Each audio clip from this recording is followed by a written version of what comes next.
Books original. Politics, a treatise on government, by Aristotle. Translated by William Ellis. Book 1. Chapter 1. As we see that every city is a society, and every society is established for some good purpose. For an apparent good is the spring of all human actions. It is evident that this is the principle upon which they are every one founded, and this is more especially true of that which has for its object the best possible, and is itself the most excellent, and comprehends all the rest. Now this is called a city, and the society thereof a political society. For those who think that the principles of a political, a regal, a family, and a hero government are the same are mistaken, while they suppose that each of these differ in the numbers to whom their power extends, but not in their constitution. So that with them a hero government is one composed of a very few, a domestic of more, a civil and a regal of still more, as if there was no difference between a large family and a small city, or that a regal government and a political one are the same, only that in the one a single person is continually at the head of public affairs. In the other, that each member of the state has in his turn a share in the government, and is at one time a magistrate, at another a private person, according to the rules of political science. But now this is not true, as will be evident to any one who will consider this question in the most approved method, as, in an inquiry into every other subject, it is necessary to separate the different pots of which it is compounded, till we arrive at their first elements, which are the most minute parts thereof. So by the same proceeding we shall acquire a knowledge of the primary parts of a city and see wherein they differ from each other, and whether the rules of art will give us any assistance in examining into each of these things which are mentioned. Chapter 2. Now if in this particular science any one would attend to its original seeds and their first shoot, he would then, as in others, have the subject perfectly before him, and perceive, in the first place, that it is requisite that those should be joined together whose species cannot exist without each other, as the male and the female, for the business of propagation. And this not through choice, but by that natural impulse which acts both upon plants and animals also, for the purpose of their leaving behind them others like themselves. It is also from natural causes that some beings command and others obey, that each may obtain their mutual safety. For a being who is endowed with a mind capable of reflection and forethought is by nature the superior and governor, whereas he whose excellence is merely corporeal is foremet to be a slave. Whence it follows that the different state of master and slave is equally advantageous to both. But there is a natural difference between a female and a slave. For nature is not like the artists who make the Delphic swords for the use of the poor, but for every particular purpose she has her separate instruments, and thus her ends are most complete. For whatsoever is employed on one subject only, brings that one to much greater perfection than when employed on many. And yet among the barbarians, a female and a slave are upon a level in the community, the reason for which is that amongst them there are none qualified by nature to govern. Therefore their society can be nothing but between slaves of different sexes.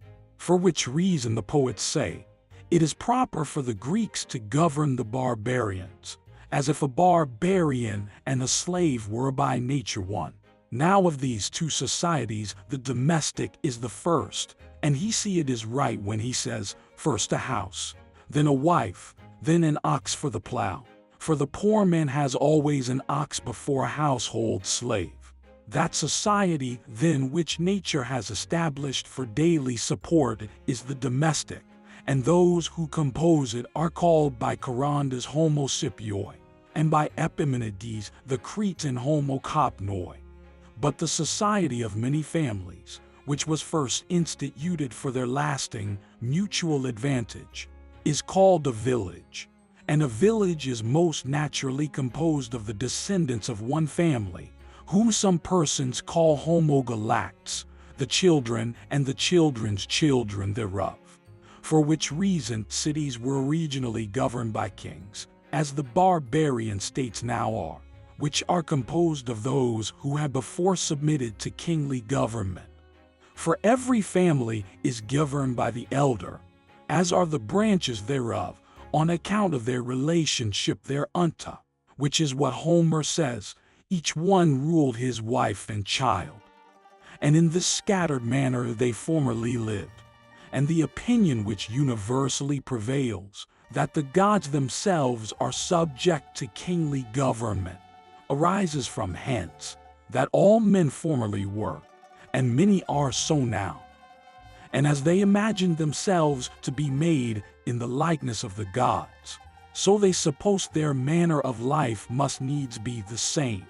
And when many villages so entirely join themselves together as in every respect to form but one society, that society is a city, and contains in itself, if I may so speak, the end and perfection of government. First founded that we might live, but continued that we may live happily. For which reason every city must be allowed to be the work of nature. If we admit that the original society between male and females, for to this as their end all subordinate societies tend, and the end of everything is the nature of it. For what every being is in its most perfect state, that certainly is the nature of that being, whether it be a man, a horse, or a house. Besides, whatsoever produces the final cause and the end which we desire must be best. But a government complete in itself is that final cause and what is best.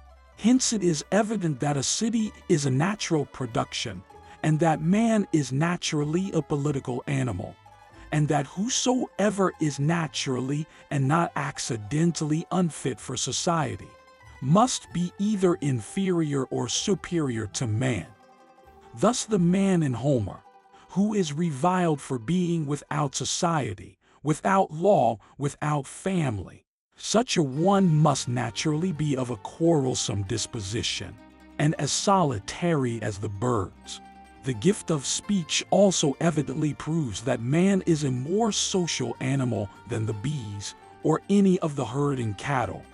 For nature, as we say, does nothing in vain, and man is the only animal who enjoys it. Voice indeed, as being the token of pleasure and pain, is imparted to others also, and thus much their nature is capable of, to perceive pleasure and pain, and to impart these sensations to others. But it is by speech that we are enabled to express what is useful for us, and what is hurtful, and of course what is just and what is unjust. For in this particular man differs from other animals, that he alone has a perception of good and evil, of just and unjust, and it is a participation of these common sentiments which forms a family and a city. Besides, the notion of a city naturally precedes that of a family or an individual, for the whole must necessarily be prior to the parts. For if you take away the whole man, you cannot say a foot or a hand remains, unless by equivocation, as supposing a hand of stone to be made, but that would only be a dead one. But everything is understood to be this or that by its energetic qualities and powers, so that when these no longer remain, neither can that be said to be the same, but something of the same name. That a city then precedes an individual is plain. For if an individual is not in himself sufficient to compose a perfect government, he is to a city as other parts are to a whole. But he that is incapable of society, or so complete in himself as not to want it, makes no part of a city, as a beast or a god.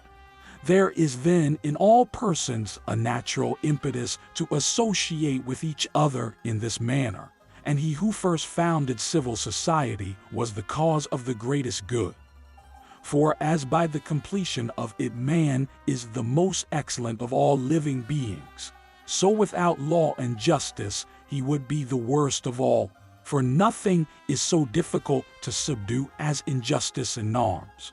But these arms man is born with, namely, prudence and valor, which he may apply to the most opposite purposes. For he who abuses them will be the most wicked, the most cruel, the most lustful, and most gluttonous being imaginable.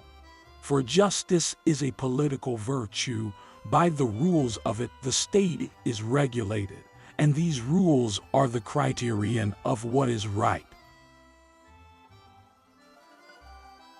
Chapter 3.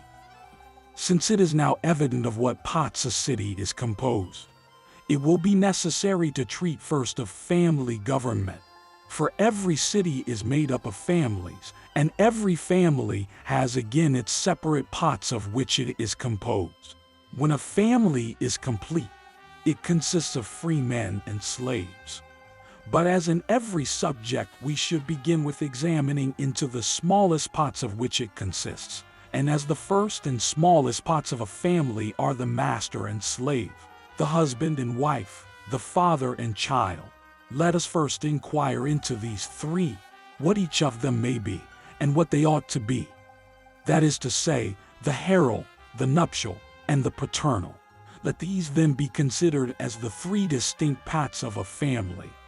Some think that the providing what is necessary for the family is something different from the government of it. Others that this is the greatest part of it.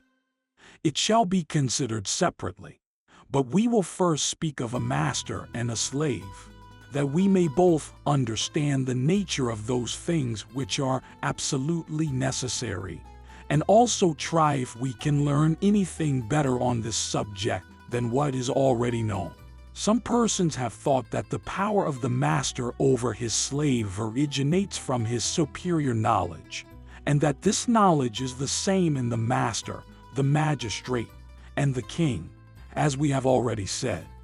But others think that herald government is contrary to nature, and that it is the law which makes one man a slave and another free, but that in nature there is no difference, for which reason that power cannot be founded in justice, but in force.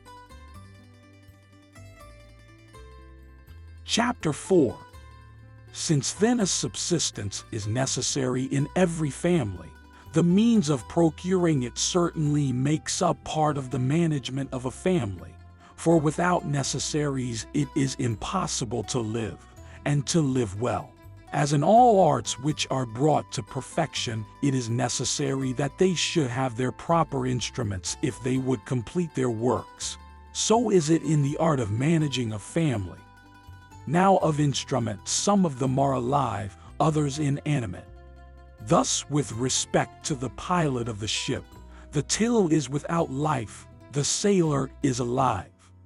For a servant is as an instrument in many arts. Thus property is as an instrument to living. An estate is a multitude of instruments. So a slave is an animated instrument, but every one that can minister of himself is more valuable than any other instrument.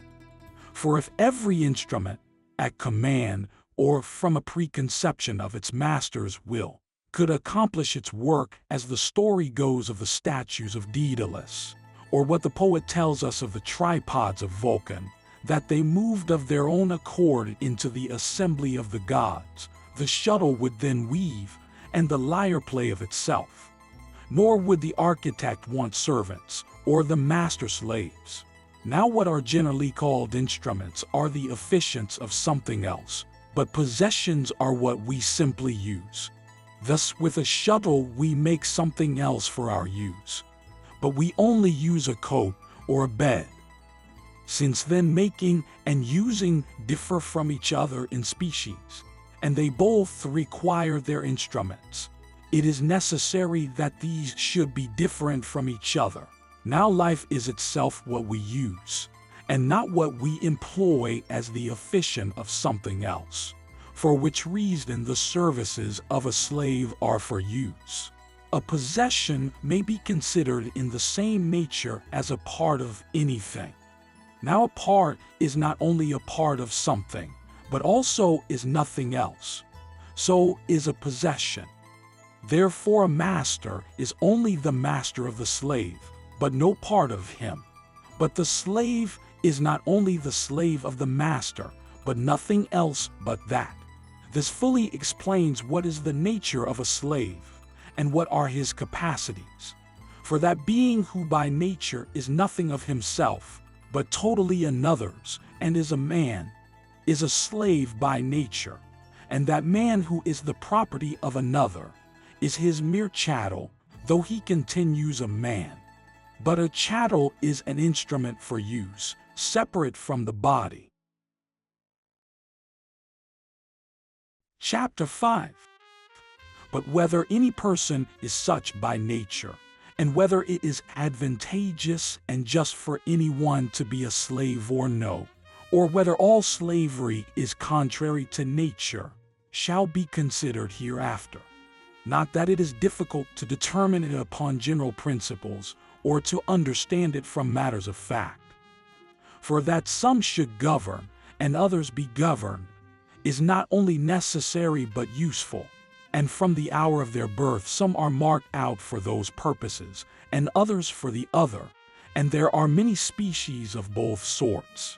And the better those are who are governed, the better also is the government, as for instance of man, rather than the brute creation.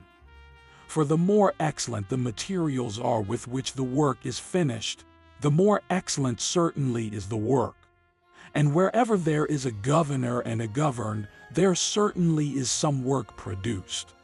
For whatsoever is composed of many parts, which jointly become one, whether conjunct or separate, evidently show the marks of governing and govern. And this is true of every living thing in all nature. Nay, even in some things which partake not of life, as in music.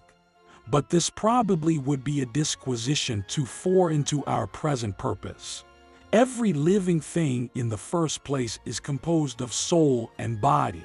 Of these the one is by nature the governor, the other the governed.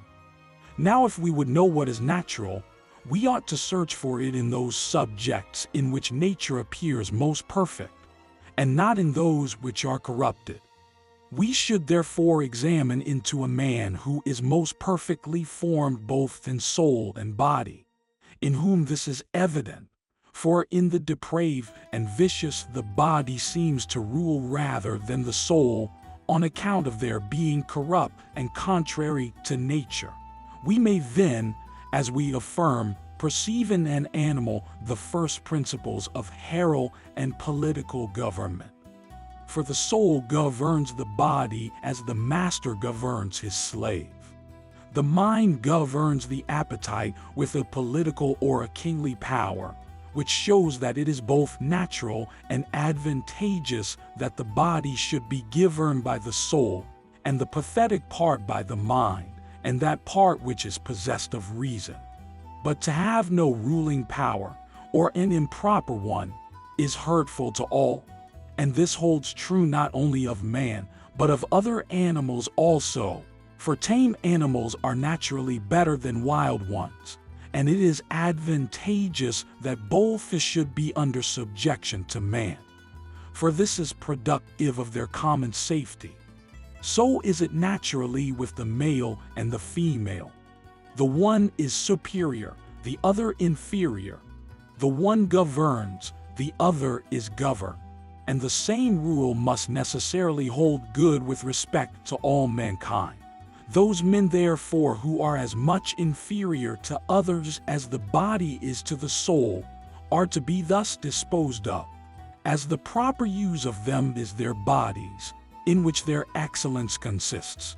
And if what I have said be true, they are slaves by nature, and it is advantageous to them to be always under government.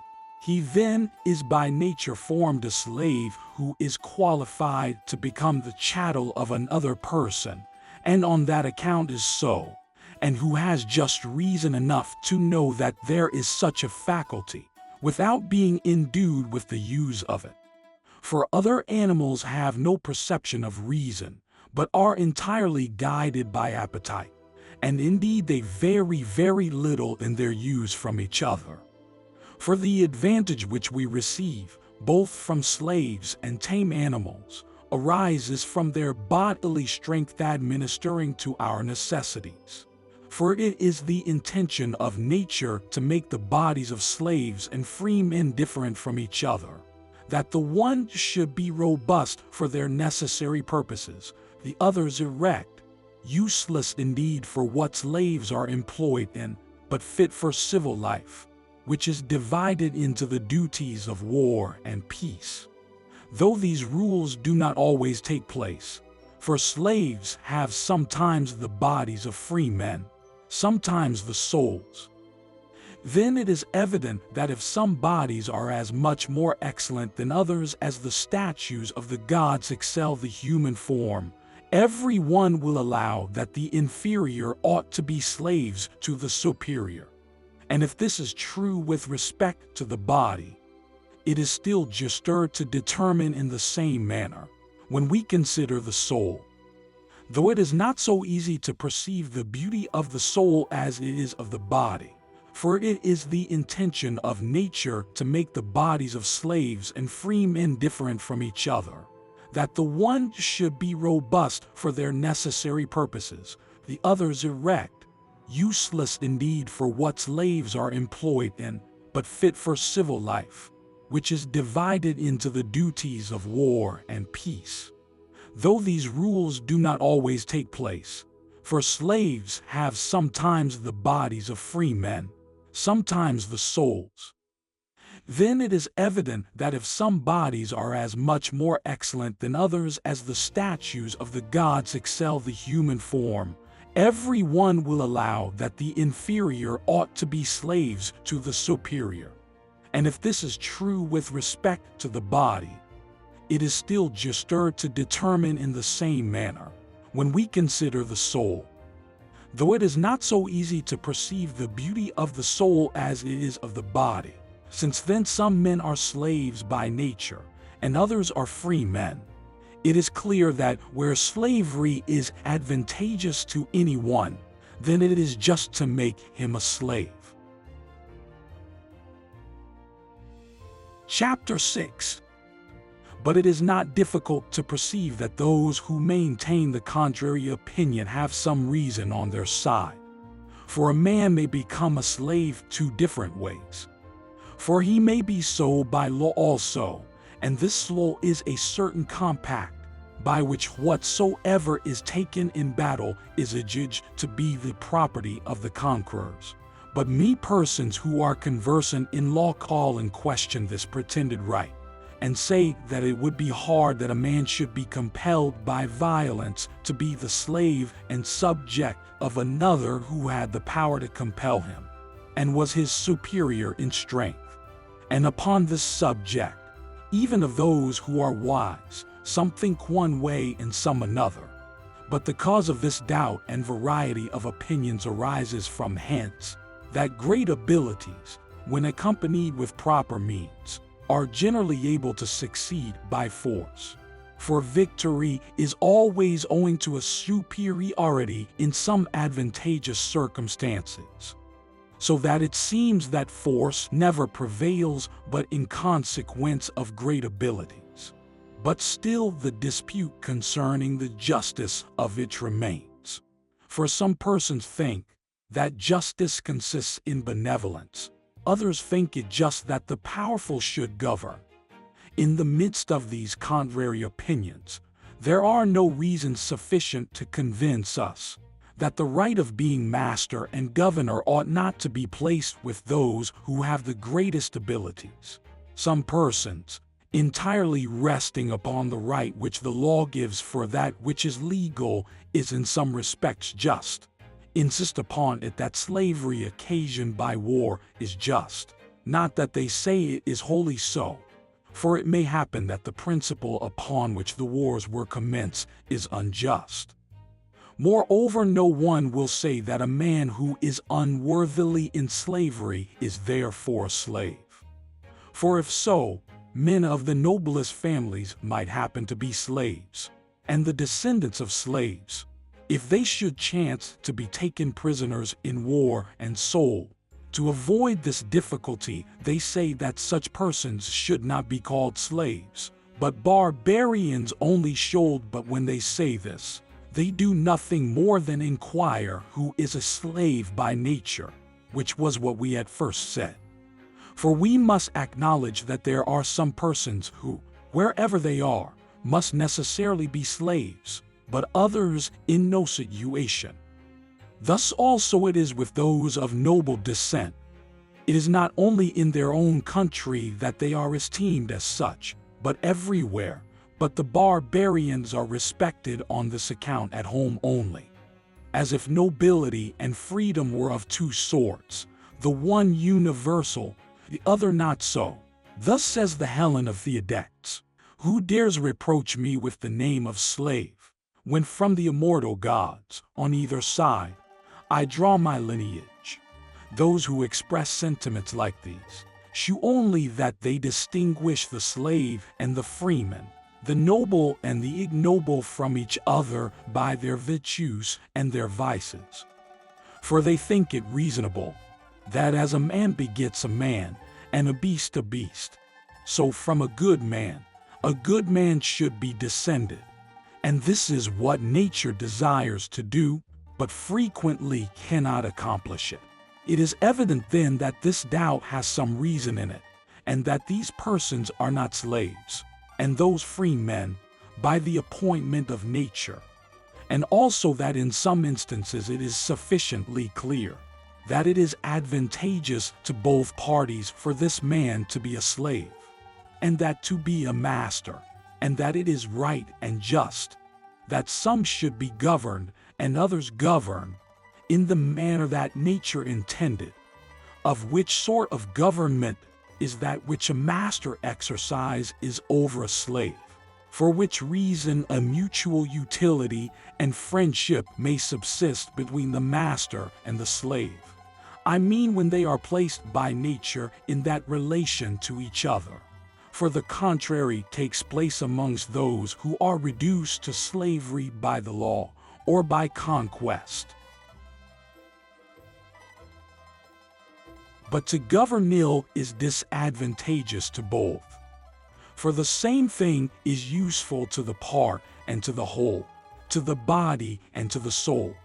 But the slave is as it were a part of the master, as if he were an animated part of his body, though separate, for which reason a mutual utility and friendship may subsist between the master and the slave. I mean when they are placed by nature in that relation to each other. For the contrary takes place amongst those who are reduced to slavery by the law or by conquest. Chapter 7. It is evident from what has been said that a herald and a political government are not the same, or that all governments are alike to each other, as some affirm. For one is adapted to the nature of free men, the other to that of slaves. Domestic government is a monarchy, for that is what prevails in every house.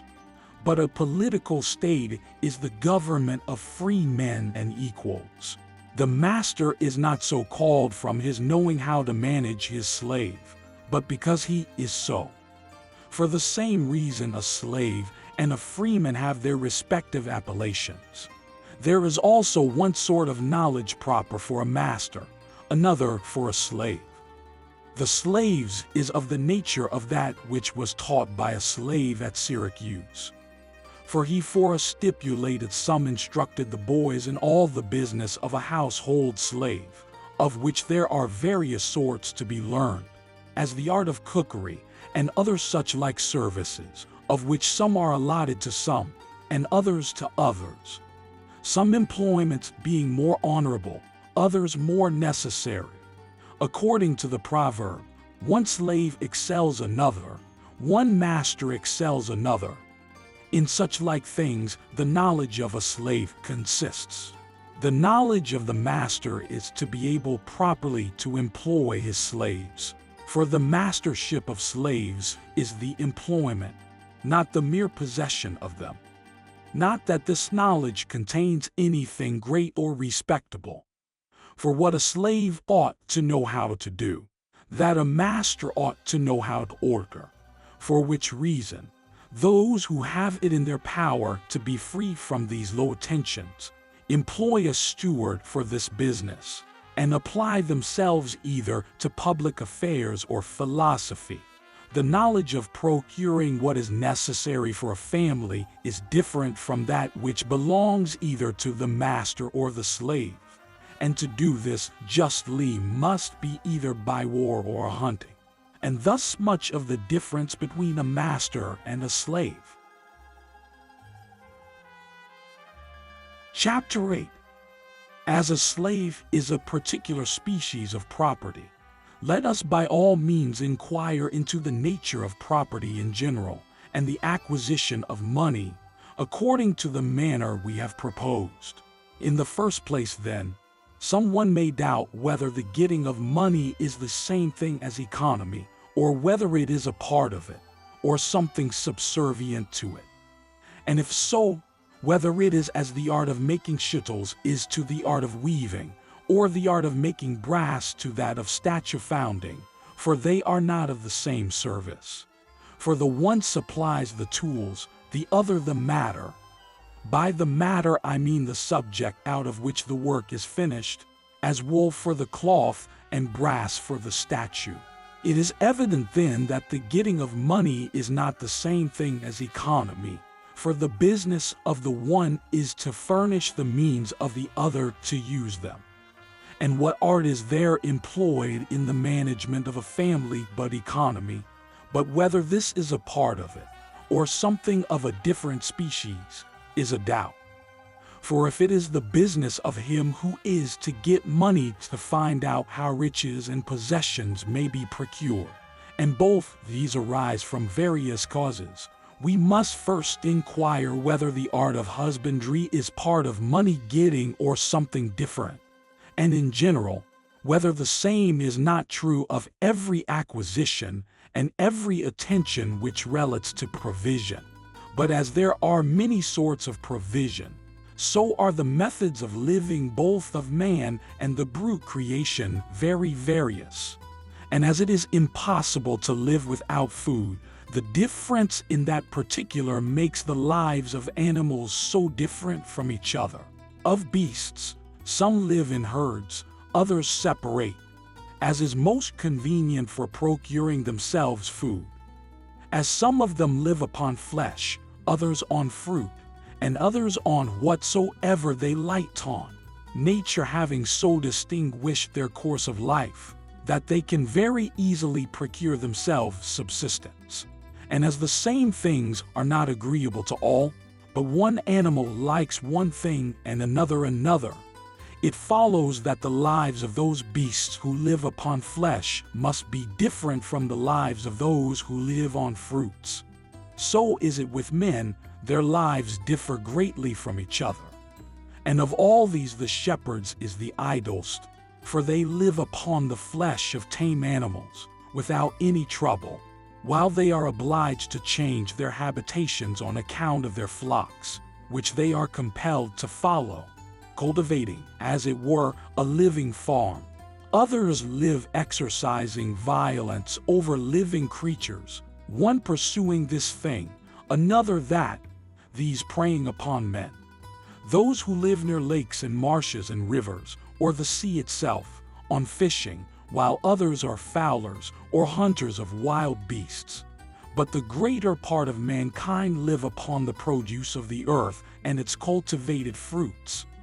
And the manner in which all those live who follow the direction of nature and labor for their own subsistence is nearly the same, without ever thinking to procure any provision by way of exchange or merchandise. Such are shepherds, husbandmen, robbers, fishermen, and hunters. Some join different employments together and thus live very agreeably, supplying those deficiencies which were wanting to make their subsistence depend upon themselves only. Thus, for instance, the same person shall be a shepherd and a robber, or a husbandman and a hunter. And so with respect to the rest, they pursue that mode of life which necessity points out. This provision then nature herself seems to have furnished all animals with, as well immediately upon their first origin as also when they are arrived at a state of maturity. For at the first of these periods some of them are provided in the womb with proper nourishment, which continues till that which is born can get food for itself, as is the case with worms and birds.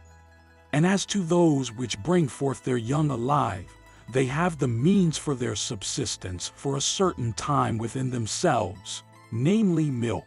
It is evident then that we may conclude of those things that plants are created for the sake of animals, and animals for the sake of men, the tame for our use and provision, the wild, at least the greater part, for our provision also, or for some other advantageous purpose, as furnishing us with clothes and the like. As nature therefore makes nothing either imperfect or in vain, it necessarily follows that she has made all these things for men. For which reason what we gain in war is in a certain degree a natural acquisition. For hunting is a part of it, which it is necessary for us to employ against wild beasts. And those men who being intended by nature for slavery are unwilling to submit to it, on which occasion such a war is by nature just. That species of acquisition then only which is according to nature is part of economy, and this ought to be at hand, or if not, immediately procured, namely, what is necessary to be kept in store to live upon, and which are useful as well for the state as the family, and true riches seem to consist in these. And the acquisition of those possessions which are necessary for a happy life is not infinite. Though Solon says otherwise in this verse, no bounds to riches can be fixed for man, for they may be fixed as in other arts. For the instruments of no art whatsoever are infinite, either in their number or their magnitude. But riches are a number of instruments in domestic and civil economy. It is therefore evident that the acquisition of certain things according to nature is a part both of domestic and civil economy, and for what reason. Chapter 9. There is also another species of acquisition which they particularly call pecuniary, and with great propriety. And by this indeed it seems that there are no bounds to riches and wealth. Now many persons suppose, from their near relation to each other, that this is one and the same with that we have just mentioned. But it is not the same as that, though not very different. One of these is natural, the other is not, but rather owing to some art and skill. We will enter into a particular examination of this subject. The uses of every possession are both dependent upon the thing itself, but not in the same manner, the one supposing an inseparable connection with it, the other not. As a shoe, for instance, which may be either worn or exchanged for something else. Both these are the uses of the shoe. For he who exchanges a shoe with some man who wants one for money or provisions, uses the shoe as a shoe, but not according to the original intention. For shoes were not at first made to be exchanged. The same thing holds true of all other possessions. For barter, in general, had its original beginning in nature, some men having a surplus, others too little of what was necessary for them.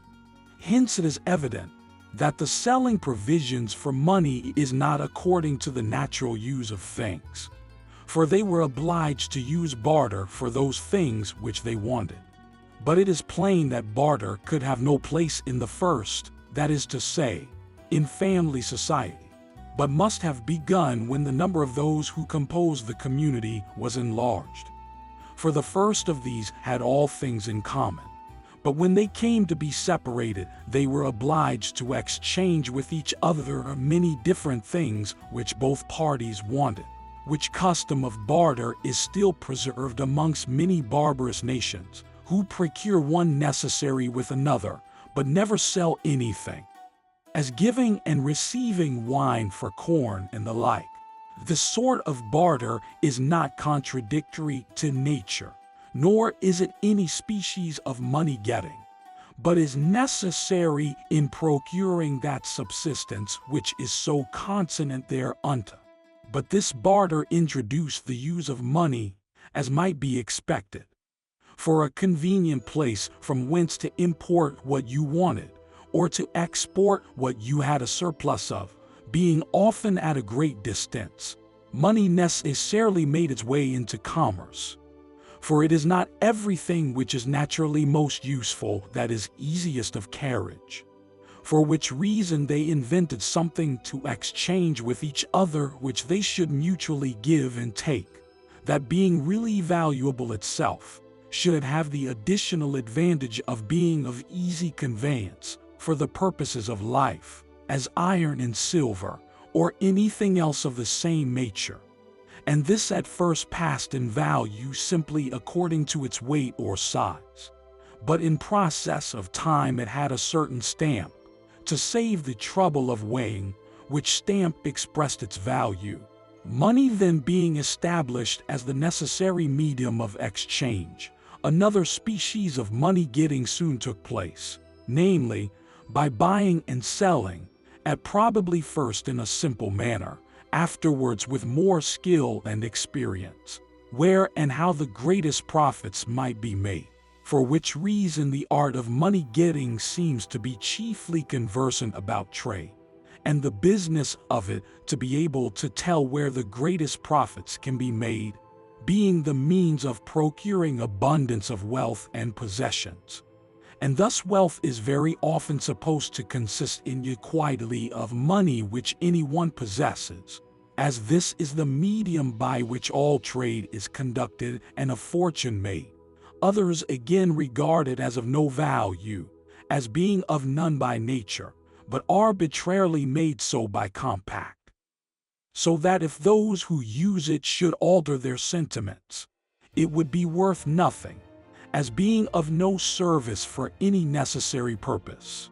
Besides, he who abounds in money often wants necessary food, and it is impossible to say that any person is in good circumstances when with all his possessions he may perish with hunger, like Midas in the fable, who from his insatiable wish had everything he touched turned into gold, for which reason others endeavor to procure other riches and other property, and rightly, for there are other riches and property in nature, and these are the proper objects of economy, while trade only procures money, not by all means, but by the exchange of it.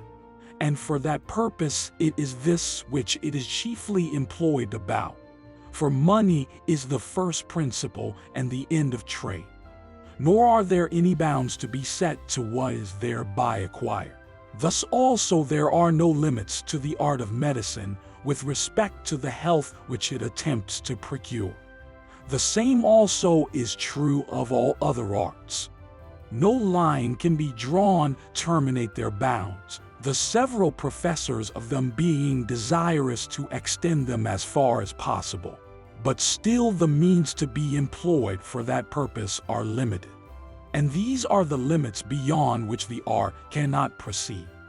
Thus, in the art of acquiring riches there are no limits, for the object of that it is money and possessions. But economy has a boundary, though this has not. For acquiring riches is not the business of that, for which reason it should seem that some boundary should be set to riches, though we see the contrary to this is what is practiced. For all those who get riches add to their money without end, the cause of which is the near connection of these two arts with each other, which sometimes occasions the one to change employments with the other, as getting of money is their common object. For economy requires the possession of wealth, but not on its own account but with another view, to purchase things necessary therewith. But the other procures it merely to increase it, so that some persons are confirmed in their belief that this is the proper object of economy, and think that for this purpose money should be saved and hoarded up without end. The reason for which disposition is that they are intent upon living, but not upon living well. And this desire being boundless in its extent, the means which they aim at for that purpose are boundless also. And those who propose to live well often confine that to the enjoyment of the pleasures of sense, so that as this also seems to depend upon what a man has, all their care is to get money, and hence arises the other cause for this art. For as this enjoyment is excessive in its degree, they endeavor to procure means proportionate to supply it. And if they cannot do this merely by the art of dealing in money, they will endeavor to do it by other ways, and apply all their powers to a purpose they were not by nature intended for. Thus, for instance, courage was intended to inspire thought at you, not to get money by. Neither is this the end of the soldier's or the physician's art, but victory and health. But such persons make everything subservient to money-getting, as if this was the only end, and to the end everything ought to refer. We have now considered that art of money-getting which is not necessary, and have seen in what manner we became in want of, and also that which is necessary, which is different from it. For that economy which is natural, and whose object is to provide food, is not like this unlimited in its extent, but has its bounds. Chapter 10. We have now determined what was before doubtful, whether or no the art of getting money is his business who is at the head of a family or estate. And though not strictly so, it is however very necessary. For as a politician does not make men, but receiving them from the hand of nature employs them to proper purposes, thus the earth, or the sea, or something else ought to supply them with provisions. And this it is the business of the master of the family to manage properly. For it is not the weaver's business to make yarn, but to use it, and to distinguish what is good and useful from what is bad and of no service. And indeed someone may inquire why getting money should be a part of economy when the art of healing is not, as it is as requisite that the family should be in health as that they should eat, or have anything else which is necessary.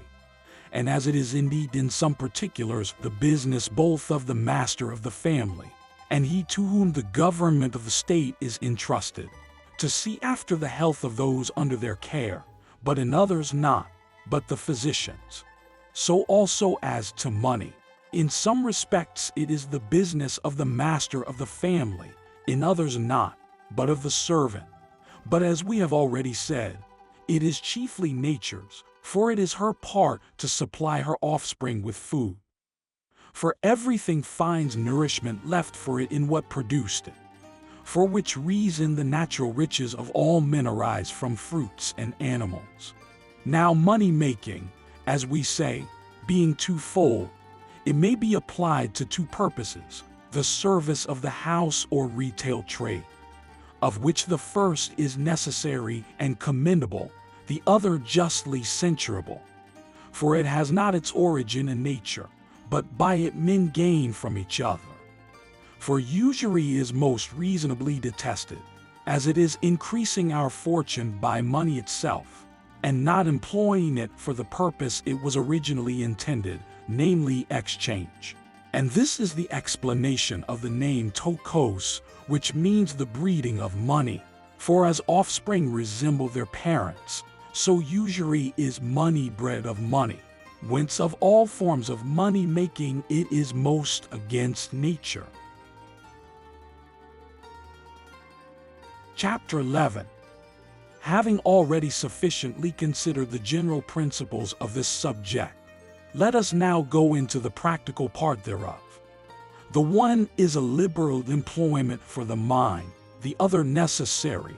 These things are useful in the management of one's affairs. To be skillful in the nature of cattle, which are most profitable, and where, and how. As for instance, what advantage will arise from keeping horses, or oxen, or sheep, or any other livestock? It is also necessary to be acquainted with the comparative value of these things, and which of them in particular places are worth most. For some do better in one place, some in another. Agriculture also should be understood, and the management of arable grounds and orchards, and also the care of bees and fish and birds, from whence any profit may arise. These are the first and most proper parts of a domestic management. With respect to gaining money by exchange, the principal method of doing this is by merchandise, which is carried on in 3 different ways, either by sending the commodity for sale by sea or by land, or else selling it on the place where it grows. And these differ from each other in this, that the one is more profitable, the other safer. The second method is by usury, the third by receiving wages for work done, and this either by being employed in some mean art, or else in mere bodily labor. There is also a third species of improving a fortune, that is something between this and the first. For it partly depends upon nature, partly upon exchange, the subject of which is things that are immediately from the earth, or their produce, which, though they bear no fruit, are yet useful, such as selling of timber and the whole art of metallurgy, which includes many different species, for there are various sorts of things dug out of the earth, as we have now mentioned in general, but to enter into particulars concerning each of them, though it might be useful to the artist, would be tiresome to dwell on. Now of all the works of art, those are the most excellent wherein chance has the least to do, and those are the meanest which deprave the body, those the most servile in which bodily strength alone is chiefly wanted, those most illiberal which require least skill. But as there are books written on these subjects by some persons, as by Chares the Panian, and Apollodorus the Lemnian, upon husbandry and planting, and by others on other matters, let those who have occasion consult them thereon. Besides, every person should collect together whatsoever he hears occasionally mentioned, by means of which many of those who aimed at making a fortune have succeeded in their intentions. For all these are useful to those who make a point of getting money, as in the contrivance of Thales the Milesian, which was certainly a gainful one, but as it was his, it was attributed to his wisdom, though the method he used was a general one, and would universally succeed, when they reviled him for his poverty, as if the study of philosophy was useless. For they say that he, perceiving by his skill in astrology that there would be great plenty of olives that year, while it was yet winter, having got a little money, he gave earnest for all the oil works that were in Miletus and Chios, which he hired at a low price, there being no one to bid against him. But when the season came for making oil, many persons wanting them, he all at once let them upon what terms he pleased. and raising a large sum of money by that means, convinced them that it was easy for philosophers to be rich if they chose it, but that was not what they aimed at. In this manner is Thales said to have shown his wisdom. It indeed is, as we have said, generally gainful for a person to contrive to make a monopoly of anything. For which reason some cities also take this method when they want money, and monopolize their commodities. There was a certain person in Sicily who laid out a sum of money which was deposited in his hand in buying up all the iron from the iron merchants, so that when the dealers came from the markets to purchase, there was no one had any to sell but himself. And though he put no great advance upon it, yet by laying out 50 talents he made 100. When Dionysius heard this, he permitted him to take his money with him, but forbid him to continue any longer in Sicily, as being one who contrived means for getting money inconsistent with his affairs. This man's view and Thales was exactly the same. Both of them contrived to procure a monopoly for themselves. It is useful also for politicians to understand these things, for many states want to raise money, and by such means, as well as private families, nay more so, for which reason some persons who are employed in the management of public affairs confine themselves to this province only. Chapter 12. There are then 3 pots of domestic government: the masters, of which we have already treated, the fathers, and the husbands.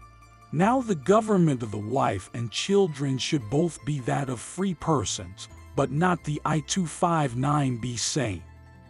For the wife should be treated as a citizen of a free state, the children should be under kingly power.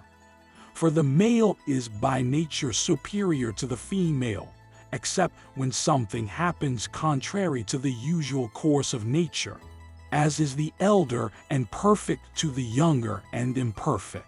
Now in the generality of free states, the governors and the governed alternately change place.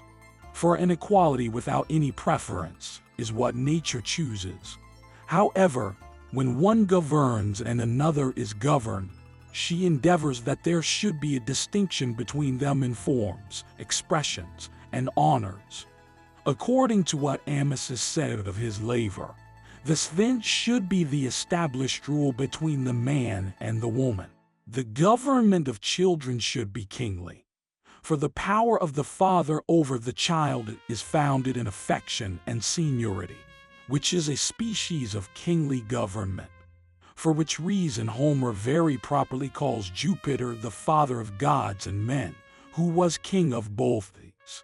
For nature requires that a king should be of the same species with those whom he governs, though superior in some particulars, as is the case between the elder and the younger, the father and the son. Chapter 13. It is evident then that in the due government of a family, greater attention should be paid to the several members of it and their virtues than to the possessions or riches of it, and greater to the free men than the slaves.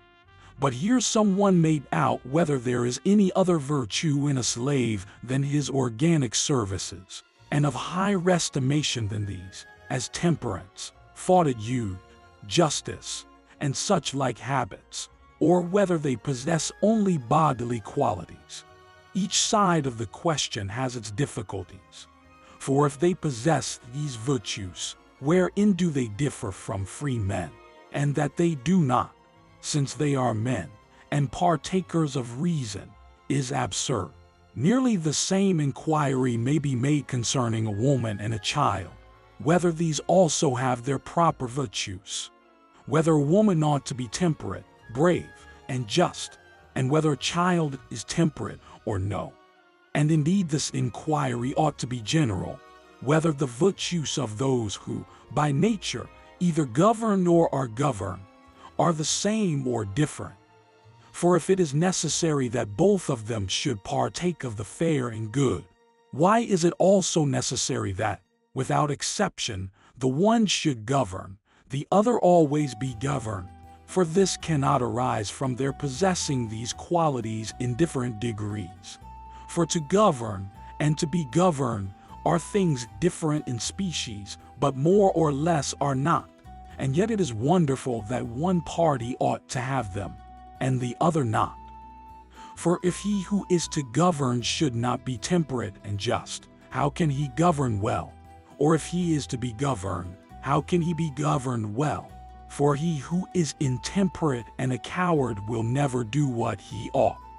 It is evident then that both parties ought to be virtuous. But there is a difference between them, as there is between those who by nature command and who by nature obey. And this originates in the soul. For in this nature has planted the governing and submitting principle, the virtues of which we say are different, as are those of a rational and an irrational being. It is plain then that the same principle may be extended farther, and that there are in nature a variety of things which govern and are governed. For a freeman is governed in a different manner from a slave, a male from a female, and a man from a child. And all these have pots of mind within them, but in a different manner. Thus a slave can have no power of determination, a woman but a weak one, a child an imperfect one. Thus also must it necessarily be with respect to moral virtues. All must be supposed to possess them, but not in the same manner, but as is best suited to every one's employment. On which account he who is to govern ought to be perfect in moral virtue, for his business is entirely that of an architect, and reason is the architect, while others want only that portion of it which may be sufficient for their station. From whence it is evident that although moral virtue is common to all those we have spoken of, yet the temperance of a man and a woman are not the same, nor their courage, nor their justice, though Socrates thought otherwise. For the courage of the man consists in commanding, the woman's in obeying, and the same is true in other particulars. And this will be evident to those who will examine different virtues separately. For those who use general terms deceive themselves when they say that virtue consists in a good disposition of mind, or doing what is right, or something of this sort. They do much better who enumerate the different virtues as Georges did, than those who thus define them. And as Sophocles speaks of a woman, we think of all persons, that their virtues should be applicable to their characters. For, says he, silence is a woman's ornament, but it is not a man's. And as a child is incomplete, it is evident that his virtue is not to be referred to himself in his present situation, but to that in which he will be complete, and his preceptor. In like manner the virtue of a slave is to be referred to his master. For we laid it down as a maxim, that the use of a slave was to employ him in what you wanted, so that it is clear enough that few virtues are wanted in his station, only that he may not neglect his work through idleness or fear. Some person may question if what I have said is true, whether virtue is not necessary for artificers in their calling, for they often through idleness neglect their work, but the difference between them is very great. For a slave is connected with you for life, but the artificer not so nearly. As near therefore as the artificer approach us to the situation of a slave, just so much ought he to have of the virtues of one. For a mean artificer is to a certain point a slave, but then a slave is one of those things which are by nature what they are. But this is not true of a shoemaker or any other artist. It is evident then that a slave ought to be trained to those virtues which are proper for his situation by his master, and not by him who has the power of a master to teach him any particular art. Those therefore are in the wrong who would deprive slaves of reason, and say that they have only to follow their orders. For slaves want more instruction than children, and thus we determine this matter. It is necessary, I am sensible, for every one who treats upon government to enter particularly into the relations of husband and wife, and of parent and child, and to show what are the virtues of each and their respective connections with each other, what is right and what is wrong, and how the one ought to be followed and the other avoided, since then every family is part of a city, and each of those individuals is part of a family, and the virtue of the pots ought to correspond to the virtue of the whole. It is necessary that both the wives and children of the community should be instructed correspondent to the nature thereof, if it is of consequence to the virtue of the state, that the wives and children therein should be virtuous, and of consequence it certainly is. For the wives are one half of the free persons, and of the children the succeeding citizens are to be formed. As then we have determined these points, we will leave the rest to be spoken to in another place, as if the subject was now finished. And beginning again anew, first consider the sentiments of those who have treated of the most perfect forms of government. Book 2, Chapter 1. Since then we propose to inquire what civil society is of all others best for those who have it in their power to live entirely as they wish, it is necessary to examine into the polity of those states which are allowed to be well governed, and if there should be any others which some persons have described, and which appear properly regulated, to note what is right and useful in them. And when we point out wherein they have failed, let not this be imputed to an affectation of wisdom, for it is because there are great defects in all those which are already established, that I have been induced to undertake this work. We will begin with that part of the subject which naturally presents itself first to our consideration. The members of every state must of necessity have all things in common, or some things common and not others, or nothing at all common. To have nothing in common is evidently impossible, for society itself is one species of community, and the first thing necessary thereunto is a common place of habitation, namely the city, which must be one, and this every citizen must have a share in. But in a government which is to be well-founded, will it be best to admit of a community in everything which is capable thereof, or only in some particulars, but in others not? For it is possible that the citizens may have their wives and children and goods in common, as in Plato's Commonwealth. For in that Socrates affirms that all these particulars ought to be so. Which then shall we prefer? The custom which is already established, or the laws which are proposed in that treatise? Chapter 2. Now, as a community of wives is attended with many other difficulties, so neither does the cause for which he would frame his government in this manner seem agreeable to reason, nor is it capable of producing that in which he has proposed, and for which he says it ought to take place. Nor has he given any particular directions for putting it in practice. Now I also am willing to agree with Socrates in the principle which he proceeds upon, and admit that the city ought to be one as much as possible. And yet it is evident that if it is contracted too much, it will be no longer a city, for that necessarily suppose is a multitude. So that if we proceed in this manner, we shall reduce a city to a family, and a family to a single person. For we admit that a family is one in a greater degree than a city, and a single person than a family. So that if this end could be obtained, it should never be put in practice, as it would annihilate the city. For a city does not only consist of a large number of inhabitants, but there must also be different sorts. For were they all alike, there could be no city. For a confederacy and a city are two different things. For a confederacy is valuable from its numbers, although all those who compose it are men of the same calling. For this is entered into for the sake of mutual defense, as we add an additional weight to make the scale go down.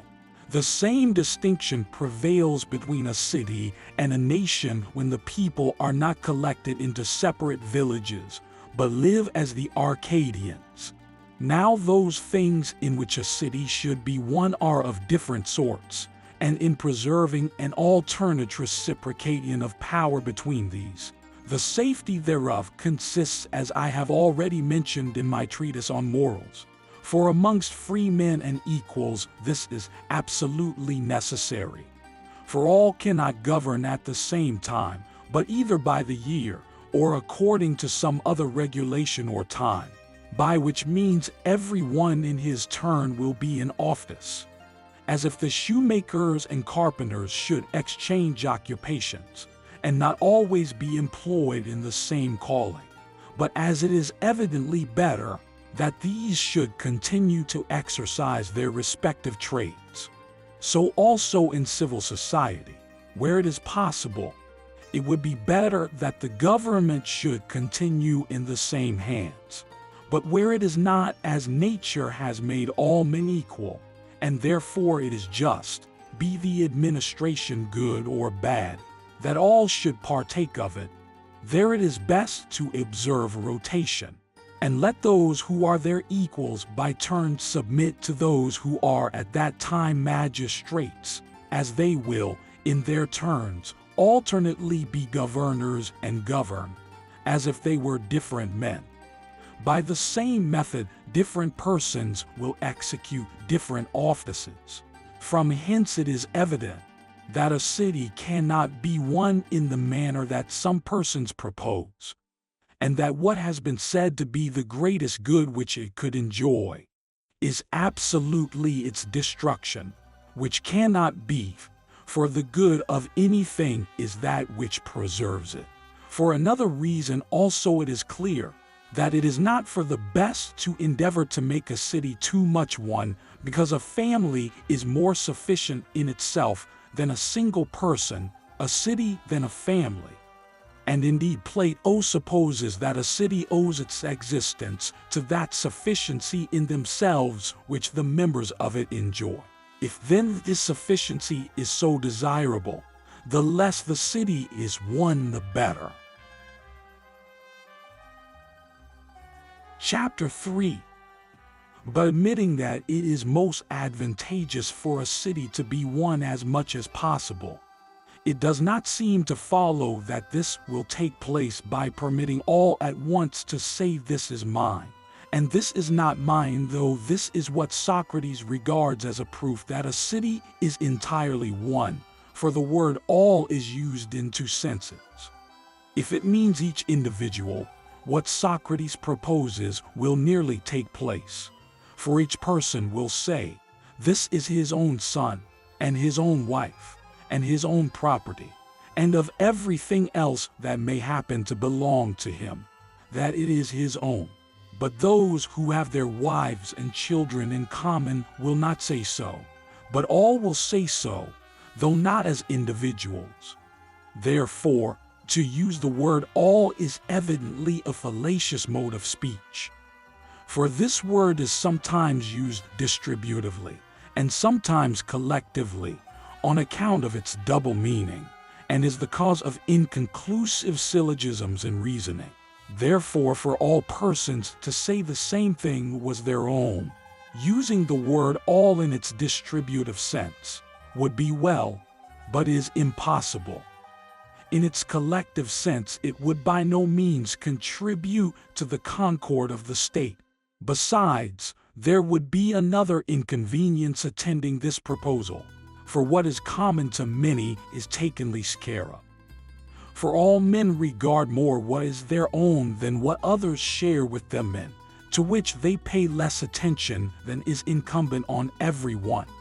Let me add also, that everyone is more negligent of what another is to see to, as well as himself, than of his own private business. As in a family, one is often worse served by many servants than by a few. Let each citizen then in the state have 1,000 children, but let none of them be considered as the children of that individual, but let the relation of father and child be common to them all, and they will all be neglected.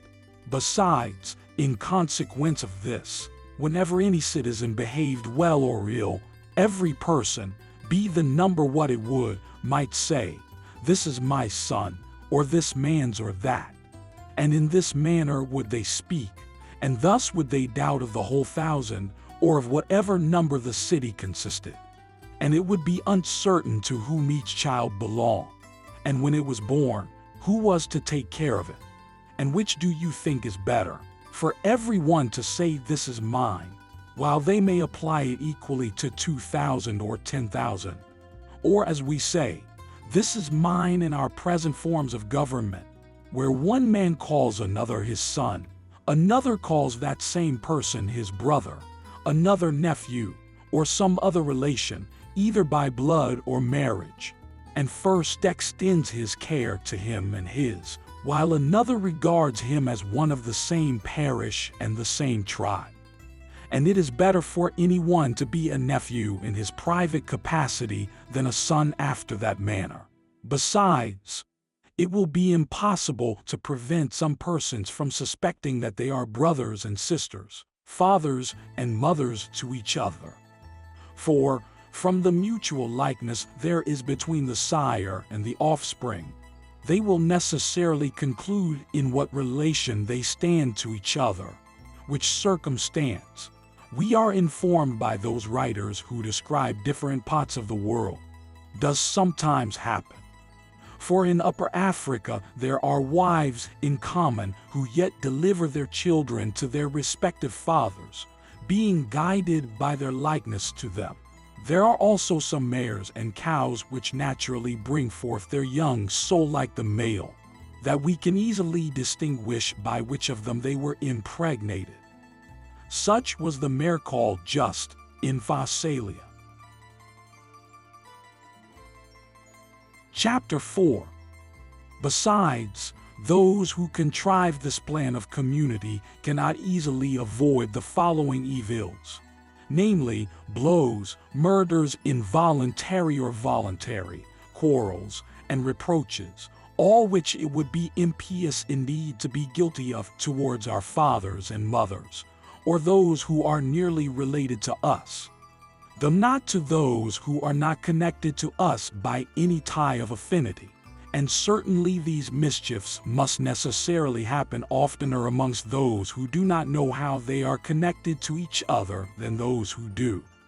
And when they do happen, if it is among the first of these, they admit of a legal expiation, but amongst the latter that cannot be done.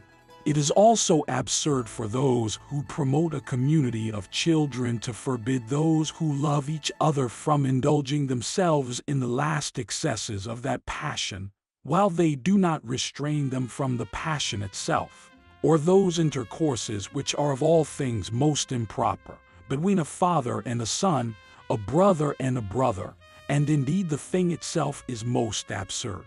It is also ridiculous to prevent this intercourse between the nearest relations, for no other reason than the violence of the pleasure, while they think that the relation of father and daughter, the brother and sister, is of no consequence at all.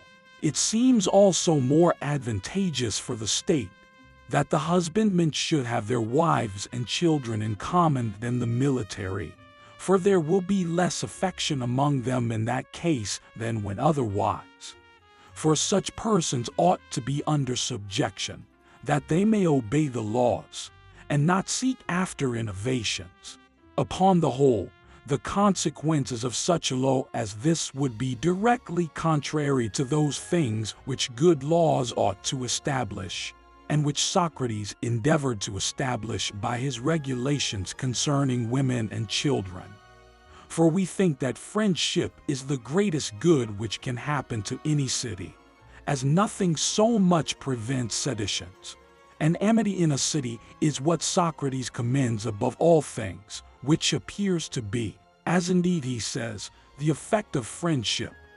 As we learn from Aristophanes in the Erotics, who says that those who love one another from the excess of that passion desire to breathe the same soul, and from being two to be blended into one. From whence it would necessarily follow that both or one of them must be destroyed.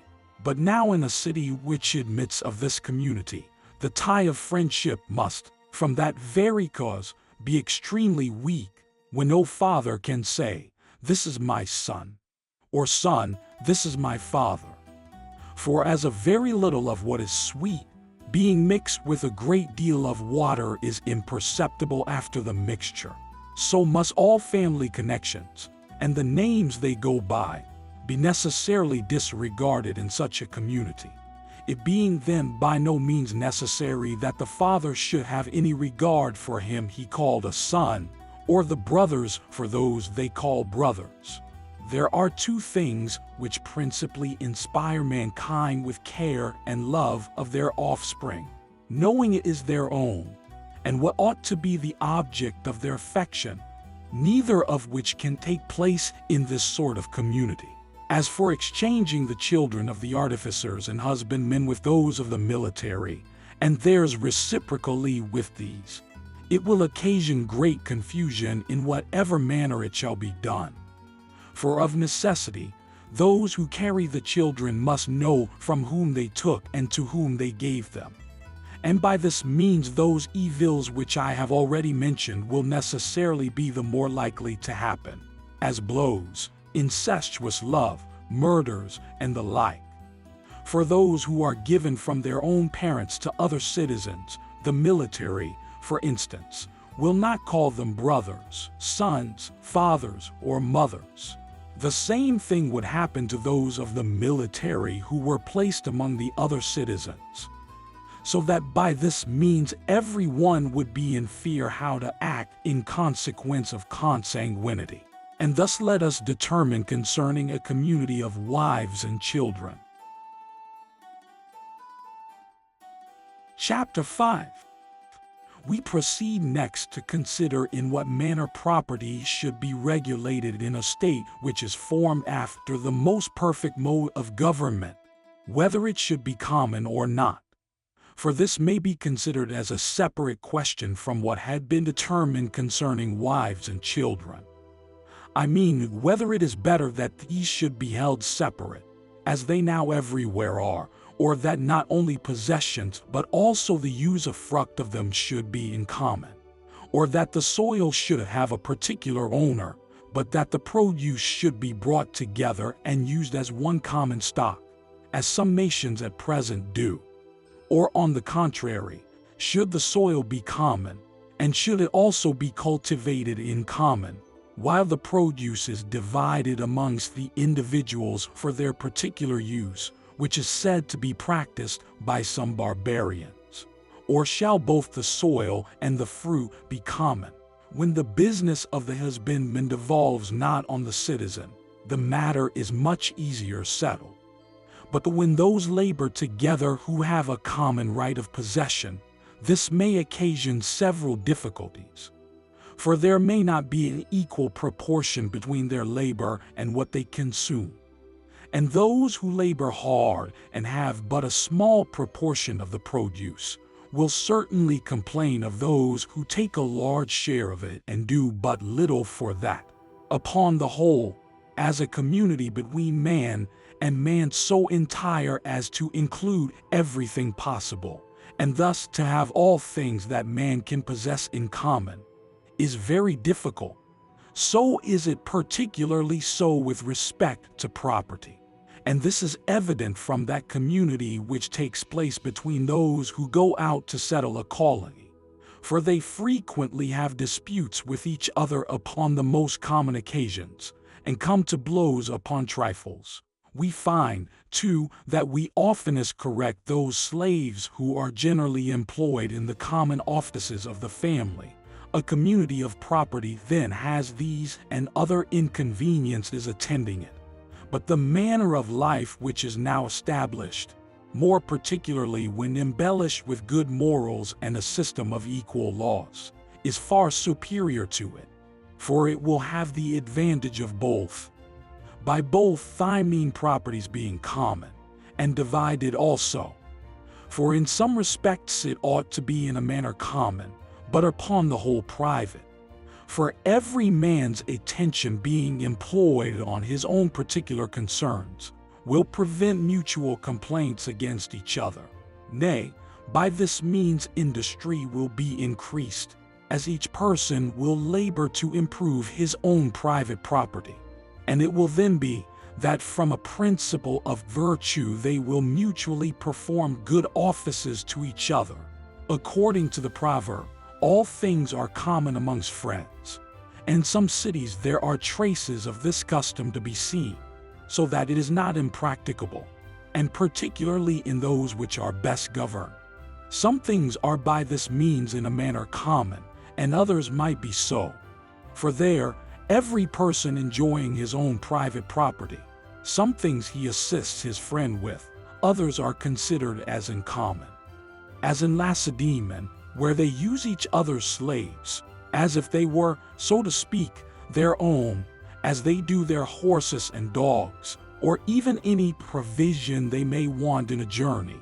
It is evident then that it is best to have property private, but to make the use of it common. But how the citizens are to be brought to it is the particular business of the legislator, and also with respect to pleasure. It is unspeakable how advantageous it is that a man should think he has something which he may call his own. For it is by no means to no purpose that each person should have an affection for himself, for that is natural, and yet to be a self-lover is justly censured. For we mean by that, not one that simply loves himself, but one that loves himself more than he ought. In like manner we blame a money lover, and yet both money and self is what all men love.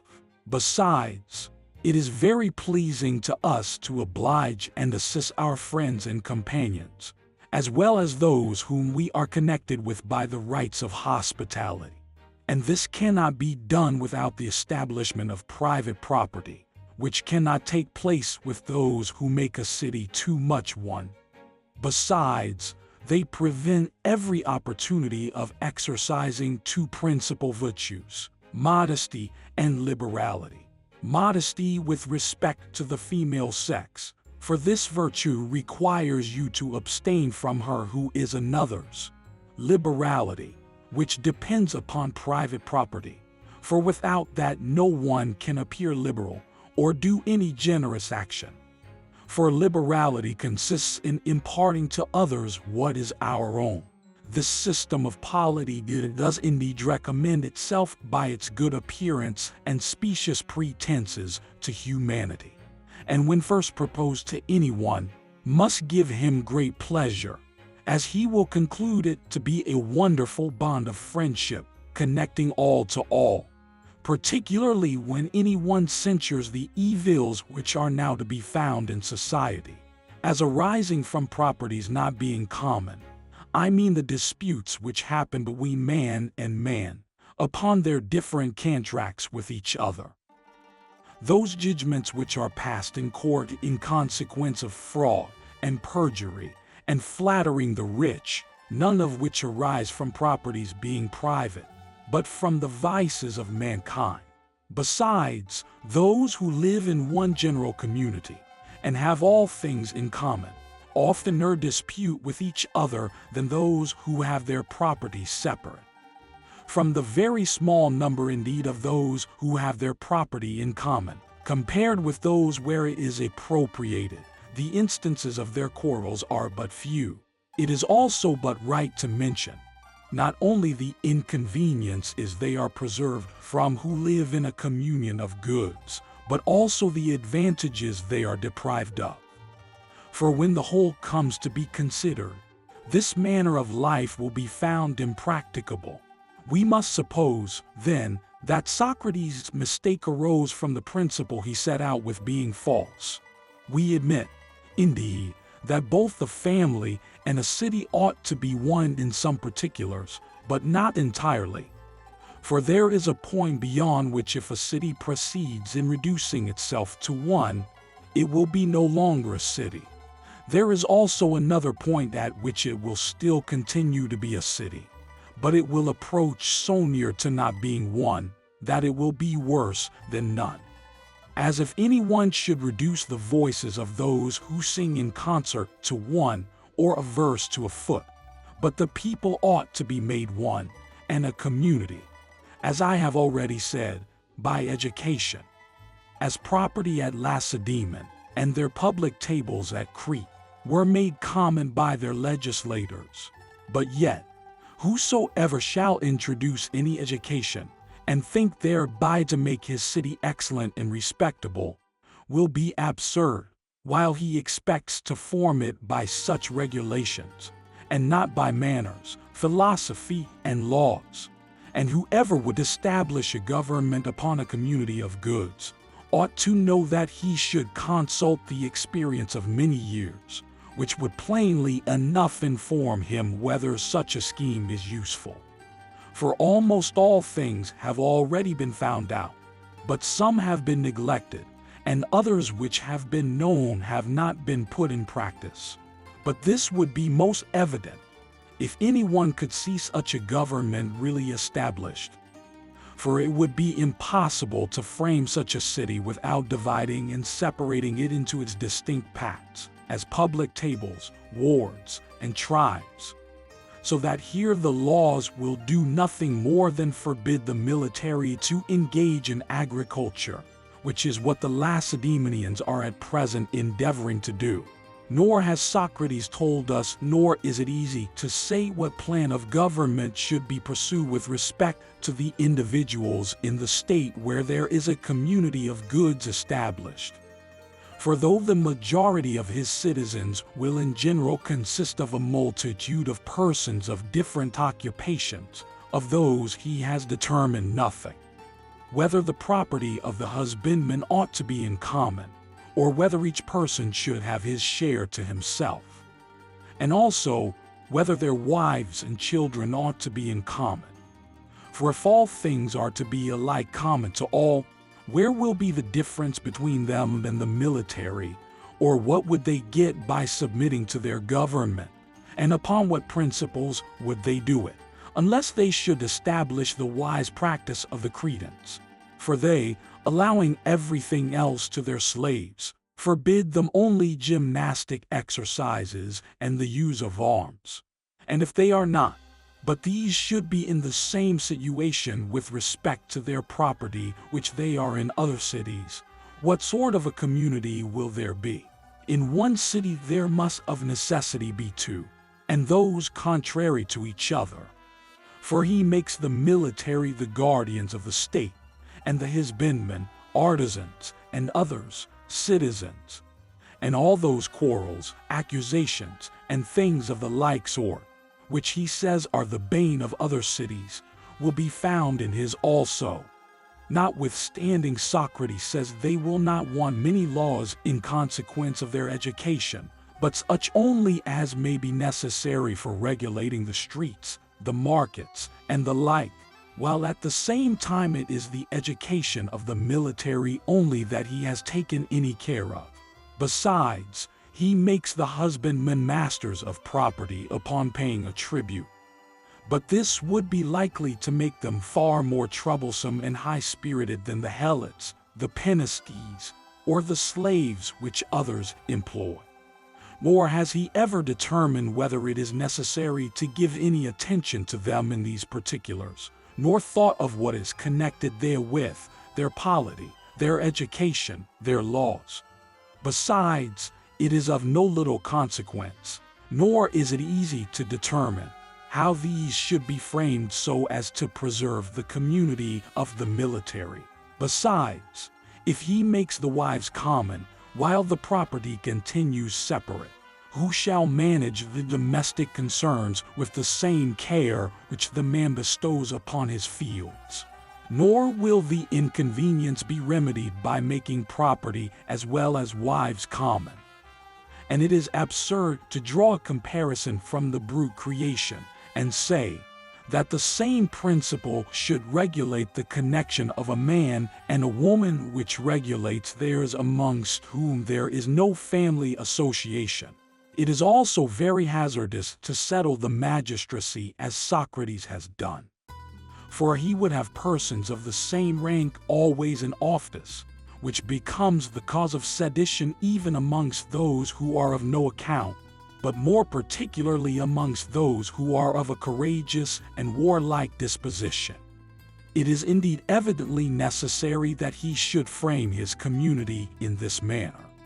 For that golden particle which God has mixed up in the soul of man flies not from one to the other, but always continues with the same. For he says that some of our species have gold and others silver, blended in their composition from the moment of their birth. But those who are to be husbandmen and artists, brass and iron. Besides, though he deprives the military of happiness, he says that the legislator ought to make all the citizens happy. But it is impossible that the whole city can be happy without all or the greater or some part of it be happy. For happiness is not like that numerical equality which arises from certain numbers when added together, although neither of them may separately contain it. For happiness cannot be thus added together, but must exist in every individual, as some properties belong to every integral. And if the military are not happy, who else are so? For the artisans are not, nor the multitude of those who are employed in inferior offices. The state which Socrates has described has all these defects, and others which are not of less consequence. Chapter 6. It is also nearly the same in the treatise upon laws which was writ afterwards, for which reason it will be proper in this place to consider briefly what he has there said upon government. For Socrates has thoroughly settled but very few parts of it. As for instance, in what manner the community of wives and children ought to be regulated, how property should be established, and government conducted. Now he divides the inhabitants into two parts, husbandmen and soldiers, and from these he select a third part who are to be senators and govern the city.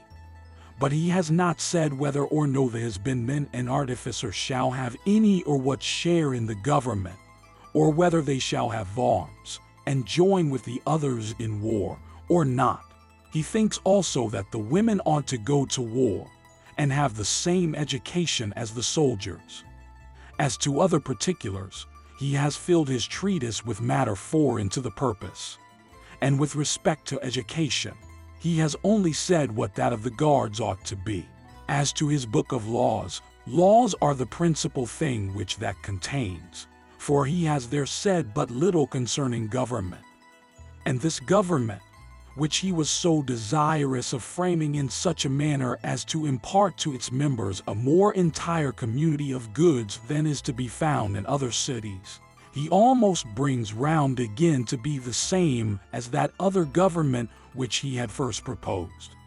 For except the community of wives and goods, he has framed both his governments alike, for the education of the citizens is to be the same in both.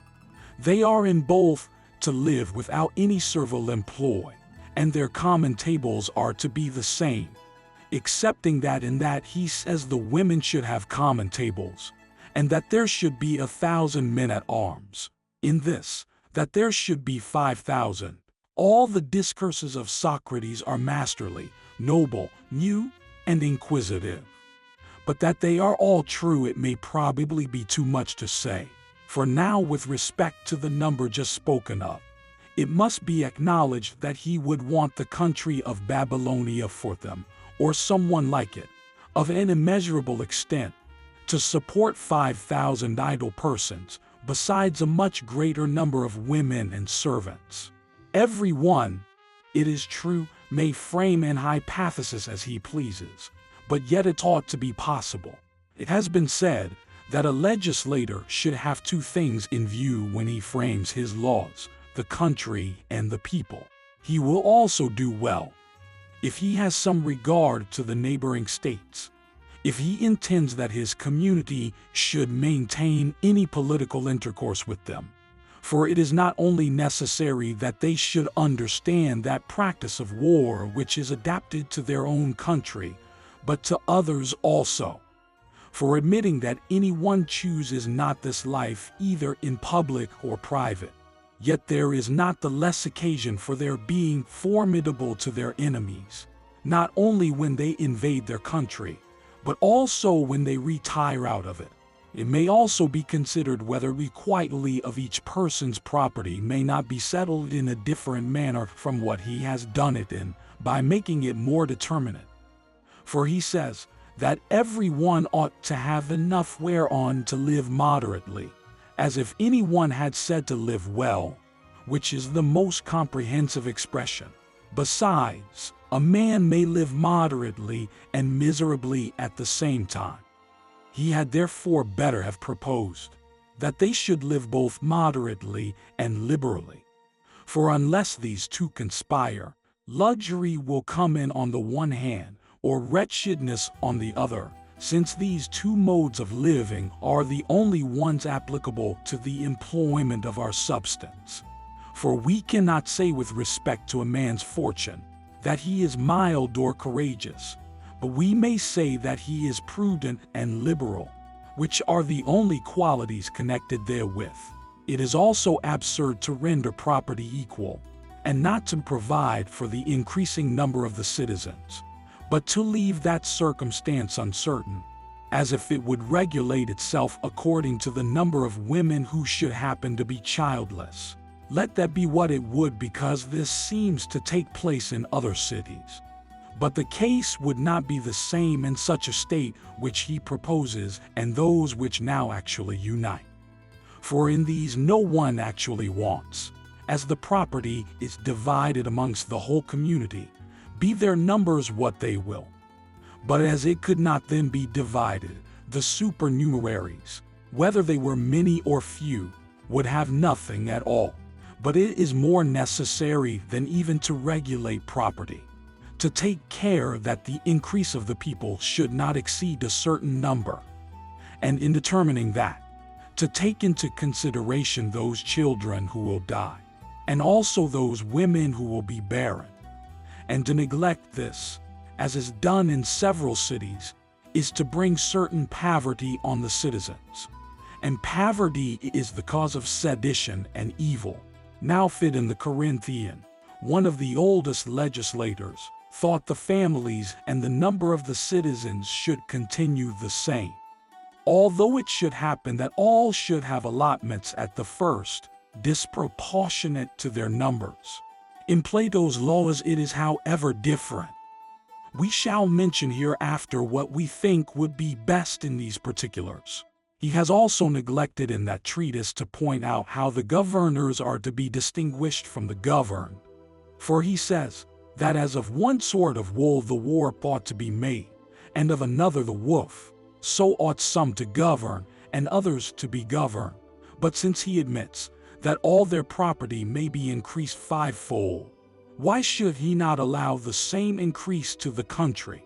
He ought also to consider whether his allotment of the houses will be useful to the community.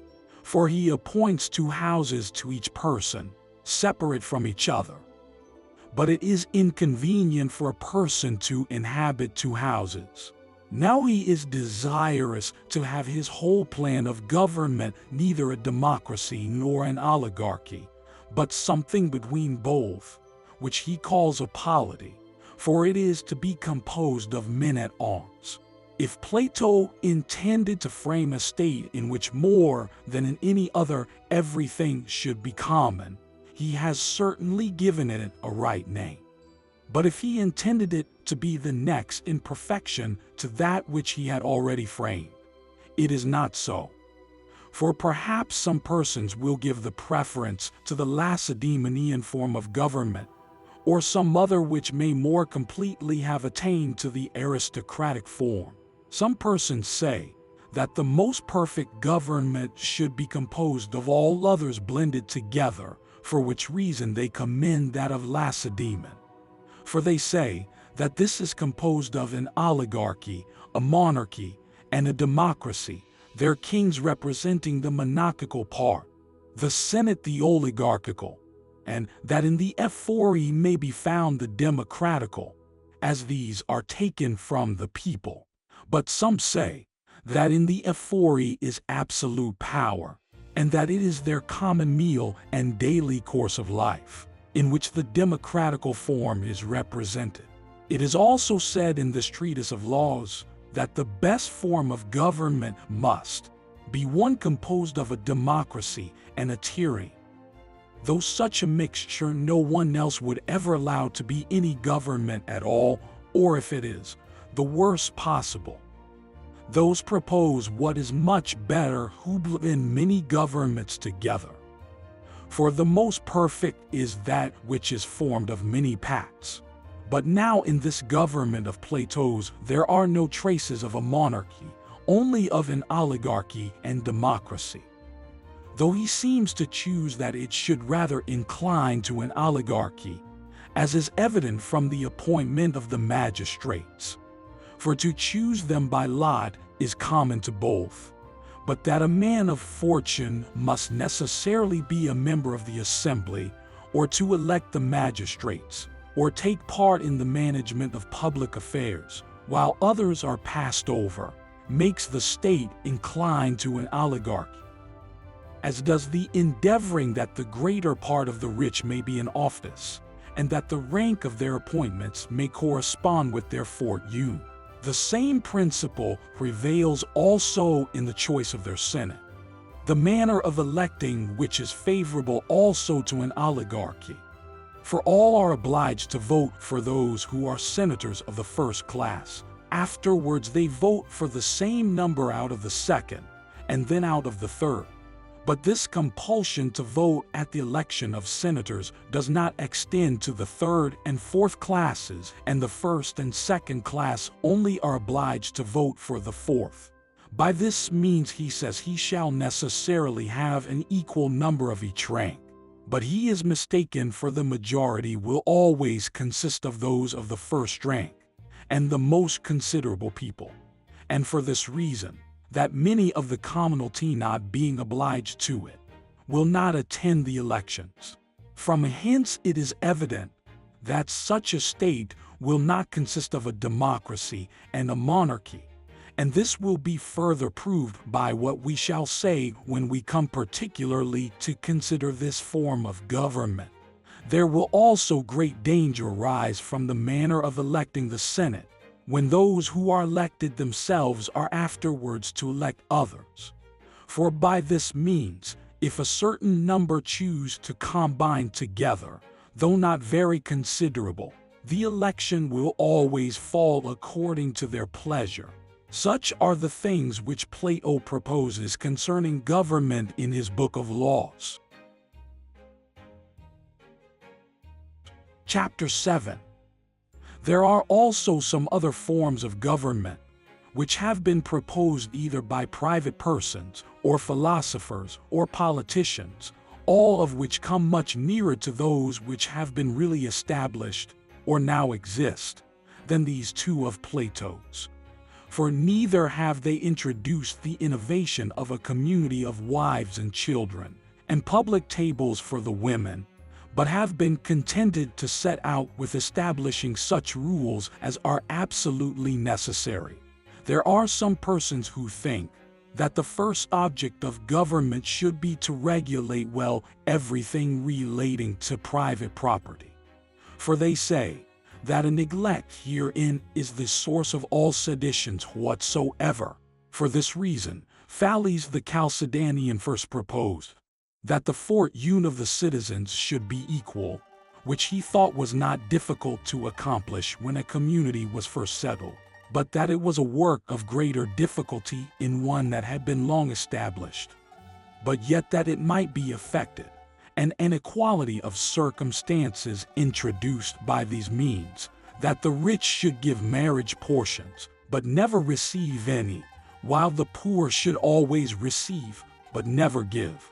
But Plato, in his treatise of laws, thinks that a difference in circumstances should be permitted to a certain degree, but that no citizen should be allowed to possess more than 5 times as much as the lowest census, as we have already mentioned.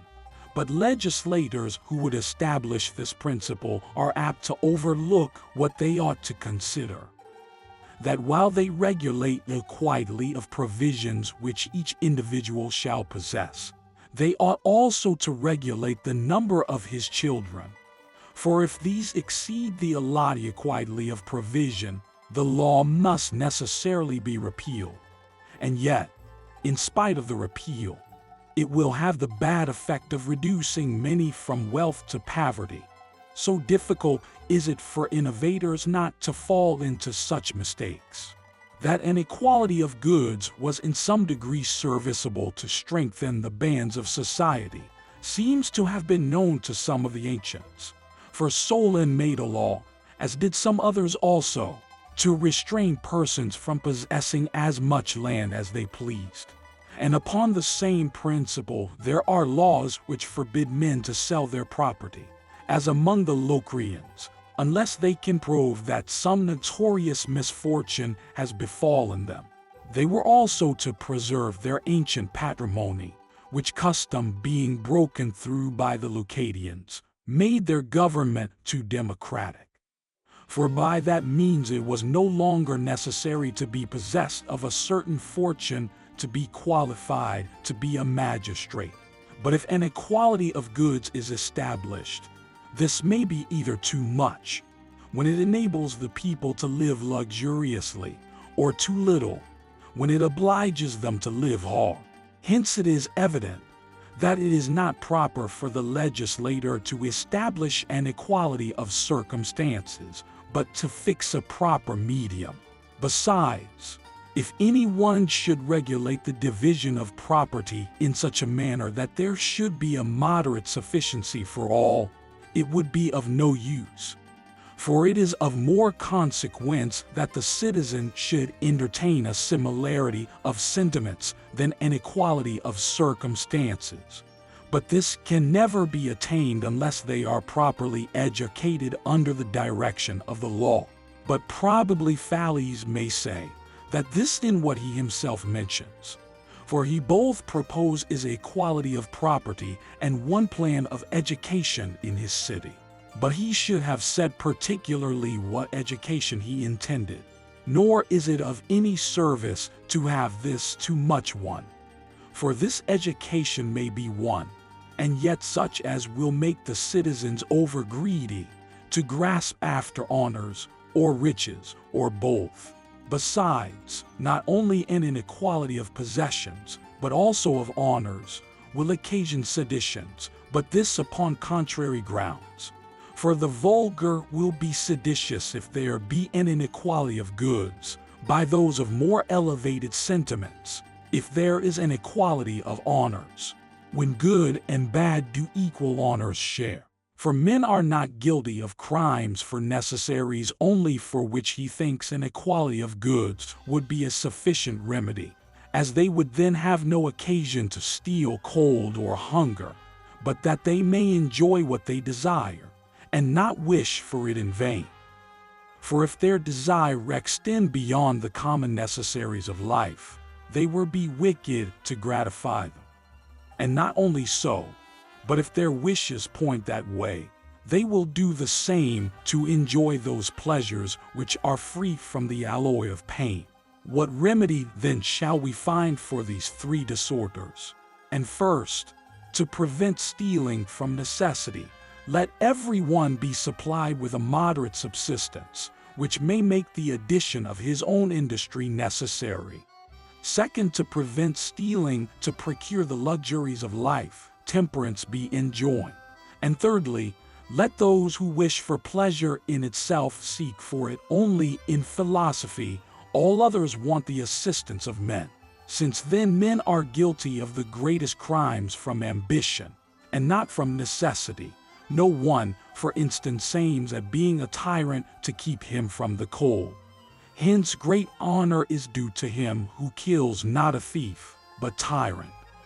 So that polity which Thales establishes would only be salutary to prevent little crimes. He has also been very desirous to establish such rules as will conduce to perfect the internal policy of his state, and he ought also to have done the same with respect to its neighbors and all foreign nations. For the considerations of the military establishment should take place in planning every government, that it may not be unprovided in case of a war, of which he has said nothing. So also with respect to property, it ought not only to be adapted to the exigencies of the state, but also to such dangers as may arise from without. Thus it should not be so much as to tempt those who are near and more powerful to invade it, while those who possess it are not able to drive out the invaders, nor so little as that the state should not be able to go to war with those who are quite equal to itself, and of this he has determined nothing. It must indeed be allowed that it is advantageous to a community to be rather rich than poor. Probably the proper boundary is this: not to possess enough to make it worthwhile for a more powerful neighbor to attack you, any more than he would those who had not so much as yourself. Thus when Autophrodatus proposed to besiege Atarneus, Eubulus advised him to consider what time it would require to take the city, and then would have him determine whether it would answer, for that he should choose, if it would even take less than he proposed, to quit the place. His saying this made Autophrodatus reflect upon the business and give over the siege. There is, indeed, some advantage in an equality of goods amongst the citizens to prevent seditions, and yet, to say truth, no very great one. For men of great abilities will stomach their being put upon a level with the rest of the community, for which reason they will very often appear ready for every commotion and sedition. For the wickedness of mankind is insatiable, for though at first to a bully might be sufficient, yet when once it has become customary, they continually want something more, until they set no limits to their expectations. For it is the nature of our desires to be boundless, and many live only to gratify them. But for this purpose, the first object is not so much to establish an equality of fortune, as to prevent those who are of a good disposition from desiring more than their own, and those who are of a bad one from being able to acquire it. And this may be done if they are kept in an inferior station, and not exposed to injustice. Nor has he treated well the equality of goods, for he has extended his regulation only to land. Whereas a man's substance consists not only in this, but also in slaves, cattle, money, and all that variety of things which fall under the name of chattels. Now there must be either an equality established in all these, or some certain rule, or they must be left entirely at large. It appears too by his laws that he intends to establish only a small state, as all the artificers are to belong to the public, and add nothing to the complement of citizens. But if all those who are to be employed in public works are to be the slaves of the public, it should be done in the same manner as it is at Epidamnum, and as Diophantus formerly regulated it at Athens. From these particulars, any one may nearly judge whether Thales' community is well or ill established. Chapter 8. Hippodamus, the son of Eurypon a Milesian, contrived the art of laying out towns, and separated the Piraeus. This man was in other respects too eager after notice, and seemed to many to live in a very affected manner, with his flowing locks and his expensive ornaments, and a coarse warm vest which he wore, not only in the winter, but also in the hot weather, as he was very desirous of the character of a universal scholar. He was the first who, not being actually engaged in the management of public affairs, sat himself to inquire what sort of government was best. And he planned a state, consisting of 10,000 persons, divided into 3 parts, one consisting of artisans, another of husbandmen, and the third of soldiers. He also divided the lands into 3 parts, and allotted one to sacred purposes, another to the public, and the third to individuals. The first of these was to supply what was necessary for the established worship of the gods. The second was to be allotted to the support of the soldiery, and the third was to be the property of the husbandman. He thought also that there need only be 3 sorts of laws, corresponding to the 3 sorts of actions which can be brought, namely, for assault, trespasses, or death. He ordered also that there should be a particular court of appeal, into which all causes might be removed which were supposed to have been unjustly determined elsewhere, which court should be composed of old men chosen for that purpose. He thought also that they should not pass sentence by votes, but that every one should bring with him a tablet, on which he should write that he found the party guilty, if it was so, but if not, he should bring a plain tablet. But if he acquitted him of one part of the indictment but not of the other, he should express that also on the tablet. For he disapproved of that general custom already established, as it obliges the judges to be guilty of perjury if they determine positively either on the one side or the other. He also made a law that those should be rewarded who found out anything for the good of the city, and that the children of those who fell in battle should be educated at the public expense, which law had never been proposed by any other legislator, though it is at present in use at Athens as well as in other cities.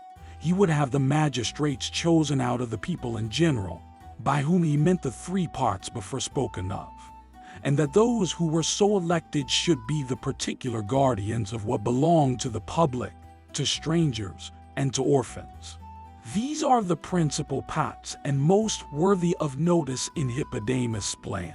But some persons might doubt the propriety of his division of the citizens into 3 parts. For the artisans, the husbandmen, and the soldiers are to compose one community, where the husbandmen are to have no arms, and the artisans neither arms nor land, which would in a manner render them slaves to the soldiery. It is also impossible that the whole community should partake of all the honorable employments in it, for the generals and the guardians of the state must necessarily be appointed out of the soldiery, and indeed the most honorable magistrates. But as the 2 other parts will not have their share in the government, how can they be expected to have any affection for it? But it is necessary that the soldiery should be superior to the other 2 parts, and this superiority will not be easily gained without they are very numerous. And if they are so, why should the community consist of any other members? Why should any others have a right to elect the magistrates? Besides, of what use are the husbandmen to this community? Artisans, 'tis true, are necessary, for these every city wants, and they can live upon their business. The husbandmen indeed furnish the soldiers with provisions. They would be properly part of the community. But these are supposed to have their private property, and to cultivate it for their own use. Moreover, if the soldiers themselves are to cultivate that common land which is appropriated for their support, there will be no distinction between the soldier and the husbandman, which the legislator intended there should be. And if there should be any others who are to cultivate the private property of the husbandmen and the common lands of the military, there will be a 4th order in the state which will have no share in it. and always entertain hostile sentiments towards it. If anyone should propose that the same persons should cultivate their own lands and the public ones also, then there would be a deficiency of provisions to supply to families, as the lands would not immediately yield enough for themselves and the soldiers also. And all these things would occasion great confusion. Nor do I approve of his method of determining causes, when he would have the judge split the case which comes simply before him, and thus, instead of being a judge, become an arbitrator. Now, when any matter is brought to arbitration, it is customary for many persons to confer together upon the business that is before them. But when a cause is brought before judges, it is not so. And many legislators take care that the judges shall not have it in their power to communicate their sentiments to each other. Besides, what can prevent confusion on the bench when one judge thinks a fine should be different from what another has said at? One proposing 20 minae, another 10, or be it more or less, another 4, and another 5. And it is evident that in this manner they will differ from each other, while some will give the whole damages sued for, and others nothing. In this situation, how shall their determinations be settled? Besides, a judge cannot be obliged to perjure himself who simply acquits or condemns, if the action is fairly and justly brought. For he who acquits the party does not say that he ought not to pay any fine at all, but that he ought not to pay a fine of 20 minae. But he that condemns him is guilty of perjury if he sentences him to pay 20 minae while he believes the damages ought not to be so much. Now with respect to these honors which he proposes to bestow on those who can give any information useful to the community, this, though very pleasing in speculation, is what the legislator should not settle, for it would encourage informers, and probably occasion commotions in the state. And this proposal of his gives rise also to further conjectures and inquiries. For some persons have doubted whether it is useful or hurtful to alter the established law of any country, if even for the better, for which reason one cannot immediately determine upon what he here says, whether it is advantageous to alter the law or not. We know, indeed, that it is possible to propose to new model both the laws and government as a common good. And since we have mentioned this subject, it may be very proper to enter into a few particulars concerning it, for it contains some difficulties, as I have already said, and it may appear better to alter them, since it has been found useful in other sciences. Thus the science of physics is extended beyond its ancient bounds. So is the gymnastic, and indeed all other arts and powers, so that one may lay it down for certain that the same thing will necessarily hold good in the art of government, and it may also be affirmed that experience itself gives a proof of this. For the ancient laws are too simple and barbarous, which allowed the Greeks to wear swords in the city, and to buy their wives of each other, and indeed all the remains of old laws which we have are very simple. For instance, a loin cum relative to murder. If any person who prosecutes another for murder can produce a certain number of witnesses to it of his own relations, the accused person shall be held guilty. Upon the whole, all persons ought to endeavor to follow what is right, and not what is established. And it is probable that the first men, whether they sprung out of the earth, or were saved from some general calamity, had very little understanding or knowledge, as is affirmed of these aborigines, so that it would be absurd to continue in the practice of their rules. Nor is it, moreover, right to permit written laws always to remain without alteration. For as in all other sciences, so in politics, it is impossible to express everything in writing with perfect exactness. For when we commit anything to writing, we must use general terms, But in every action there is something particular to itself, which these may not comprehend. From whence it is evident that certain laws will at certain times admit of alterations. But if we consider this matter in another point of view, it will appear to require great caution. For when the advantage proposed is trifling, as the accustoming the people easily to abolish their laws is of bad consequence, it is evidently better to pass over some faults which either the legislator or the magistrates may have committed. For the alterations will not be of so much service as a habit of disobeying the magistrates will be of disservice. Besides, the instance brought from the arts is fallacious. For it is not the same thing to alter the one as the other. For a law derives all its strength from custom, and this requires long time to establish. So that, to make it an easy matter to pass from the established laws to other new ones, is to weaken the power of laws.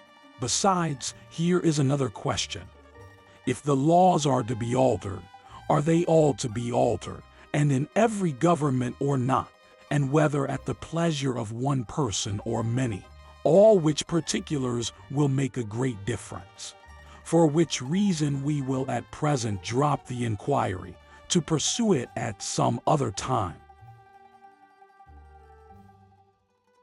Chapter 9. There are two considerations which offer themselves with respect to the government established at Lacedaemon and Crete, and indeed in almost all other states whatsoever. One is whether their laws do or do not promote the best establishment possible. The other is whether there is anything, if we consider either the principles upon which it is founded or the executive part of it, which prevents the form of government that they had proposed to follow from being observed. Now it is allowed that in every well-regulated state the members of it should be free from servile labor. But in what manner this shall be effected is not so easy to determine. For the Penicians have very often attacked the Thessalians, and the Helots the Lacedaemonians, for they in a manner continually watch an opportunity for some misfortune befalling them. But no such thing has ever happened to the Cretans. The reason for which probably is that although they are engaged in frequent wars with the neighboring cities, yet none of these would enter into an alliance with the revolters, as it would be disadvantageous for them, who themselves also have their villains. But now there is perpetual enmity between the Lacedaemonians and all their neighbors, the Argives, the Messenians, and the Arcadians. Their slaves also first revolted from the Thessalians while they were engaged in wars with their neighbors the Achaeans, the Parabines, and the Magnesians. It seems to me indeed, if nothing else, yet something very troublesome to keep upon proper terms with them.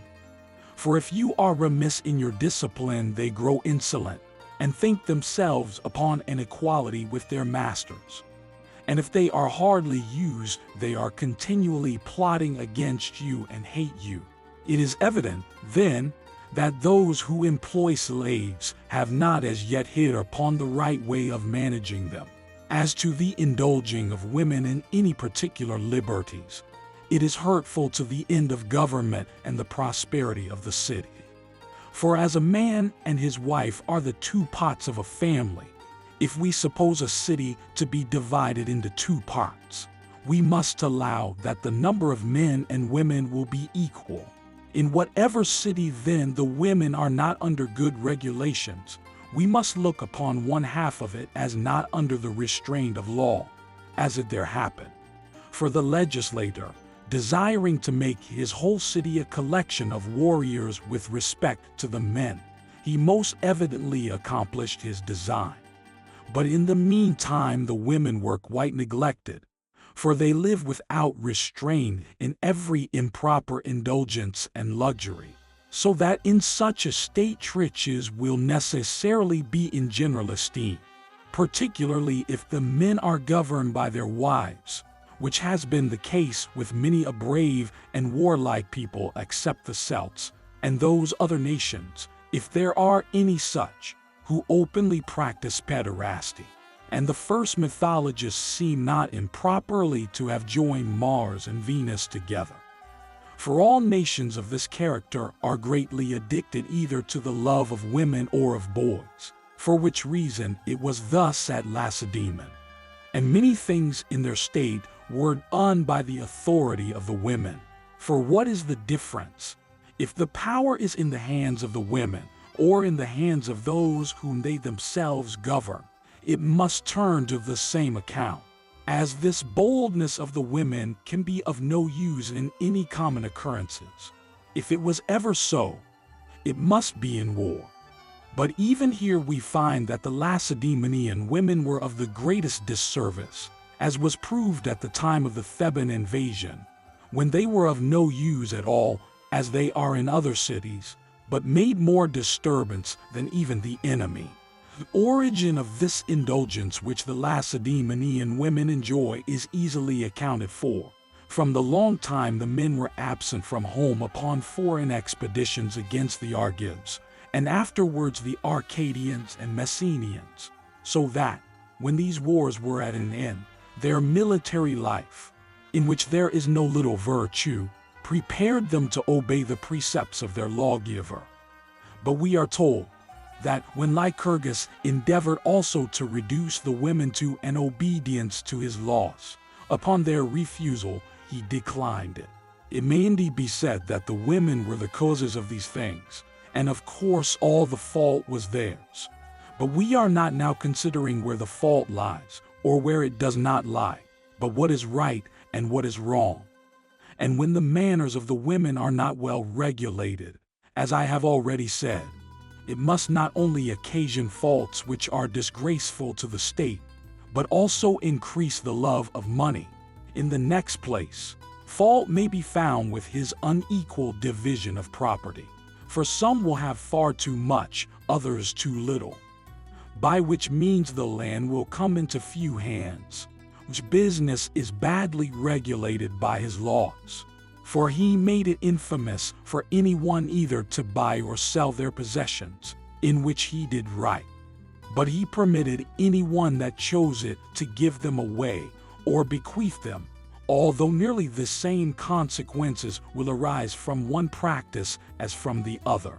It is supposed that near 2 pots in 5 of the whole country is the property of women, owing to their being so often sole heirs, and having such large fortune in marriage. Though it would be better to allow them none, or a little, or a certain regulated proportion.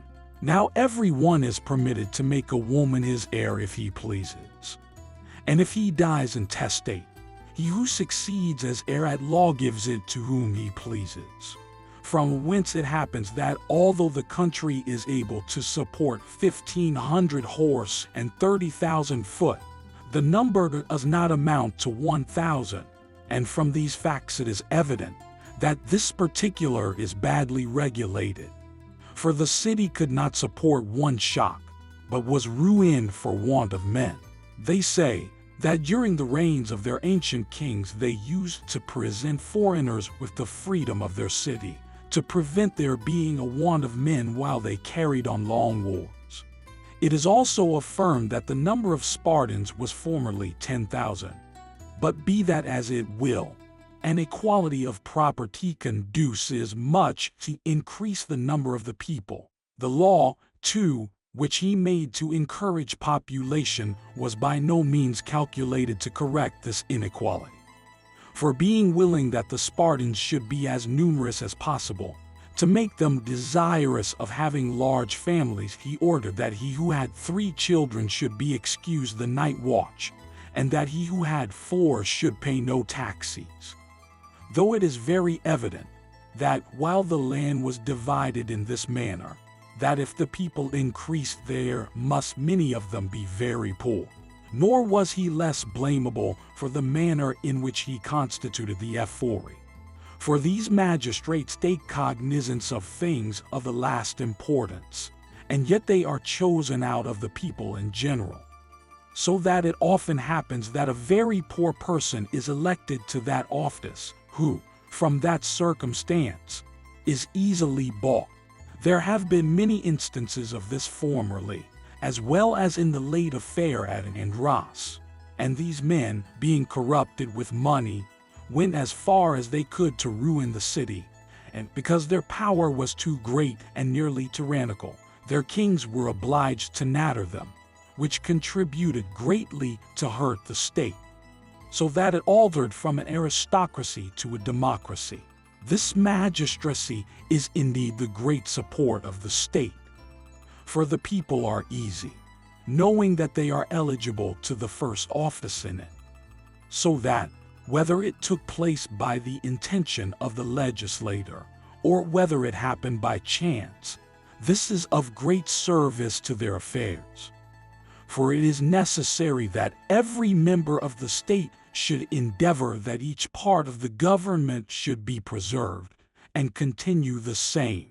And upon this principle their kings have always acted, out of regard to their honor. The wise and good from their attachment to the Senate, a seat wherein they consider as the reward of virtue, and the common people, that they may support the ephori, of whom they consist. And it is proper that these magistrates should be chosen out of the whole community, not as the custom is at present, which is very ridiculous.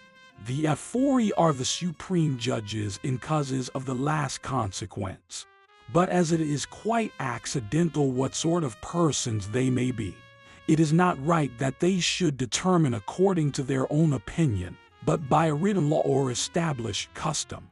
Their way of life also is not consistent with the manners of the city, for it is too indulgent, whereas that of others is too severe, so that they cannot support it, but are obliged privately to act contrary to law, that they may enjoy some of the pleasures of sense.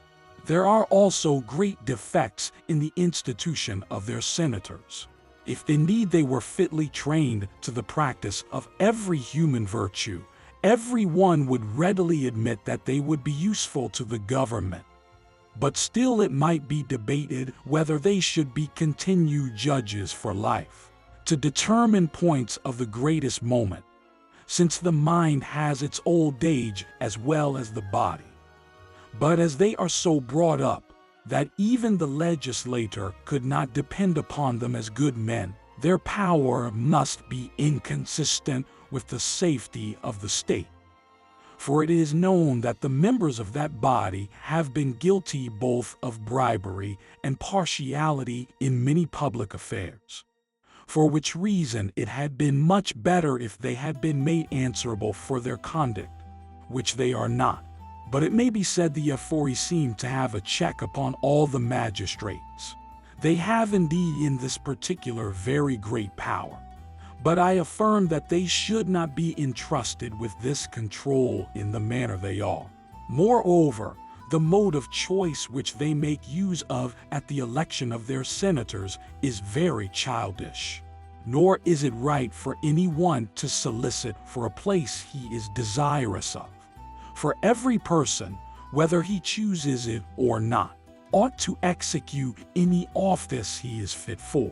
But his intention was evidently the same in this as in the other parts of his government, for making his citizens ambitious after honors. With men of that disposition he has filled his senate, since no others will solicit for that office. And yet the principal part of those crimes which men are deliberately guilty of arise from ambition and avarice. We will inquire at another time whether the office of a king is useful to the state. Thus much is certain, that they should be chosen from a consideration of their conduct, and not as they are now. But that the legislator himself did not expect to make all his citizens honorable and completely virtuous is evident from this, that he distressed them as not being good men. For he sent those upon the same embassy that were at variance with each other, and thought that in the dispute of the kings the safety of the state consisted, Neither were their common meals at first well established, for these should rather have been provided at the public expense, as at Crete, where, as at Lacedaemon, every one was obliged to buy his portion, although he might be very poor, and could by no means bear the expense, by which means the contrary happened to what the legislator desired. For he intended that those public meals should strengthen the democratic part of his government. But this regulation had quite the contrary effect, for those who were very poor could not take part in them. And it was an observation of their forefathers that the not allowing those who could not contribute their proportion to the common tables to partake of them would be the ruin of the state. Other persons have censured his laws concerning naval affairs, and not without reason, as it gave rise to disputes. For the commander of the fleet is in a manner set up in opposition to the kings, who are generals of the army for life. There is also another defect in his laws worthy of censure, which Plato has given in his Book of Laws, that the whole constitution was calculated only for the business of war. It is indeed excellent to make them conquerors, for which reason the preservation of the state depended thereon. The destruction of it commenced with their victories, for they knew not how to be idle, or engage in any other employment than war. In this particular also they were mistaken, that though they rightly thought that those things which are the objects of contention amongst mankind are better procured by virtue than vice, yet they wrongfully preferred the things themselves to virtue. Nor was the public revenue well managed at Sparta, for the state was worth nothing while they were obliged to carry on the most extensive wars, and the subsidies were very badly raised. For as the Spartans possessed a large extent of country, they were not exact upon each other as to what they paid in. And thus an event contrary to the legislator's intention took place. For the state was poor, the individuals avaricious. Enough of the Lacedaemonian government, for these seem the chief defects in it. Chapter 10. The government of Crete bears a near resemblance to this. In some few particulars it is not worse, but in general it is far inferior in its contrivance. For it appears and is allowed in many particulars the constitution of Lacedaemon was formed in imitation of that of Crete. And in general most new things are an improvement upon the old. For they say that when Lycurgus ceased to be guardian to King Charles, he went abroad and spent a long time with his relations in Crete. For the Lycians are a colony of the Lacedaemonians, and those who first settled there adopted that body of laws which they found already established by the inhabitants. In like manner also those who now live near them have the very laws which Minos first drew up. This island seems formed by nature to be the mistress of Greece, for it is entirely surrounded by a navigable ocean which washes almost all the maritime parts of that country, and is not far distant on the one side from Peloponnesus, on the other, which looks towards Asia, from Triopium and Rhodes. By means of this situation Minos acquired the empire of the sea and the islands, some of which he subdued, in others planted colonies. At last he died at Chamicus while he was attaining Sicily. There is this analogy between the customs of the Lacedaemonians and the Cretans. The Helots cultivate the grounds for the one, the domestic slaves for the other. Both states have their common meals, and the Lacedaemonians called these formerly not Cydicia but Ampia, as the Cretans do, which proves from whence the custom arose. In this particular their governments are also alike. The Ephori have the same power with those of Crete, who are called Kosmoi, with this difference only, that the number of the one is 5, of the other 10.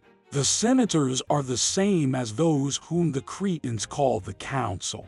There was formerly also a kingly power in Crete, but it was afterwards dissolved, and the command of their armies was given to the Kosmoi. Everyone also has a vote in their public assembly, but this has only the power of confirming what has already passed the council and the Kosmoi.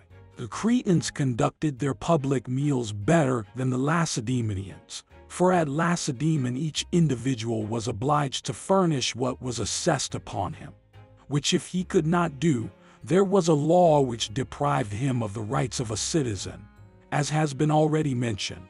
But in Crete they were furnished by the community, for all the corn and cattle, taxes and contributions, which the domestic slaves were obliged to furnish, were divided into pots and allotted to the gods, the exigencies of the state, and these public meals, so that all the men, women, and children were maintained from a common stock. The legislator gave great attention to encourage a habit of eating sparingly, as very useful to the citizens.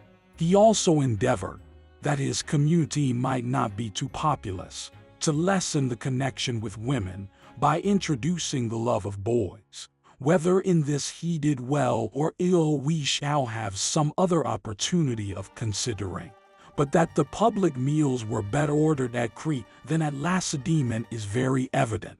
The institution of the Kosmoi was still worse than that of the Ephori, for it contained all the faults incident to that magistracy and some peculiar to itself. For in both cases it is uncertain who will be elected, but the Lacedaemonians have this advantage which the others have not, that as all are eligible, the whole community have a share in the highest honors, and therefore all desire to preserve the state. Whereas among the Cretans, the Kosmoi are not chosen out of the people in general, but out of some certain families, and the Senate out of the Kosmoi. And the same observations which may be made on the Senate at Lacedaemon may be applied to these. For their being under no control, and their continuing for life, is an honor greater than they merit. And to have their proceedings not regulated by a written law, but left to their own discretion, is dangerous. As to there being no insurrections, although the people share not in the management of public affairs, this is no proof of a well-constituted government, as the Kosmoi have no opportunity of being bribed like the Ephori, as they live in an island far from those who would corrupt them. But the method they take to correct that fault is absurd, impolitic, and tyrannical, for very often either their fellow magistrates or some private persons conspire together and turn out the Kosmoi. They are also permitted to re-sign their office before their time is elapsed. And if all this was done by law it would be well, and not at the pleasure of the individuals, which is a bad rule to follow.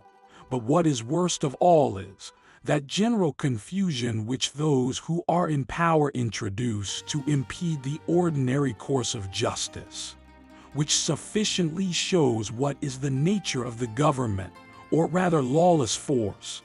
For it is usual with the principal persons amongst them to collect together some of the common people and their friends, and then revolt and set up for themselves, and come to blows with each other. And what is the difference?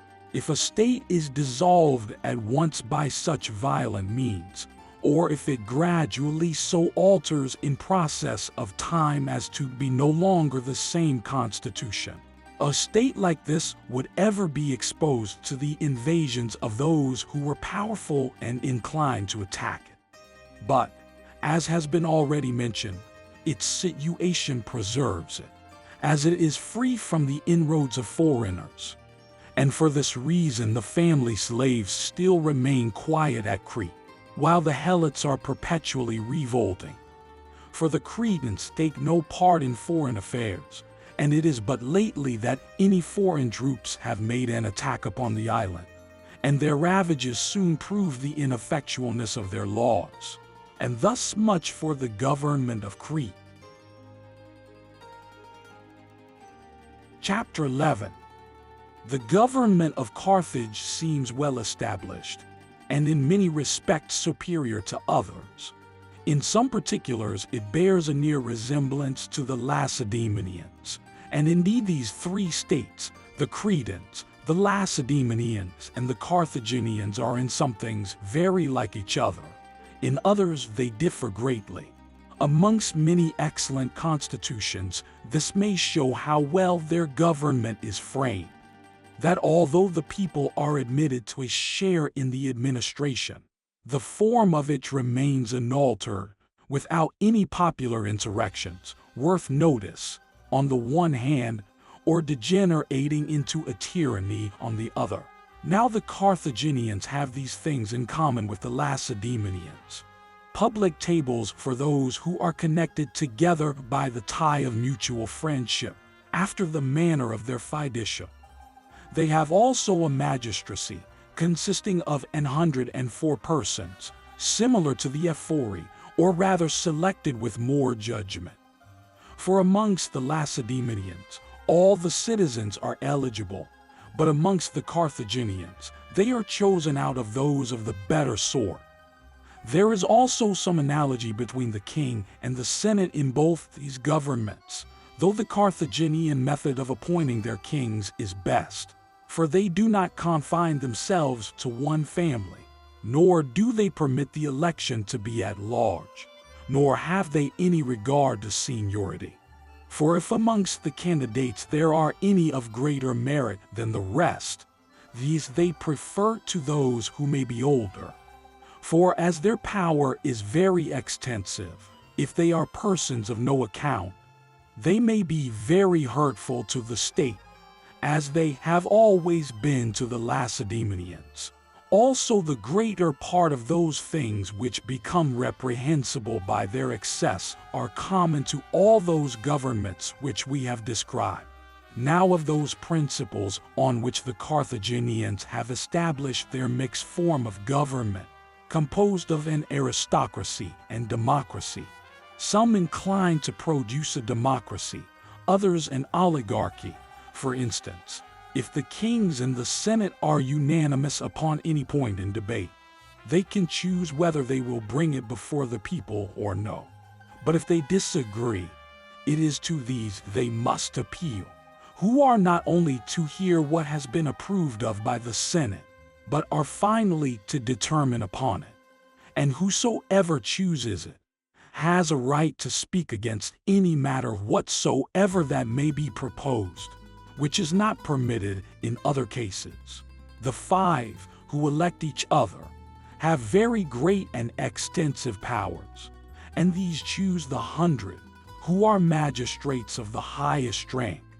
Their power also continues longer than any other magistrates, for it commences before they come into office, and is prolonged after they are out of it. And in this particular, the state inclines to an oligarchy. But as they are not elected by lot, but by suffrage, and are not permitted to take money, they are the greatest supporters imaginable of an aristocracy, the determining all causes by the same magistrates, and not oré in one court and another in another, as at Lacedaemon, has the same influence. The constitution of Carthage is now shifting from an aristocracy to an oligarchy, in consequence of an opinion which is favorably entertained by many, who think that the magistrates in the community ought not to be persons of family only, but of fortune also.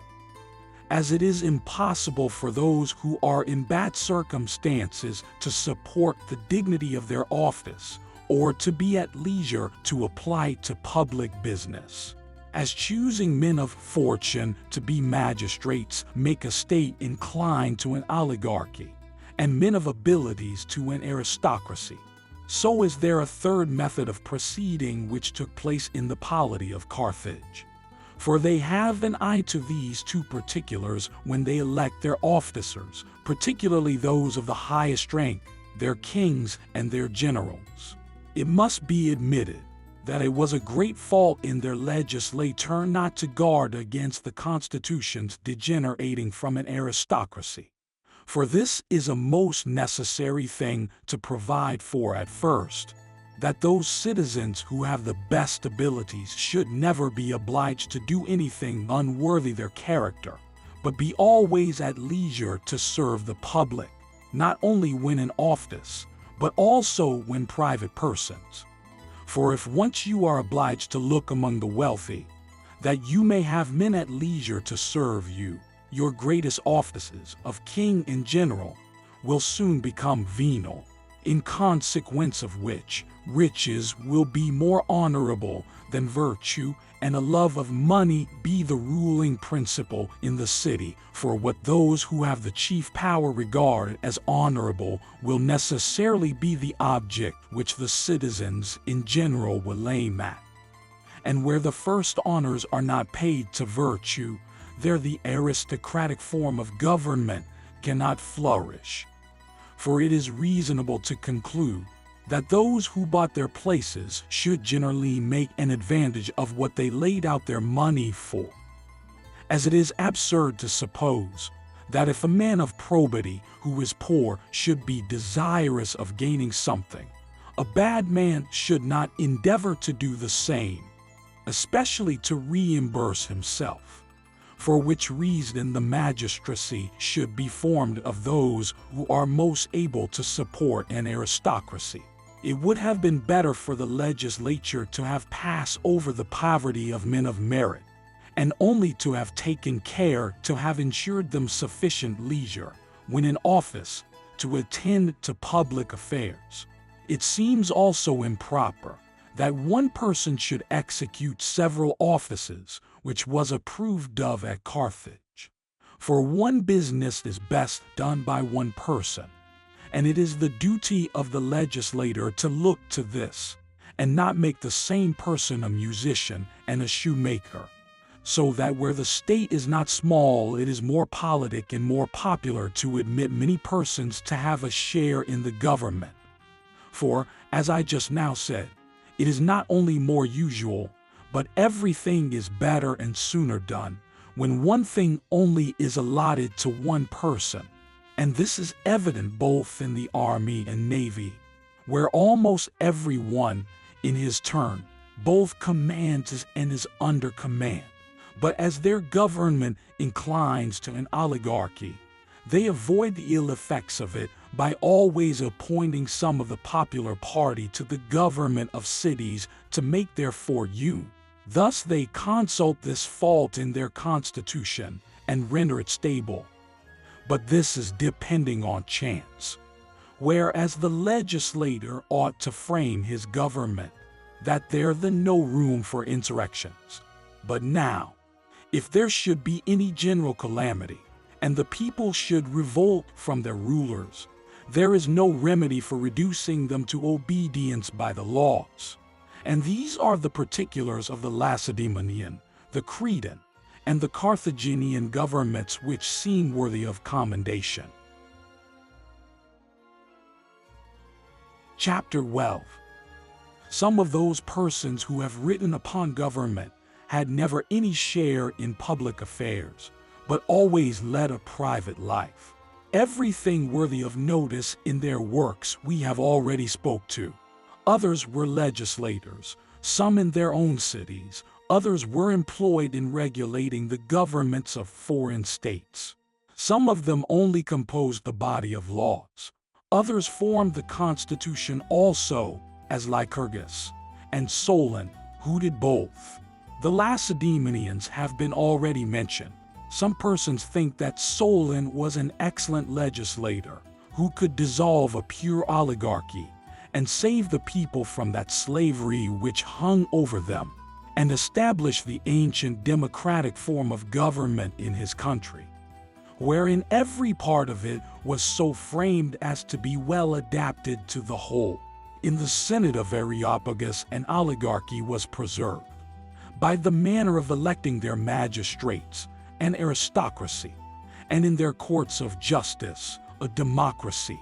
Solon seems not to have altered the established form of government, either with respect to the Senate or the mode of electing their magistrates, but to have raised the people to great consideration in the state by allotting the supreme judicial department to them, and for this some persons blame him, as having done what would soon overturn that balance of power he intended to establish.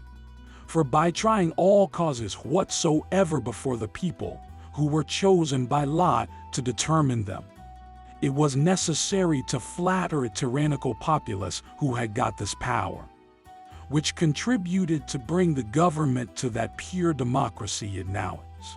Both Ephialtes and Pericles abridged the power of the Areopagites, the latter of whom introduced the method of paying those who attended the courts of justice. And thus every one who aimed at being popular proceeded increasing the power of the people to what we now see it. But it is evident that this was not Solon's intention, but that it arose from accident.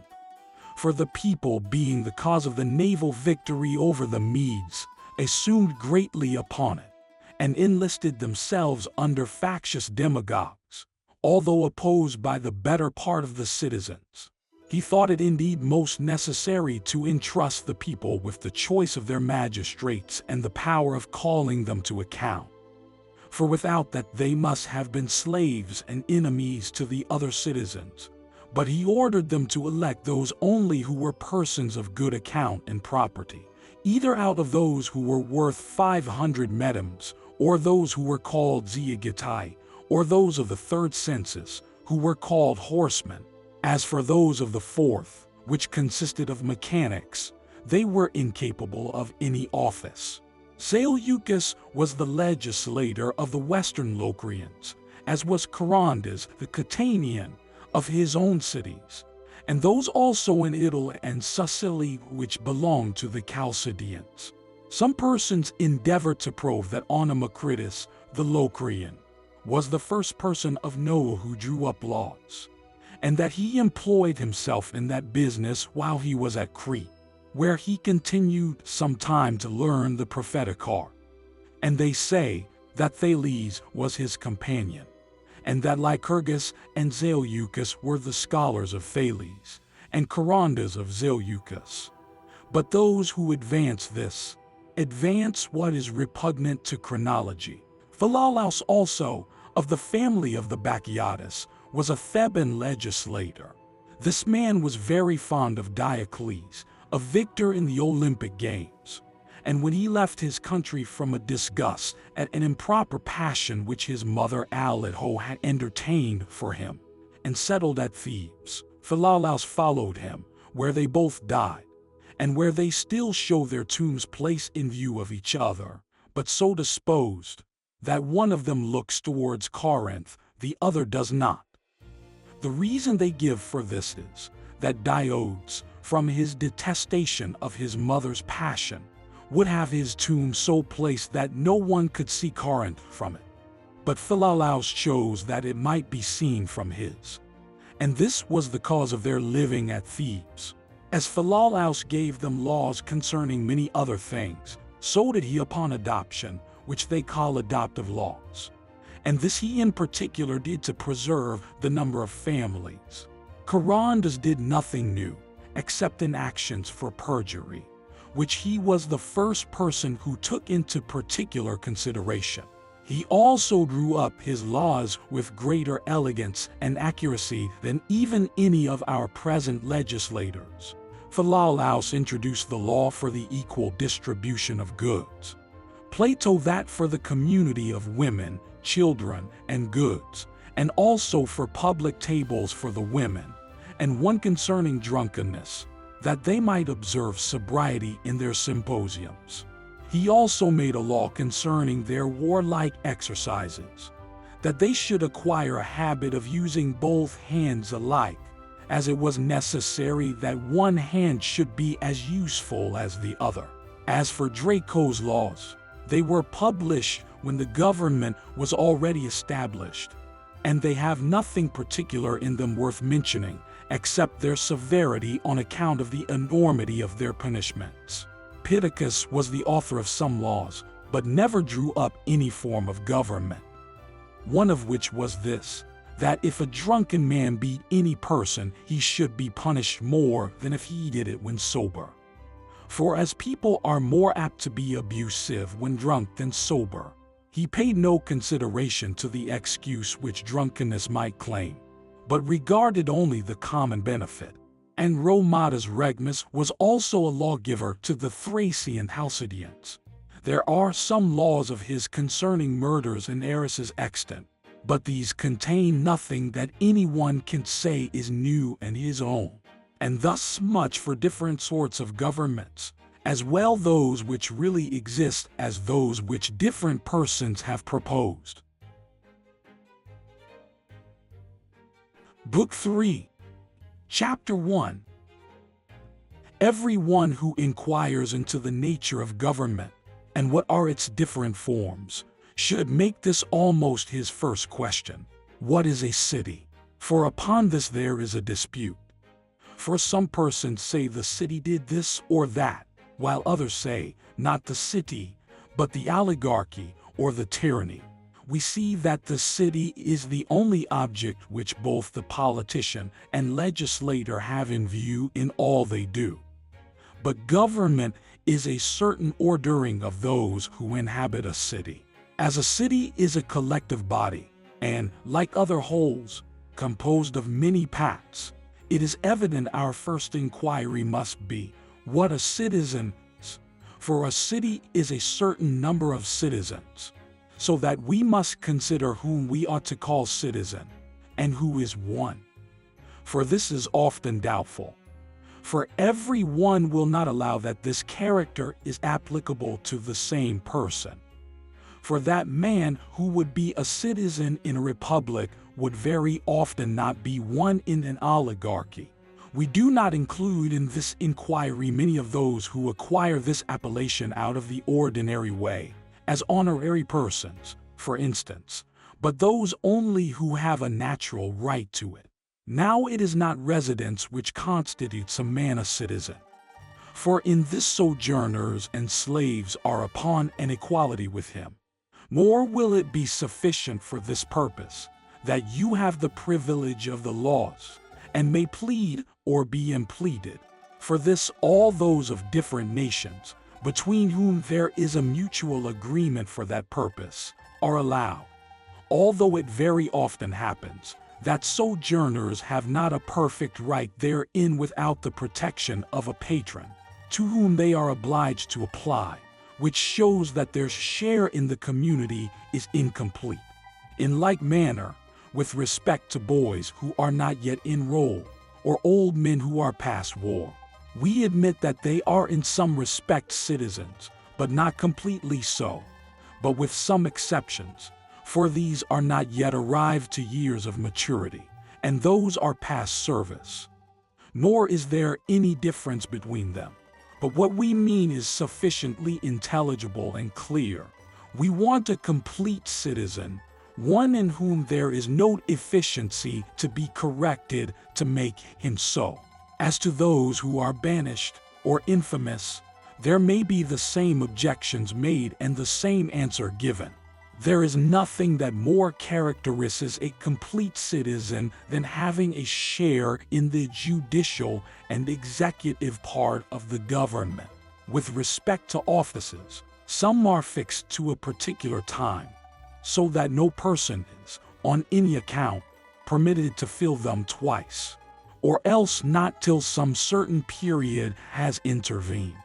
Others are not fixed, as a juryman's, and a member of the General Assembly, but probably someone may say these are not offices, nor have the citizens in these capacities any share in the government. Though surely it is ridiculous to say that those who have the principal power in the state bear no office in it. But this objection is of no weight, for it is only a dispute about words. As there is no general term which can be applied both to the office of a juryman and a member of the assembly.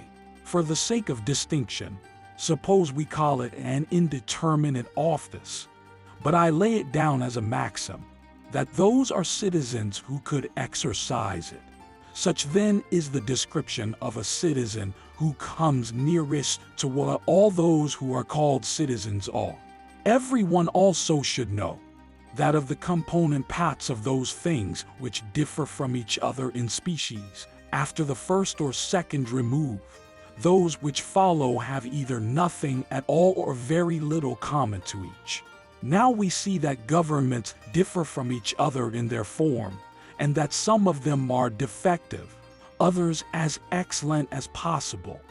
For it is evident that those which have many deficiencies and degeneracies in them must be far inferior to those which are without such faults. What I mean by degeneracies will be hereafter explained. Hence it is clear that the office of a citizen must differ as governments do from each other. For which reason he who is called a citizen has, in a democracy, every privilege which that station supposes.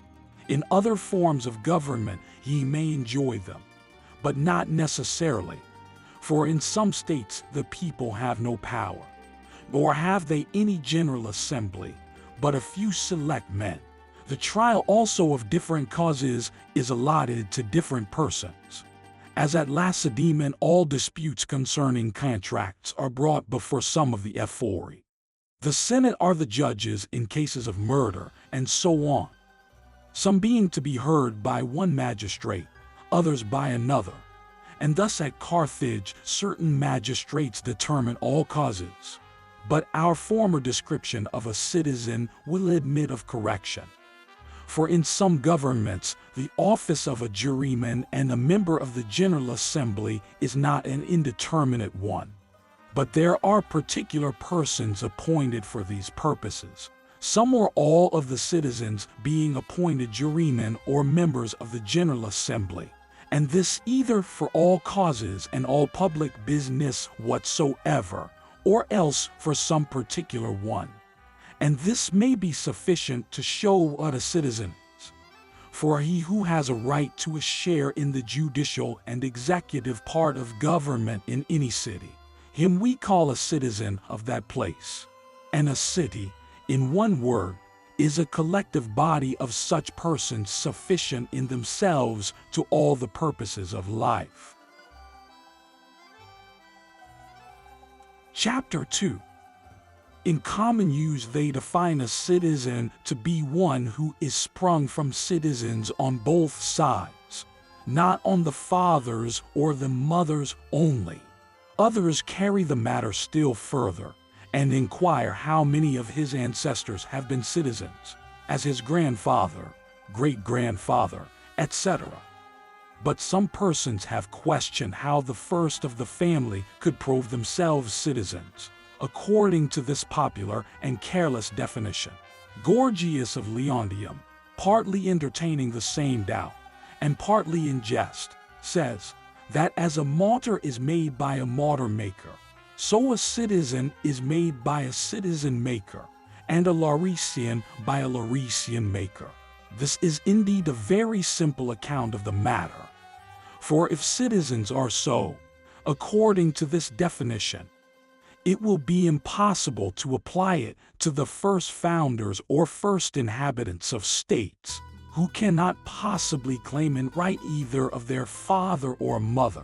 It is probably a matter of still more difficulty to determine their rights as citizens who are admitted to their freedom after any revolution in the state, as, for instance, at Athens, after the expulsion of the tyrants, when Clisthenes enrolled many foreigners and city slaves amongst the tribes. And the doubt with respect to them was, not whether they were citizens or no, but whether they were legally so or not. Though indeed some persons may have this further doubt, whether a citizen can be a citizen when he is illegally made. As if an illegal citizen and one who is no citizen at all were in the same predicament.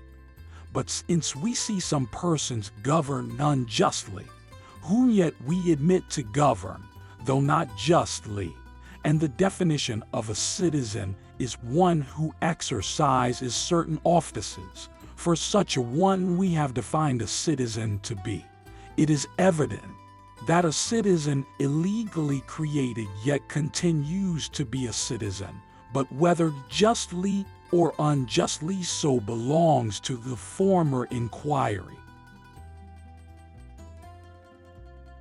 Chapter 3 has also been doubted what was and what was not the act of the city, as, for instance, when a democracy arises out of an aristocracy or a tyranny.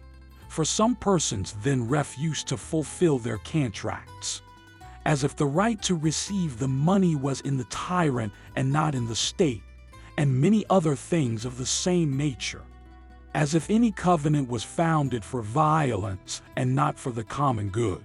So in like manner, if anything is done by those who have the management of public affairs where a democracy is established, their actions are to be considered as the actions of the state, as well as in the oligarchy or tyranny. And here it seems very proper to consider this question: when shall we say that a city is the same, and when shall we say that it is different? It is but a superficial mode of examining into this question to begin with the place and the people. For it may happen that these may be divided from that, or that some one of them may live in one place, and some in another, but this question may be regarded as no very knotty one. For, as a city may acquire that appellation on many accounts, it may be solved many ways. And in like manner, when men inhabit one common place, when shall we say that they inhabit the same city, or that the city is the same? For it does not depend upon the walls. For I can suppose Peloponnesus itself surrounded with a wall, as Babylon was, and every other place, which rather encircles many nations than one city, and that they say was taken 3 days when some of the inhabitants knew nothing of it. But we shall find a proper time to determine this question. For the extent of a city, how large it should be, and whether it should consist of more than one people, these are particulars that the politician should by no means be unacquainted with. This, too, is a matter of inquiry, whether we shall say that a city is the same while it is inhabited by the same race of men, though some of them are perpetually dying, others coming into the world, as we say that a river or a fountain is the same, though the waters are continually changing. Or when a revolution takes place, shall we say the men are the same, but the city is different? For if a city is a community, it is a community of citizens. But if the mode of government should alter and become of another sort, it would seem a necessary consequence that the city is not the same. As we regard the tragic chorus as different from the comic, though it may probably consist of the same performers, thus every other community or composition is said to be different if the species of composition is different. As in music, the same hands produce different harmony, as the Doric and Phrygian. If this is true, it is evident that when we speak of a city as being the same, we refer to the government there established, and this, whether it is called by the same name or any other, or inhabited by the same men or different. But whether or no it is right to dissolve the community when the constitution is altered is another question. Chapter 4. What has been said, it follows that we should consider whether the same virtues which constitute a good man make a valuable citizen, or different. And if a particular inquiry is necessary for this matter, we must first give a general description of the virtues of a good citizen. For as a sailor is one of those who make up a community, so is a citizen, although the province of one sailor may be different from another's, for one is a rower, another a steersman, a third a boatswain, and so on, each having their several appointments. It is evident that the most accurate description of any one good sailor must refer to his peculiar abilities. Yet there are some things in which the same description may be applied to the whole crew. As the safety of the ship is the common business of all of them, for this is the general center of all their cares, so also with respect to citizens, although they may in a few particulars be very different, Yet there is one care common to them all, the safety of the community. For the community of the citizens composes the state, for which reason the virtue of a citizen has necessarily a reference to the state. But if there are different sorts of governments, it is evident that those actions which constitute the virtue of an excellent citizen in one community will not constitute it in another. Wherefore the virtue of such a one cannot be perfect. But we say, a man is good when his virtues are perfect. From whence it follows that an excellent citizen does not possess that virtue which constitutes a good man. Those who are anyways doubtful concerning this question may be convinced of the truth of it by examining into the best formed states. For, if it is impossible that a city should consist entirely of excellent citizens, while it is necessary that everyone should do well in his calling, in which consists his excellence, as it is impossible that all the citizens should have the same qualifications, it is impossible that the virtue of a citizen and a good man should be the same. For all should possess the virtue of an excellent citizen. For from hence necessarily arise the perfection of the city. But that everyone should possess the virtue of a good man is impossible without all the citizens in a well-regulated state were necessarily virtuous. Besides, as a city is composed of dissimilar parts, as an animal is of life and body, the soul of reason and appetite, a family of a man and his wife, property of a master and a slave. In the same manner, as a city is composed of all these and many other very different parts, it necessarily follows that the virtue of all the citizens cannot be the same.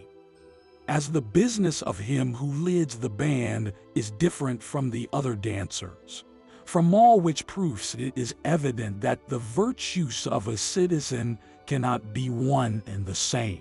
But do we never find those virtues united which constitute a good man and excellent citizen? For we say, such a one is an excellent magistrate and a prudent and good man. But prudence is a necessary qualification for all those who engage in public affairs. Nay, some persons affirm that the education of those who are intended to command should, from the beginning, be different from other citizens, as the children of kings are generally instructed in riding and warlike exercises. And thus Euripides says, "No showy arts be mine, but teach me what the state requires," as if those who are to rule were to have an education peculiar to themselves. But if we allow that the virtues of a good man and a good magistrate may be the same, and a citizen is one who obeys the magistrate, it follows that the virtue of the one cannot in general be the same as the virtue of the other, although it may be true of some particular citizen. For the virtue of the magistrate must be different from the virtue of the citizen. For which reason Jason declared that, was he deprived of his kingdom, he should pine away with regret, as not knowing how to live a private man. But it is a great recommendation to know how to command as well as to obey. And to do both these things well is the virtue of an accomplished citizen. Then the virtue of a good man consists only in being able to command, but the virtue of a good citizen renders him equally fit for the one as well as the other. The commendation of both of them is not the same. It appears, then, that both he who commands and he who obeys should each of them learn their separate business, but that the citizen should be master of and take part in both these, as anyone may easily perceive. In a family government, there is no occasion for the master to know how to perform the necessary offices, but rather to enjoy the labor of others. For to do the other is a servile part. I mean by the other, the common family business of the slave. There are many sorts of slaves, for their employments are various. Of these the handicraftsmen are one, who, as their name imports, get their living by the labor of their hands, and amongst these all mechanics are included, for which reason such workmen, in some states, were not formerly admitted into any share in the government, till at length democracies were established. It is not therefore proper for any man of honor, or any citizen, or any one who engages in public affairs, to learn these servile employments without they have occasion for them for their own use. For without this was observed, the distinction between a master and a slave would be lost.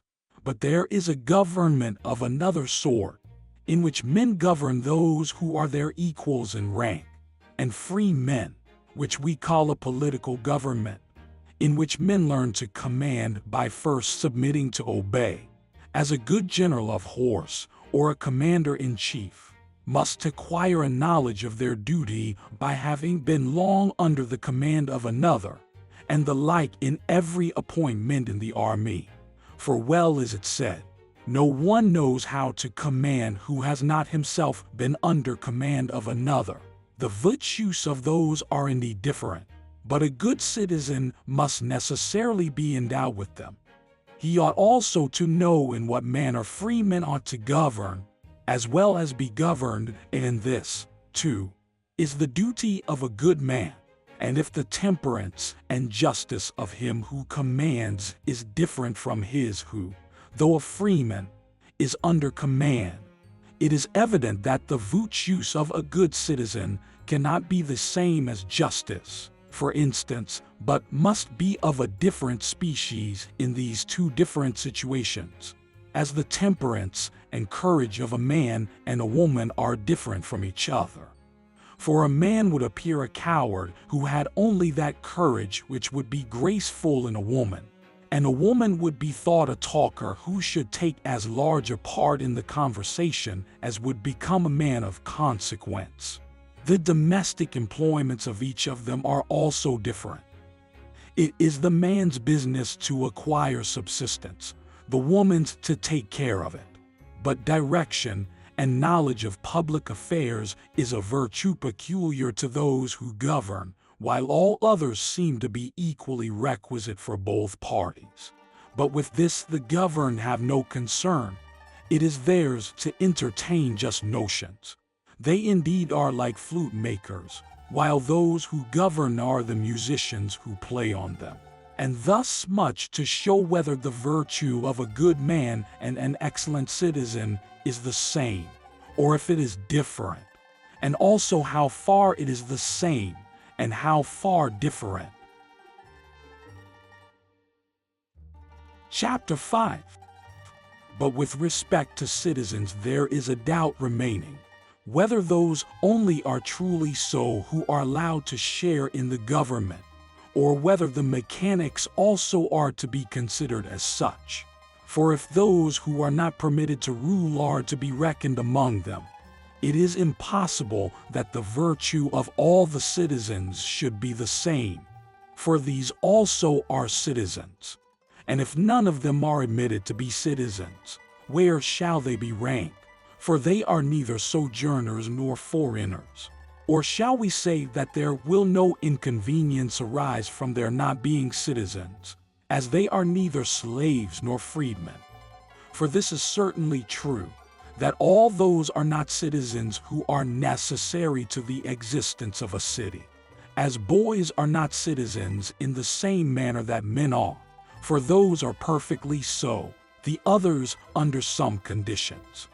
For they are citizens, though imperfect ones. For in former times among some people the mechanics were either slaves or foreigners, for which reason many of them are so now. And indeed the best regulated states will not permit a mechanic to be a citizen. But if it be allowed them, we cannot then attribute the virtue we have described to every citizen or freeman, but to those only who are disengaged from servile offices. Now those who are employed by one person in them are slaves. Those who do them for money are mechanics and hired servants. Hence it is evident on the least reflection what is their situation. For what I have said is fully explained by appearances. Since the number of communities is very great, it follows necessarily that there will be many different sorts of citizens, particularly of those who are governed by others, so that in one state it may be necessary to admit mechanics and hired servants to be citizens, but in others it may be impossible, as particularly in an aristocracy, where honors are bestowed on virtue and dignity. For it is impossible for one who lives the life of a mechanic or hired servant to acquire the practice of virtue. In an oligarchy also hired servants are not admitted to be citizens, because their man's right to bear any office is regulated by his fortune. But mechanics are, for many citizens are very rich. There was a law at Thebes that no one could have a share in the government till he had been 10 years out of trade. In many states the law invites strangers to accept the freedom of the city. And in some democracies the son of a free woman is himself free. The same is also observed in many others with respect to natural children.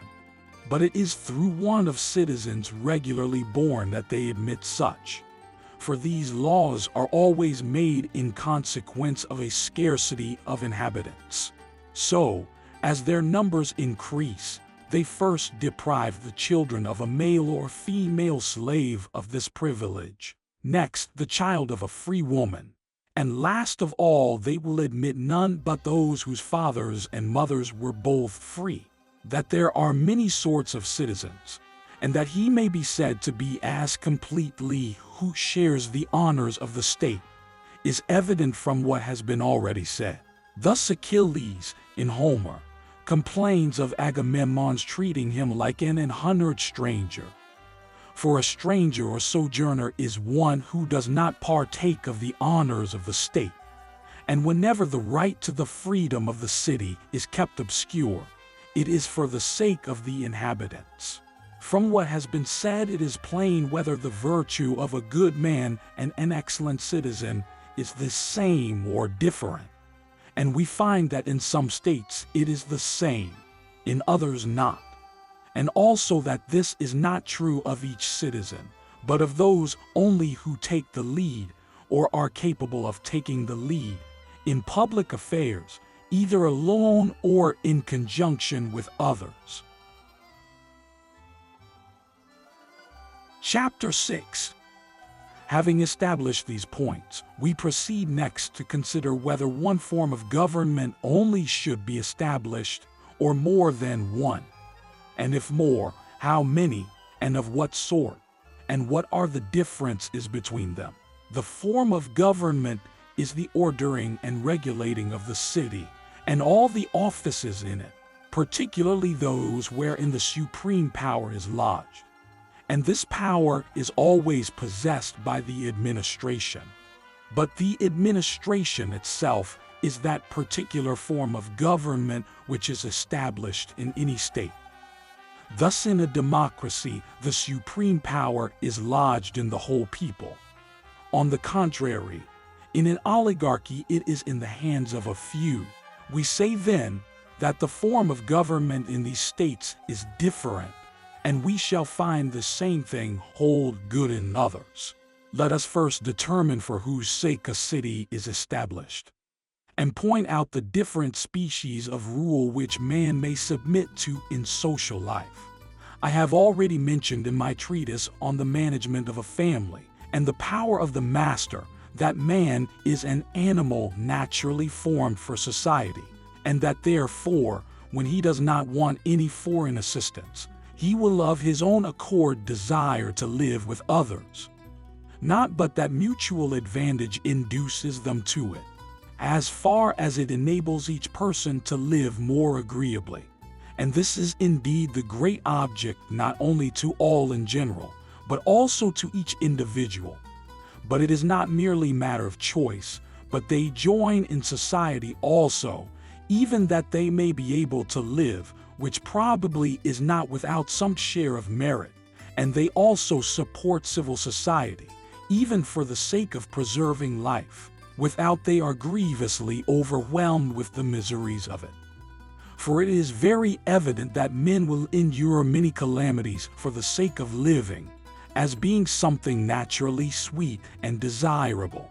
It is easy to point out the different modes of government, and we have already settled them in our exoteric discourses. The power of the master, though by nature equally serviceable both to the master and to the slave, yet nevertheless has for its object the benefit of the master, while the benefit of the slave arises accidentally. For if the slave is destroyed, the power of the master is at an end. But the authority which a man has over his wife and children and his family, which we call domestic government, is either for the benefit of those who are under subjection or else for the common benefit of the whole. But its particular object is the benefit of the governed, as we see in other arts. In physic, for instance, and the gymnastic exercises, wherein, if any benefit arise to the master, it is accidental. For nothing forbids the master of the exercises from sometimes being himself one of those who exercises, as the steersman is always one of the sailors. But both the master of the exercises and the steersman consider the good of those who are under their government. Whatever good may happen to the steersman when he is a sailor, or to the master of the exercises when he himself makes one at the games, is not intentional, or the object of their power. Thus, in all political governments which are established to preserve and defend the equality of the citizens, it is held right to rule by turns. Formerly, as was natural, everyone expected that each of his fellow citizens should in his turn serve the public, and thus administer to his private good, as he himself, when in office, had done for others. But now everyone is desirous of being continually in power, that he may enjoy the advantage which he makes of public business and being in office, as if places were a never-failing remedy for every complaint, and were on that account so eagerly sought after. It is evident, then, that all those governments which have a common good in view are rightly established and strictly just. But those who have in view only the good of the rulers are all founded on wrong principles, and are widely different from what a government ought to be, for they are tyranny over slaves, whereas a city is a community of free men. Chapter 7. Having established these particulars, we come to consider next the different number of governments which there are, and what they are. And first, what are their excellencies? For when we have determined this, their defects will be evident enough. It is evident that every form of government or administration, for the words are of the same import, must contain a supreme power over the whole state. And this supreme power must necessarily be in the hands of one person, or a few, or many. And when neither of these apply their power for the common good, such states are well governed. But when the interest of the one, the few, or the many who enjoy this power is alone consulted, then ill. For you must either affirm that those who make up the community are not citizens, or else let these share in the advantages of government. We usually call a state which is governed by one person for the common good a kingdom. One that is governed by more than one, but by a few only, an aristocracy, either because the government is in the hands of the most worthy citizens, or because it is the best form for the city and its inhabitants. When the citizens at large govern for the public good, it is called a state, which is also a common name for all other governments, and these distinctions are consonant to reason. For it will not be difficult to find one person, or very few of very distinguished abilities, but almost impossible to meet with the majority of a people eminent for every virtue. But if there is one common to a whole nation, it is valor. For this is created and supported by numbers. For which reason, in such a state, the profession of arms will always have the greatest share in the government. Now the corruptions attending each of these governments are these: a kingdom made degenerate into a tyranny, an aristocracy into an oligarchy, and a state into a democracy. Now a tyranny is a monarchy where the good of one man only is the object of government. An oligarchy considers only the rich, and a democracy only the poor. But neither of them have a common good in view. Chapter 8. It will be necessary to enlarge a little more upon the nature of each of these states, which is not without some difficulty. For he who would enter into a philosophical inquiry into the principles of them, and not content himself with a superficial view of their outward conduct, must pass over and omit nothing, but explain the true spirit of each of them. A tyranny then is, as has been said, a monarchy, where one person has an absolute and despotic power over the whole community and every member therein. An oligarchy, where the supreme power of the state is lodged with the rich. A democracy, on the contrary, is where those have it who are worth little or nothing. But the first difficulty that arises from the distinctions which we have laid down is this: should it happen that the majority of the inhabitants who possess the power of the state, for this is a democracy, should be rich, the question is, how does this agree with what we have said? The same difficulty occurs, should it ever happen that the poor compose a smaller part of the people than the rich, but from their superior abilities acquire the supreme power. For this is what they call an oligarchy. It should seem then that our definition of the different states was not correct. Nay, moreover, could anyone suppose that the majority of the people were poor, and the minority rich, and then describe the state in this manner: that an oligarchy was a government in which the rich, being few in number, possessed the supreme power, and that a democracy was a state in which the poor, being many in number, possessed it? Still there will be another difficulty. For what name shall we give to those states we have been describing? I mean, that in which the greater number are rich, and that in which the lesser number are poor, or where each of these possess the supreme power. If there are no other states than those we have described, it seems therefore evident to reason that whether the supreme power is vested in the hands of many or few may be a matter of accident, but that it is clear enough that when it is in the hands of the few, it will be a government of the rich; when in the hands of the many, it will be a government of the poor. Since in all countries there are many poor and few rich, it is not therefore the cause that has been already assigned, namely, the number of people in power, that makes the difference between the two governments. But an oligarchy and democracy differ in this from each other, in the poverty of those who govern in the one, and the riches, of those who govern in the other. For when the government is in the hands of the rich, be they few or be they more, it is an oligarchy. When it is in the hands of the poor, it is a democracy. But, as we have already said, the one will be always few, the other numerous, but both will enjoy liberty. And from the claims of wealth and liberty will arise continual disputes with each other for the lead in public affairs. Chapter 9. Let us first determine what are the proper limits of an oligarchy and a democracy, and what is just in each of these states. For all men have some natural inclination to justice, but they proceed therein only to a certain degree.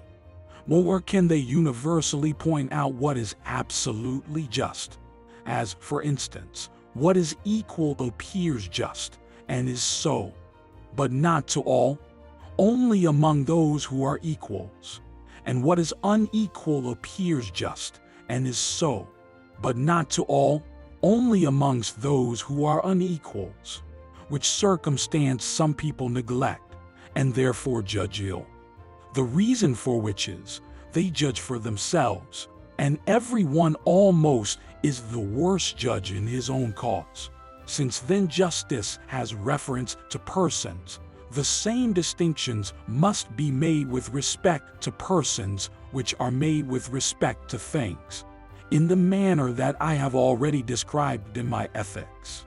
As to the equality of the things, these they agree in, but their dispute is concerning the equality of the persons, and chiefly for the reason above assigned, because they judge ill in their own cause, and also because each party thinks that if they admit what is right in some particulars, they have done justice on the whole. Thus, for instance, if some persons are unequal in riches, they suppose them unequal in the whole. Or, on the contrary, if they are equal in liberty, they suppose them equal in the whole. But what is absolutely just they omit. For if civil society was founded for the sake of preserving and increasing property, every one's right in the city would be equal to his fortune. And then the reasoning of those who insist upon an oligarchy would be valid. For it would not be right that he who contributed 1 mina should have an equal share in the 100 along with him who brought in all the rest, either of the original money or what was afterwards acquired. Nor was civil society founded merely to preserve the lives of its members, but that they might live well, for otherwise a state might be composed of slaves, or the animal creation. But this is not so, for these have no share in the happiness of it, nor do they live after their own choice. Nor is it an alliance mutually to defend each other from injuries, or for a commercial intercourse. For then the Tyrrhenians and Carthaginians, and all other nations between whom treaties of commerce subsist, would be citizens of one city, for they have articles to regulate their exports and imports, and engagements for mutual protection, and alliances for mutual defense. But yet they have not all the same magistrates established among them, but they are different among the different people. Or does the one take any care that the morals of the other should be as they ought, or that none of those who have entered into the common agreements should be unjust, or in any degree vicious, only that they do not injure any member of the confederacy? But whosoever endeavors to establish wholesome laws in a state attends to the virtues and the vices of each individual who composes it. From whence it is evident that the first care of him who would found a city, truly deserving that name, and not nominally so, must be to have his citizens virtuous. For otherwise it is merely an alliance for self-defense, differing from those of the same caste which are made between different people only in place. For law is an agreement and a pledge, as the sophist Lycophron says, between the citizens of their intending to do justice to each other, though not sufficient to make all the citizens just and good, and that this is fact is evident. For could any one bring different places together, as, for instance, enclose Megara and Corinth in a wall, yet they would not be one city, not even if the inhabitants intermarry with each other, though this intercommunity contributes much to make a place one city. Besides, could we suppose a set of people to live separate from each other, but within such a distance as would admit of an intercourse, and that there were laws subsisting between each party, to prevent their injuring one another in their mutual dealings, supposing one a carpenter, another a husbandman, shoemaker, and the like, and that their numbers were 10,000, still all that they would have together in common would be a tariff for trade, or an alliance for mutual defense, but not the same city. And why? not because their mutual intercourse is not near enough. For even if persons so situated should come to one place, and every one should live in his own house as in his native city, and there should be alliances subsisting between each party to mutually assist and prevent any injury being done to the other, still they would not be admitted to be a city by those who think correctly, if they preserved the same customs when they were together as when they were separate. It is evident, then, that a city is not a community of place, nor established for the sake of mutual safety or traffic with each other, but that these things are the necessary consequences of a city, although they may all exist where there is no city. But a city is a society of people joining together with their families and their children to live agreeably for the sake of having their lives as happy and as independent as possible. It is not therefore founded for the purpose of men's merely living together, but for their living as men ought.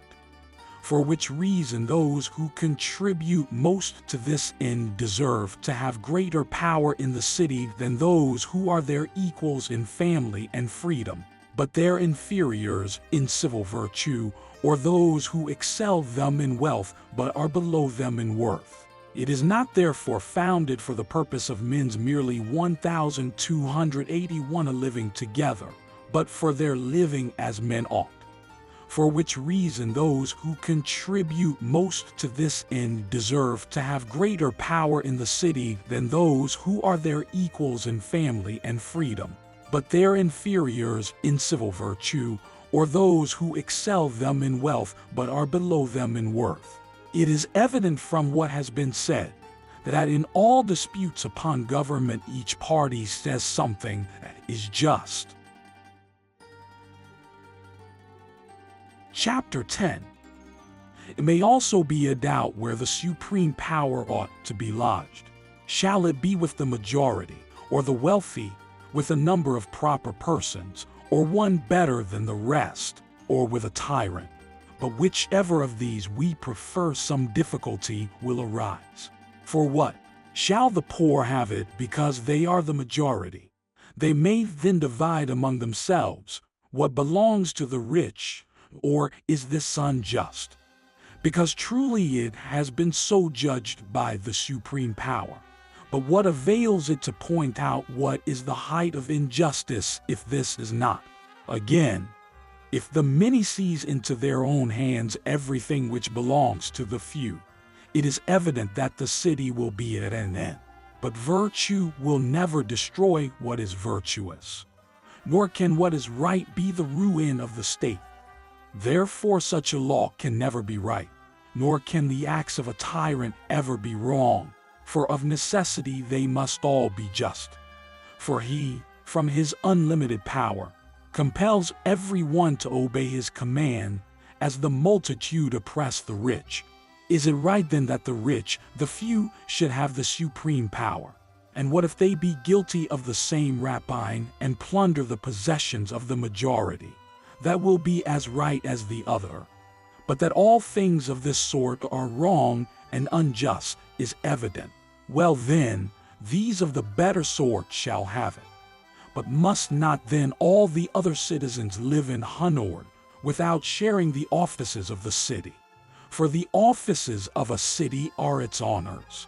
And if one set of men are always in power, it is evident that the rest must be without honor. Well then, let it be with one person of all others the fittest for it. But by this means the power will be still more contracted, and a greater number than before continue in honor. But someone may say that it is wrong to let man have the supreme power and not the law, as his soul is subject to so many passions. But if this law appoints an aristocracy or a democracy, how will it help us in our present doubts?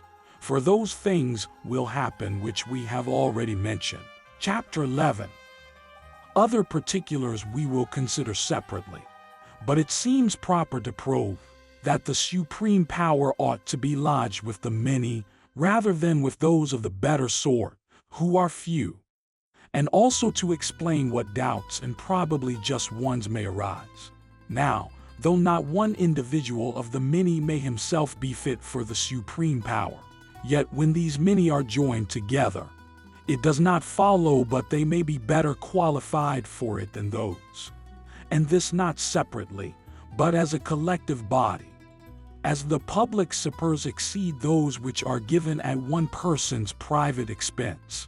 For, as they are many, each person brings in his share of virtue and wisdom. And thus, coming together, they are like one man made up of a multitude, with many feet, many hands, and many intelligences. Thus is it with respect to the manners and understandings of the multitude taken together. For which reason the public are the best judges of music and poetry. For some understand one part, some another, and all collectively the whole.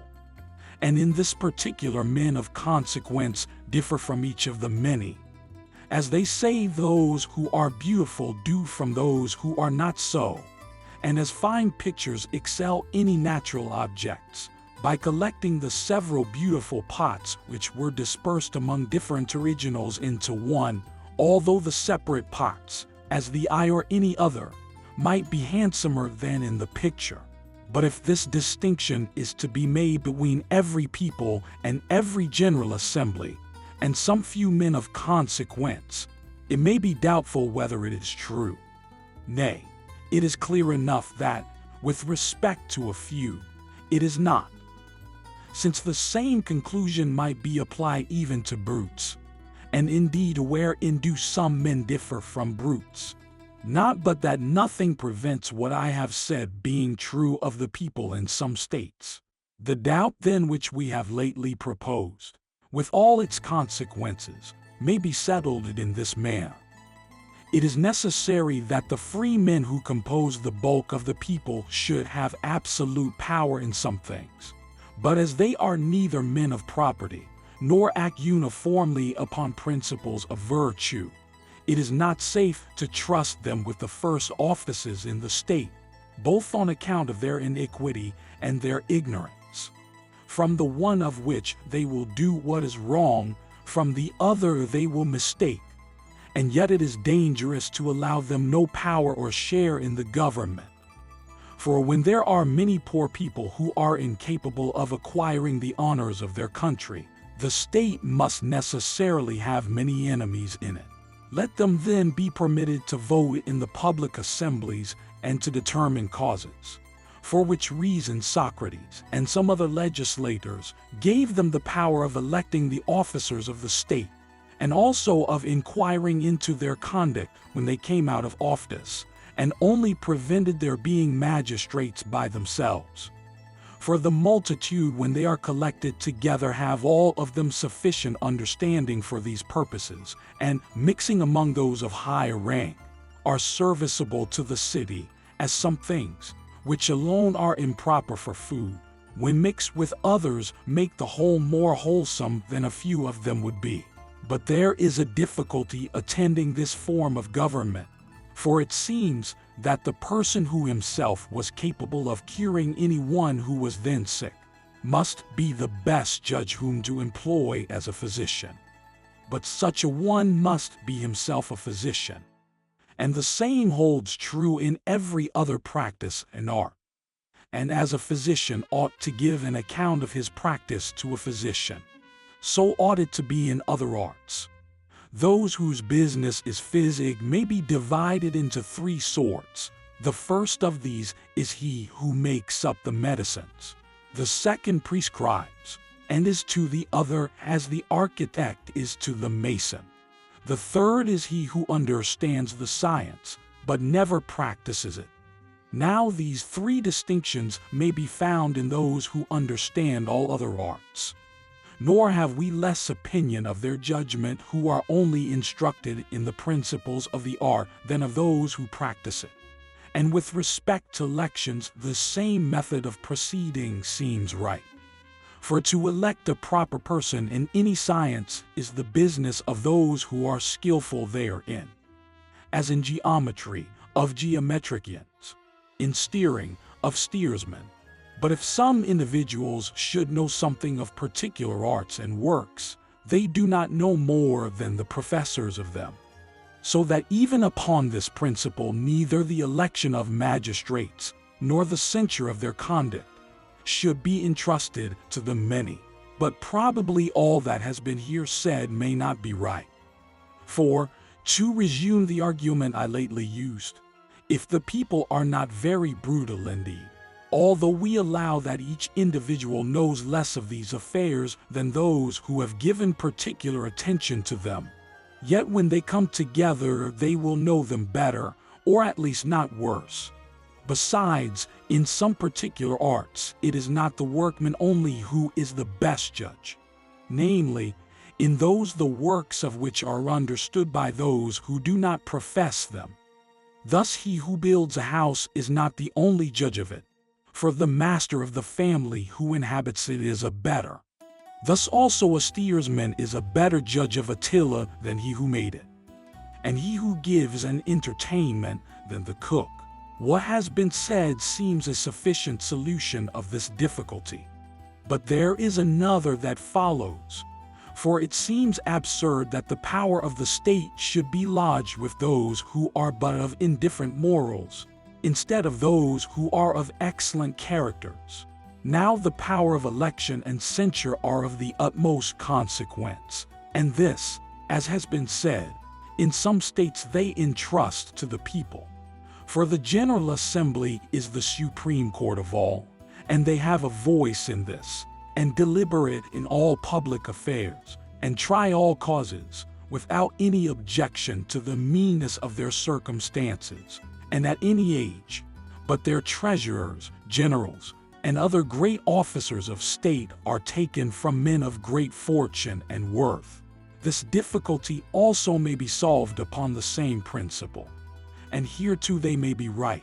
For the power is not in the man who is member of the assembly or council, but the assembly itself, and the council, and the people, of which each individual of the whole community are the pots, I mean as senator, advisor, or judge. For which reason it is very right that the many should have the greatest powers in their own hands. For the people, the council, and the judges are composed of them, and the property of all these collectively is more than the property of any person or a few who fill the great offices of the state. And thus I determine these points. The first question that we stated shows plainly that the supreme power should be lodged in laws duly made, and that the magistrate or magistrates, either one or more, should be authorized to determine those cases which the laws cannot particularly speak to, as it is impossible for them, in general language, to explain themselves upon everything that may arise. But what these laws are which are established upon the best foundations has not been yet explained, but still remains a matter of some question. But the laws of every state will necessarily be like every state, either trifling or excellent, just or unjust. For it is evident that the laws must be framed correspondent to the constitution of the government. And if so, it is plain that a well-formed government will have good laws, a bad one, bad ones. Chapter 12. Since in every art and science the end aimed at is always good, so particularly in this, which is the most excellent of all, the founding of civil society, the good wherein aimed at is justice.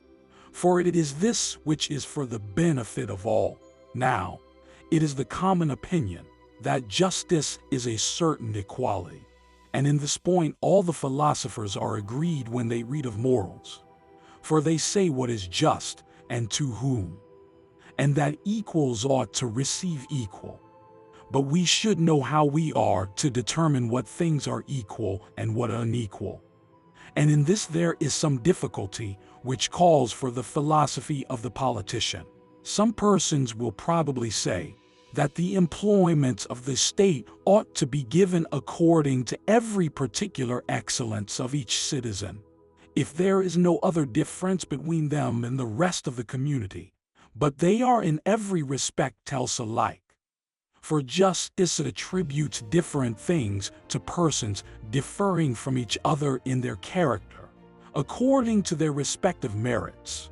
But if this is admitted to be true, complexion, or height, or any such advantage will be a claim for a greater share of the public rights. But that this is evidently absurd is clear from other arts and sciences. For with respect to musicians who play on the flute together, the best flute is not given to him who is of the best family, for he will play never the better for that. But the best instrument ought to be given to him who is the best artist. If what is now said does not make this clear, we will explain it still further. If there should be any one, a very excellent player on the flute, but very deficient in family and beauty, though each of them are more valuable endowments than a skilled in music, and excel this art in a higher degree than that player excels others, yet the best flutes ought to be given to him.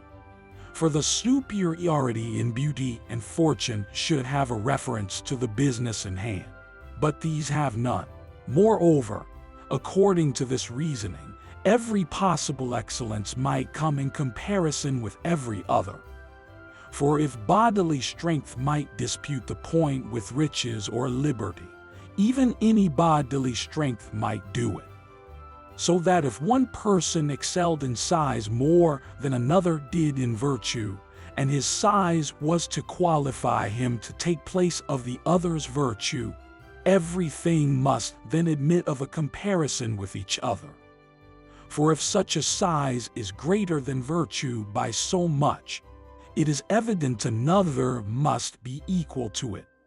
But, since this is impossible, it is plain that it would be contrary to common sense to dispute a right to any office in the state from every superiority whatsoever. For if one person is slow and the other swift, neither is the one better qualified nor the other worse on that account. Though in the gymnastic races a difference in these particulars would gain the prize. But a pretension to the offices of the state should be founded on a superiority in those qualifications which are useful to it.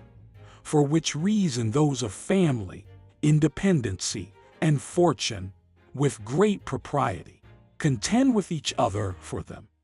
For these are the fit persons to fill them.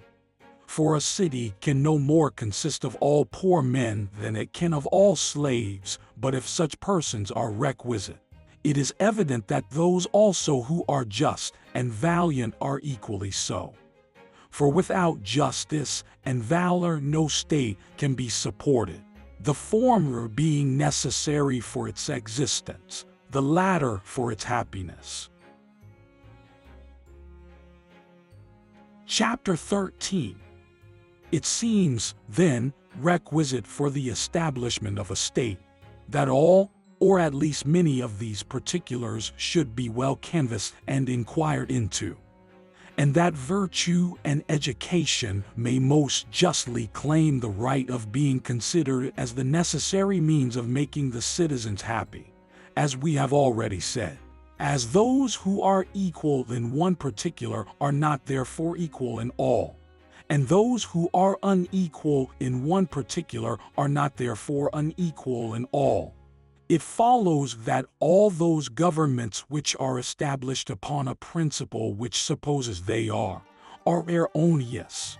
We have already said that all the members of the community will dispute with each other for the offices of the state, and in some particulars justly, but not so in general.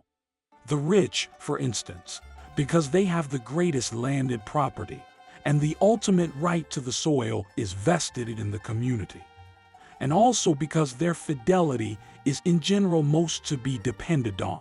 The free men and men of family will dispute the point with each other, as nearly on an equality. For these latter have a right to a higher regard as citizens than obscure persons, for honorable descent is everywhere of great esteem. Or is it an improper conclusion that the descendants of men of worth will be men of worth themselves? For noble birth is the fountain of virtue to men of family. For the same reason also we justly say that virtue has a right to put in her pretensions. Justice, for instance, is a virtue, and so necessary to society that all others must yield her the precedence. Let us now see what the many have to urge on their side against the few. And they may say that if, when collectively taken, they are compared with them, they are stronger, richer, and better than they are. But should it ever happen that all these should inhabit the same city, I mean the good, the rich, the noble, as well as the many, such as usually make up the community, I ask, will there then be any reason to dispute concerning who shall govern, or will there not? For in every community which we have mentioned, there is no dispute where the supreme power should be placed. For as these differ from each other, so do those in whom that is placed. For in one state the rich enjoy it, in others the meritorious, and thus each according to their separate manners. Let us, however, consider what is to be done when all these happen at the same time to inhabit the same city. The virtuous should be very few in number. How then shall we act? Shall we prefer the virtuous on account of their abilities, if they are capable of governing the city? Or should they be so many as almost entirely to compose the state? There is also a doubt concerning the pretensions of all those who claim the honors of government.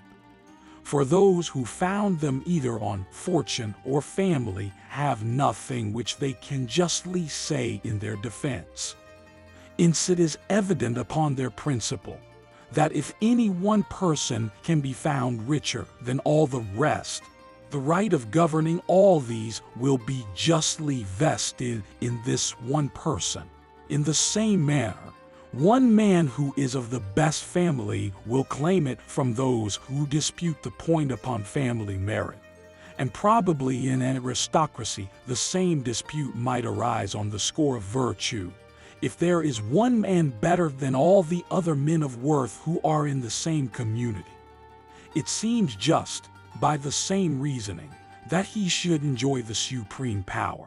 And upon this principle also, while the many suppose they ought to have the supreme command, as being more powerful than the few, if one or more than one, though a small number should be found stronger than themselves, these ought rather to have it than they. All these things seem to make it plain that none of these principles are justly founded on which these persons would establish their right to the supreme power, and that all men whatsoever ought to obey them. For with respect to those who claim it as due to their virtue or their fortune, they might have justly some objection to make. For nothing hinders but that it may sometimes happen that the many may be better or richer than the few, not as individuals, but in their collective capacity. As to the doubt which some persons have proposed and objected, we may answer it in this manner. It is this: whether a legislator, who would establish the most perfect system of laws, should calculate them for the use of the better part of the citizens, or the many, in the circumstances we have already mentioned. The rectitude of anything consists in its equality.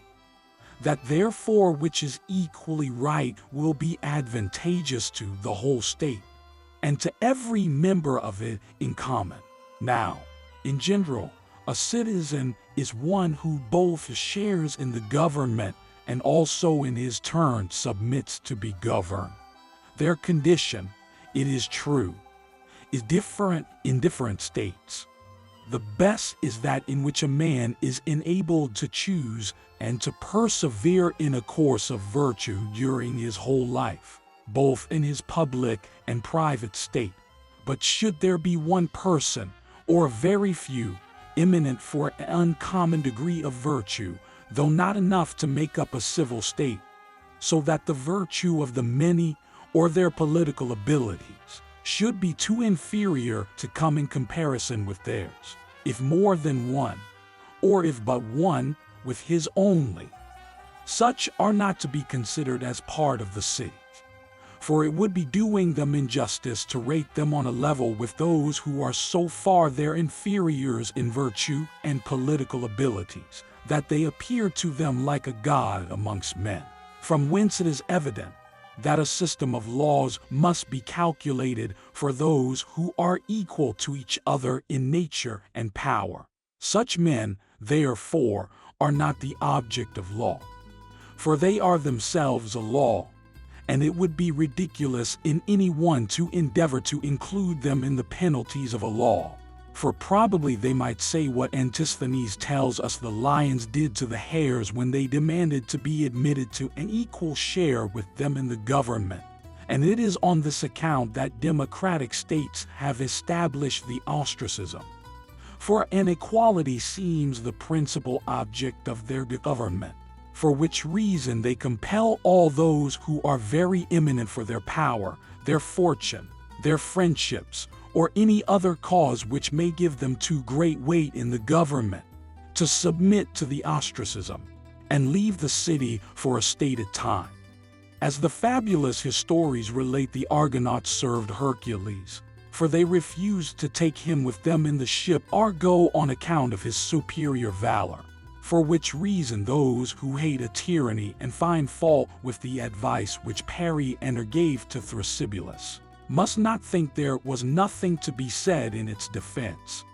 For the story goes that Periander said nothing to the messenger in answer to the business he was consulted about, but striking off those ears of corn which were higher than the rest, reduced the whole crop to a level, so that the messenger, without knowing the cause of what was done, related the fact to Thrasybulus, who understood by it that he must take off all the principal men in the city. Nor is this serviceable to tyrants only, nor is it tyrants only who do it. For the same thing is practiced both in oligarchies and democracies. For the ostracism has in a manner nearly the same power, by restraining and banishing those who are too great. And what is done in one city is done also by those who have the supreme power in separate states.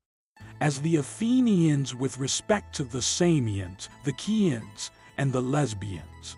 For when they suddenly acquired the superiority over all Greece, they brought the other states into subjection, contrary to the treaties which subsisted between them. The king of Persia also very often reduces the Medes and Babylonians when they assume upon their former power. And this is a principle which all governments whatsoever keep in their eye, even those which are best administered, as well as those which are not, do it. These for the sake of private utility, the others for the public good. The same thing is to be perceived in the other arts and sciences.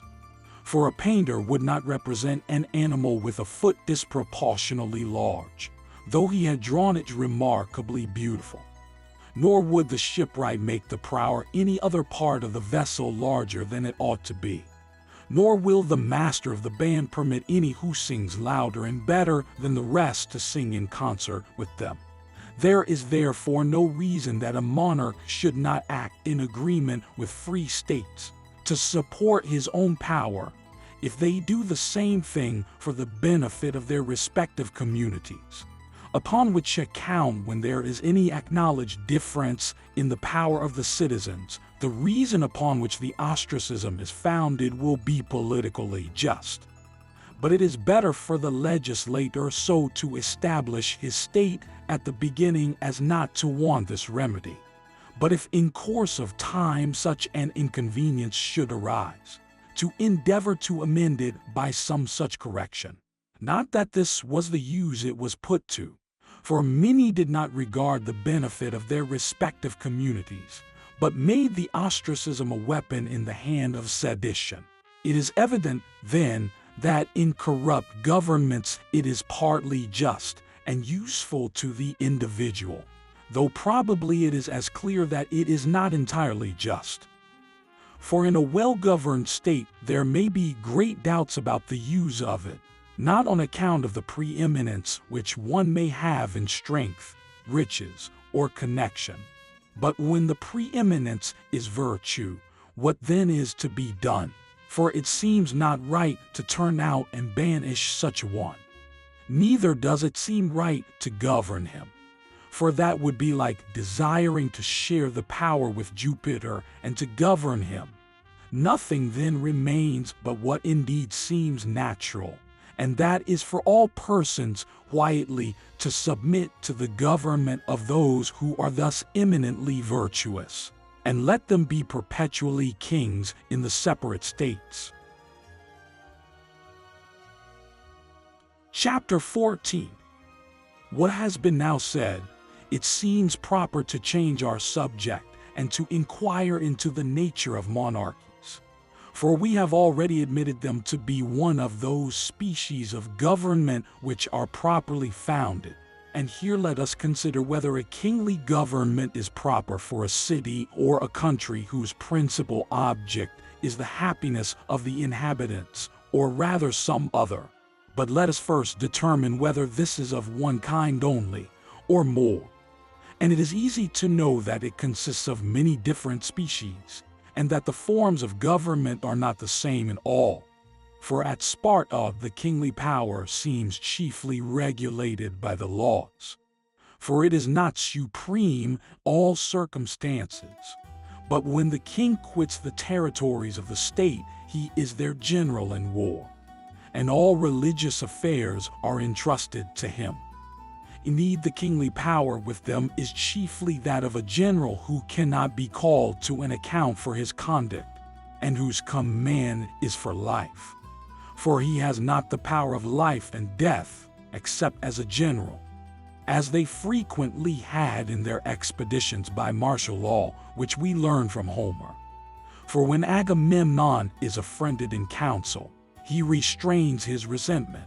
But when he is in the field and armed with this power, he tells the Greeks, "Whoe'er I know shall shun them pending fight.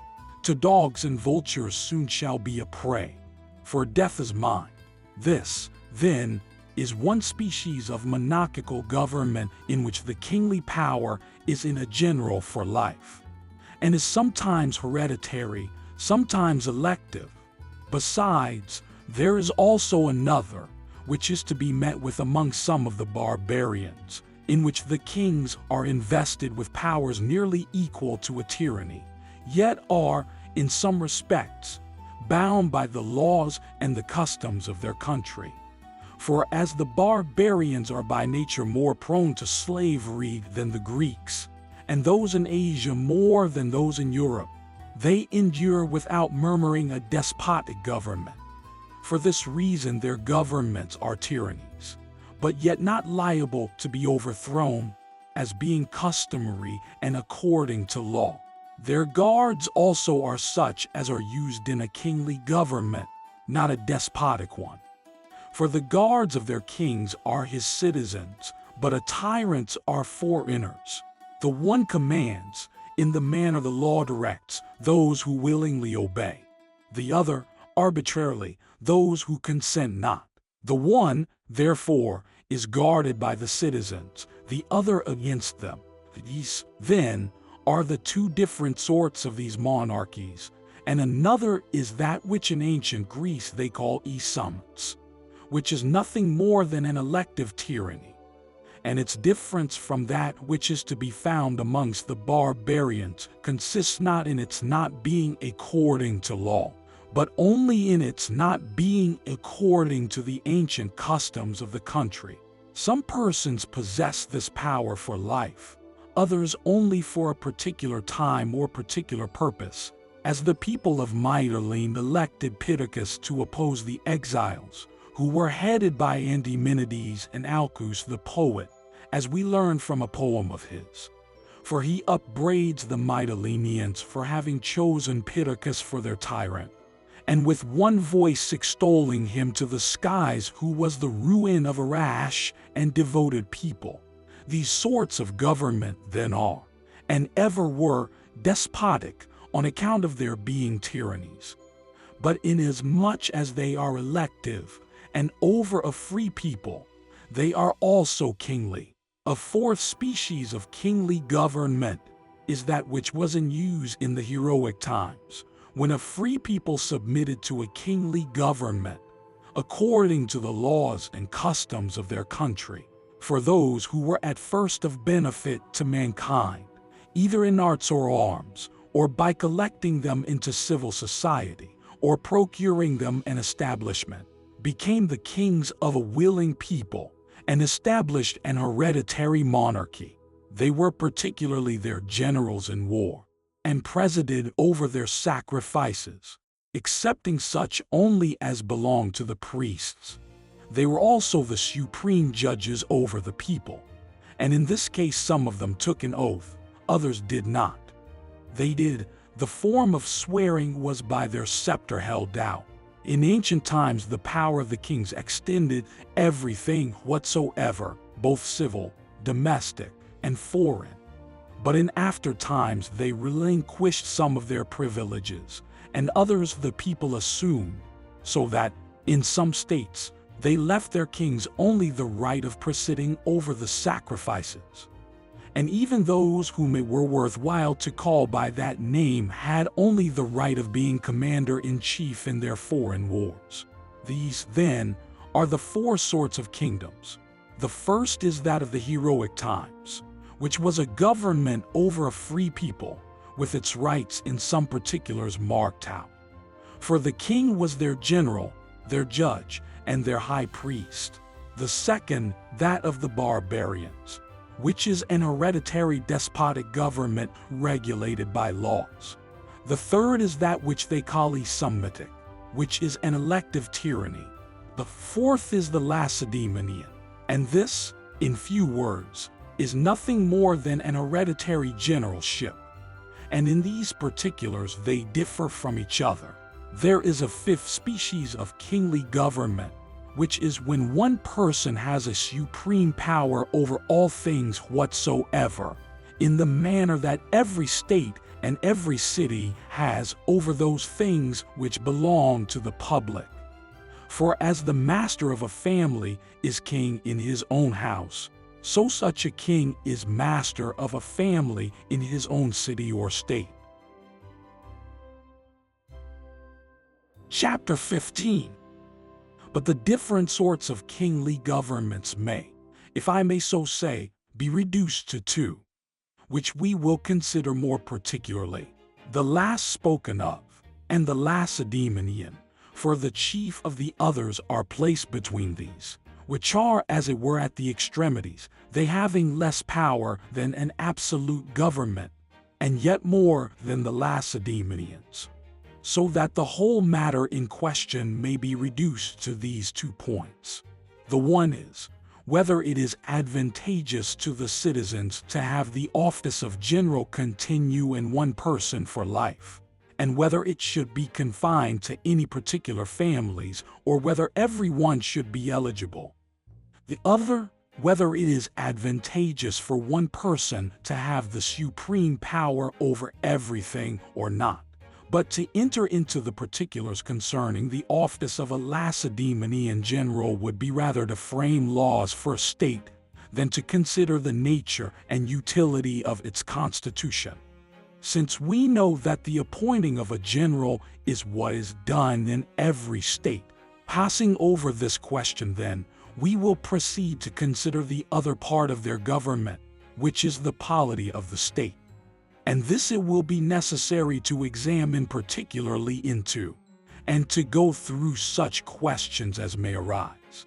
Now the first thing which presents itself to our consideration is this, whether it is best to be governed by a good man or by good laws. Those who prefer a kingly government think that laws can only speak a general language, but cannot adapt themselves to particular circumstances. For which reason it is absurd in any science to follow written rule. And even in Egypt, the physician was allowed to alter the mode of cure which the law prescribed to him after the fourth day. But if he did it sooner, it was at his own peril, from whence it is evident, on the very same account, that a government of written laws is not the best. And yet general reasoning is necessary to all those who are to govern, and it will be much more perfect in those who are entirely free from passions than in those to whom they are natural. But now this is a quality which laws possess, while the other is natural to the human soul. But someone will say in answer to this, that man will be a better judge of particulars. It will be necessary, then, for a king to be a lawgiver, and that his laws should be published, but that those should have no authority which are absurd, as those which are not should. But whether is it better for the community that those things which cannot possibly come under the cognizance of the law either at all or properly should be under the government of every worthy citizen, as the present method is, when the public community, in their general assemblies, act as judges and council lords, where all their determinations are upon particular cases. For one individual, be he who he will be found, upon comparison, inferior to a whole people taken collectively. But this is what a city is, as a public entertainment is better than one man's portion. For this reason the multitude judge of many things better than any one single person. They are also less liable to corruption from their numbers, as water is from a quarterly. Besides, the judgment of an individual must necessarily be perverted if he is overcome by anger or any other passion. But it would be hard indeed if the whole community should be misled by anger. Moreover, let the people be free, and they will do nothing but in conformity to the law, except only in those cases which the law cannot speak to. But though what I am going to propose may not easily be met with, yet if the majority of the state should happen to be good men, should they prefer one uncorrupt governor or many equally good? Is it not evident that they should choose the many? But there may be divisions among these which cannot happen when there is but one. In answer to this it may be replied that all their souls will be as much animated with virtue as this one man's. If then a government of many, and all of them good men, compose an aristocracy, and the government of one a kingly power, it is evident that the people should rather choose the first than the last. And this whether the state is powerful or not, if many such persons so alike can be met with. And for this reason probable it was that the first governments were generally monarchies, because it was difficult to find a number of persons eminently virtuous, more particularly as the world was then divided into small communities. Besides, kings were appointed in return for the benefits they had conferred on mankind. But such actions are peculiar to good men. But when many persons equal in virtue appeared at the time, they brooked not a superiority, but sought after an equality and established a free state. But after this, when they degenerated, they made a property of the public, which probably gave rise to oligarchies. For they made wealth meritorious, and the honors of government were reserved for the rich, and these afterwards turned to tyrannies, and these in their turn gave rise to democracies. For the power of the tyrants continually decreasing, on account of their rapacious avarice, the people grew powerful enough to frame and establish democracies. And as cities after that happened to increase, probably it was not easy for them to be under any other government than a democracy. But if any person prefers a kingly government in a state, what is to be done with the king's children? Is the family also to reign? But should they have such children as some persons usually have, it will be very detrimental. It may be said that then the king who has it in his power will never permit such children to succeed to his kingdom. But it is not easy to trust to that, for it is very hard and requires greater virtue than is to be met with in human nature. There is also a doubt concerning the power with which a king should be entrusted, whether he should be allowed force sufficient to compel those who do not choose to be obedient to the laws, and how he is to support his government. For if he is to govern according to law and do nothing of his own will which is contrary thereunto, at the same time it will be necessary to protect that power with which he guards the law. This matter, however, may not be very difficult to determine, for he ought to have a proper power, and such a one is that which will be sufficient to make the king superior to any one person or even a large part of the community, but inferior to the whole, as the ancients always appointed guards for that person whom they created a summons or tyrant. And someone advised the Syracusans, when Dionysius asked for guards, to allow him such. Chapter 16. We will next consider the absolute monarch that we have just mentioned, who does everything according to his own will. For a king governing under the direction of laws which he is obliged to follow does not of himself create any particular species of government, as we have already said. For in every state whatsoever, either aristocracy or democracy, it is easy to appoint a general for life, and there are many who entrust the administration of affairs to one person only. Such is the government at Dyrrhachium, and nearly the same at Opus. As for an absolute monarchy, as it is called, that is to say, when the whole state is wholly subject to the will of one person, namely the king, it seems to many that it is unnatural that one man should have the entire rule over his fellow citizens when the state consists of equals. For nature requires that the same right and the same rank should necessarily take place amongst all those who are equal by nature. For as it would be hurtful to the body for those who are of different constitutions to observe the same regimen, either of diet or clothing, so is it with respect to the honors of the state as hurtful that those who are equal in merit should be unequal in rank. For which reason it is as much a man's duty to submit to command as to assume it, and this also by rotation. For this is law, for order is law. And it is more proper that law should govern than any one of the citizens. Upon the same principle, if it is advantageous to place the supreme power in some particular persons, they should be appointed to be only guardians and the servants of the laws, for the supreme power must be placed somewhere. But they say that it is unjust that where all are equal one person should continually enjoy it. But it seems unlikely that man should be able to adjust that which the law cannot determine. It may be replied that the law, having laid down the best rules possible, leaves the adjustment and application of particulars to the discretion of the magistrate. Besides, it allows anything to be altered which experience proves may be better established. Moreover, he who would place the supreme power in mind would place it in God and the laws. But he who entrusts man with it gives it to a wild beast, for such his appetites sometimes make him. For passion influence is those who are in power, even the very best of men.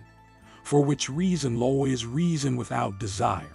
The instance taken from the arts seems fallacious, wherein it is said to be wrong for a sick person to apply for a remedy to books, but that it would be far more eligible to employ those who are skillful in physic. For these do nothing contrary to reason from motives of friendship, but turn their money by curing the sick. Whereas those who have the management of public affairs do many things through hatred or favor. And, as a proof of what we have advanced, it may be observed that whenever a sick person suspects that his physician has been persuaded by his enemies to be guilty of any foul practice to him in his profession, he then rather chooses to apply to books for his cure. And not only this, but even physicians themselves, when they are ill, call in other physicians. And those who teach others the gymnastic exercises, exercise with those of the same profession, as being incapable from self-partiality to form a proper judgment of what concerns themselves. From whence it is evident that those who seek for what is just seek for a mean. Now law is a mean. Moreover, the moral law is far superior and conversant with far superior objects than the written law. For the supreme magistrate is safer to be trusted to than the one, though he is inferior to the other. But as it is impossible that one person should have an eye to everything himself, it will be necessary that the supreme magistrate should employ several subordinate ones under him. Why then should not this be done at first, instead of appointing one person in this manner? Besides, if, according to what has been already said, the man of worth is on that account fit to govern, two men of worth are certainly better than one, as, for instance, in Homer, let two together go. And also Agamemnon's wish, were 10 such faithful counsel mine. Not but that there are even now some particular magistrates invested with supreme power to decide, as judges, those things which the law cannot, as being one of those cases which comes not properly under its jurisdiction. For of those which can there is no doubt. Since then laws comprehend some things, but not all, it is necessary to inquire and consider which of the two is preferable, that the best man or the best law should govern. For to reduce every subject which can come under the deliberation of man into a law is impossible. No one then denies that it is necessary that there should be some person to decide those cases which cannot come under the cognizance of a written law. But we say that it is better to have many than one. For though every one who decides according to the principles of the law decides justly, yet surely it seems absurd to suppose that one person can see better with 2 eyes, and hear better with 2 ears, or do better with 2 hands and 2 feet, than many can do with many. For we see that absolute monarchs now furnish themselves with many eyes and ears and hands and feet. For they entrust those who are friends to them and their government with part of their power. For if they are not friends to the monarch, they will not do what he chooses. But if they are friends to him, they are friends also to his government. But a friend is an equal and like his friend. If then he thinks that such should govern, he thinks that his equal also should govern. These are nearly the objections which are usually made to a kingly power. Chapter 17. Probably what we have said may be true of some persons, but not of others. For some men are by nature formed to be under the government of a master, others of a king, others to be the citizens of a free state, just and useful. But a tyranny is not according to nature, nor the other perverted forms of government, for they are contrary to it. But it is evident from what has been said, that among equals it is neither advantageous nor right that one person should be lord over all where there are no established laws, but his will is the law, or where there are. Nor is it right that one who is good should have it over those who are good, or one who is not good over those who are not good, nor one who is superior to the rest in worth, except in a particular manner, which shall be described, though indeed it has been already mentioned. But let us next determine what people are best qualified for a kingly government, what for an aristocratic, and what for a democratic, and first for a kingly. and it should be those who are accustomed by nature to submit the civil government of themselves to a family eminent for virtue. For in aristocracy, those who are naturally framed to bear the rule of free men, whose superior virtue makes them worthy of the management of others. For a free state, a warlike people, formed by nature both to govern and be governed by laws which admit the poorest citizen to share the honors of the commonwealth according to his worth. Whenever a whole family or any one of another shall happen so far to excel in virtue as to exceed all other persons in the community, then it is right that the kingly power should be in them, or if it is an individual who does so, that he should be king and lord of all. For this, as we have just mentioned, is not only correspondent to that principle of right which all founders of all states, whether aristocracies, oligarchies, or democracies, have a regard to, for in placing the supreme power they all think it right to fix it to excellence, though not the same. But it is also agreeable to what has been already said, as it would not be right to kill or banish or ostracize such a one for his superior merit, nor would it be proper to let him have the supreme power only in turn.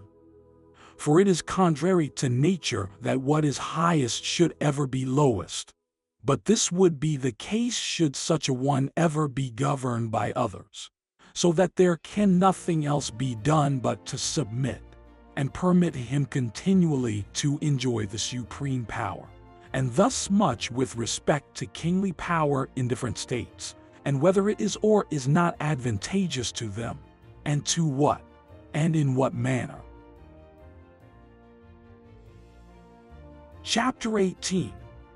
Since then we have said that there are three sorts of regular governments, and of these the best must necessarily be that which is administered by the best men, and this must be that which happens to have one man or one family, or a number of persons excelling all the rest in virtue, who are able to govern and be governed in such a manner as will make life most agreeable. And we have already shown that the virtue of a good man and of a citizen in the most perfect government will be the same. It is evident that in the same manner, and for those very qualities which would procure a man the character of good, anyone would say that the government of a state was a well-established aristocracy or kingdom, so that it will be found to be education and morals that are almost the whole which go to make a good man, and the same qualities will make a good citizen or good king. These particulars being treated of, we will now proceed to consider what sort of government is best, how it naturally arises, and how it is established. For it is necessary to make a proper inquiry concerning this. Book 4, Chapter 1. In every art and science which is not conversant in pots, but in some one genus in which it is complete, it is the business of that art alone to determine what is fitted to its particular genus, as what particular exercise is fitted to a certain particular body, and suits it best. For that body which is formed by nature the most perfect and superior to others necessarily requires the best exercise, and also of what one kind that must be which will suit the generality. And this is the business of the gymnastic arts. And although anyone should not desire to acquire an exact knowledge and skill in these exercises, yet it is not, on that account, the less necessary that he who professes to be a master and instruct the youth in them should be perfect therein. And we see that this is what equally befalls the healing, shipbuilding, cloth-making, and indeed all other arts. So that it evidently belongs to the same art to find out what kind of government is best, and would of all others be most correspondent to our wish, while it receive no molestation from without, and what particular species of it is adapted to particular persons. For there are many who probably are incapable of enjoying the best form. So that the legislator, and he who is truly a politician, ought to be acquainted not only with that which is most perfect imaginable, but also that which is the best suited to any given circumstances. There is, moreover, a third sort, an imaginary one, and he ought, if such a one should be presented to his consideration, to be able to discern what sort of one it would be at the beginning, and, when once established, what would be the proper means to preserve it a long time. I mean, for instance, if a state should happen not to have the best form of government, or be deficient in what was necessary, or not receive every advantage possible, but something less. And besides all this, it is necessary to know what sort of government is best fitting for all cities. For most of those writers who have treated this subject, however speciously they may handle other parts of it, have failed in describing the practical parts. For it is not enough to be able to perceive what is best without it is what can be put in practice. It should also be simple and easy for all to attain to. But some seek only the most subtle forms of government. Others, again, choosing rather to treat of what is common, censure those under which they live, and extol the excellence of a particular state, as the Lacedaemonian or some other. But every legislator ought to establish such a form of government as from the present state and disposition of the people who are to receive it, they will most readily submit to and persuade the community to partake of. For it is not a business of less trouble to correct the mistakes of an established government than to form a new one, as it is as difficult to recover what we have forgot as to learn anything afresh. He, therefore, who aspires to the character of a legislator ought, besides all we have already said, to be able to correct the mistakes of a government already established, as we have before mentioned. But this is impossible to be done by him who does not know how many different forms of government there are. Some persons think that there is only one species both of democracy and oligarchy, but this is not true. So that everyone should be acquainted with the difference of these governments, how great they are, and whence they arise, and should have equal knowledge to perceive what laws are best, and what are most suitable to each particular government. For all laws are, and ought to be, framed agreeable to the state that is to be governed by them, and not the state to the laws. For government is a certain ordering in a state which particularly respects the magistrates in what manner they shall be regulated, and where the supreme power shall be placed, and what shall be the final object which each community shall have in view. But the laws are something different from what regulates and expresses the form of the Constitution. It is their office to direct the conduct of the magistrate in the execution of his office and the punishment of offenders, from whence it is evident that the founders of laws should attend both to the number and the different sorts of government. For it is impossible that the same laws should be calculated for all sorts of oligarchies and all sorts of democracies. For of both these governments there are many species, not one only. Chapter 2. Since, then, according to our first method in treating of the different forms of government, we have divided those which are regular into three sorts: the kingly, the aristocratical, the free states, and shown the three excesses which these are liable to: the kingly, of becoming tyrannical; the aristocratical, oligarchical; and the free state, democratical. And as we have already treated of the aristocratical and kingly, For to enter into an inquiry what sort of government is best is the same thing as to treat of these two expressly. For each of them desires to be established upon the principles of virtue, and as, moreover, we have already determined wherein a kingly power and an aristocracy differ from each other, and when a state may be said to be governed by a king, it now remains that we examine into a free state, and also these other governments, an oligarchy, a democracy, and a 1289 be tyranny. And it is evident of these three excesses which must be the worst of all, and which next to it. For, of course, the excesses of the best and most holy must be the worst.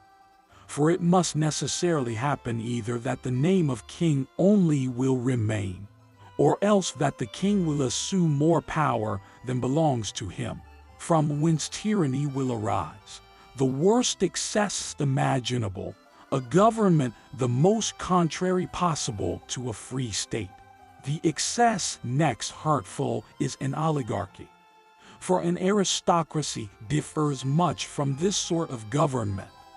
That which is least so is a democracy. The subject has been already treated of by one of those writers who have gone before me, though his sentiments are not the same as mine. For he thought that of all excellent constitutions, as a good oligarchy or the like, a democracy was the worst, but of all bad ones, the best. Now I affirm that all these states have, without exception, fallen into excess, and also that he should not have said that one oligarchy was better than another, but that it was not quite so bad. But this question we shall not enter into at present.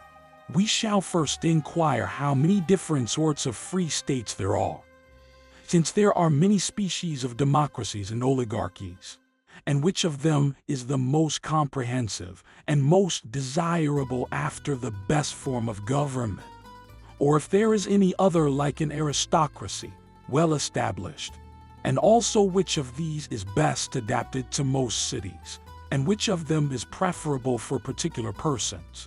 For, probably, some may suit better with an oligarchy than a democracy, and others better with a democracy than an oligarchy, and afterwards in what manner anyone ought to proceed who desires to establish either of these states. I mean every species of democracy, and also of oligarchy. And to conclude, when we shall have briefly gone through everything that is necessary, we will endeavor to point out the sources of corruption and stability in government, as well those which are common to all as those which are peculiar to each state, and from what causes they chiefly arise. Chapter 3. The reason for there being many different sorts of governments is this, that each state consists of a great number of pots. For, in the first place, we see that all cities are made up of families, and again, of the multitude of these some must be rich, some poor, and others in the middle station, and that, both of the rich and poor, some will be used to arms, others not. We see also that some of the common people are husbandmen, others attend the market, and others are artificers.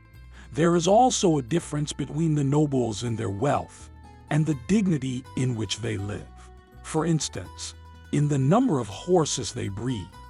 For this cannot be supported without a large fortune, for which reason, in former times, those cities whose strength consisted in horse became by that means oligarchies, and they used horse in their expeditions against the neighboring cities, as the Rhetorians, the Chalcidians, the Magnetians, who live near the river Meander, and many others in Asia. Moreover, besides the difference of fortune, there is that which arises from family and merit. Or, if there are any other distinctions, 1,290 of which make part of the city, they have been already mentioned in treating of an aristocracy. For there we considered how many pots each city must necessarily be composed of. And sometimes each of these have a share in the government, sometimes a few, sometimes more.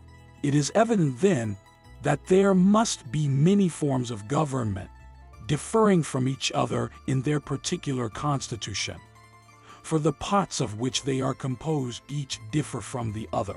For government is the ordering of the magistracies of the state, and these the community share between themselves, either as they can attain them by force, or according to some common equality which there is amongst them, as poverty, wealth, or something which they both partake of. There must therefore necessarily be as many different forms of governments as there are different ranks in the society, arising from the superiority of some over others and their different situations. And these seem chiefly to be two, as they say, of the winds, namely, the north and the south, and all the others are declinations from these. And thus in politics, there is the government of the many and the government of the few, or a democracy and an oligarchy. For an aristocracy may be considered as a species of oligarchy, as being also a government of the few, and what we call a free state may be considered as a democracy. As in the winds they consider the west as part of the north, and the east as part of the south, and thus it is in music, according to some, who say there are only two species of it, the Doric and the Phrygian, and all other species of composition they call after one of these names. And many people are accustomed to consider the nature of government in the same light. But it is both more convenient and more correspondent to truth to distinguish governments, as I have done, into two species. One, of those which are established upon proper principles, of which there may be one or two sorts. The other, which includes all the different excesses of these, so that we may compare the best form of government to the most harmonious piece of music. The oligarchic and despotic to the more violent tunes, and the democratic to the soft and gentle airs. Chapter 4. We ought not to define a democracy as some do, who say simply that it is a government where the supreme power is lodged in the people. For even in oligarchies the supreme power is in the majority. Nor should they define an oligarchy a government where the supreme power is in the hands of a few. For let us suppose the number of a people to be 1,300, and that of these 1,000 were rich, who would not permit the 300 poor to have any share in the government, although they were free, and their equal in everything else. No one would say that this government was a democracy. In like manner, if the poor, when few in number, should acquire the power over the rich, though more than themselves, no one would say that this was an oligarchy, nor this, when the rest who are rich have no share in the administration. We should rather say that a democracy is when the supreme power is in the 1,290 hands of the freemen. An oligarchy, when it is in the hands of the rich. It happens indeed that in the one case the many will possess it, in the other the few, because there are many poor and few rich. And if the power of the state was to be distributed according to the size of the citizens, as they say it is in Ethiopia, or according to their beauty, it would be an oligarchy. For the number of those who are large and beautiful is small, nor are those things which we have already mentioned alone sufficient to describe these states. For since there are many species both of a democracy and an oligarchy, the matter requires further consideration. As we cannot admit that if a few persons who are free possess the supreme power over the many who are not free, that this government is a democracy, as in Apollonia, in Ionia, and in Thera. For in each of these cities the honors of the state belong to some few particular families, who first founded the colonies. Nor would the rich, because they are superior in numbers, form a democracy, as formerly at Colophon, for there the majority had large possessions before the Lydian War. But a democracy is a state where the free men and the poor, being the majority, are invested with the power of the state. An oligarchy is a state where the rich and those of noble families, being few, possess it. We have now proved that there are various forms of government and have assigned a reason for it, and shall proceed to show that there are even more than these, and what they are, and why. Setting out with the principle we have already laid down, we admit that every city consists not of one, but many pots. Thus, if we should endeavor to comprehend the different species of animals, we should first of all note those pots which every animal must have, as a certain sensorium, and also what is necessary to acquire and retain food, as a mouth and a belly, besides certain pots to enable it to move from place to place. If, then, these are the only pots of an animal and there are differences between them, namely, in their various sorts of stomachs, bellies, and sensoriums, to which we must add their motive powers. The number of the combinations of all these must necessarily make up the different species of animals, for it is not possible that the same kind of animal should have any very great difference in its mouth or ears. So that when all these are collected, who happen to have these things similar in all, they make up a species of animals of which there are as many as there are of these general combinations of necessary pots. The same thing is true of what are called states. For a city is not made of one but many pots, as has already been often said, one of which is those who supply it with provisions, called husbandmen, another called mechanics, 1291 whose employment is in the manual arts, without which the city could not be inhabited. Of these some are busied about what is absolutely necessary, others in what contribute to the elegancies and pleasures of life. The third sort are your exchange men. I mean by these your buyers, sellers, merchants, and victuallers. The fourth are your hired laborers or workmen.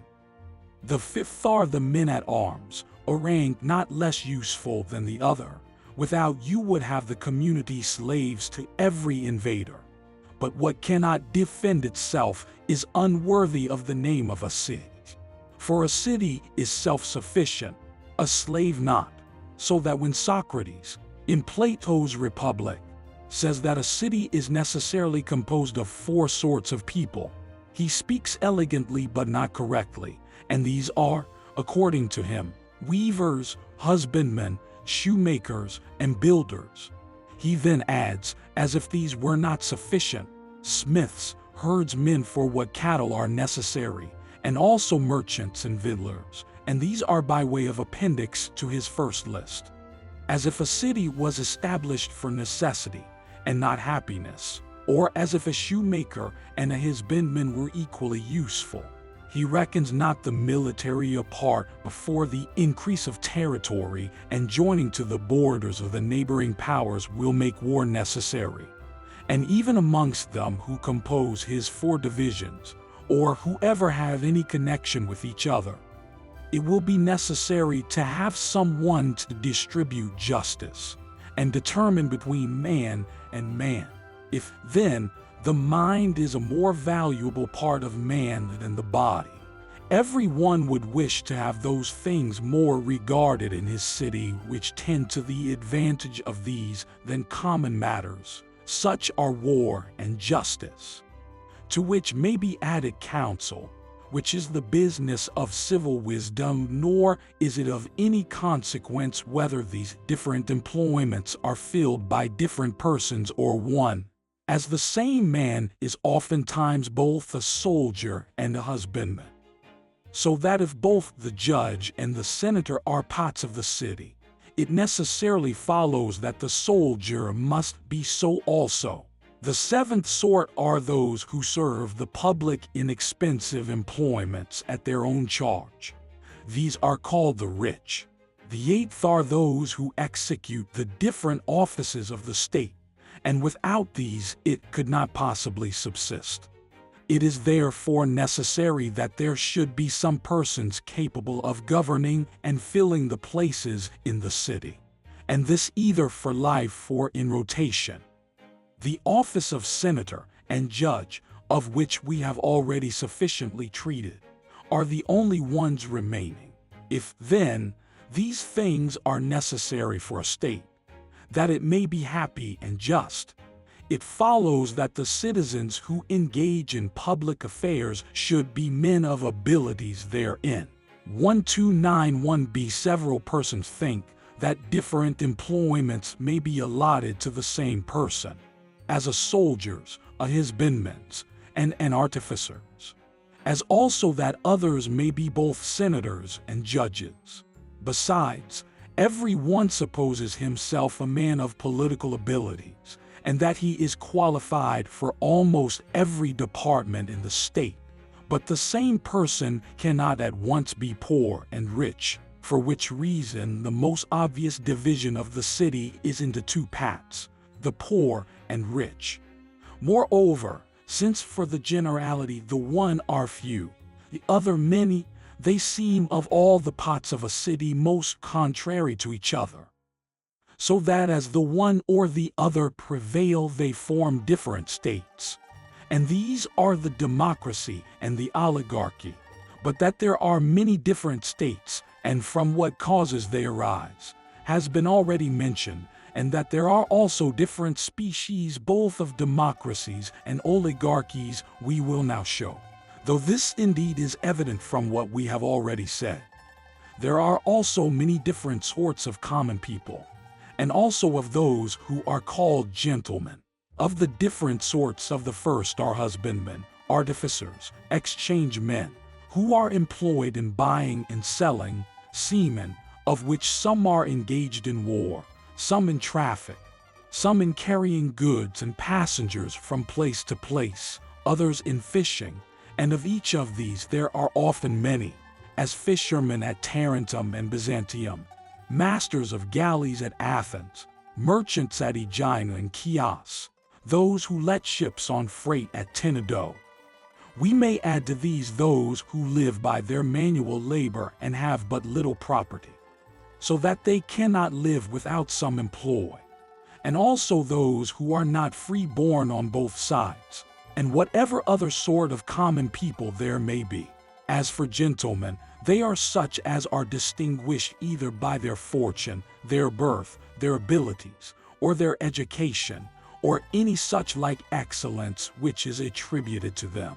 The most pure democracy is that which is so called principally from that equality which prevails in it.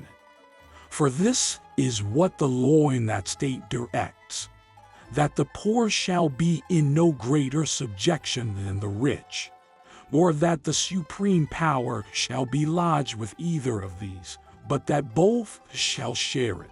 For if liberty and equality, as some persons suppose, are chiefly to be found in a democracy, it must be most so by every department of government being alike open to all.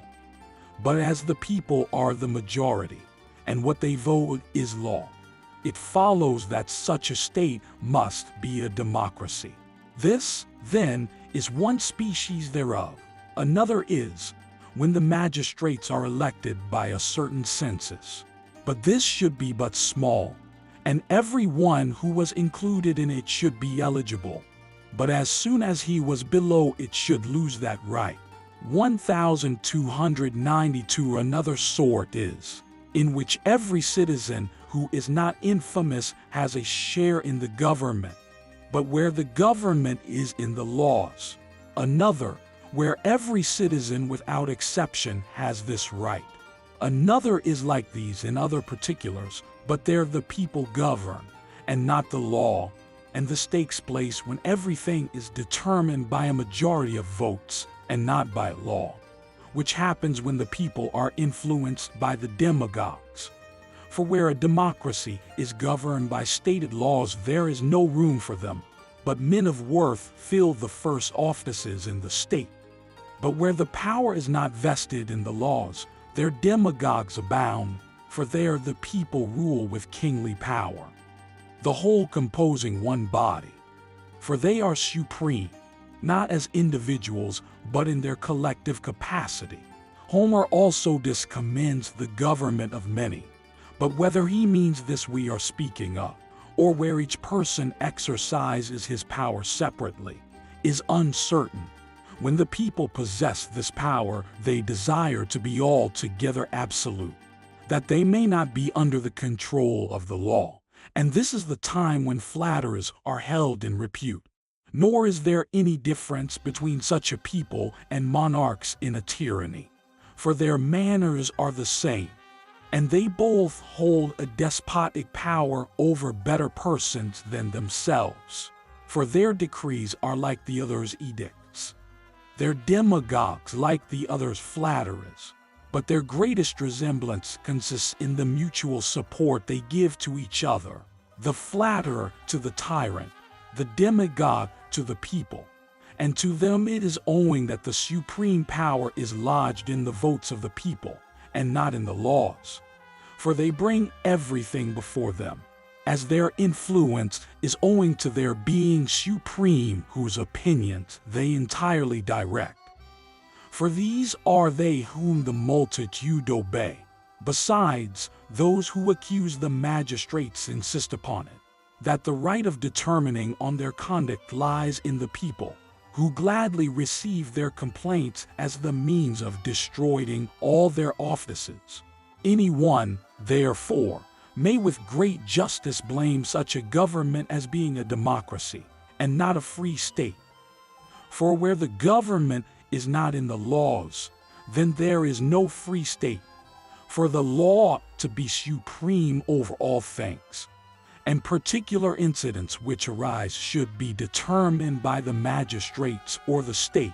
If, therefore, a democracy is to be reckoned a free state, it is evident that any such establishment which centers all power in the votes of the people cannot, properly speaking, be a democracy, for their decrees cannot be general in their extent. Thus, then, we may describe the several species of democracies. Chapter 5. Of the different species of oligarchies. 1 is, when the right to the offices is regulated by a certain census, so that the poor, although the majority, have no share in it, while all those who are included therein take part in the management of public affairs. Another sort is, when 1,292 billion the magistrates are men of very small fortune, who upon any vacancy do themselves fill it up.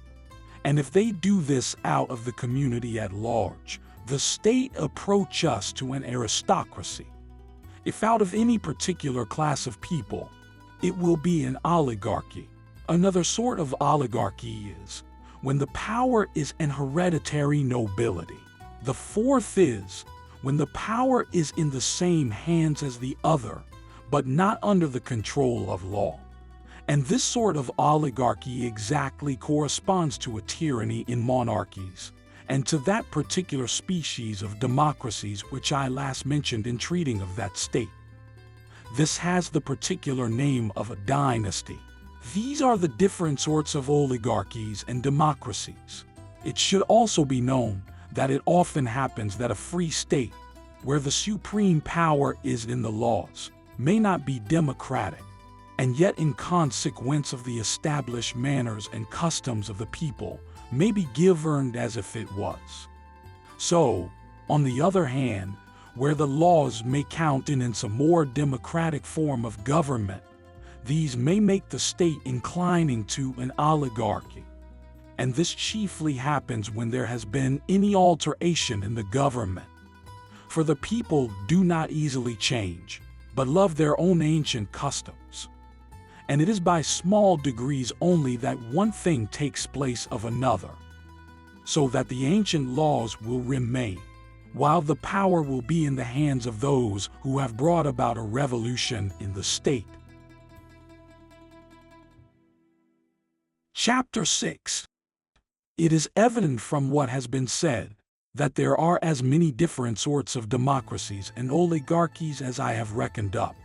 For, of necessity, either all ranks of the people which I have enumerated must have a share in the government, or some only, and others not. For when the husbandmen, and those only who possess moderate fortune, have the supreme power, they will govern according to law. For as they must get their livings by their employs, they have but little leisure for public business. They will therefore establish proper laws, and never call public assemblies but when there is a necessity for them. And they will readily let every one partake with them in the administration of public affairs as soon as they possess that fortune which the law requires for their qualification. Every one, therefore, who is qualified will have his share in the government. For to exclude any would be to make the government an oligarchy, and for all to have leisure to attend without they had a subsistence would be impossible. For these reasons, therefore, this government is a species of democracy.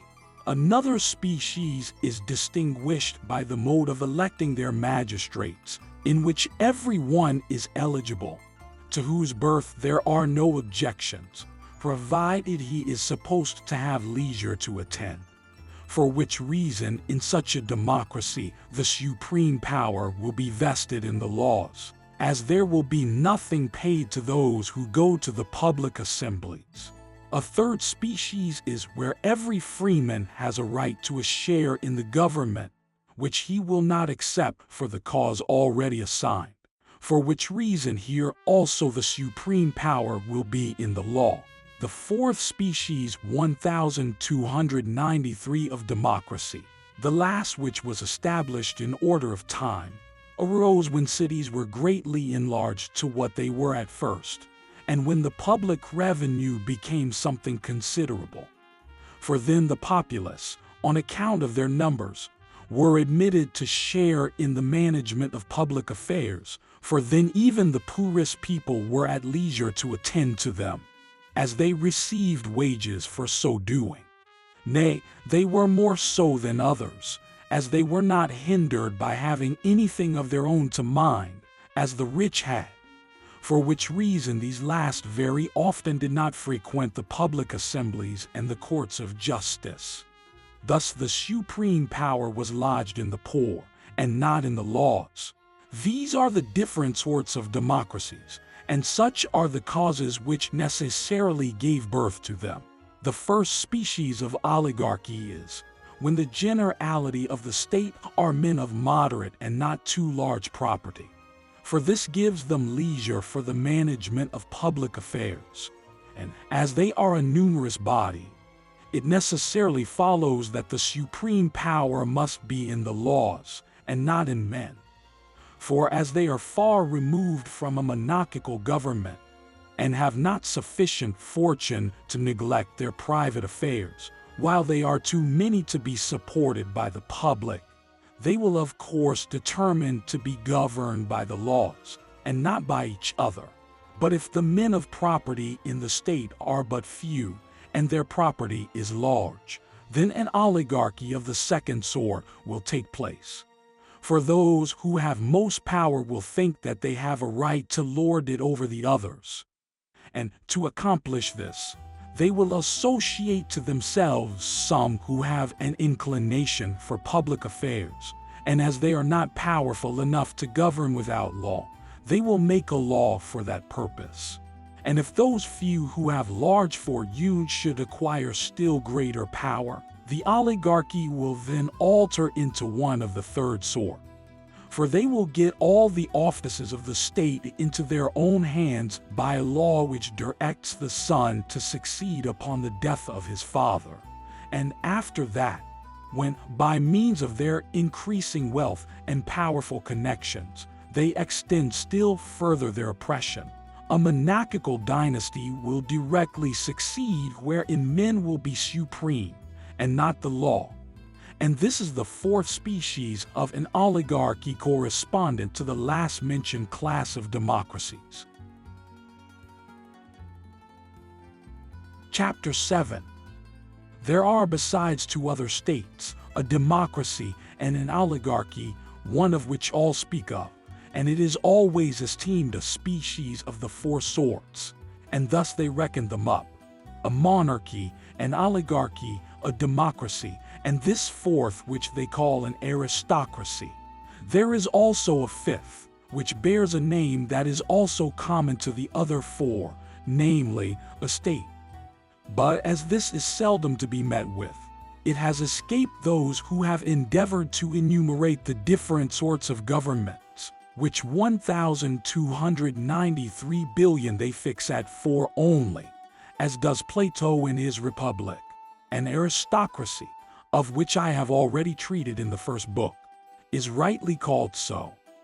For a state governed by the best men, upon the most virtuous principles, and not upon any hypothesis, which even good men may propose, has alone a right to be called an aristocracy. For it is there only that a man is at once a good man and a good citizen, while in other states men are good only relative to those states. Moreover, there are some other states which are called by the same name, that differ both from oligarchies and free states, wherein not only the rich but also the virtuous have a share in the administration, and have therefore acquired the name of aristocracies. For in those governments wherein virtue is not their common care, there are still men of worth and approved goodness. Whatever state, then, like the Carthaginians, favors the rich, the virtuous, and the citizens at large, is a sort of aristocracy. When only the two latter are held in esteem, as at Lacedaemon, and the state is jointly composed of these, it is a virtuous democracy. These are the two species of aristocracies after the first, which is the best of all governments. There is also a third, which is, whenever a free state inclines to the dominion of a few. Chapter 8.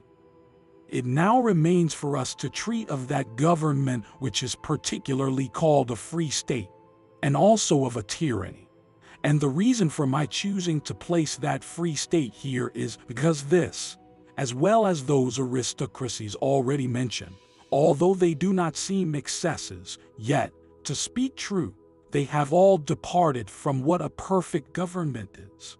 Nay, they are deviations both of them equally from other forms. As I said at the beginning, it is proper to mention a tyranny the last of all governments, for it is of all others the least like one. But as my intention is to treat of all governments in general, for this reason that also, as I have said, will be taken into consideration in its proper place, I shall now inquire into a free state and show what it is, and we shall the better understand its positive nature as we have already described an oligarchy and a democracy. For a free state is indeed nothing more than a mixture of them, and it has been usual to call those which incline most to a democracy a free state, those which incline most to an oligarchy an aristocracy, because those who are rich are generally men of family and education. Besides, they enjoy those things which others are often guilty of crimes to procure, for which reason they are regarded as men of worth and honor and note. Since, then, it is the genius of an aristocracy to allot the larger part of the government to the best citizens, they therefore say that an oligarchy is chiefly composed of those men who are worthy and honorable. Now at 1294 seems impossible that where the government is in the hands of the good, there the laws should not be good, but bad. Or, on the contrary, that where the government is in the hands of the bad, there the laws should be good. Nor is a government well constituted because the laws are, without at the same time care is taken that they are observed. For to enforce obedience to the laws which it makes is one proof of a good constitution in the state. Another is to have laws well calculated for those who are to abide by them. For if they are improper, they must be obeyed. And this may be done two ways, either by their being the best relative to the particular state, or the best absolutely.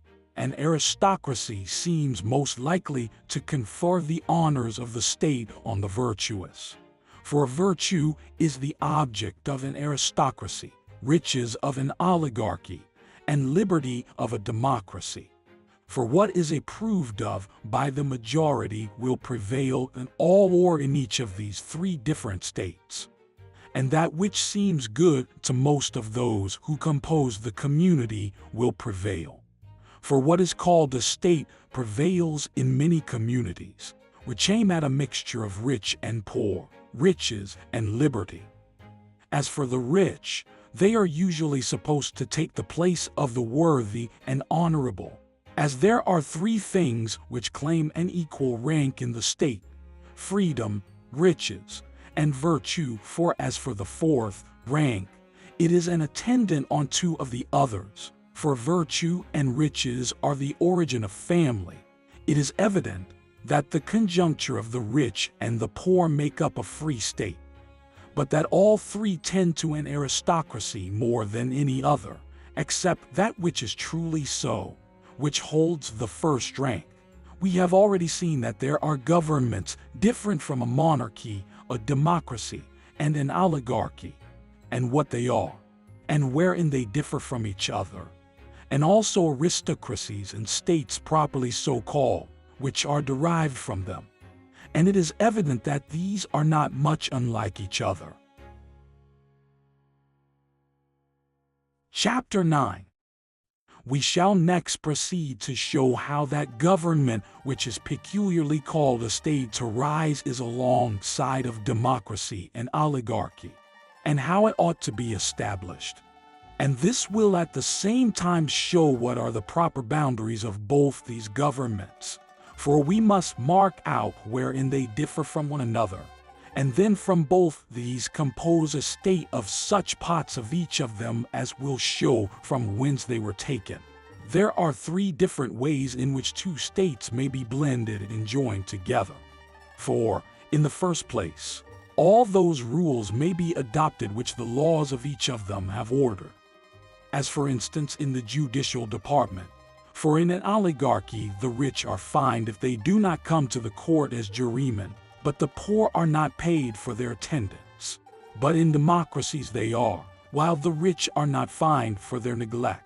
Now these things, as being common to both, are fit to be observed in a free 1,294 billion state which is composed of both.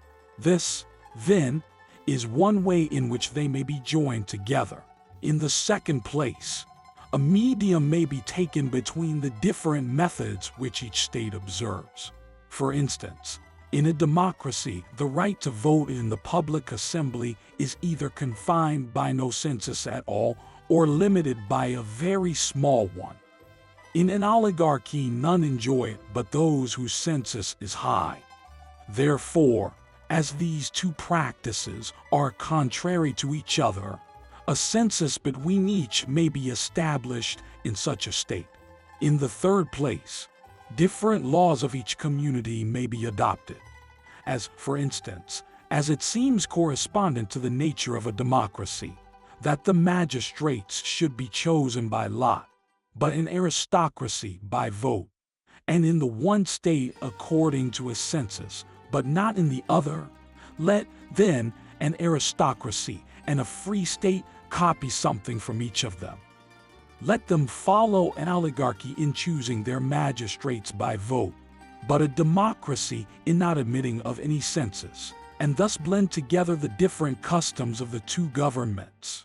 But the best proof of a happy mixture of a democracy and an oligarchy is this: when a person may properly call the same state a democracy and an oligarchy, It is evident that those who speak of it in this manner are induced to it because both these governments are there well blended together.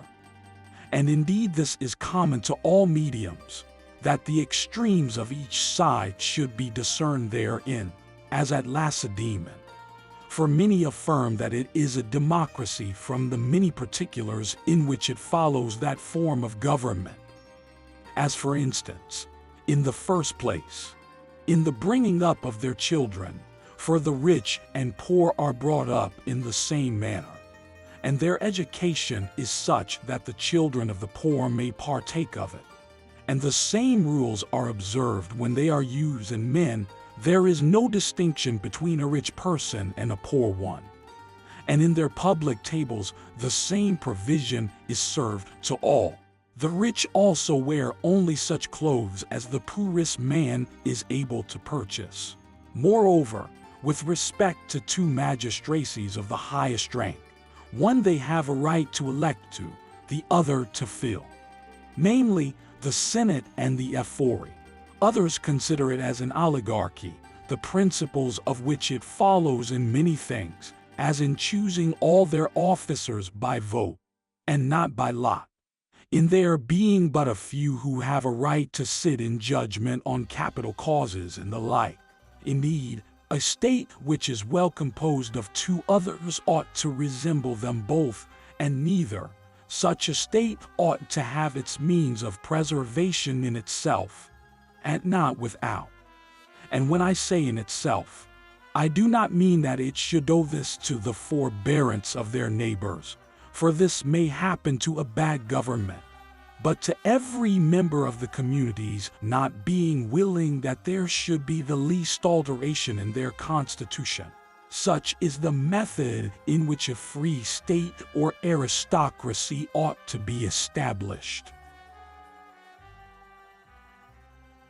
Chapter 10. It now remains to treat of a tyranny. Not that there is 1,295 much to be said on that subject, but as it makes part of our plan, since we enumerated it amongst our different sorts of governments.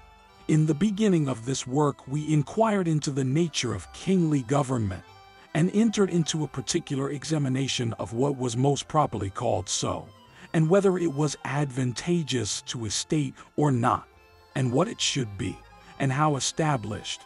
And we divided a tyranny into two pieces when we were upon this subject, because there is something analogous between this and a kingly government, for they are both of them established by law. For among some of the barbarians they elect a monarch with absolute power, and formerly among the Greeks there were some such, whom they called sessumites. Now these differ from each other. For some possess only kingly power regulated by law, and rule those who voluntarily submit to their government. Others rule despotically according to their own will. There is a third species of tyranny, most properly so called, which is the very opposite to kingly power. For this is the government of one who rules over his equals and superiors without being accountable for his conduct, and whose object is his own advantage, and not the advantage of those he governs, for which reason he rules by compulsion. For no free men will ever willingly submit to such a government. These are the different species of tyrannies, their principles, and their causes. Chapter 11. We proceed now to inquire what form of government and what manner of life is best for communities in general, not adapting it to that superior virtue which is above the reach of the vulgar, or that education which every advantage of nature and fortune only can furnish, nor to those imaginary plans which may be formed at pleasure, but to that mode of life which the greater part of mankind can attain to, and that government which most cities may establish. For as to those aristocracies which we have now mentioned, they are either too perfect for a state to support, or one so nearly alike to that state we now going to inquire into, that we shall treat of them both as one. The opinions which we form upon these subjects must depend upon one common principle. For if what I have said in my treatise on morals is true, a happy life must arise from an uninterrupted course of virtue. And if virtue consists in a certain medium, the middle life must certainly be the happiest, which medium is attainable 1,295 billion by everyone. The boundaries of virtue and vice in the state must also necessarily be the same as in a private person. For the form of government is the life of the city. In every city the people are divided into three sorts: the very rich, the very poor, and those who are between them. If this is universally admitted, that the mean is best, it is evident that even in point of fortune mediocrity is to be preferred. For that state is most submissive to reason. For those who are very handsome, or very strong, or very noble, or very rich, or, on the contrary, those who are very poor, or very weak, or very mean, with difficulty obey. For the one are capricious and greatly flagitious, the other rascally and mean, the crimes of each arising from their different excesses. Nor will they go through the different offices of the state, which is detrimental to it. Besides, those who excel in strength, in riches, or friends, or the like, neither know how nor are willing to submit to command. And this begins at home when they are boys. For there they are brought up too delicately to be accustomed to obey their preceptors. As for the very poor, their general and excessive want of what the rich enjoy reduces them to a state too mean, so that the one know not how to command, but to be commanded as slaves. The others know not how to submit to any command, nor to command themselves but with despotic power. A city composed of such men must therefore consist of slaves and masters, not free men, where one party must hate and the other despise, where there could be no possibility of friendship or political community. For community, suppose, is affection. For we do not even on the road associate with our enemies. It is also the genius of a city to be composed as much as possible of equals, which will be most so when the inhabitants are in the middle state. From whence it follows that that city must be best framed which is composed of those whom we say are naturally its proper members. It is men of this station also who will be best assured of safety and protection. For they will neither covet what belongs to others, as the poor do, nor will others covet what is theirs, as the poor do what belongs to the rich. And thus, without plotting against anyone, or having any one plot against them, they will live free from danger. For which reason Phocylides wisely wishes for the middle state, as being most productive of happiness. It is plain, then, that the most perfect political community must be amongst those who are in the middle rank, and those states are best instituted wherein these are a larger and more respectable part, if possible, than both the other. Or, if that cannot be, at least then either of them separate, so that being thrown into the balance it may prevent either scale from preponderating.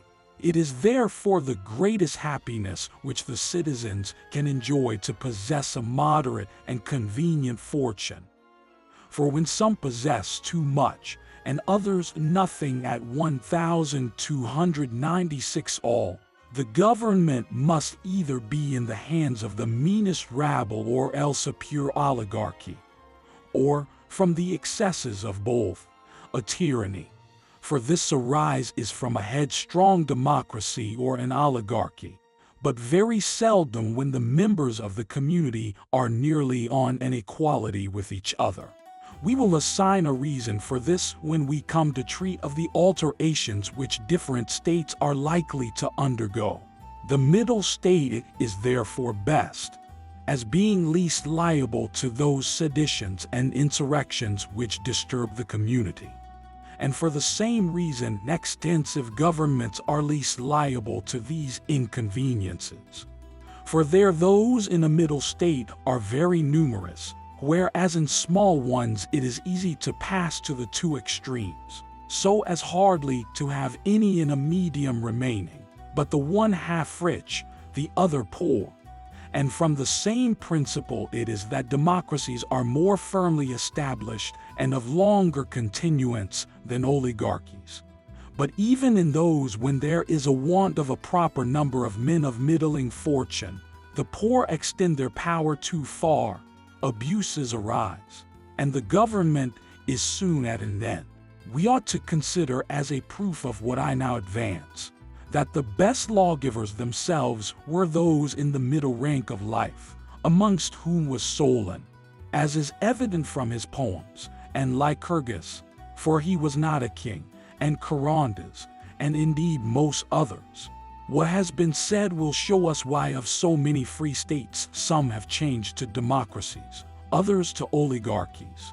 For whenever the number of those in the middle state has been too small, those who were the more numerous, whether the rich or the poor, always overpowered them and assumed to themselves the administration of public affairs.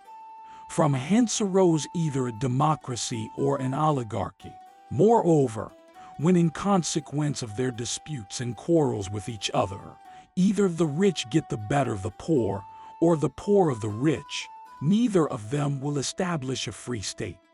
But, as the record of their victory, one which inclines to their own principles, and form either a democracy or an oligarchy. Those who made conquests in Greece, having all of them an eye to the respective forms of government in their own cities, established either democracies or oligarchies, not considering what was serviceable to the state, but what was similar to their own. For which reason a government has never been established where the supreme power has been placed amongst those of the middling rank, or very seldom, and amongst a few, one man only of those who have yet been conquerors has been persuaded to give the preference to this order of 1,296 billion men. It is indeed an established custom with the inhabitants of most cities not to desire an equality, but either to aspire to govern, or when they are conquered, to submit. Thus we have shown what the best state is, and why.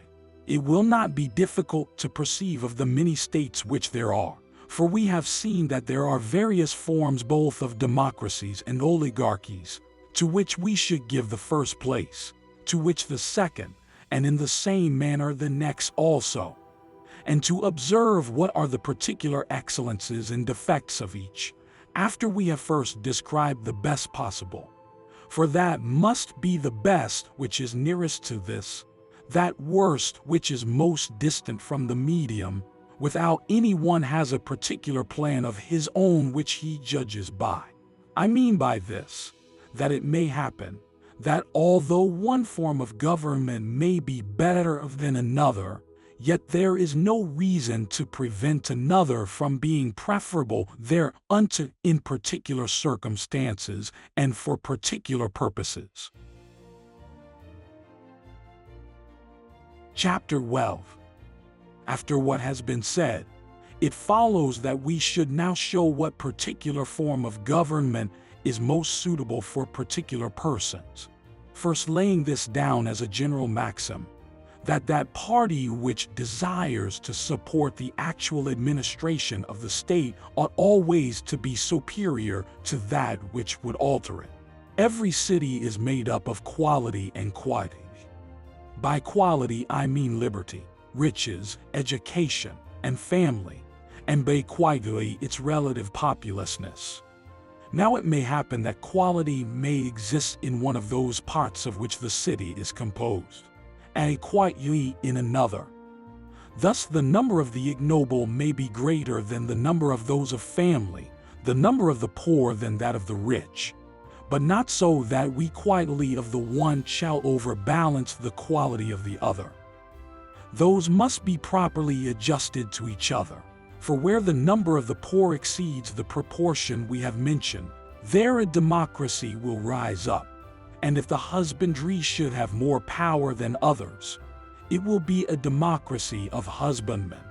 And the democracy will be a particular species according to that class of men which may happen to be most numerous. Thus, should these be the husbandmen, it will be of these, and the best. If of mechanics and those who hire themselves out, the worst possible. In the same manner it may be of any other set between these two. But when the rich and the noble prevail more by their quality than they are deficient a quartile, there an oligarchy ensues. And this oligarchy may be of different species, according to the nature of the prevailing party. Every legislator in framing his constitution ought to have a particular regard to those in the middle rank of life. And if he intends an oligarchy, these should be the object of his laws. If a democracy, to these they should be entrusted. And whenever their number exceeds that of the two others, or at least one of them, they give 1,297 stability to the Constitution. For there is no fear that the rich and the poor should agree to conspire together against them, for neither of these will choose to serve the other. If anyone would choose to fix the administration on the widest basis, he will find none preferable to this. For to rule by turns is what the rich and the poor will not submit to, on account of their hatred to each other. It is, moreover, allowed that an arbitrator is the most proper person for both parties to trust to. Now this arbitrator is the middle rank. Those who would establish aristocratical governments are mistaken not only in giving too much power to the rich, but also in deceiving the common people. For at last, instead of an imaginary good, they must feel a real evil, for the encroachments of the rich are more destructive to the state than those of the poor. Chapter 13. There are 5 particulars in which, under fair pretenses, the rich craftily endeavor to undermine the rights of the people. These are their public assemblies, their offices of state, their courts of justice, their military power, and their gymnastic exercises. With respect to their public assemblies, in having them open to all, but in fining the rich only, or others very little, for not attending. With respect to offices, in permitting the poor to swear off, but not granting this indulgence to those who are within the census. With respect to their courts of justice, in fining the rich for non-attendance, but the poor not at all, or those a great deal, and these very little, as was done by the laws of Carandus.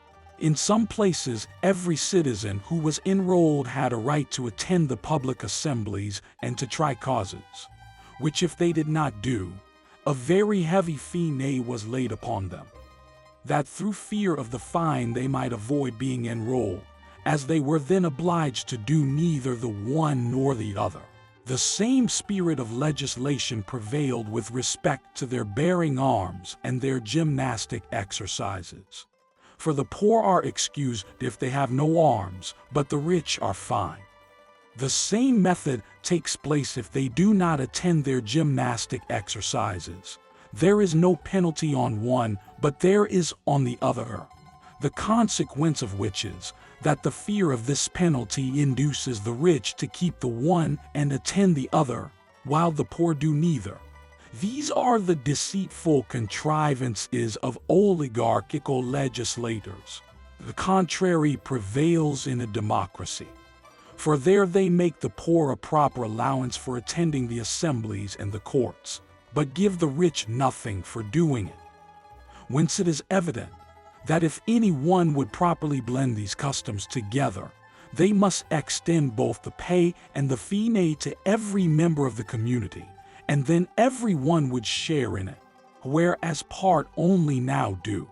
The citizens of a free state ought to 1,297 be consist of those only who bear arms. With respect to their census, it is not easy to determine exactly what it ought to be, but the rule that should direct upon this subject should be to make it as extensive as possible, so that those who are enrolled in it make up a greater part of the people than those who are not. For those who are poor, although they partake not of the offices of the state, are willing to live quiet, provided that no one disturbs them in their property. But this is not an easy matter, for it may not always happen that those who are at the head of public affairs are of a humane behavior. In time of war, the poor are accustomed to show no hilarity without they have provisions found them. When they have, then indeed they are willing to fight. In some governments, the power is vested not only in those who bear arms, but also in those who have borne them. Among the Malines, the state was composed of these latter only, for all the officers were soldiers who had served their time. And the first states in Greece which succeeded those where kingly power was established were governed by the military. First of all, the horse, for at that time the strength and excellence of the army depended on the horse. For as to the heavy armed foot, they were useless without proper discipline. But the art of tactics was not known to the ancients, for which reason their strength lay in their horse. But when cities grew larger, and they depended more on their foot, greater numbers partook of the freedom of the city, for which reason what we call republics were formerly called democracies. The ancient governments were properly oligarchies or kingdoms, for on account of the few persons in each state, it would have been impossible to have found a sufficient number of the middle rank. So these being but few, and those used to subordination, they more easily submitted to be governed. We have now shown why there are many sorts of governments, and others different from those we have treated of. For there are more species of democracies than one, and the like is true of other forms. And what are their differences, and whence they arise? And also of all others, which is the best, at least in general, and which is best suited for particular people. Chapter 14. We will now proceed to make some general reflections upon the governments next in order, and also to consider each of them in particular, beginning with those principles which appertain to each.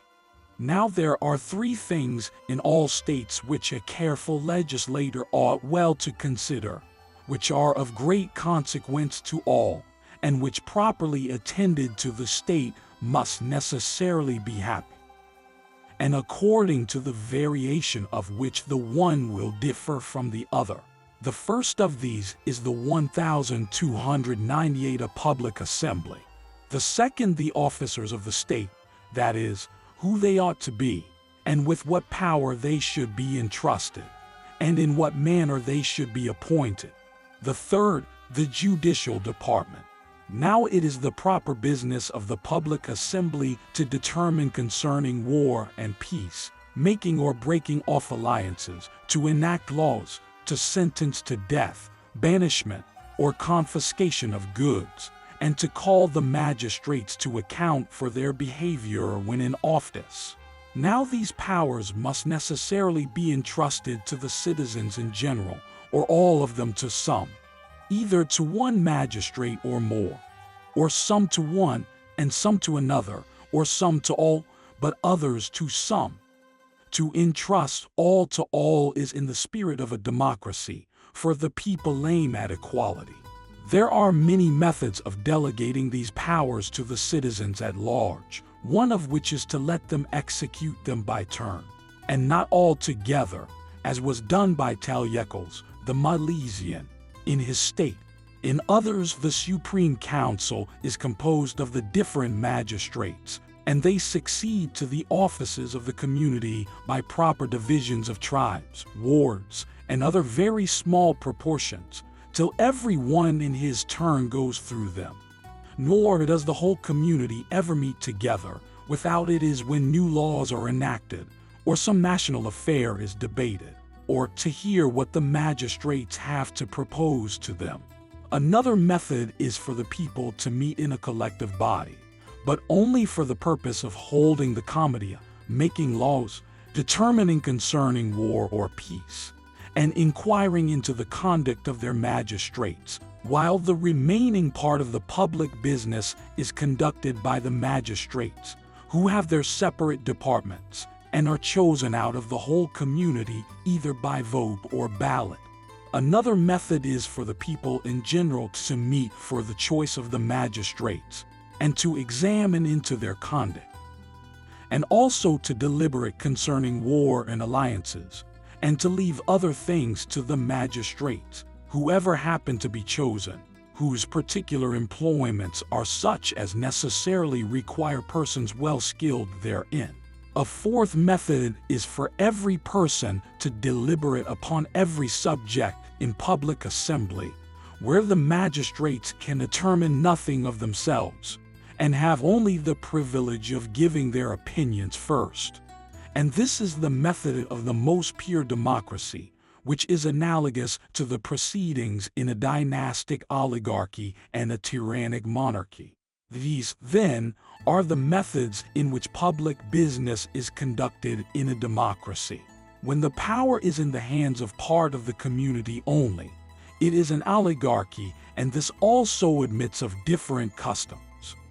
For whenever the officers of the state are chosen out of those who have a moderate fortune, and these from that circumstance are many, and when they depart not from that line which the law has laid down, but carefully follow it, and when all within the census are eligible, certainly it is then an oligarchy, but founded on true principles of government 1,298 billion from its moderation.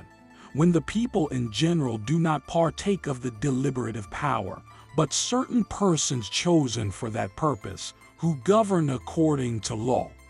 This also, like the first, is an oligarchy, when those who have the deliberative power elect each other, and the Son succeeds to the Father, and when they can supersede the laws. Such a government is of necessity a strict oligarchy, when some persons determine on one thing, and others on another, as war and peace, and when all inquire into the conduct of their magistrates, and other things are left to different officers, elected either by vote or lot, then the government is an aristocracy or a free state, when some are chosen by vote and others by lot, and these either from the people in general, or from a certain number elected for that purpose, or if both the votes and the lots are open to all. Such a state is partly an aristocracy, partly a free government itself. These are the different methods in which the deliberative power is vested in different states, all of whom follow some regulation here laid down. It is advantageous to a democracy, in the present sense of the word, by which I mean a state wherein the people at large have a supreme power, even over the laws, to hold frequent public assemblies. And it will be best in this particular to imitate the example of oligarchies in their courts of justice. For they fine those who are appointed to try causes if they do not attend. So should they reward the poor for coming to the public assemblies.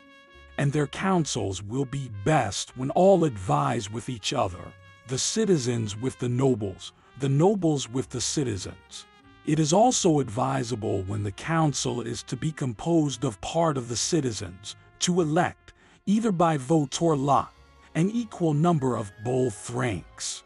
It is also proper, if the common people in the state are very numerous, either not to pay every one for his attendance, but such a number only as will make them equal to the nobles, or to reject many of them by lot. In an oligarchy, they should either call up some of the common people to the council, or else establish a court, as is done in some other states, whom they call pre-advisors or guardians of the laws, whose business should be to propose first what they should afterwards enact. By this means the people would have a place in the administration of public affairs, without having it in their power to occasion any disorder in the government. Moreover, the people may be allowed to have a vote in whatever bill is proposed, but may not themselves propose anything contrary thereto. Or they may give their advice, while the power of determining may be with the magistrates only. It is also necessary to follow a contrary practice to what is established in democracies, for the people should be allowed the power of pardoning, but not of condemning, for the cause should be referred back again to the magistrates, whereas the contrary takes place in republics. For the power of pardoning is with the few, but not of condemning, which is always referred 1299 to the people at large. And thus we determine concerning the deliberative power in any state, and in whose hands it shall be. Chapter 15. We now proceed to consider the choice of magistrates. For this branch of public business contains many different parts, as how many there shall be, what shall be their particular office, and with respect to time, how long each of them shall continue in place. For some make it 6 months, others shorter, others for a year, others for a much longer time, or whether they should be perpetual or for a long time, or neither. For the same person may fill the same office several times, or he may not be allowed to enjoy it even twice, but only once. And also with respect to the appointment of magistrates, who are to be eligible, who is to choose them, and in what manner. For in all these particulars we ought properly to distinguish the different ways which may be followed, and then to show which of these is best suited to such and such governments. Now it is not easy to determine to whom we ought properly to give the name of magistrate, for a government requires many persons in office. But every one of those who is either chosen by vote or lot is not to be reckoned a magistrate, the priests, for instance, in the first place. For these are to be considered as very different from civil magistrates. To these we may add the chorigi and heralds. Nay, even ambassadors are elected. There are some civil employments which belong to the citizens, and these are either when they are all engaged in one thing, as when as soldiers they obey their general, or when part of them only are, as in governing the women or educating the youth, and also some economic, for they often elect corn meters. Others are servile, and in which, if they are rich, they employ slaves. But indeed they are most properly called magistrates, who are members of the deliberative council, or decide causes, or are in some command, the last more especially, for to command is peculiar to magistrates. But to speak truth, this question is of no great consequence, nor is it the province of the judges to decide between those who dispute about words. It may indeed be an object of speculative inquiry, but to inquire what officers are necessary in a state, and how many, and what, though not most necessary, may yet be advantageous in a well-established government, is a much more useful employment, and this with respect to all states in general, as well as to small cities.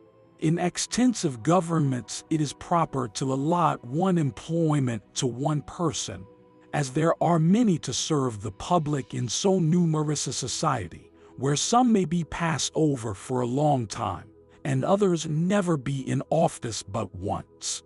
And indeed everything is better done which has the whole attention of one person, than when that 1,299 billion attention is divided amongst many. But in small states it is necessary that a few of the citizens should execute many employments. For their numbers are so small it will not be convenient to have many of them in office at the same time. For where shall we find others to succeed them in turn?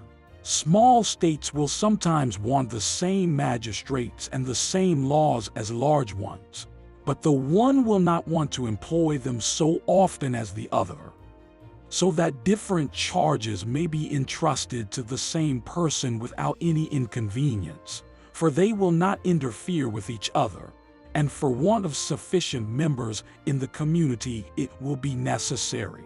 If we could tell how many magistrates are necessary in every city, and how many, though not necessary, it is yet proper to have, we could then the better know how many different offices one might assign to one magistrate.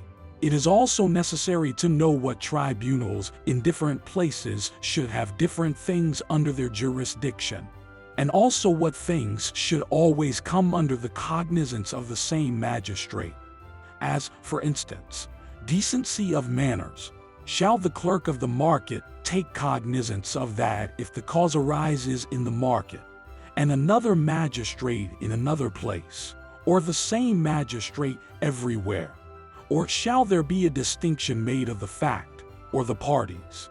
As, for instance, in decency of manners, shall it be one cause when it relates to a man, another when it relates to a woman? In different states shall the magistrates be different or the same? I mean, whether in a democracy, an oligarchy, an aristocracy, and a monarchy, the same persons shall have the same power. Or shall it vary according to the different formation of the government? As in an aristocracy, the offices of the state are allotted to those who are well educated. In an oligarchy, to those who are rich. In a democracy, to the free men. Or shall the magistrates differ as the communities differ? For it may happen that the very same may be sometimes proper, sometimes otherwise. In this state it may be necessary that the magistrate have great powers, in that but small.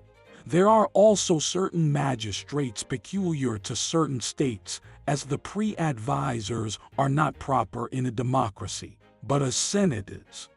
For one such order is necessary, whose business shall be to consider beforehand and prepare those bills which shall be brought before the people, that they may have leisure to attend to their own affairs.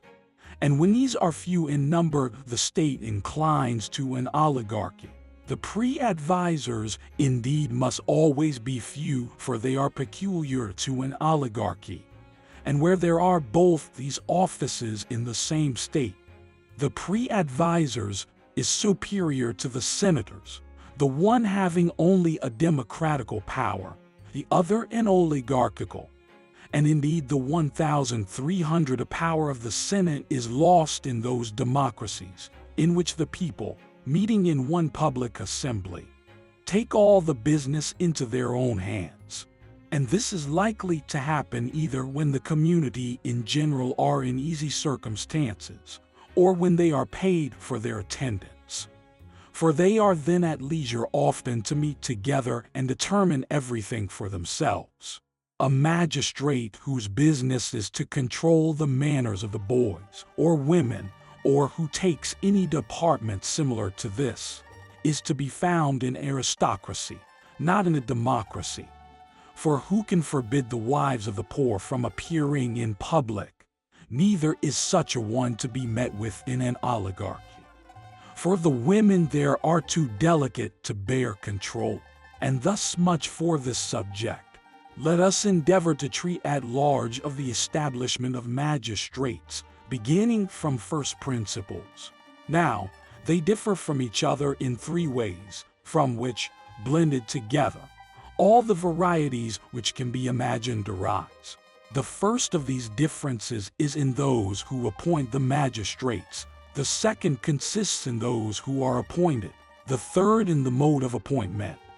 And each of these three differ in three manners.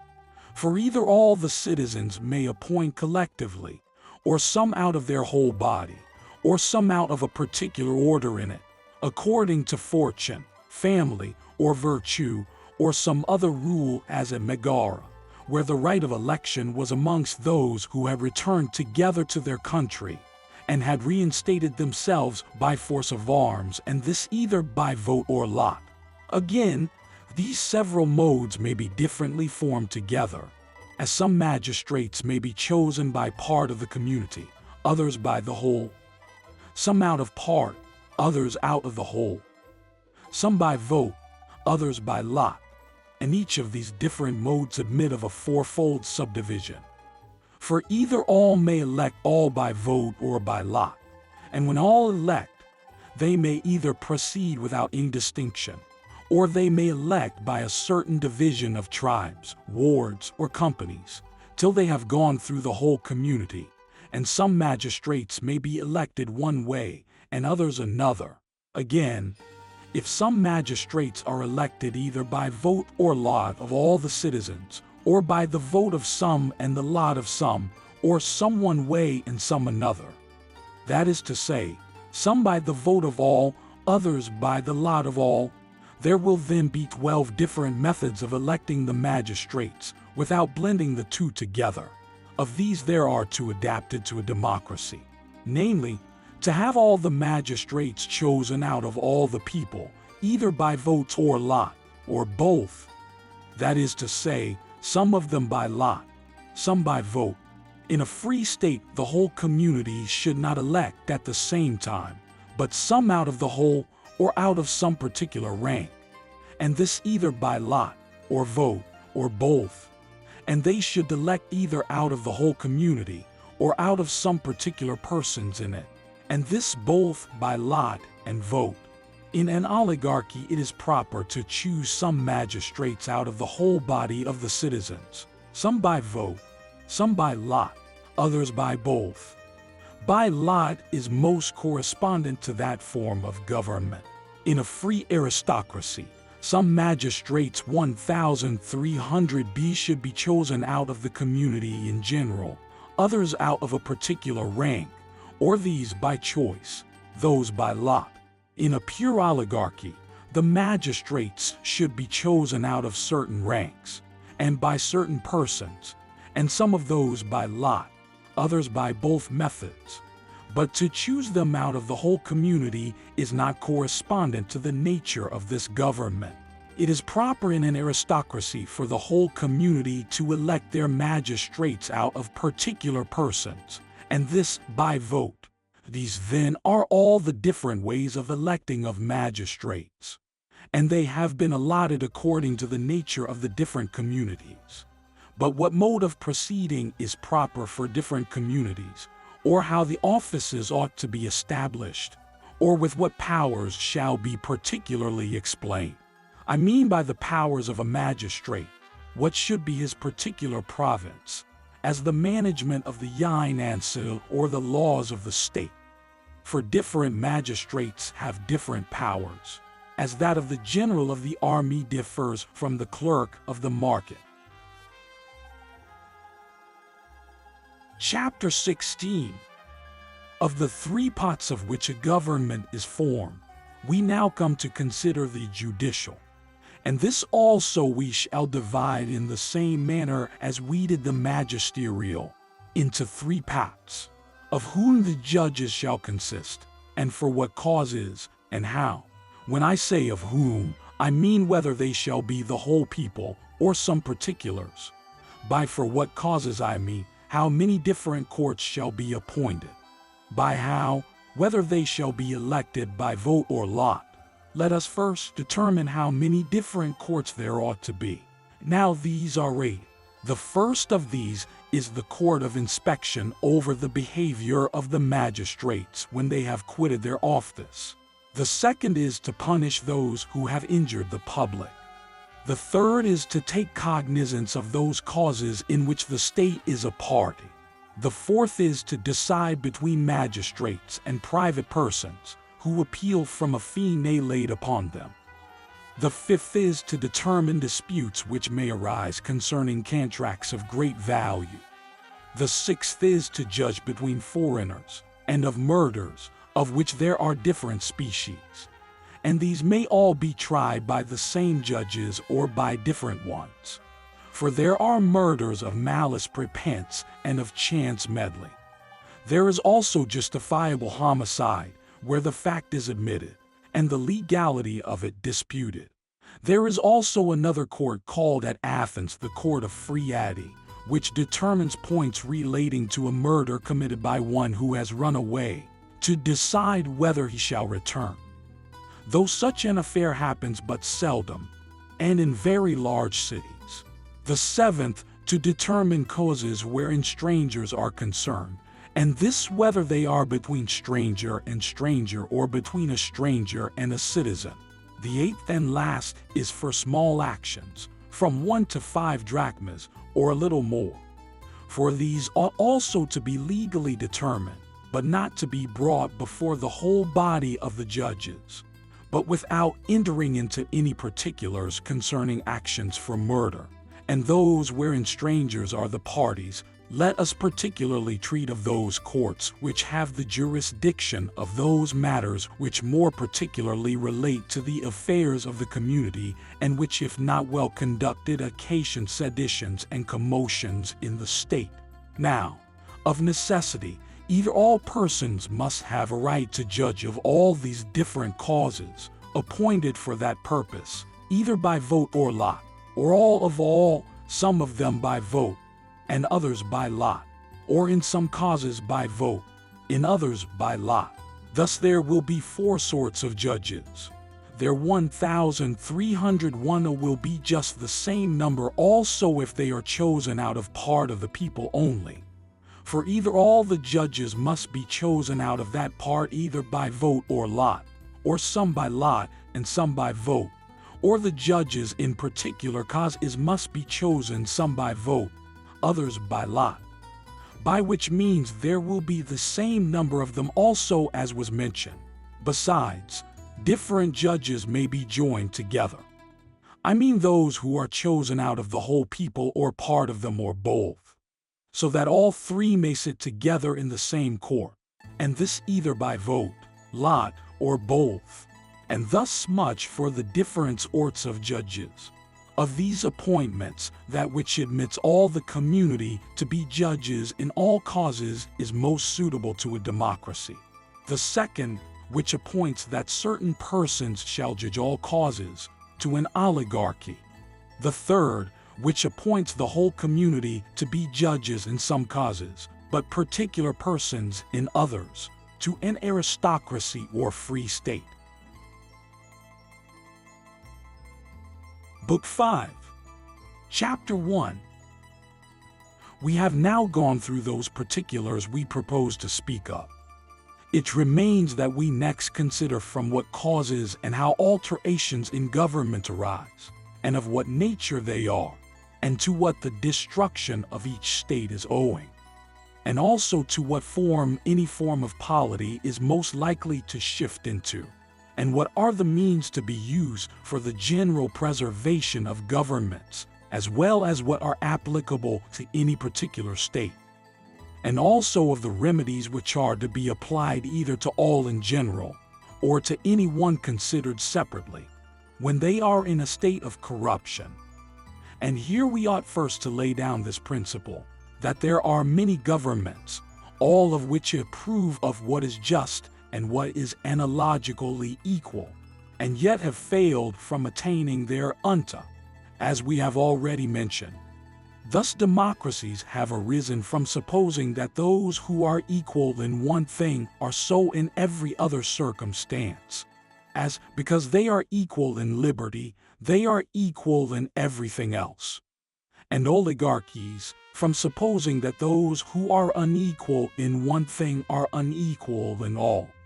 That when men are so in point of fortune, that inequality extends to everything else. Hence it follows that those who in some respects are equal with others think it right to endeavor to partake of an equality with them in everything. And those who are superior to others endeavor to get still more. and it is this more which is the inequality. Thus most states, though they have some notion of what is just, yet are almost totally wrong. And upon this account, when either party has not that share in the administration which answers to his expectations, he becomes seditious. But those who of all others have the greatest right to be so are the last that are, namely, those who excel in virtue, for they alone can be called generally superior. There are, too, some persons of distinguished families who, because they are so, disdain to be on an equality with others, for those esteem themselves noble who boast of their ancestors' merit and fortune. These, to speak truth, are the origin and fountain from whence seditions arise. The alterations which men may propose to make in governments are two. For either they may change the state already established into some other, as when they propose to erect an oligarchy where there is a democracy, or a democracy or free state where there is an oligarchy, or an aristocracy from these or those from that, or else when they have no objection to the established government, which they like very well, but choose to have the sole management in it themselves, either in the hands of a few or one only, they will also raise commotions concerning the degree in which they would have the established power. As if, for instance, the government is an oligarchy, to have it more purely so, and in the same manner if it is a democracy, or else to have it less so. And, in like manner, whatever may be the nature of the government, either to extend or contract its powers, or else to make some alterations in some parts of it, as to establish or abolish a particular magistracy, as some persons say Lysander endeavored to abolish the kingly power in Sparta, and Pausanias that of the Ephori. Thus in Epidamnus there was an alteration in one part of the constitution, for instead of the philarchy they established a senate. It is also necessary for all the magistrates at Athens to attend in the court of the Helicia when any new magistrate is created. The power of the archon also in that state partakes of the nature of an oligarchy. Inequality is always the occasion of sedition, but not when those who are unequal are treated in a different manner correspondent to that inequality. Thus kingly power is unequal when exercised over equals. Upon the whole, those who aim after an equality are the cause of seditions. Equality is twofold, either in number or value. Equality in number is when two things contain the same parts or the same equity. Equality in value is by proportion as 2 exceeds 1, and 3 2 by the same number, thus by proportion 4 exceeds 2, and 2 1 in the same degree, for 2 is the same part of 4 that 1 is of 2. That is to say, half. Now, all agree in what is absolutely and simply just. But, as we have already said, they dispute concerning proportionate value. For some persons, if they are equal in one respect, think themselves equal in all. Others, if they are superior in one thing, think they may claim the superiority in all. From whence chiefly arise two sorts of governments, a democracy and an oligarchy. For nobility and virtue are to be found only amongst a few, the contrary amongst the many, there being in no place 100 of the first to be met with, but enough of the last everywhere. But to establish a government entirely upon either of these equalities is wrong, and this the example of those so established makes evident, for none of them have been stable. And for this reason, that it is impossible that whatever is wrong at the first and in its principles should not at last meet with a bad end, for which reason in some things an equality of numbers ought to take place, in others an equality in value. However, A democracy is safer and less liable to sedition than an oligarchy. For in this latter it may arise from two causes. For either the few in power may conspire against each other or against the people, but in a democracy only one, namely, against the few who aim at exclusive power. But there is no instance worth speaking of a sedition of the people against themselves. Moreover, a government composed of men of moderate fortune comes much nearer to a democracy than an oligarchy, and is the safest of all such states. Chapter 2. Since we are inquiring into the causes of seditions and revolutions in governments, we must begin entirely with the first principles from whence they arise.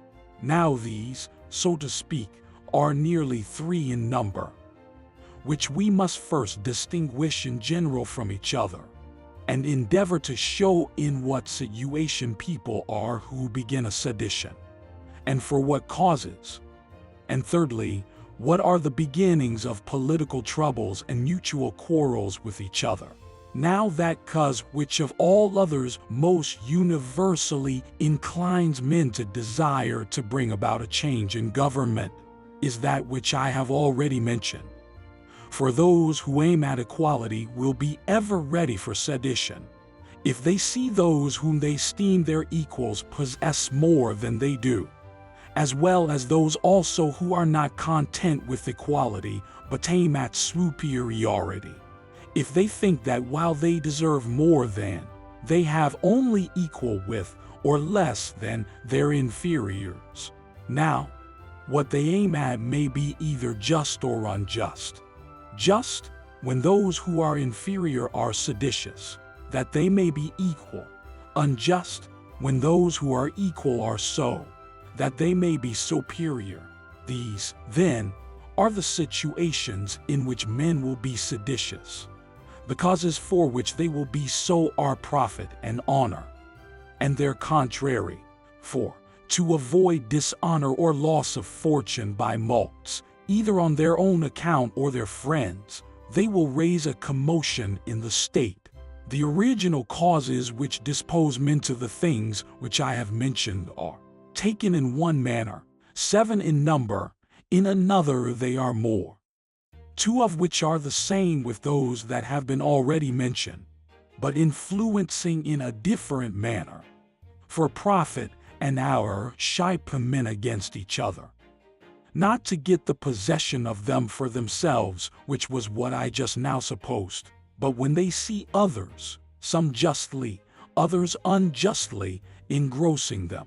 The other causes are haughtiness, fear, imminence, contempt, disproportionate increase in some part of the state. There are also other things which in a different manner will occasion revolutions in governments, as election intrigues, neglect, want of numbers, a too great dissimilarity of circumstances. Chapter 3. What influence ill-treatment and profit have for this purpose, and how they may be the causes of sedition, is almost self-evident.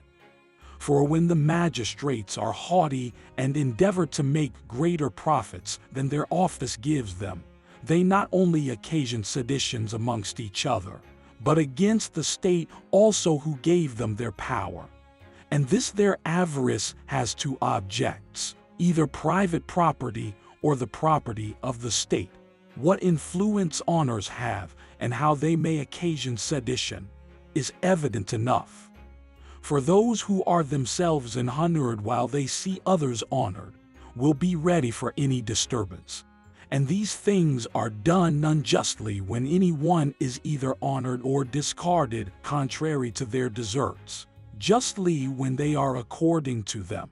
Excessive honors are also a cause of sedition when one person or more are greater than the state and the power of the government can permit. For then a monarchy or a dynasty is usually established, on which account the ostracism was introduced in some places, as at Argos and Athens. Though it is better to guard against such excesses in the founding of a state than when they have been permitted to take place, to correct them afterward. Those who have been guilty of crimes will be the cause of sedition through fear of punishment, as will those also who expect an injury, that they may prevent, as was the case at Rhodes, when the nobles conspired against the people on account of the decrees they expected would pass against them. Contempt also is a cause of sedition and conspiracies, as in oligarchies, where there are many who have no share in the administration. The rich also, even in democracies, despising the disorder and anarchy which will arise, hope to better themselves by the same means which happened at Thebes after the battle of Enophita, where, in consequence of bad administration, the democracy was destroyed. As it was at Megara, where the power of the people was lost through anarchy and disorder. The same thing happened at Syracuse before the tyranny of Gelon. And at Rhodes there was the same sedition before the popular government was overthrown. Revolutions in state will also arise from a disproportionate increase. For as the body consists of many parts, it ought to increase proportion ably to preserve its symmetry, which would otherwise be destroyed. As if the foot was to be 4 cubits long, and the rest of the body but 2 palms, it might otherwise be changed into an animal of a different form, if it increase beyond proportion not only equally, but also in disposition of parts. So also a city consists of parts, some of which may often increase without notice, as the number of poor in democracies and free states. They will also sometimes happen by accident, as at Tarentum, a little after the Median War, where so many of the nobles were killed in a battle by the Lapigi, that from a free state the government was turned into a democracy. And at Argos, where so many of the citizens were killed by Cleomenes the Spartan, that they were obliged to admit several husbandmen to the freedom of the state.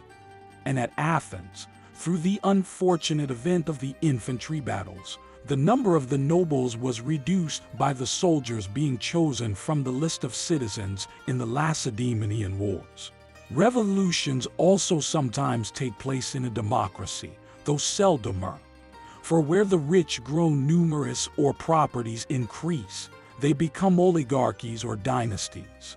Governments also sometimes alter without seditions by a combination of the meaner people, as at Hersia, for which purpose they changed the mode of election from votes to lots, and thus got themselves chosen.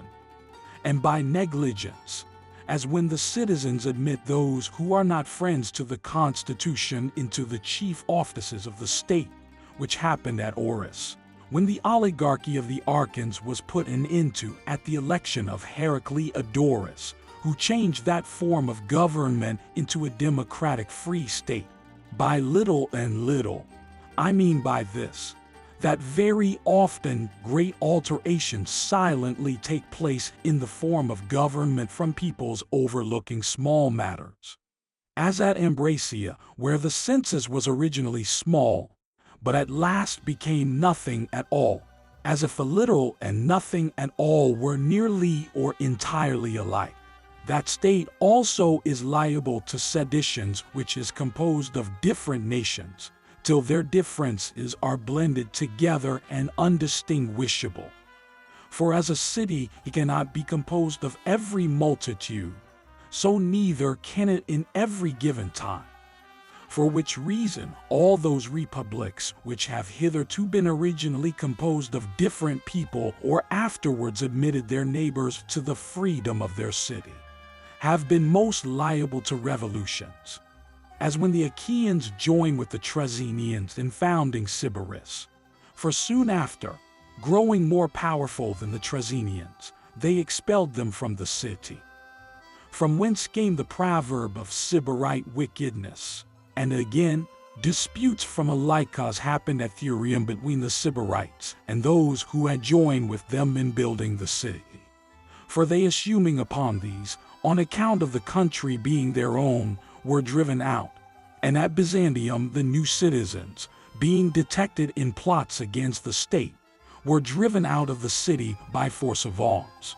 The Andesians also, having taken in those who were banished from Chios, afterwards did the same thing. And also the Zancleans, after having taken in the people of Samos. The Apolloniates, in the Euxine Sea, having admitted their sojourners to the freedom of their city, were troubled with seditions. And the Syracusans, after the expulsion of their tyrants, having enrolled strangers and mercenaries amongst their citizens, quarreled with each other and came to an open rupture. And the people of Amphipolis, having taken in a colony of Chalcidians, were the greater part of them driven out of the city by them. Many persons occasion seditions in oligarchies because they think themselves ill-used in not sharing the honors of the state with their equals, as I have already mentioned. But in democracies, the principal people do the same because they have not more than an equal share with others who are not equal to them. The situation of the place will also sometimes occasion disturbance in the state when the ground is not well adapted for one sea.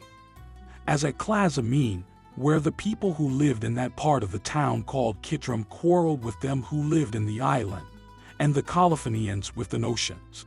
At Athens too the disposition of the citizens is not the same, for those who live in the Piraeus are more attached to a popular government than those who live in the city properly so called. For as the interposition of a rivulet, however small, will occasion the line of the phalanx to fluctuate, so any trifling disagreement will be the cause of seditions. But they will not so soon flow from anything else as from the disagreement between virtue and vice, and next to that between poverty and riches, and so on in order, one cause having more influence than another, one of which that I last mentioned. Chapter 4.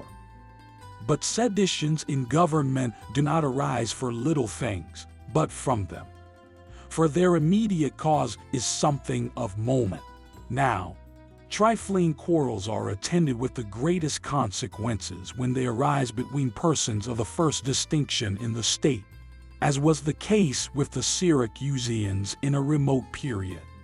For a revolution in the government was brought about by a quarrel between two young men who were in office, upon a love affair.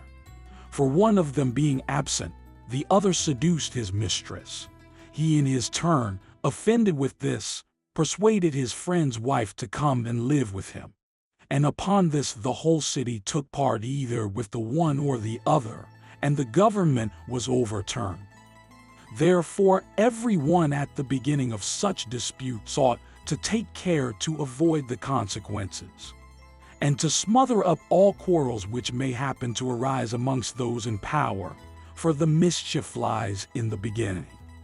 For the beginning is said to be half of the business, so that what was then but a little fault will be found afterwards to bear its full proportion to what follows. Moreover, disputes between men of note involve the whole city in their consequences. In Hesperia, after the Median War, two brothers having a dispute about their paternal estate, he who was the poorer from the others having concealed part of the effects and some money which his father had found, engaged the popular party on his side, while the other, who was rich, the men of fashion. And at Delphus, a quarrel about a wedding was the beginning of all the seditions that afterwards arose amongst them. For the bridegroom, being terrified by some unlucky omen upon waiting upon the bride, went away without marrying her, which her relations resenting, contrived secretly to convey some sacred money into his pocket while he was sacrificing, and then killed him as an impious person. At Mytilene also, a dispute, which arose concerning a right of heritage, was the beginning of great evils, and a war with the Athenians, in which Paches took their city, for Timophanes, a man of fortune, leaving 2 daughters, Doxander, who was circumvented in procuring them in marriage for his 2 sons, began a sedition, and excited the Athenians to attack them, being the host of that state. There was also a dispute at Phocia concerning a right of inheritance between Mnessus, the father of Amasis, and Eutheucrates, the father of Onomachus, which brought on the Phocians the sacred war. The government too of Epidamus was changed from a quarrel that arose from an intended marriage. For a certain man having contracted his daughter in marriage, the father of the young person to whom she was contracted, being Archon, punishes him, upon which account he, resenting the affront, associated himself with those who were excluded from any share in the government, and brought about a revolution. A government may be changed either into an oligarchy, democracy, or a free state.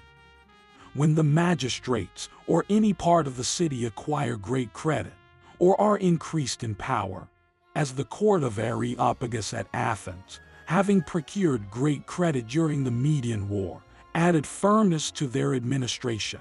And on the other hand, the maritime force, composed of the commonalty, having gained the victory at Salamis, by their power at sea, got the lead in the state, and strengthened the popular party, and at Argos, the nobles, having gained great credit by the battle of Mantinea against the Lacedaemonians, endeavored to dissolve the democracy, and at Syracuse, the victory in their war with the Athenians being owing to the common people, they changed their free state into a democracy.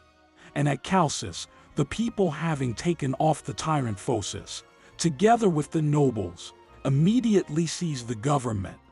And at Ambracia also the people, having expelled the tyrant Periander, with his party, placed the supreme power in themselves.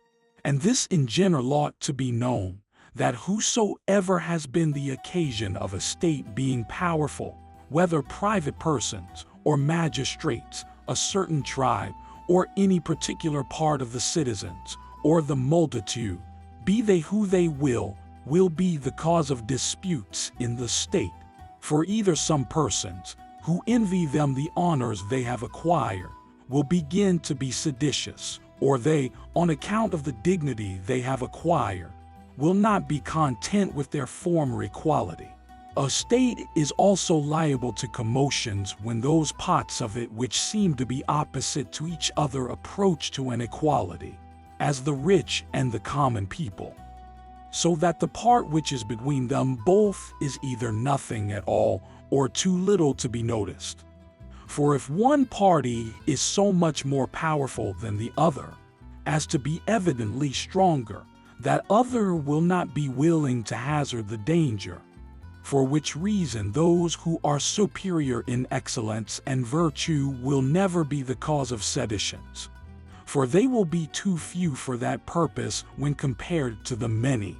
In general, the beginning and the causes of seditions in all states are such as I have now described, and revolutions therein are brought about in 2 ways, either by violence or fraud.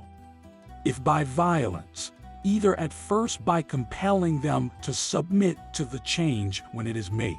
It may also be brought about by fraud in 2 different ways, either when the people, being at first deceived, willingly consent to an alteration in their government, and are afterwards obliged by force to abide by it. As, for instance, when the 400 imposed upon the people by telling them that the king of Persia would supply them with money for the war against the Lacedaemonians. And after they had been guilty of this falsity, they endeavored to keep possession of the supreme power. Or when they are at first persuaded and afterwards consent to be governed. And by one of these methods which I have mentioned are all revolutions in governments brought about. Chapter 5. We ought now to inquire into those events which will arise from these causes in every species of government. Democracies will be most subject to revolutions from the dishonesty of their demagogues. For partly, by informing against men of property, They induce them to join together through self-defense, for a common fear will make the greatest enemies unite, and partly by setting the common people against them. And this is what anyone may continually see practiced in many states. In the island of Kuz, for instance, the democracy was subverted by the wickedness of the demagogues, for the nobles entered into a combination with each other, and at Rhodes the demagogues, by distributing of bribes, prevented the people from paying the trierarchs what was owing to them, who were obliged by the number of actions they were harassed with to conspire together and destroy the popular state. The same thing was brought about at Heraclea, soon after the settlement of the city, by the same persons. For the citizens of note, being ill-treated by them, quitted the city, but afterwards joining together they returned and overthrew the popular state. Just in the same manner the democracy was destroyed in Megara. For there the demagogues, to procure money by confiscations, drove out the nobles, till the number of those who were banished was considerable, who, returning, got the better of the people in a battle, and established an oligarchy. The like happened at Cume, during the time of the democracy, which Thrasymachus destroyed. And whoever considers what has happened in other states may perceive the same revolutions to have arisen from the same causes. The demagogues, to curry favor with the people, drive the nobles to conspire together, either by dividing their estates, or obliging them to spend them on public services, or by banishing them, that they may confiscate the fortune of the wealthy. In former times, when the same person was both demagogue and general, the democracies were changed into tyrannies. And indeed most of the ancient tyrannies arose from those states, a reason for which then subsisted, but not now. For at that time the demagogues were of the soldiery, for they were not then powerful by their eloquence. But now the art of oratory is cultivated. The able speakers are at present the demagogues. But as they are unqualified to act in a military capacity, they cannot impose themselves on the people as tyrants. If we except in one or two trifling instances. Formerly, too, tyrannies were more common than now, on account of the very extensive powers with which some magistrates were entrusted, as the Prytanes and Miletus. For they were supreme in many things of the last consequence, and also because at that time the cities were not of that very great extent, the people in general living in the country, and being employed in husbandry, which gave them, who took the lead in public affairs, an opportunity, if they had a turn for war, to make themselves tyrants, which they all did when they had gained the confidence of the people. And this confidence was their hatred to the rich. This was the case of Pisistratus at Athens, when he opposed the Pediaci, and of Theagenes in Megara, who slaughtered the cattle belonging to the rich after he had seized those who kept them by the river side.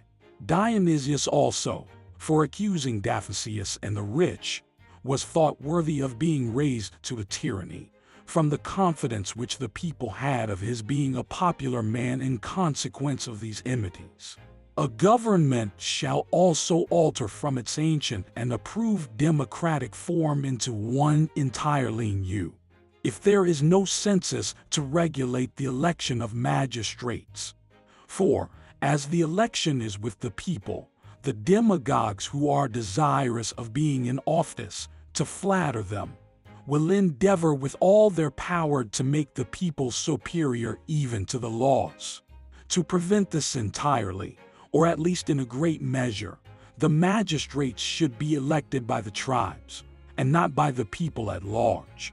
These are nearly the revolutions to which democracies are liable, and also the causes from whence they arise.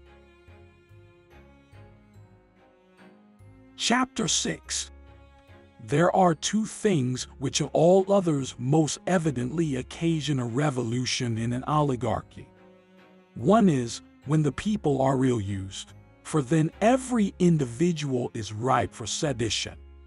More particularly if one of the oligarchy should happen to be their leader, as Lygdamis at Naxos, who was afterwards tyrant of that island. Seditions also which arise from different causes will differ from each other. For sometimes a revolution is brought about by the rich who have no share in the administration, which is in the hands of a very few indeed, and this happened at Massilia, Ister, Heraclea, and other cities. For those who had no share in the government ceased not to raise disputes till they were admitted to it. First the elder brothers, and then the younger also. For in some places the father and son are never in office at the same time. In others the elder and younger brother. And where this is observed, the oligarchy partakes something of a free state. At Ister it was changed into a democracy. In Heraclea, instead of being in the hands of a few, it consisted of 600. At Cnidus the oligarchy was destroyed by the nobles quarreling with each other, because the government was in the hands of so few. For there, as we have just mentioned, if the father was in office, the son could not. Or, if there were many brothers, the eldest only. For the people, taking advantage of their disputes, elected one of the nobles for their general, and got the victory. For where there are seditions, government is weak. And formerly at Erythrea, during the oligarchy of the Basilides, although the state flourished greatly under their excellent management, yet because the people were displeased that the power should be in the hands of so few, they changed the government. Oligarchies also are subject to revolutions, from those who are in office therein, from the quarrels of the demagogues with each other. The demagogues are of two sorts. One who flatter the few when they are in power, for even these have their demagogues. Such was Charicles at Athens, who had great influence over the 30, and in the same manner Phrynichus over the 400. Others are those demagogues who have a share in the oligarchy, and flatter the people. Such were the state guardians at Larissa, who flattered the people because they were elected by them. And this will always happen in every oligarchy where the magistrates do not elect themselves, but are chosen out of men either of great fortune or certain ranks, by the soldiers or by the people, as was the custom at Abydos. And when the judicial department is not in the hands of the supreme power, the demagogues, favoring the people and their causes, overturn the government, which happened at Heraclea and Pantus. And also when some desire to contract the power of the oligarchy into fewer hands. For those who endeavor to support an equality are obliged to apply to the people for assistance. An oligarchy is also subject to revolutions when the nobility spend their fortune by luxury. For such persons are desirous of innovations, and either endeavor to be tyrants themselves or to support others in being so, as Hyperinus supported Dionysius of Syracuse.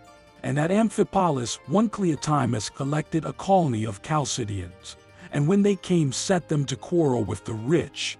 And at Aegina a certain person who brought an action against shares attempted on that account to alter the government. Sometimes they will try to raise commotions. Sometimes they will rob the public, and then quarrel with each other, or else fight with those who endeavor to detect them, which was the case at Apollonia and Pantus. But if the members of an oligarchy agree among themselves, the state is not very easily destroyed without some external force. Pharsalus is a proof of this, where, though the place is small, yet the citizens have great power, from the prudent use they make of it. An oligarchy also will be destroyed when they create another oligarchy under it. That is, when the management of public affairs is in the hands of a few, and not equally, but when all of them do not partake of the supreme power, as happened once at Elis, where the supreme power in general was in the hands of a very few, out of whom a senate was chosen, consisting but of 90, who held their places for life. And their mode of election was calculated to preserve the power amongst each other's families, like the senators at Lacedaemon. An oligarchy is liable to a revolution both in time of war and peace.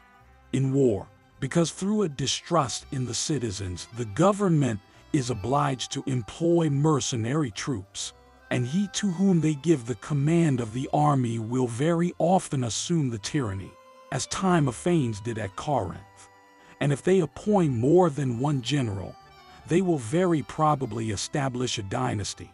And sometimes, through fear of this, they are forced to let the people in general have some share in the government, because they are obliged to employ them. In peace, from their want of confidence in each other, they will entrust the guardianship of the state to mercenaries and their general, who will be an arbiter between them, and sometimes become master of both, which happened at Larissa, when Samos and the Aleuadae had the chief power. The same thing happened at Abydos, during the time of the political clubs, of which Ephiades was one. Commotions also will happen in an oligarchy from one party's overbearing and insulting another, or from their quarreling about their lawsuits or marriages. How their marriages, for instance, will have that effect has been already shown. And in Eretria, Diagoras destroyed the oligarchy of the knights upon the same account. A sedition also arose at Heraclea, from a certain person being condemned by the court, and at Thebes, in consequence of a man's being guilty of adultery. The punishment indeed which Eurytion suffered at Heraclea was just, yet it was illegally executed, as was that at Thebes upon Archias, for their enemies endeavored to have them publicly bound in the pillory. Many revolutions also have been brought about in oligarchies by those who could not brook the despotism which those persons assumed who were in power, as at Cnidus and Chios. Changes also may happen by accident in what we call a free state and in an oligarchy. Wheresoever the senators, judges, and magistrates are chosen according to a certain census, for it often happens that the highest census is fixed at first, so that a few only could have a share in the government. In an oligarchy, or in a free state, those of moderate fortune only. When the city grows rich, through peace or some other happy cause, it becomes so little that every one's fortune is equal to the census, so that the whole community may partake of all the honors of government. And this change sometimes happens by little and little, and insensible approach us, sometimes quicker. These are the revolutions and seditions that arise in oligarchies, and the causes to which they are owing. And indeed both democracies and oligarchies sometimes alter, not into governments of a contrary form, but into those of the same government. As, for instance, from having the supreme power in the law to vested in the ruling party, or the contrariwise. Chapter 7. Commotions also arise in aristocracies, from there being so few persons in power, as we have already observed they do in oligarchies. For in this particular, an aristocracy is most near an oligarchy. For in both these states the administration of public affairs is in the hands of a few. Not that this arises from the same cause in both, though herein they chiefly seem alike, and these will necessarily be most likely to happen when the generality of the people are high-spirited and think themselves equal to each other in merit. Such were those at Lacedaemon, called the Partheni, for these were, as well as others, descendants of citizens, who being detected in a conspiracy against the state, were sent to found Tarentum. They will happen also when some great men are disgraced by those who have received higher honors than themselves, to whom they are no ways inferior in abilities, as Lysander by the kings, or when an ambitious man cannot get into power, as Cynodon, who, in the reign of Agesilaus, was chief in a conspiracy against the Spartans, and also when some are too poor and others too rich, which will most frequently happen in time of war. As at Lacedaemon during the Messenian War, which is proved by a poem of Tyrtaeus called Eunomia. For some persons being reduced thereby, desired that the lands might be divided, and also when some person of very high rank might still be higher if he could rule alone, which seemed to be Pausanias' intention at Lacedaemon, when he was their general in the Median War, and Anos at Carthage. But free states and aristocracies are mostly destroyed from want of a fixed administration of public affairs. The cause of which evil arise is at first from want of a due mixture of the democratic and the oligarchic pots in a free state, and in an aristocracy from the same causes, and also from virtue not being properly joined to power, but chiefly from the two first, I mean the undue mixture of the democratic and oligarchic pots. For these two are what all free states endeavor to blend together, and many of those which we call aristocracies. In this particular, these states differ from each other, and on this account the one of them is less stable than the other.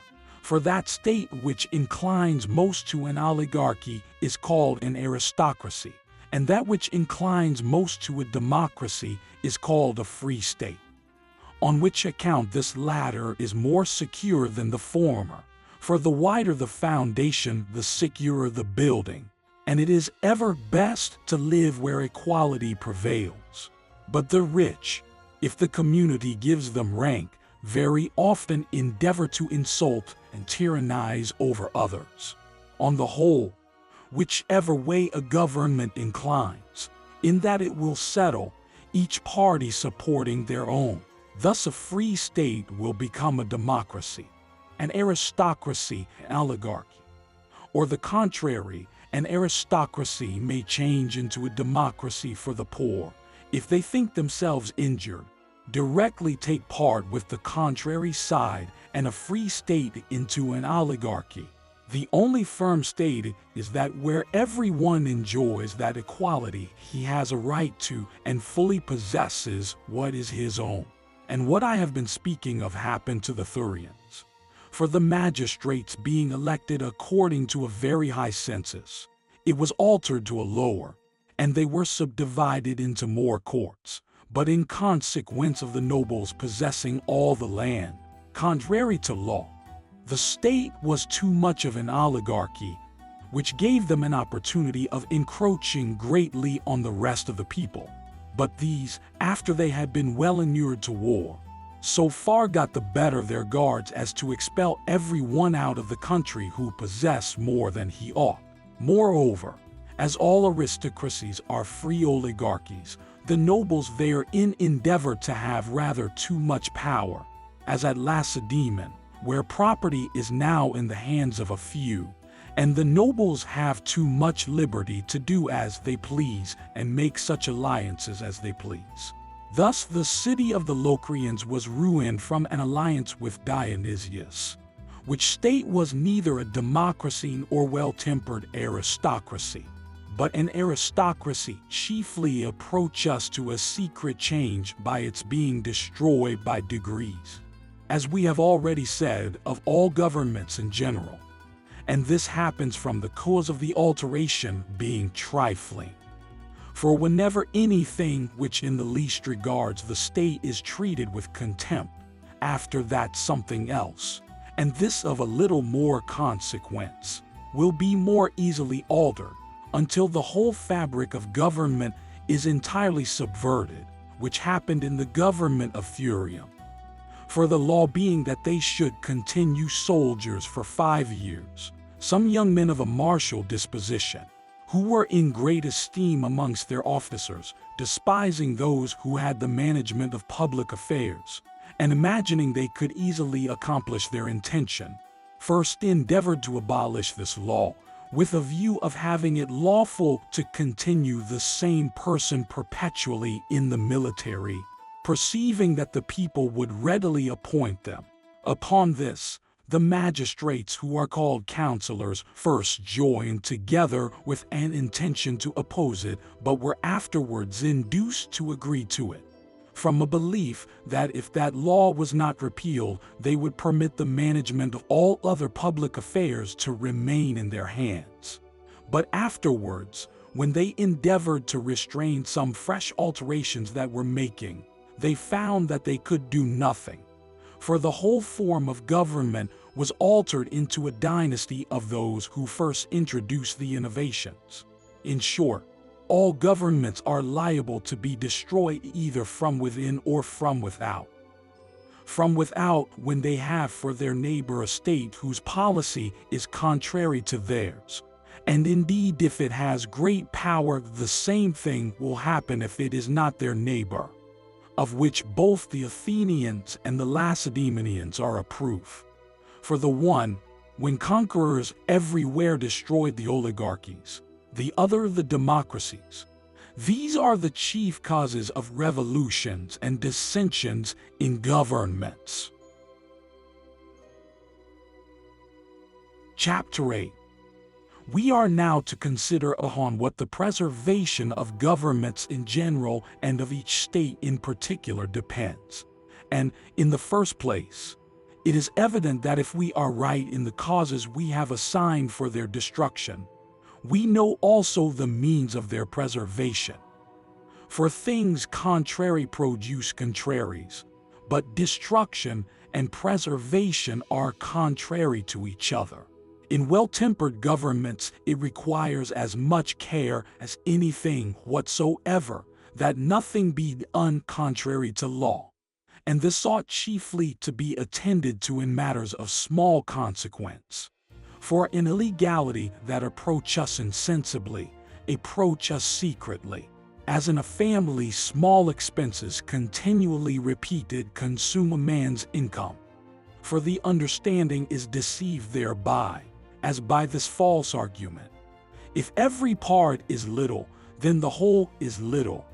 Now, this in one sense is true, in another is false, for the whole and all the parts together are large, though made up of small parts. The first, therefore, of anything is what the state ought to guard against. In the next place, no credit ought to be given to those who endeavor to deceive the people with false pretenses, for they will be confuted by facts. The different ways in which they will attempt to do this have been already mentioned. You may often perceive both aristocracies and oligarchies continuing firm, not from the stability of their forms of government, but from the wise conduct of the magistrates, both towards those who have a part in the management of public affairs, and those also who have not.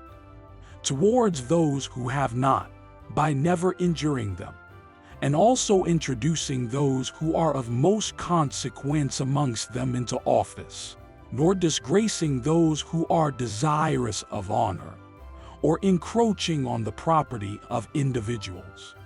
Towards those who have, by behaving to each other upon an equality. For that equality which the favors of a democracy desire to have established in the state is not only just, but convenient also amongst those who are of the same rank, for which reason, if the administration is in the hands of many, those rules which are established in democracies will be very useful, as to let no one continue in office longer than 6 months, that all those who are of the same rank may have their turn. For between these there is a sort of democracy, for which reason demagogues are most likely to arise up amongst them, as we have already mentioned. Besides, by this means both aristocracies and democracies will be the less liable to be corrupted into dynasties, because it will not be so easy for those who are magistrates for a little to do as much mischief as they could in a long time. For it is from hence that tyrannies arise in democracies and oligarchies. For either those who are most powerful in each state establish a tyranny, as the demagogues in the one, the dynasties in the other, or the chief magistrates who have been long in power. Governments are sometimes preserved not only by having the means of their corruption at a great distance, but also by its being very near them. For those who are alarmed at some impending evil keep a stricter hand over the state, for which reason it is necessary for those who have the guardianship of the Constitution to be able to awaken the fears of the people, that they may preserve it, and not like a night guard to be remiss in protecting the state, but to make the distant danger appear at hand, to prevent any alteration taking place in an oligarchy or free state on account of the census. If that happens to continue the same while the quantity of money is increased, it will be useful to take a general account of the whole amount of it in former times, to compare it with the present, and to do this every year in those cities where the census is yearly, in larger communities once in 3 or 5 years. And if the whole should be found much larger or much less than it was at the time when the census was first established in the state, let there be a law either to extend or contract it, doing both these according to its increase or decrease.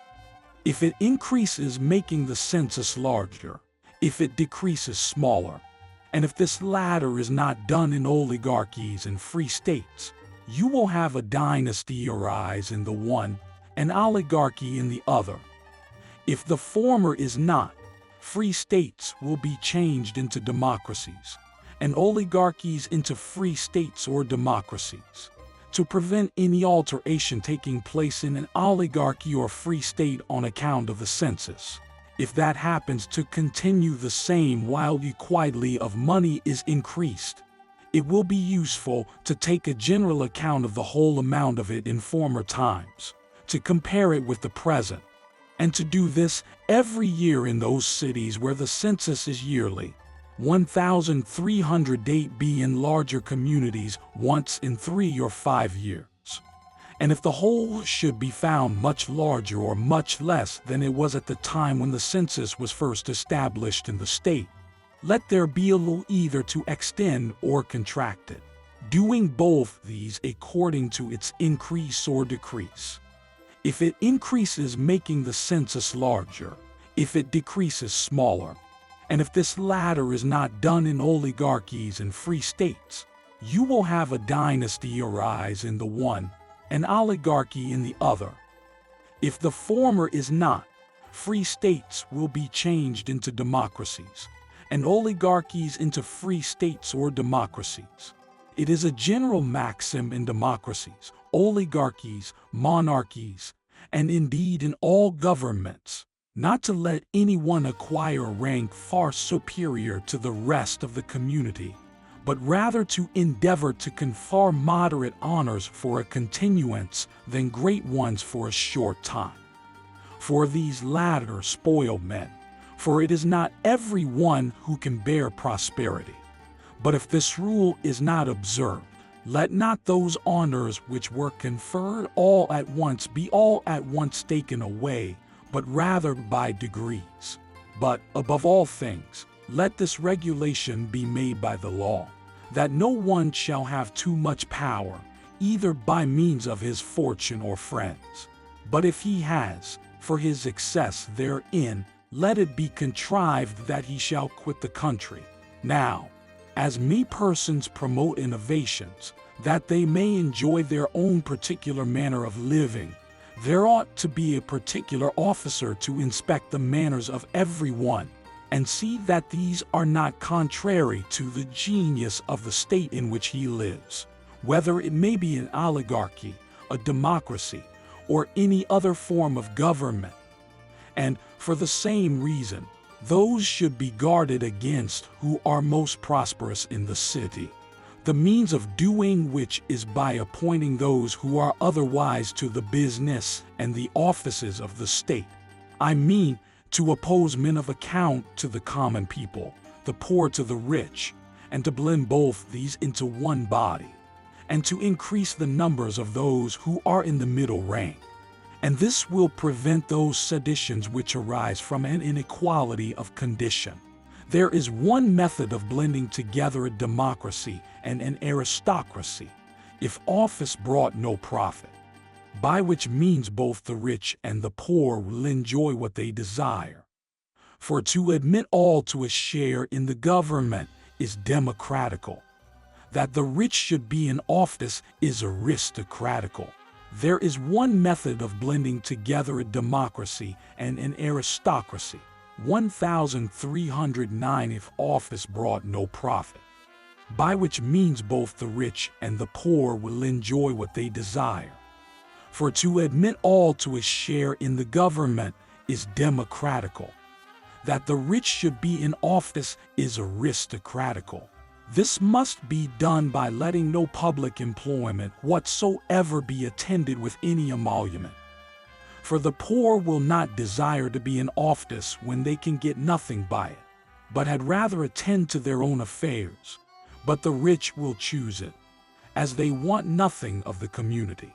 Thus the poor will increase their fortune by being wholly employed in their own concerns.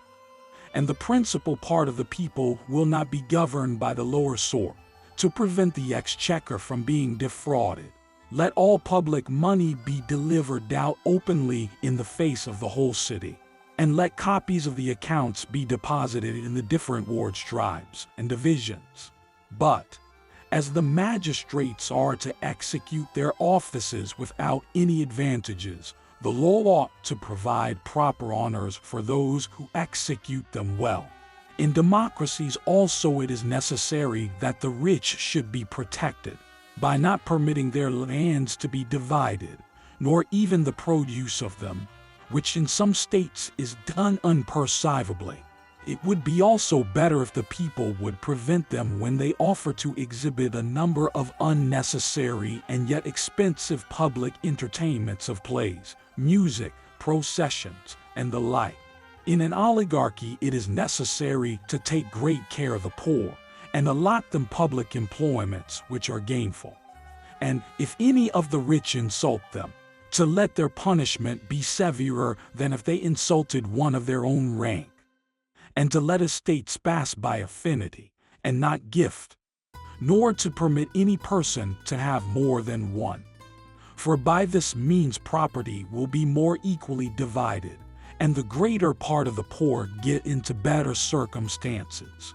It is also serviceable in a democracy and an oligarchy to allot those who take no part in public affairs an equality or a preference in other things, the rich in a democracy, to the poor in an oligarchy, but still all the principal offices in the state to be filled only by those who are best qualified to discharge them. Chapter 9. There are 3 qualifications necessary for those who fill the first departments in government. First of all, an affection for the established constitution. Second place, abilities every way completely equal to the business of their office.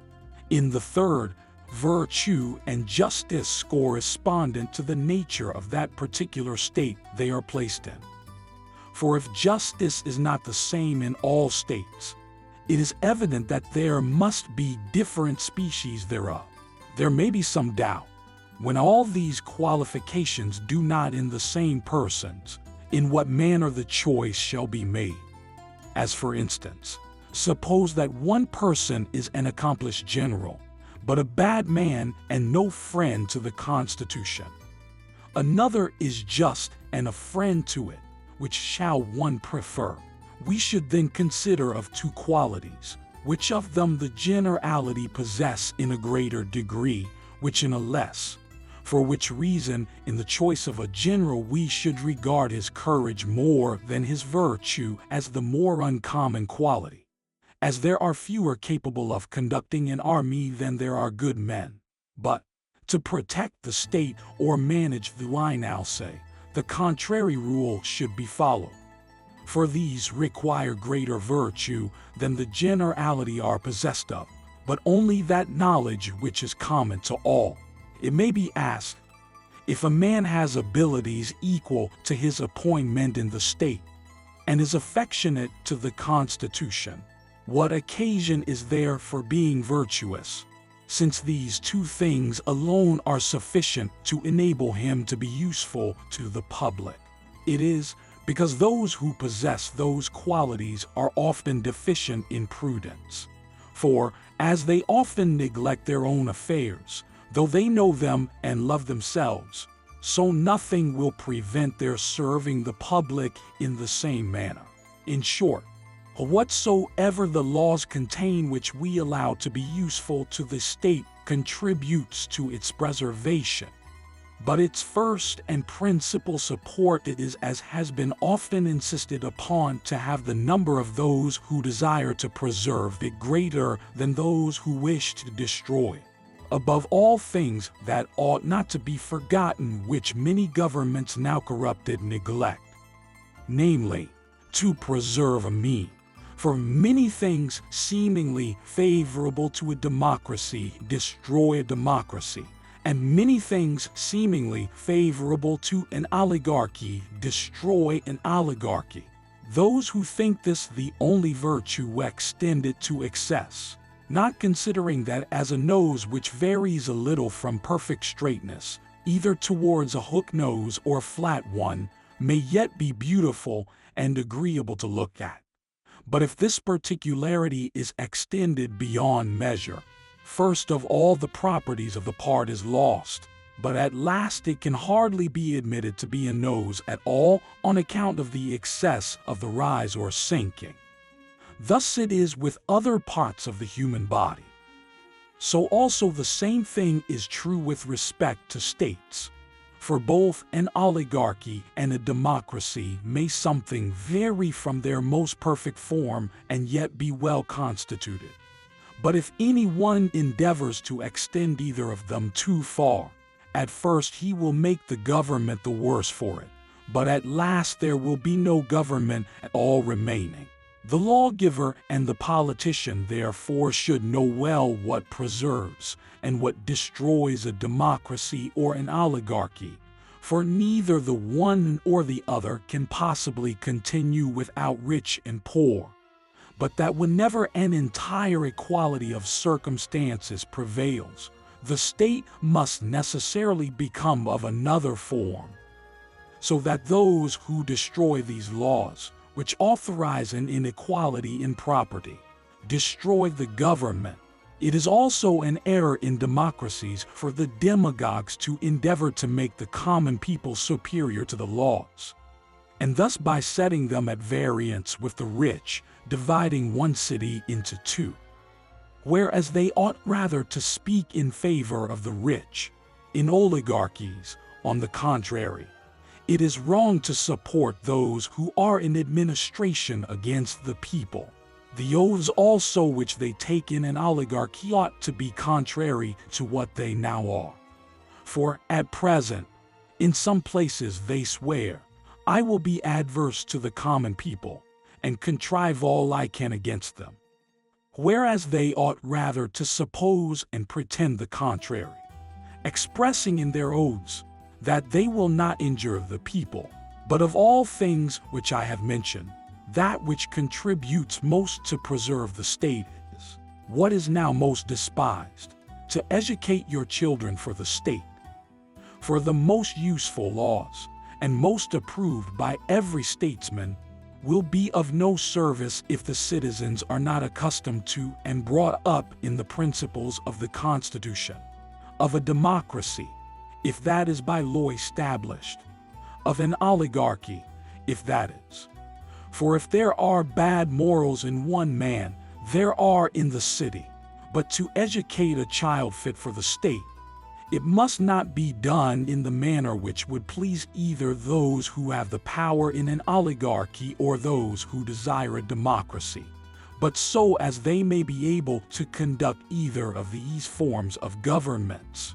But now the children of the magistrates in an oligarchy are brought up too delicately, and the children of the poor hardy with exercise and labor. so that they are both desirous of and able to promote innovations. In democracies of the purest form, they pursue a method which is contrary to their welfare, the reason of which is that they define liberty wrong. Now, there are two things which seem to be the objects of a democracy: that the people in general should possess the supreme power, and all enjoy freedom. For that which is just seems to be equal, and what the people think equal, that is a law.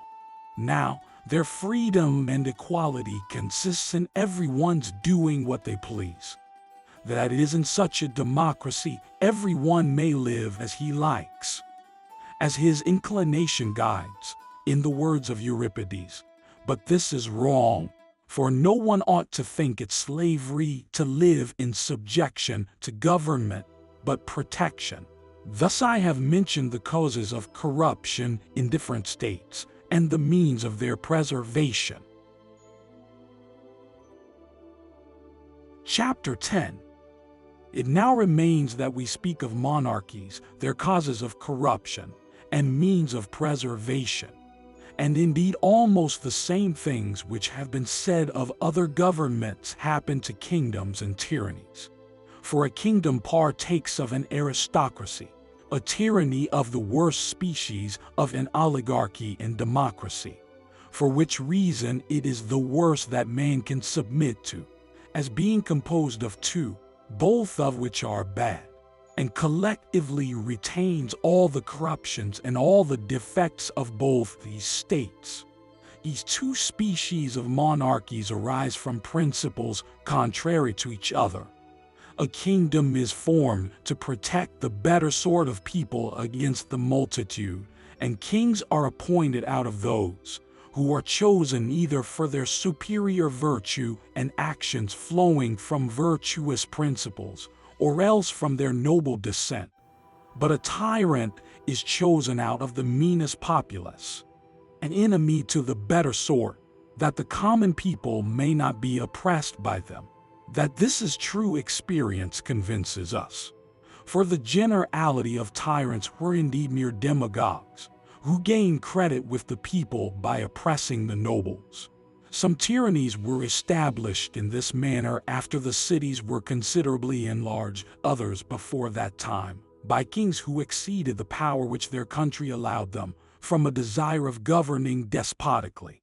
Others were founded by those who were elected to the superior offices in the state.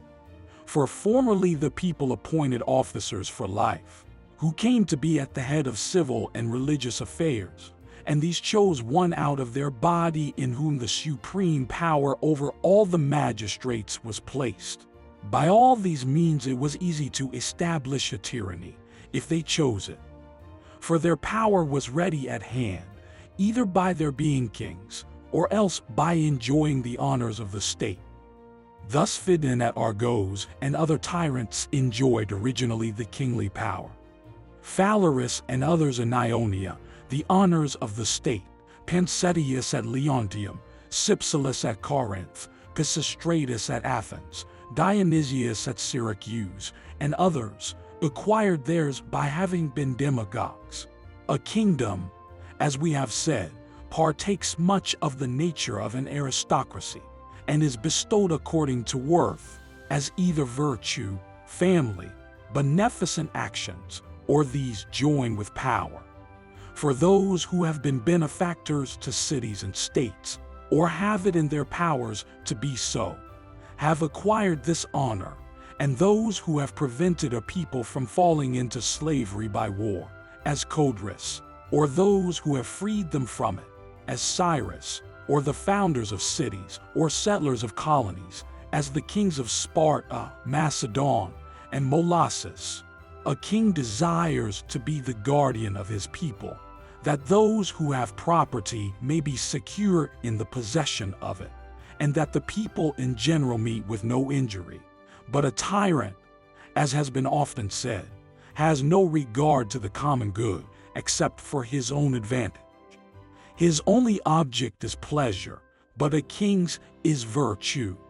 What a tyrant therefore is ambitious of engrossing is wealth, but a king rather honor. The guards too of a king are citizens, a tyrant's foreigners. That a tyranny contains all that is bad both in a democracy and an oligarchy is evident. With an oligarchy it has for its end gain, as the only means of providing the tyrant with guards and the luxuries of life. Like that it places no confidence in the people, and therefore deprives them of the use of arms. It is also common to them both to persecute the populace, to drive them out of the city and their own habitations. With a democracy, it quarrels with the nobles, and destroys them both publicly and privately, or drives them into banishment, as rivals and an impediment to the government. Hence naturally arise conspiracies both amongst those who desire to govern and those who desire not to be slaves. Hence arose Periander's advice to Thrasybulus to take off the tallest stalks, hinting thereby that it was necessary to make away with the eminent citizens. We ought then in reason, as has been already said, to account for the changes which arise in a monarchy from the same causes which produce them in other states. For, through injustice received, fear, and contempt, many of those who are under a monarchical government conspire against it. But of all species of injustice, injurious contempt has most influence on them for that purpose. Sometimes it is owing to their being deprived of their private fortune. The dissolution too of a kingdom and a tyranny are generally the same. For monarchs abound in wealth and honor, which all are desirous to obtain.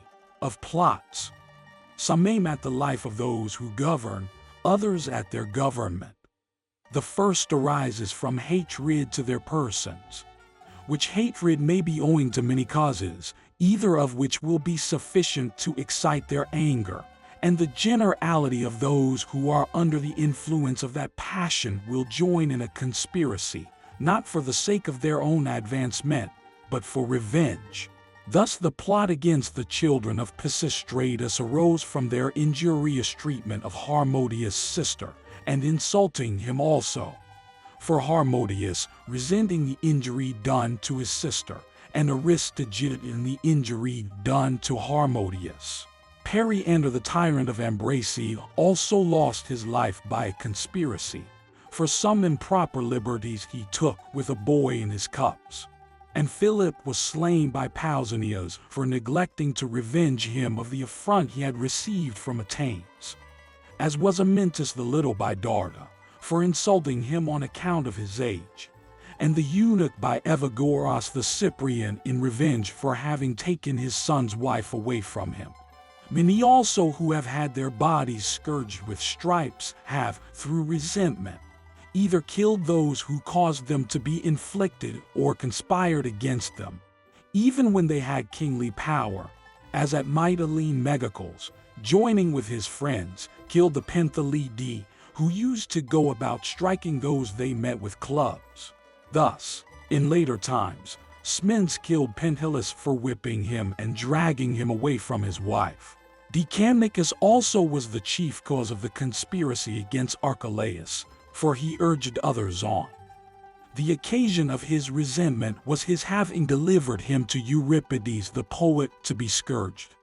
For Euripides was greatly offended with him for having said something of the foulness of his breath, and many others have been killed or conspired against on the same account. Fear too is a cause which produces the same effects, as well in monarchies as in other states. Thus Artabanes conspired against Xerxes through fear of punishment for having hanged Darius according to his orders, whom he supposed he intended to pardon, as the order was given at supper time. Some kings also have been dethroned and killed in consequence of the contempt they were held in by the people. As someone conspired against Sardanapalus, having seen him spinning with his wife, if what is related of him is true, or if not of him, it may very probably be true of someone else. Dion also conspired against Dionysius the Younger, seeing his subjects desirous of a conspiracy, and that he himself was always drunk, and even a man's friends will do this if they despise him. For from the confidence he places in them, they think that they shall not be found out. Those also who think they shall gain his throne will conspire against the king through contempt. For as they are powerful themselves, and despise the danger on account of their own strength, they will readily attempt it. Thus a general at the head of his army will endeavor to dethrone the monarch, as Cyrus did Astyages, despising both his manner of life and his forces for want of action, his life for its effeminacy. Thus Subs the Thracian, who was general to Amadocus, conspired against him. Sometimes more than one of these causes will excite men to enter into conspiracies, as contempt and desire of gain. As in the instance of Mithridates against Ariobarzanes, those also who are of a bold disposition, and have gained military honors amongst kings, will of all others be most like to engage in sedition. For strength and courage united inspire great bravery. Whenever, therefore, these join in one person, he will be very ready for conspiracies, as he will easily conquer those who conspire against a tyrant through love of glory and honor have a different motive in view from what I have already mentioned. For, like all others who embrace danger, they have only glory and honor in view, and think, not as some do, of the wealth and pomp they may acquire, but engage in this as they would in any other noble action, that they may be illustrious and distinguished, and destroy a tyrant, not to succeed in his tyranny, but to acquire renown. No doubt but the number of those who act upon this principle is small, for we must suppose they regard their own safety as nothing in case they should not succeed, and must embrace the opinion of Dion which few can do when he made war upon Dionysius with a very few troops. For he said, that let the advantage he may be ever so little it would satisfy him to have gained it, and that, should it be his lot to die the moment he had gained footing in his country, he should think his death sufficiently glorious. A tyranny also is exposed to the same destruction as all other states are from too powerful neighbors, for it is evident that an opposition of principles will make them desirous of subverting it. And what they desire, all who can do, and there is a principle of opposition in one state to another, as a democracy against a tyranny, as says Hesiod, a potter against a potter.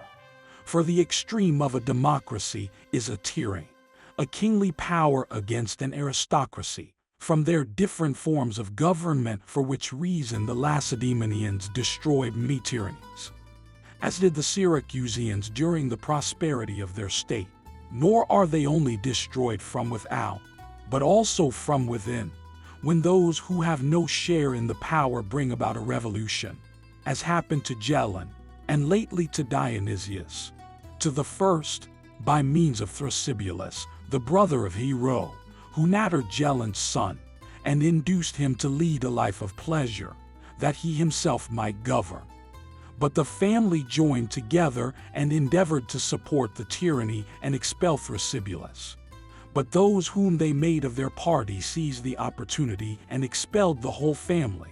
Dion made war against his relation Dionysius, and being assisted by the people, first expelled and then killed him.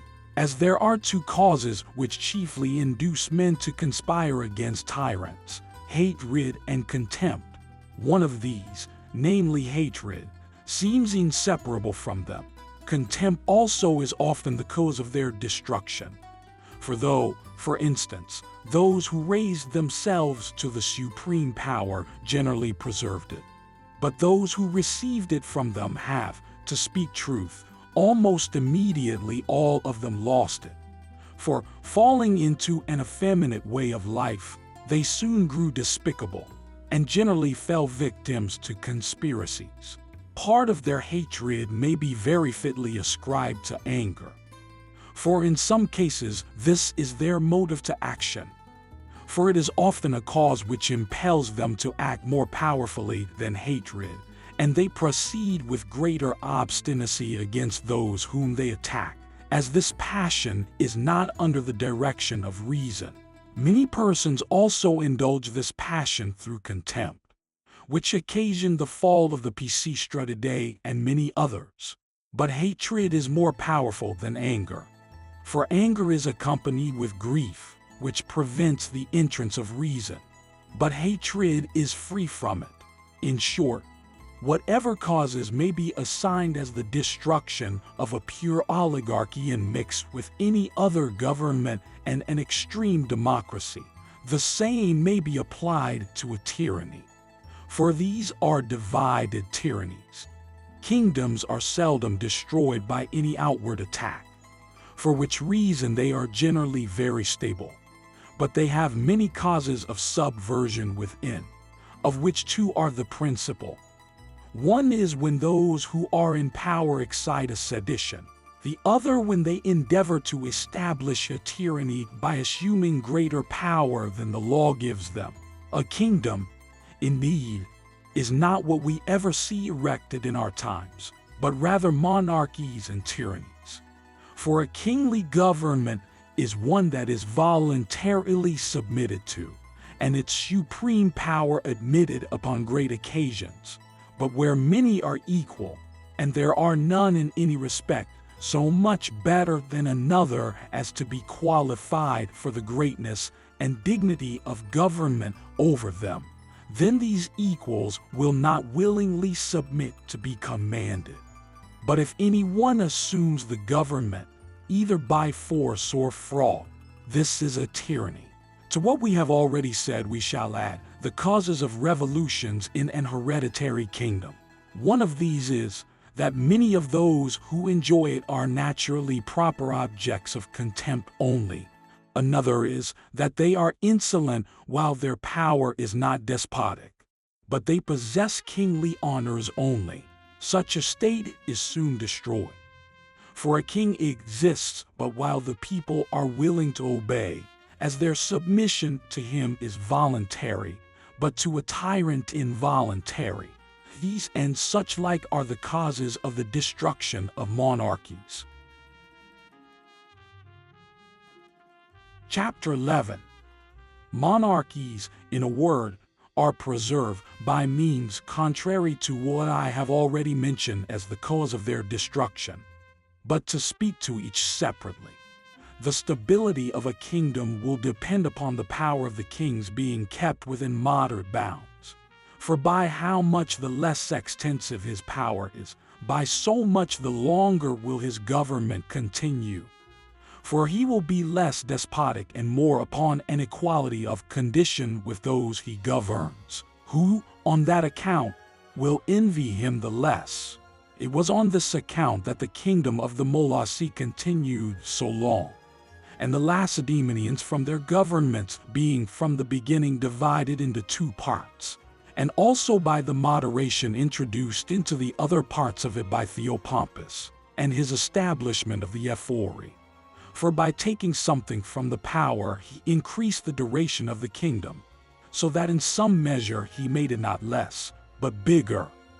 As they say, he replied to his wife, who asked him if he was not ashamed to deliver down his kingdom to his children reduced from what he received it from his ancestors. No, says he, I give it him more lasting. Tyrannies are preserved two ways most opposite to each other, one of which is when the power is delegated from one to the other, and in this manner many tyrants govern in their states.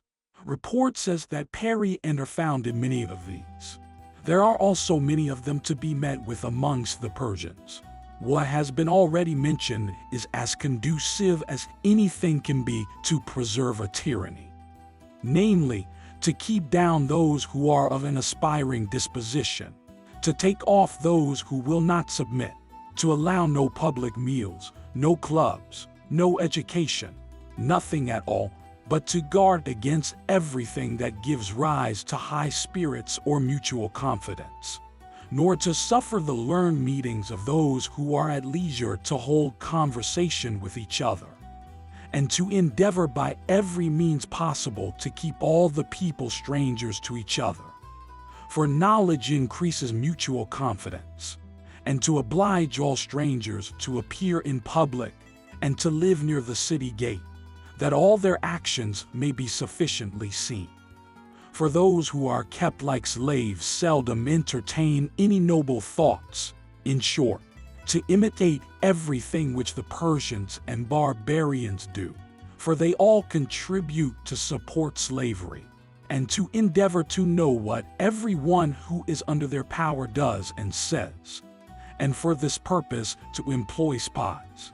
Such were those women whom the Syracusans called pedagogids. Hero also used to send out listeners wherever there was any meeting or conversation, for the people dare not speak with freedom for fear of such persons, and if any one does, there is the less chance of its being concealed, and to endeavor that the whole community should mutually accuse and come to blows with each other, friend with friend, the commons with the nobles, and the rich with each other. It is also advantageous for a tyranny that all those who are under it should be oppressed with poverty, that they may not be able to compose a guard, and that, being employed in procuring their daily bread, they may have no leisure to conspire against their tyrants. The pyramids of Egypt are a proof of this, and the votive edifices of the Cyposalides, and the temple of Jupiter Olympus, built by the Pisistratidae, and the works of Polycrates at Samos. For all these produced one end, the keeping the people poor. It is necessary also to multiply taxes, as at Syracuse, where Dionysius in the space of 5 years collected all the private property of his subjects into his own coffers. A tyrant also should endeavor to engage his subjects in a war, that they may have employment and continually depend upon their general. A king is preserved by his friends, but a tyrant is of all persons the man who can place no confidence in friends, as every one has it in his desire, and these chiefly in their power to destroy him, for which reason flatterers are in repute in both these. The demagogue in the democracy, for he is the proper flatterer of the people. Among tyrants, he who will servilely adapt himself to their humors. For this is the business of flatterers, for which reason flatterers are in repute in both these.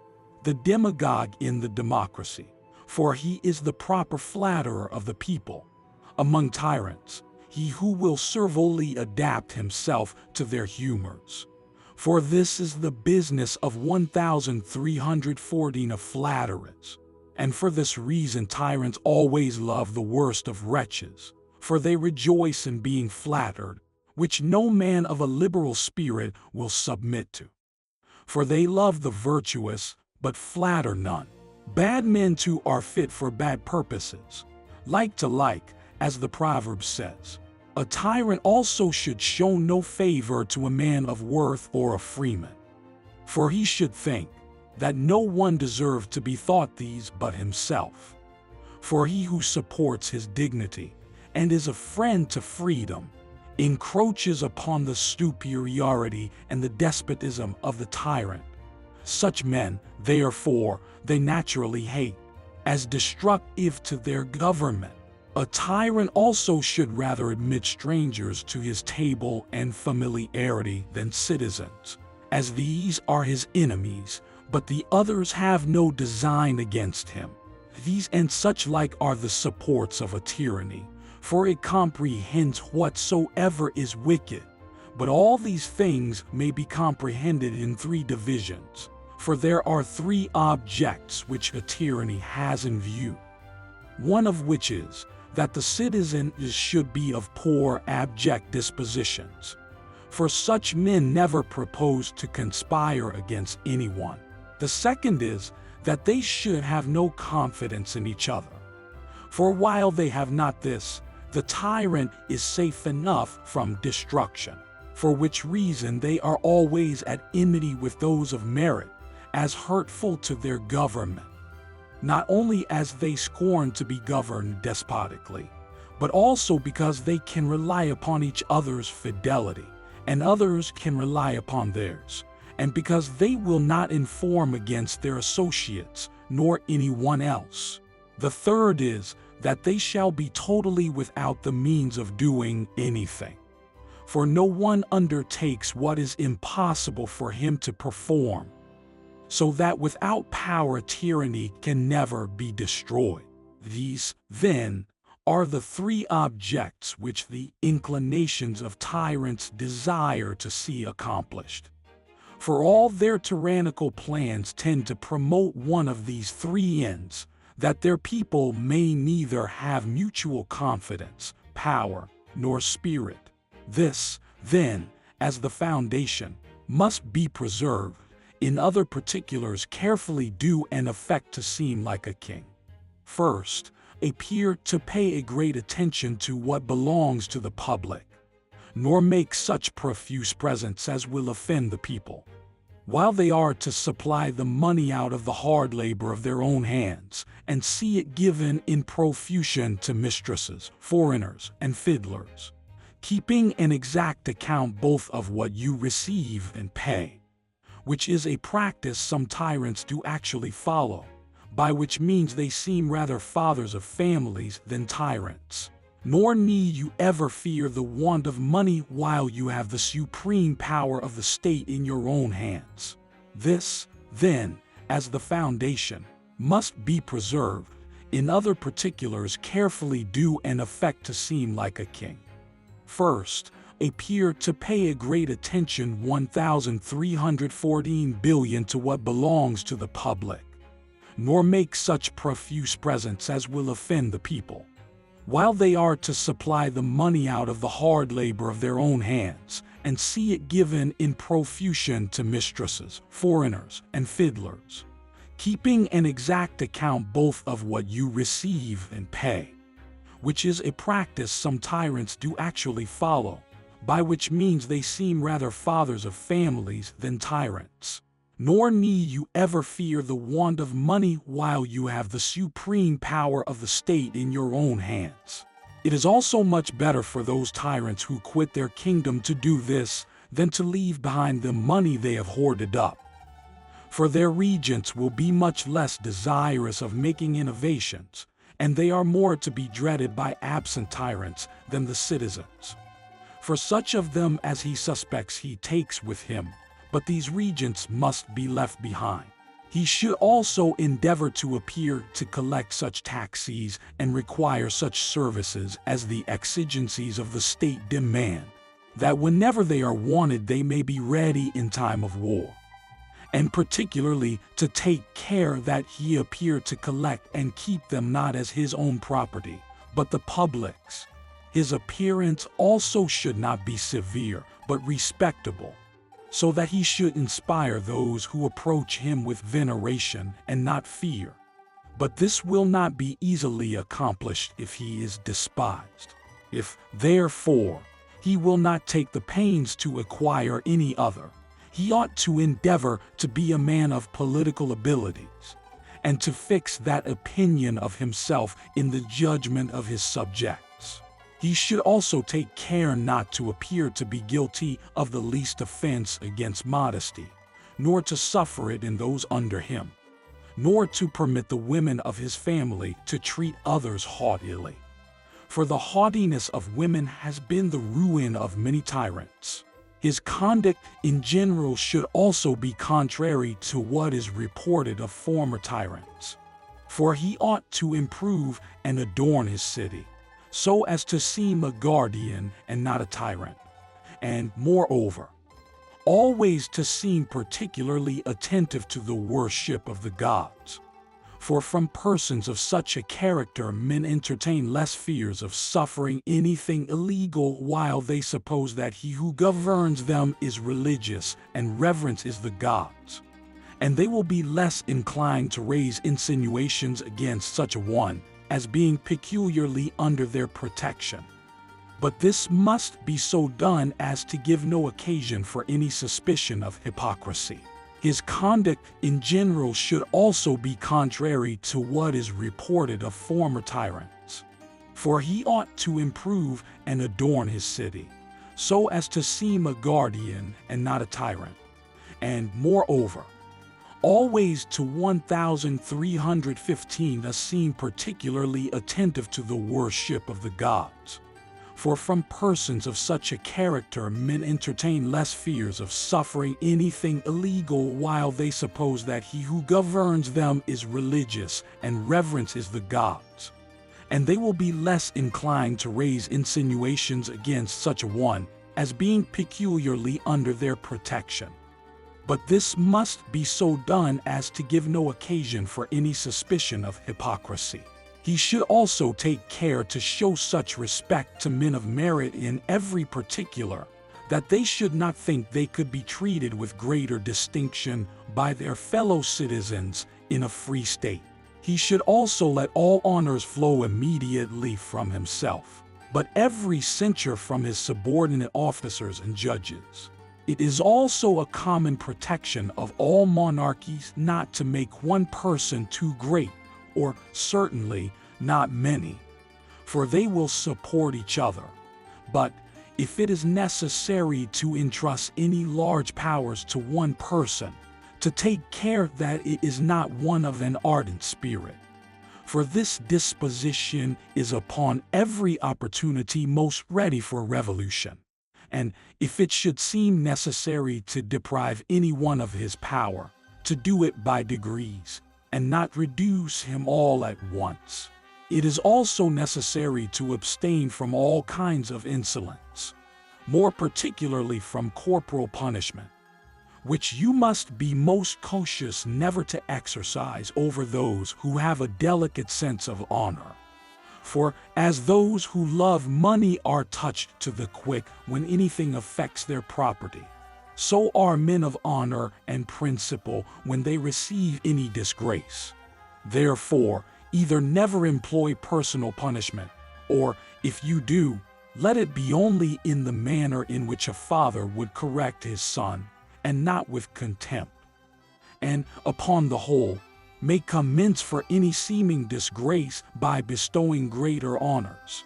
But of all persons who are most likely to entertain designs against the person of a tyrant, those are chiefly to be feared and guarded against who regard as nothing the loss of their own lives, so that they can but accomplish their purpose. Be very careful, therefore, of those who either think themselves offended, or those who are dear to them. For those who are excited by anger to revenge regard as nothing their own persons. For, as Heraclitus says, it is dangerous to fight with an angry man who will purchase with his life the thing he aims at. It would be superfluous to go through all particulars. For the rule of conduct which the tyrant ought to pursue is evident enough, and that is, to affect to appear not the tyrant, but the king, the guardian of those he governs, not their plunderer, but their protector, and to affect the middle rank in life, not one superior to all others. He should, therefore, associate his nobles with him and soothe his people. For his government will not only be necessarily more honorable and worthy of imitation, as it will be over men of worth, and not abject wretches who perpetually both hate and fear him, but it will be also more durable. It would be superfluous to go through all particulars.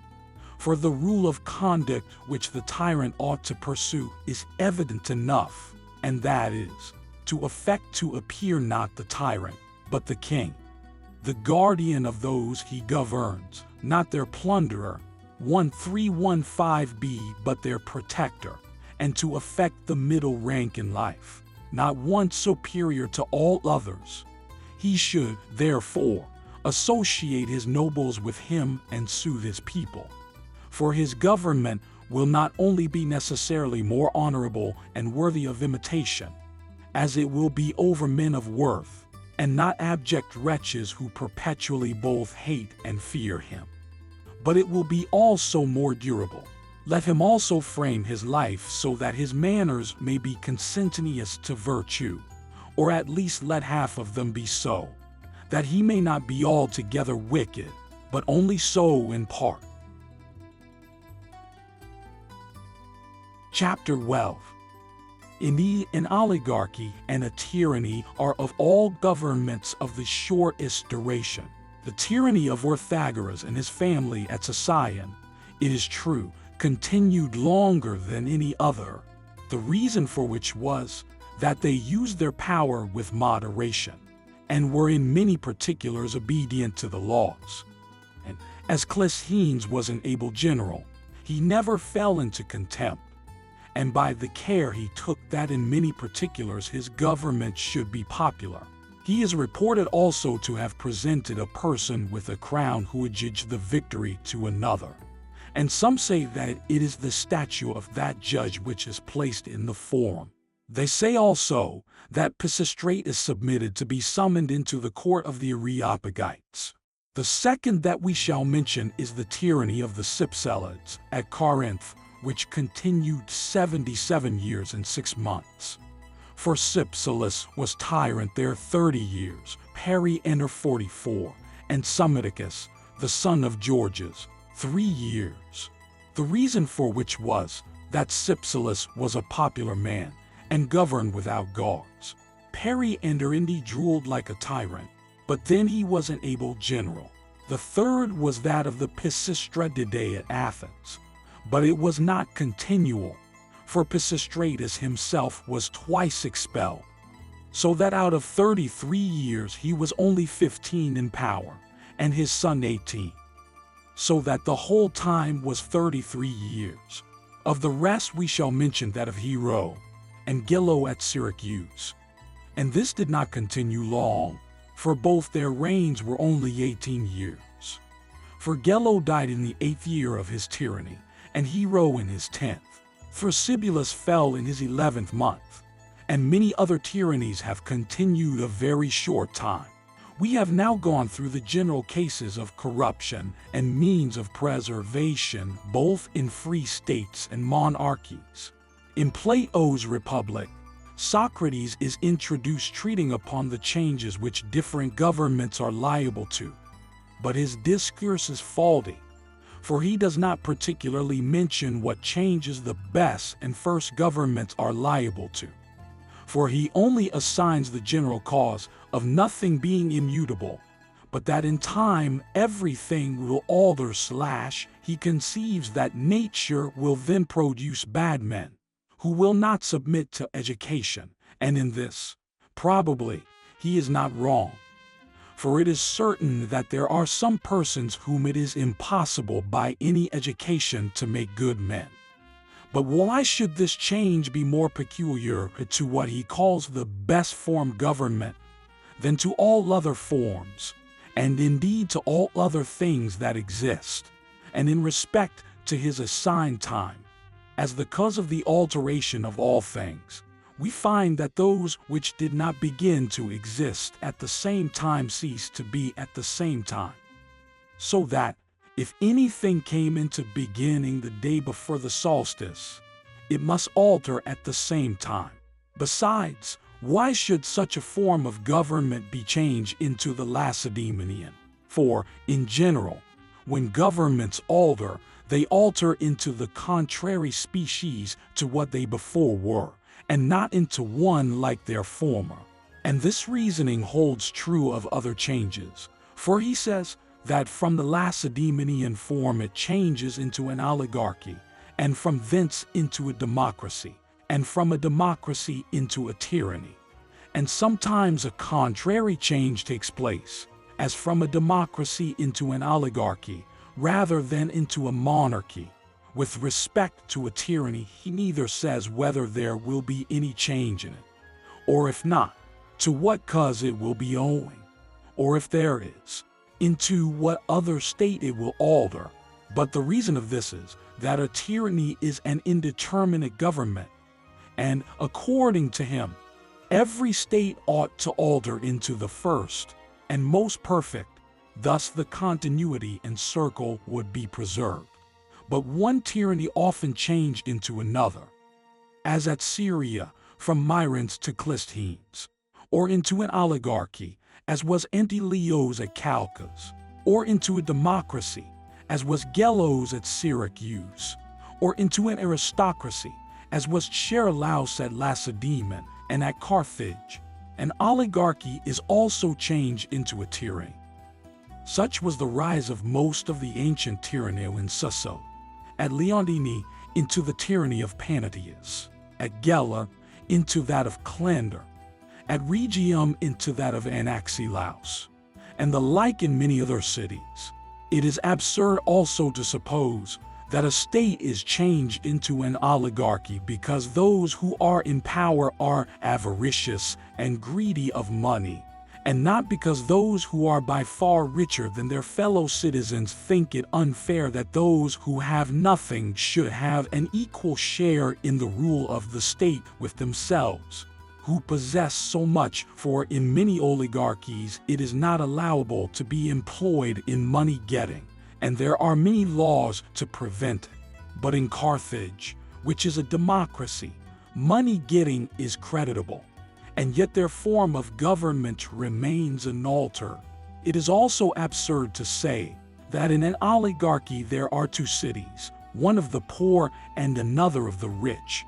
For why should this happen to them more than to the Lacedaemonians, or any other state where all possess not equal property, or where all are not equally good? For though no one member of the community should be poorer than he was before, yet a democracy might nevertheless change into an oligarchy. If the rich should be more powerful than the poor, and the one too negligent, and the other attentive, and though these changes are owing to many causes, yet he mentions but one only, that the citizens become poor by luxury and paying interest money, as if at first they were all rich, or the greater part of them. But this is not so. But when some of those who have the principal management of public affairs lose their fortune, they will endeavor to bring about a revolution. But when others do, nothing of consequence will follow, nor when such states do alter is there any more reason for their altering into a democracy than any other. Besides, though some of the members of the community may not have spent their fortune, yet if they share not in the honors of the state, or if they are ill-used and insulted, they will endeavor to raise seditions and bring about a revolution, that they may be allowed to do as they like, which, Plato says, arises from too much liberty. Although there are many oligarchies and democracies, yet Socrates, when he is treating of the changes they may undergo, speaks of them as if there was but one of each sort. Book 6, Chapter I. We have already shown what is the nature of the Supreme Council in the state, and wherein one may differ from another, and how the different magistrates should be regulated, and also the judicial department, and what is best suited to what state, and also to what causes both the destruction and preservation of governments are owing. As there are very many species of democracies, as well as of other states, it will not be amiss to consider at the same time anything which we may have omitted to mention concerning either of them, and to allot to each that mode of conduct which is peculiar to and advantageous for them, and also to inquire into the combinations of all these different modes of government which we have mentioned. For as these are blended together, the government is altered, as from an aristocracy to be an oligarchy, and from a free state to be a democracy. Now, I mean by those combinations of government which I ought to examine into, but have not yet done, namely, whether the deliberative department and the election of magistrates is regulated in a manner correspondent to an oligarchy, or the judicial to an aristocracy, or the deliberative part only to an oligarchy, and the election of magistrates to an aristocracy, or whether in any other manner. Everything is not regulated according to the nature of the government, but we will first consider what particular sort of democracy is fitted to a particular city, and also what particular oligarchy to a particular people, and of other states, what is advantageous to what. It is also necessary to show clearly not only which of these governments is best for a state, but also how it ought to be established there, and other things we will treat of briefly. And first, we will speak of a democracy, and this will at the same time show clearly the nature of its opposite, which some persons call an oligarchy. And in doing this, we must examine into all the parts of a democracy, and everything that is connected therewith. For from the manner in which these are compounded together, different species of democracies arise. And hence it is that they are more than one, and of various natures. Now, there are two causes which occasion there being so many democracies, one of which is that which we have already mentioned, namely, there being different sorts of people. For in one country the majority are husbandmen, in another mechanics and hired servants. If the first of these is added to the second, and the third to both of them, the democracy will not only differ in the particular of better or worse, but in this, that it will be no longer the same government. The other is that which we will now speak of. The different things which are connected with democracies and seem to make part of these states do, from their being joined to them, render them different from others. This attending a few, that more, and another all, it is necessary that he who would found any state which he may happen to approve of, or correct one, should be acquainted with all these particulars. All founders of states endeavor to comprehend within their own plan everything of nearly the same kind with it. But in doing this they err, in the manner I have already described in treating of the preservation and destruction of governments.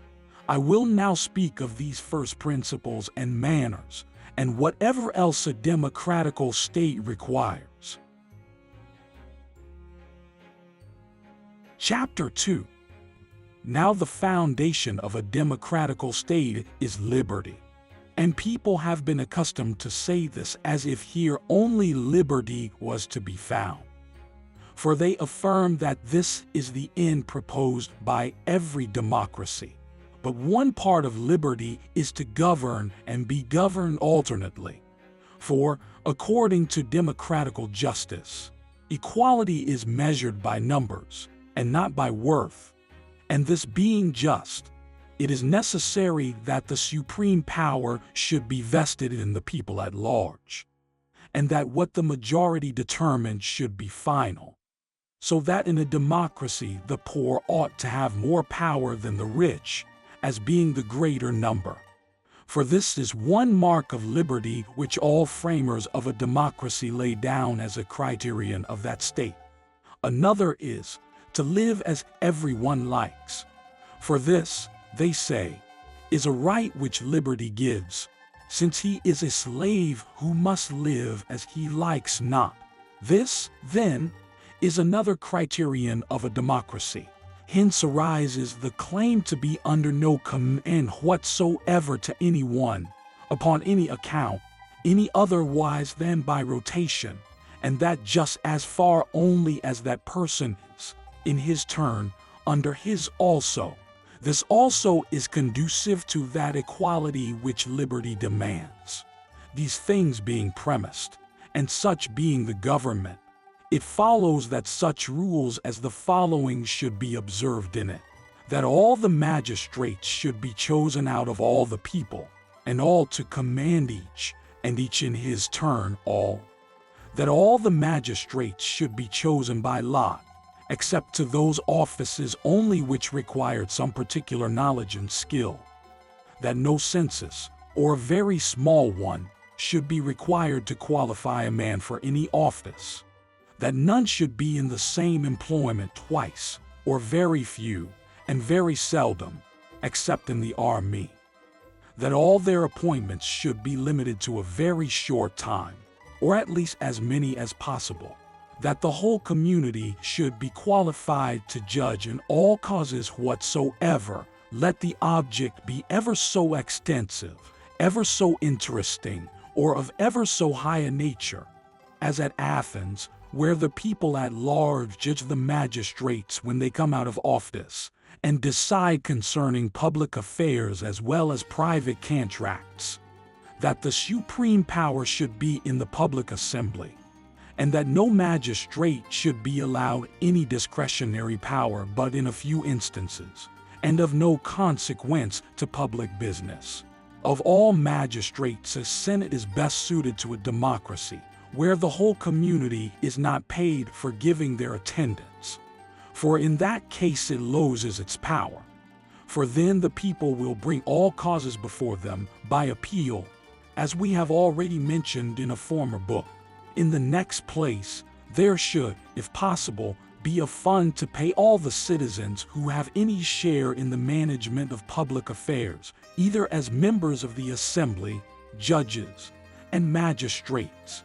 But if this cannot be done, at least the magistrates, the judges, the senators, and members of the Supreme Assembly, and also those officers who are obliged to eat at a common table ought to be paid. In this state also no office should be for life. And if any such should remain after the government has been long changed into a democracy, they should endeavor by degrees to diminish the power, and also elect by lot instead of vote.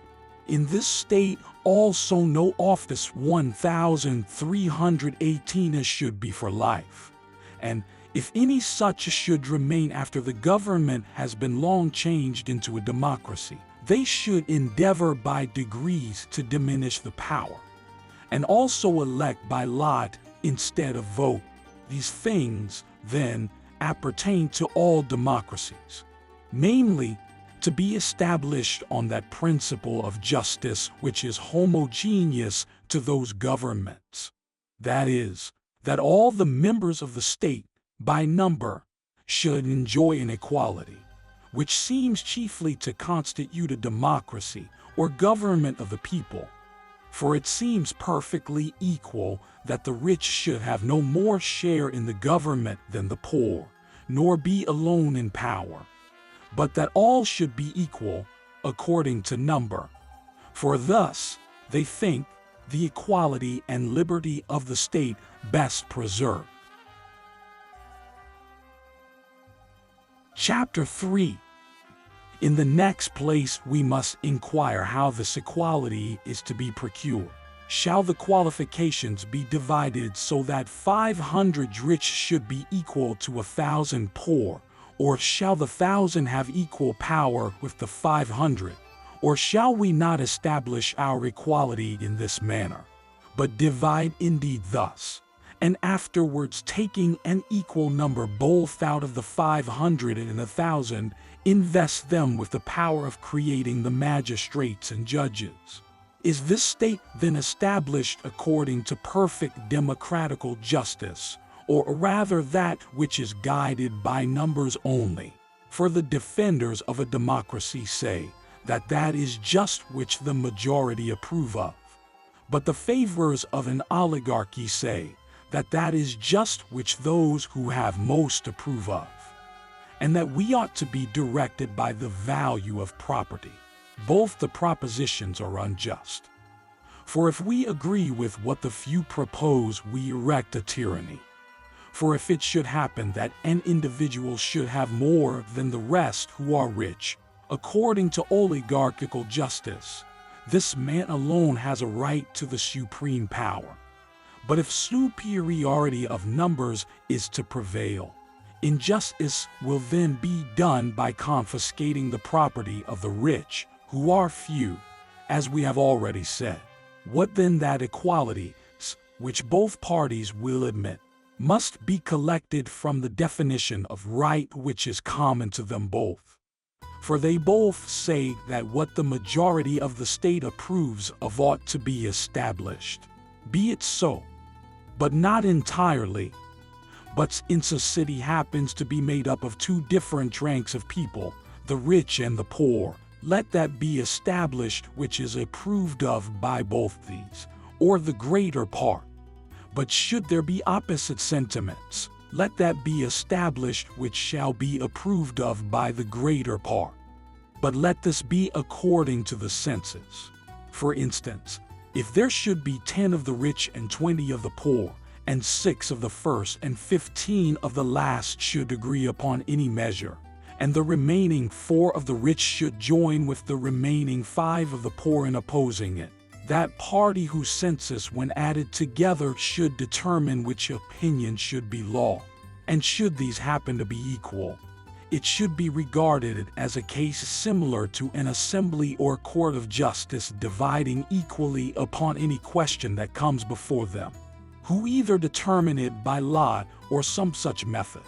But although, with respect to what is equal and just, it may be very difficult to establish the truth, yet it is much easier to do than to persuade those who have it in their power to encroach upon others to be guided thereby. For the weak always desire what is equal and just, but the powerful pay no regard thereunto. Chapter 4. There are 4 kinds of democracies. The best is that which is composed of those first in order, as we have already said, and this also is the most ancient of any. I call that the first which every one would place so, was he to divide the people. For the best part of these are the husbandmen. We see, then, that a democracy may be framed where the majority live by tillage or pasturage. For, as their property is but small, they will not be at leisure perpetually to hold public assemblies, but will be continually employed in following their own business, not having otherwise the means of living. Nor will they be desirous of what another enjoys, but will rather like to follow their own business than meddle with state affairs and accept the offices of government, which will be attended with no great profit. For the major part of mankind are rather desirous of riches than honor. A proof of this is, that they submitted to the tyrannies in ancient times, and do now submit to the oligarchies, if no one hinders them in their usual occupations, or deprives them of their property. For some of them soon get rich, others are removed from poverty. Besides, their having the right of election and calling their magistrates to account for their conduct when they come out of office will satisfy their desire of honors, if any of them entertain that passion. For in some states, though the commonalty have not the right of electing the magistrates, yet it is vested in part of that body chosen to represent them. And it is sufficient for the people at large to possess the deliberative power. And this ought to be considered as a species of democracy. They will be also careful to use their power with moderation, as there are others to whom full power is delegated to censure their conduct. For it is very serviceable to the state to have them dependent upon others, and not to be permitted to do whatsoever they choose. For with such a liberty there would be no check to that evil particle there is in every one. Therefore it is necessary, and most for the benefit of the state, that the offices thereof should be filled by the principal persons in it, whose characters are unblemished, and that the people are not oppressed. A state thus constituted must be well constituted. For the magistracies will be always filled with the best men with the approbation of the people, who will not envy their superiors. And these and the nobles should be content with this part in the administration, for they will not be governed by their inferiors. They will be also careful to use their power with moderation, as there are others to whom full power is delegated to censure their conduct. For it is very serviceable to the state to have them dependent upon others, and not to be permitted to do whatsoever they choose. For with such a liberty there would be no check to that evil particle there is in every one. Therefore it is 1319 and necessary, and most for the benefit of the state, that the offices thereof should be filled by the principal persons in it, whose characters are unblemished, and that the people are not oppressed. It is now evident that this is the best species of democracy, and on what account? Because the people are such and have such powers as they ought to have. To establish a democracy of husbandmen, some of those laws which were observed in many ancient states are universally useful. As, for instance, on no account to permit anyone to possess more than a certain quarterly of land, or within a certain distance from the city. Formerly also, in some states, no one was allowed to sell their original lot of land. They also mention a law of 1 Oxalis, which forbade anyone to add to their patrimony by usury. We ought also to follow the law of the Apians, as useful to direct us in this particular we are now speaking of. For they, having but very little ground, while they were a numerous people, and at the same time were all husbandmen, did not include all their lands within the census, but divided them in such a manner that, according to the census, the poor had more power than the rich. Next to the commonalty of husbandmen is one of shepherds and herdsmen. For they have many things in common with them, and, by their way of life, are excellently qualified to make good soldiers, stout in body, and able to continue in the open air all night. We have shown in what manner the first and best democracy ought to be established, and it will be equally evident as to the rest, for from these we should proceed as a guide, and always separate the meanest of the people from the rest. When a country happens to be so situated that a great part of the land lies at a distance from the city, there it is easy to establish a good democracy or a free state, for the people in general will be obliged to live in the country. So that it will be necessary in such a democracy, though there may be an exchange mob at hand, never to allow a legal assembly without the inhabitants of the country attend.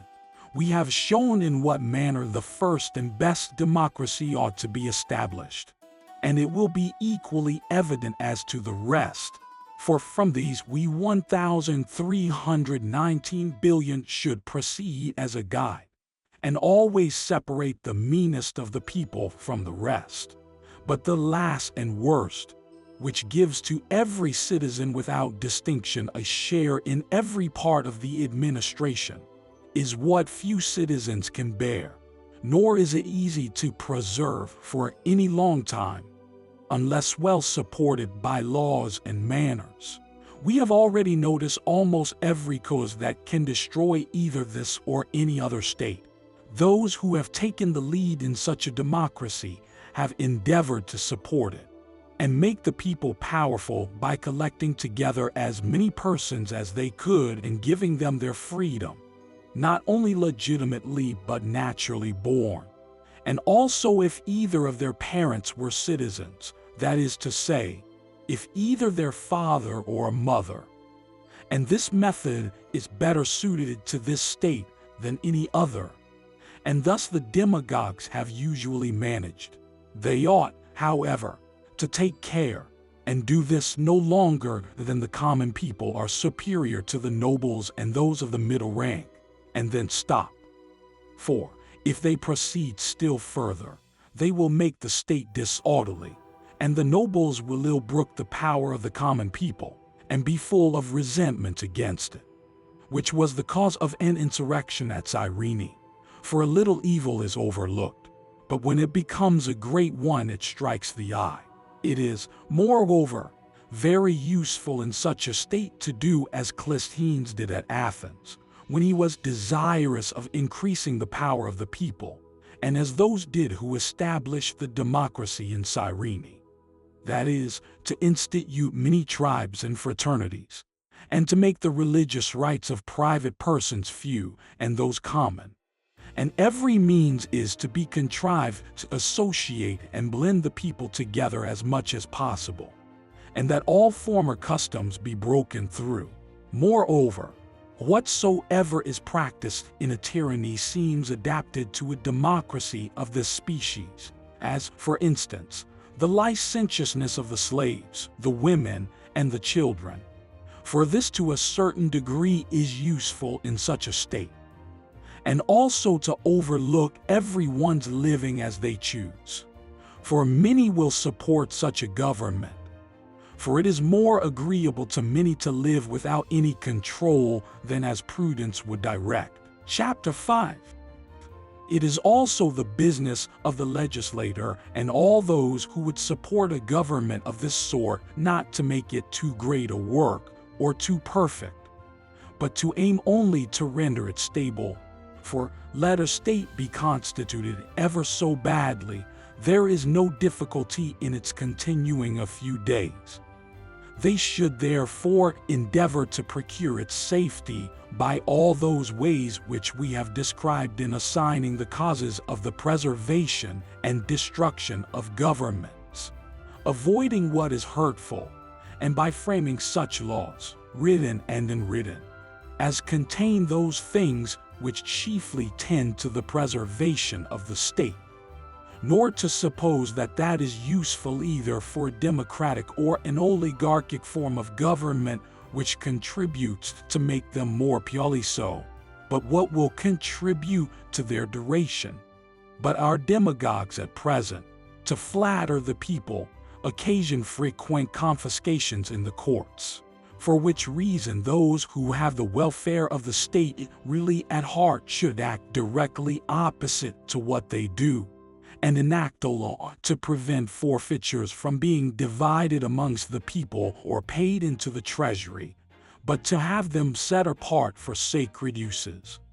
For those who are of a bad disposition would not then be the less cautious, as their punishment would be the same, and the community would not be so ready to condemn those whom they sat in judgment on when they were to get nothing by it. They should also take care that the causes which are brought before the public should be as few as possible, and punish with the utmost severity those who rashly brought an action against anyone. For it is not the commons but the nobles who are generally prosecuted. For in all things the citizens of the same state ought to be affectionate to each other, at least not to treat those who have the chief power in it as their enemies. Now, as the democracies which have been lately established are very numerous, and it is difficult to get the common people to attend the public assemblies without they are paid for it, this, when there is not a sufficient public revenue, is fatal to the nobles. For the deficiencies therein must be necessarily made up by taxes, confiscations, and fines imposed by corrupt courts of justice, which things have already destroyed many democracies. Whenever, then, the revenues of the state are small, there should be but few public assemblies and but few courts of justice. These, however, should have very extensive jurisdictions, but should continue sitting a few days only, for by this means the rich would not fear the expense, although they should receive nothing for their attendance, though the poor did, and judgment also would be given much better. For the rich will not choose to be long absent from their own affairs, but will willingly be so for a short time. And when there are sufficient revenues, a different conduct ought to be pursued from what the demagogues at present follow. For now they divide the surplus of the public money amongst the poor. These receive it and again want the same supply, while the giving it is like pouring water into a sieve. But the true patriot in a democracy ought to take care that the majority of the community are not too poor, for this is the cause of rapacity in that government.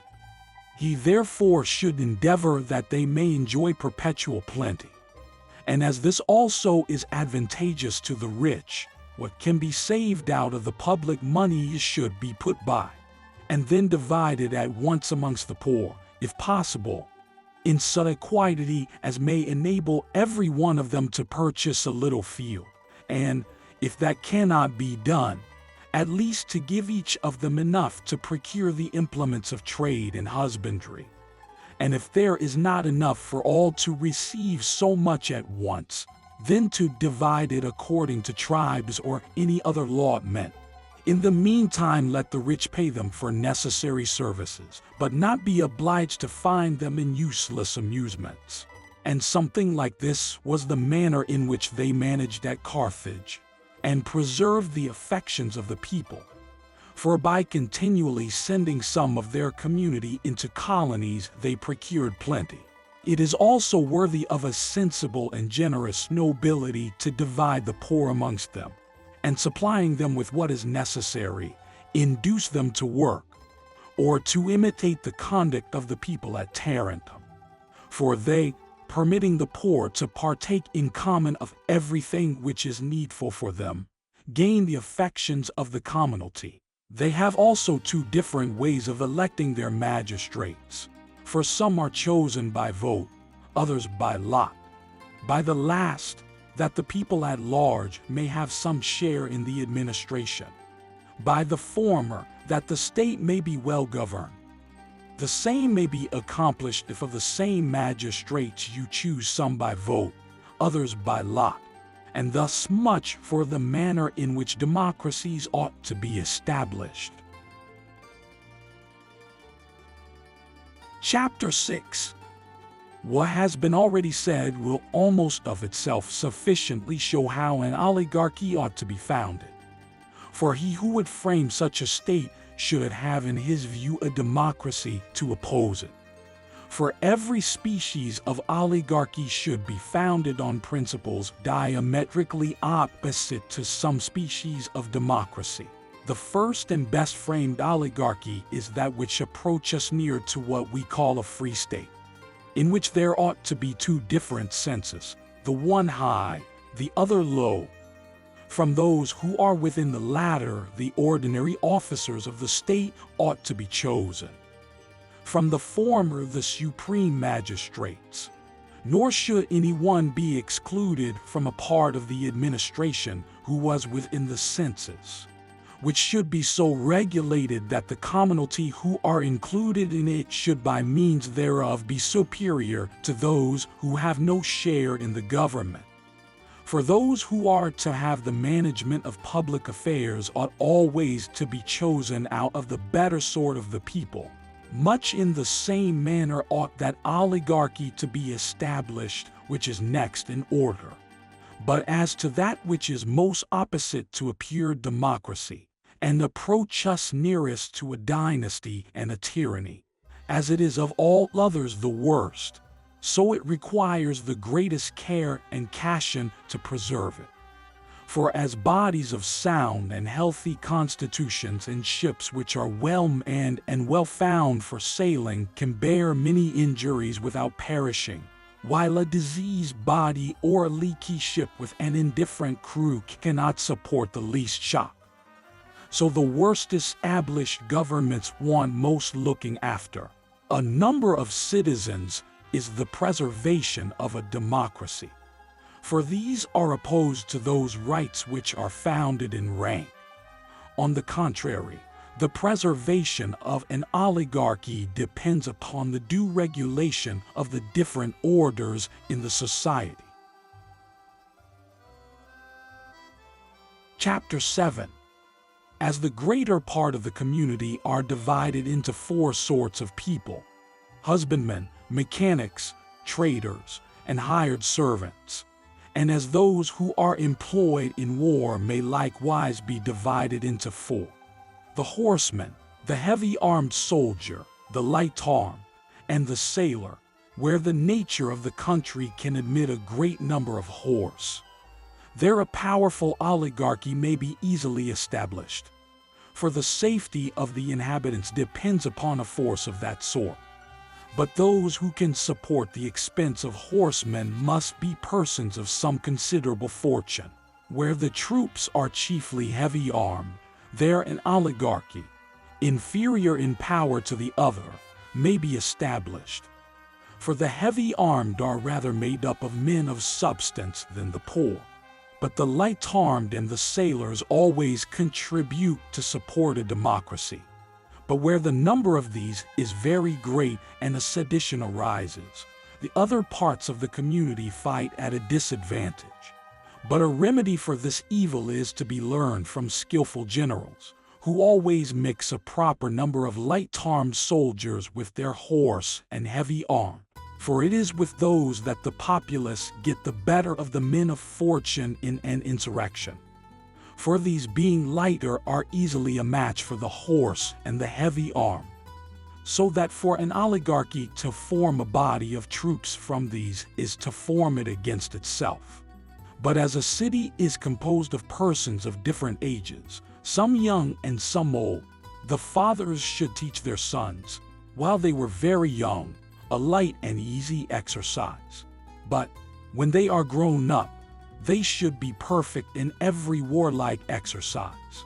Now, the admission of the people to any share in the government should either be, as I said before, regulated by a census, or else, as at Thebes, allowed to those who for a certain time have ceased from any mechanic employment, or as at Massalia, where they are chosen according to their worth, whether citizens or foreigners, with respect to the magistrates of the highest rank which it may be necessary to have in a state.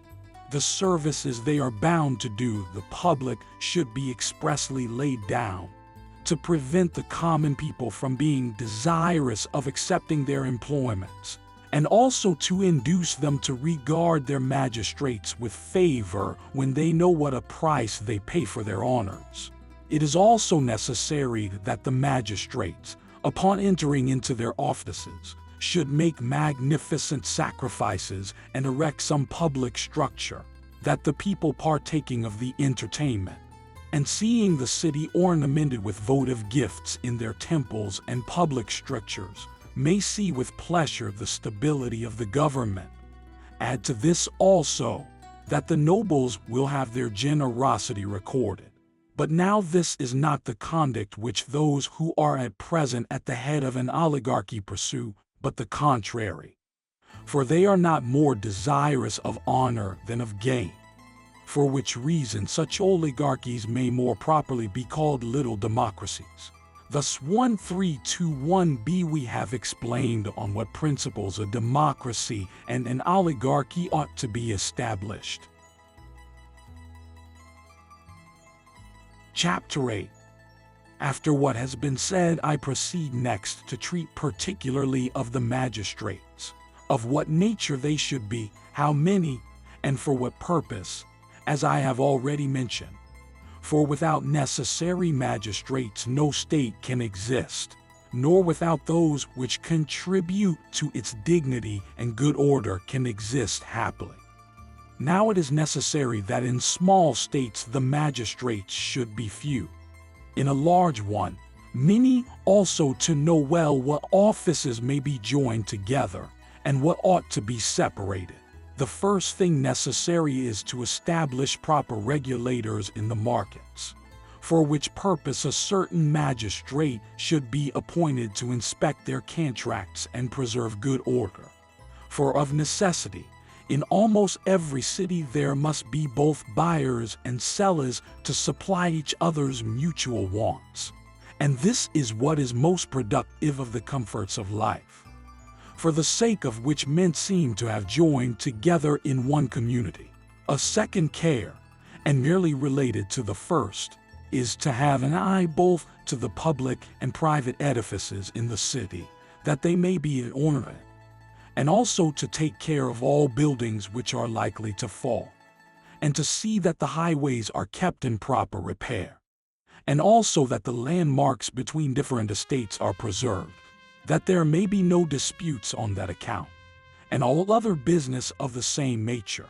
Now, this business may be divided into several branches, over each of which in populous cities they appoint a separate person, one to inspect the buildings, another the fountains, another the harbors, and they are called the inspectors of the city. A third, which is very like the last, and conversant nearly about the same objects, only in the country, is to take care of what is done out of the city.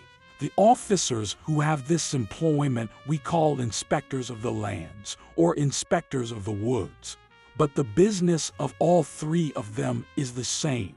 There must also be other officers appointed to receive the public revenue and to deliver it out to those who are in the different departments of the state. These are called receivers or quaestors. There must also be another, before whom all private contracts and sentences of courts should be enrolled, as well as proceedings and declarations. Sometimes this employment is divided amongst many, but there is one supreme over the rest. These are called proctors, notaries, and the like. Next to these is an officer whose business is of all others the most necessary, and yet most difficult, namely, to take care that sentence is executed upon those who are condemned, and that every one pays the fines laid on him, and also to have the charge of those who are in prison. 1322 of this office is very disagreeable on account of the odium attending it, so that no one will engage therein without it is made very profitable, or, if they do, will they be willing to execute it according to law. But it is most necessary, as it is of no service to pass judgment in any cause without that judgment is carried into execution. For without this, human society could not subsist, for which reason it is best that this office should not be executed by one person, but by some of the magistrates of the other courts. In like manner, the taking care that those fines which are ordered by the judges are levied should be divided amongst different persons. And as different magistrates judge different causes, let the causes of the young be heard by the young. And as to those which are already brought to a hearing, let one person pass sentence, and another see it executed. As, for instance, let the magistrates who have the care of the public buildings execute the sentence which the inspectors of the markets have passed, and the like in other cases. For by so much the less odium attends those who carry the laws into execution, by so much the easier will they be properly put in force. Therefore, for the same persons to pass the sentence and to execute it will subject them to general hatred.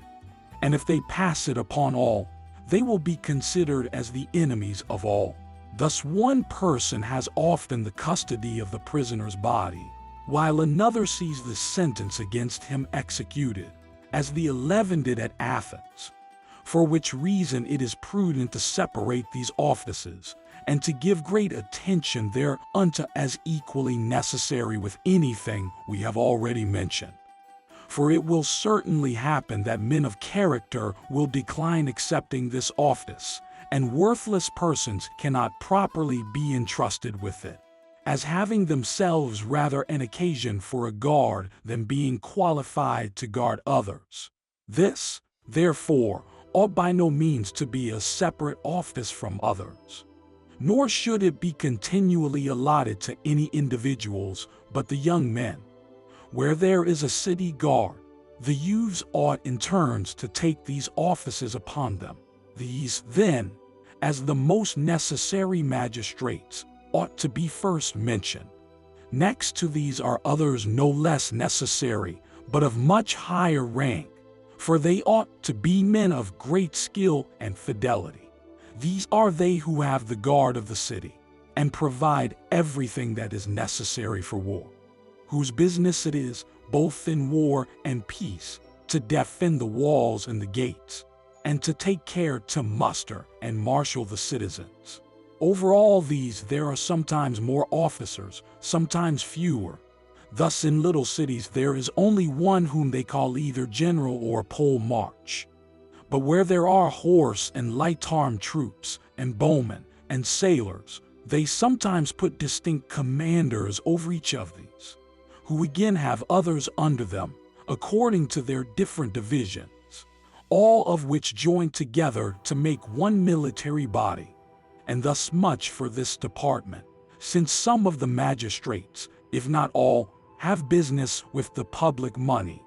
It is necessary that there should be other officers whose employment should be nothing else than to take in account of what they have and correct any mismanagement therein. But besides all these magistrates, there is one who is supreme over them all, who very often has in his own power the disposal of the public revenue and taxes, who presides over the people when the supreme power is in them. For there must be some magistrate who has a power to summon them together and to preside as head of the state. These are sometimes called pre-advisors, but where there are many, more properly a council. These are nearly the civil magistrates which are requisite to a government. But there are other persons whose business is confined to religion, as the priests, and those who are to take care of the temples, that they are kept in proper repair, or, if they fall down, that they may be rebuilt, and whatever else belongs to public worship.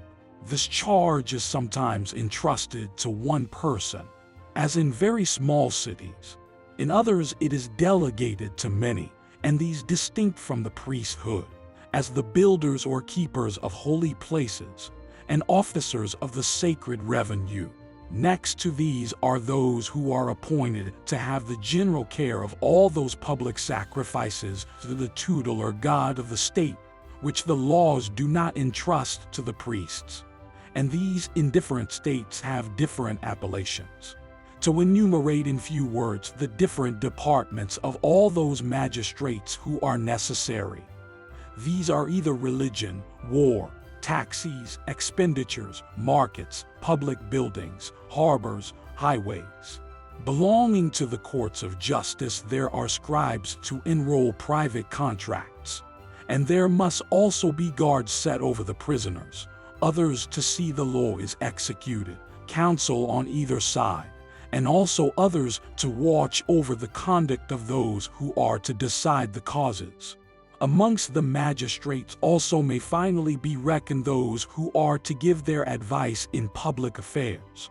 But separate states, who are peculiarly happy and have leisure to attend to more minute particulars, and are very attentive to good order, require particular magistrates for themselves, such as those who have the government of the women, who are to see the laws are executed, who take care of the boys and preside over their education.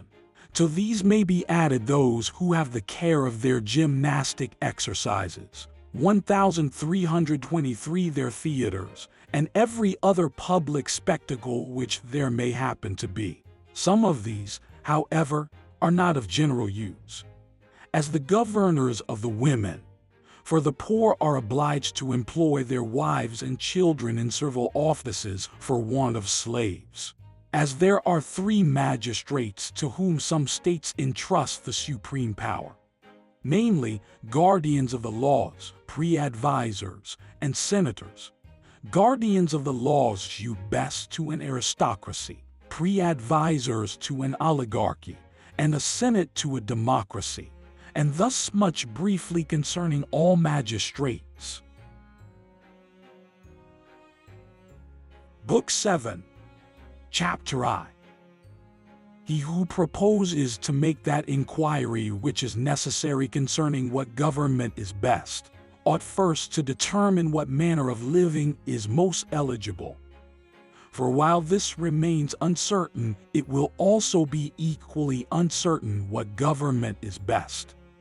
For, provided no unexpected accidents interfere, it is highly probable that those who enjoy the best government will live the most happily according to their circumstances. He ought, therefore, first to know what manner of life is most desirable for all, and afterwards whether this life is the same to the man and the citizen, or different. As I imagine that I have already sufficiently shown what sort of life is best in my popular discourses on that subject, I think I may very properly repeat the same here.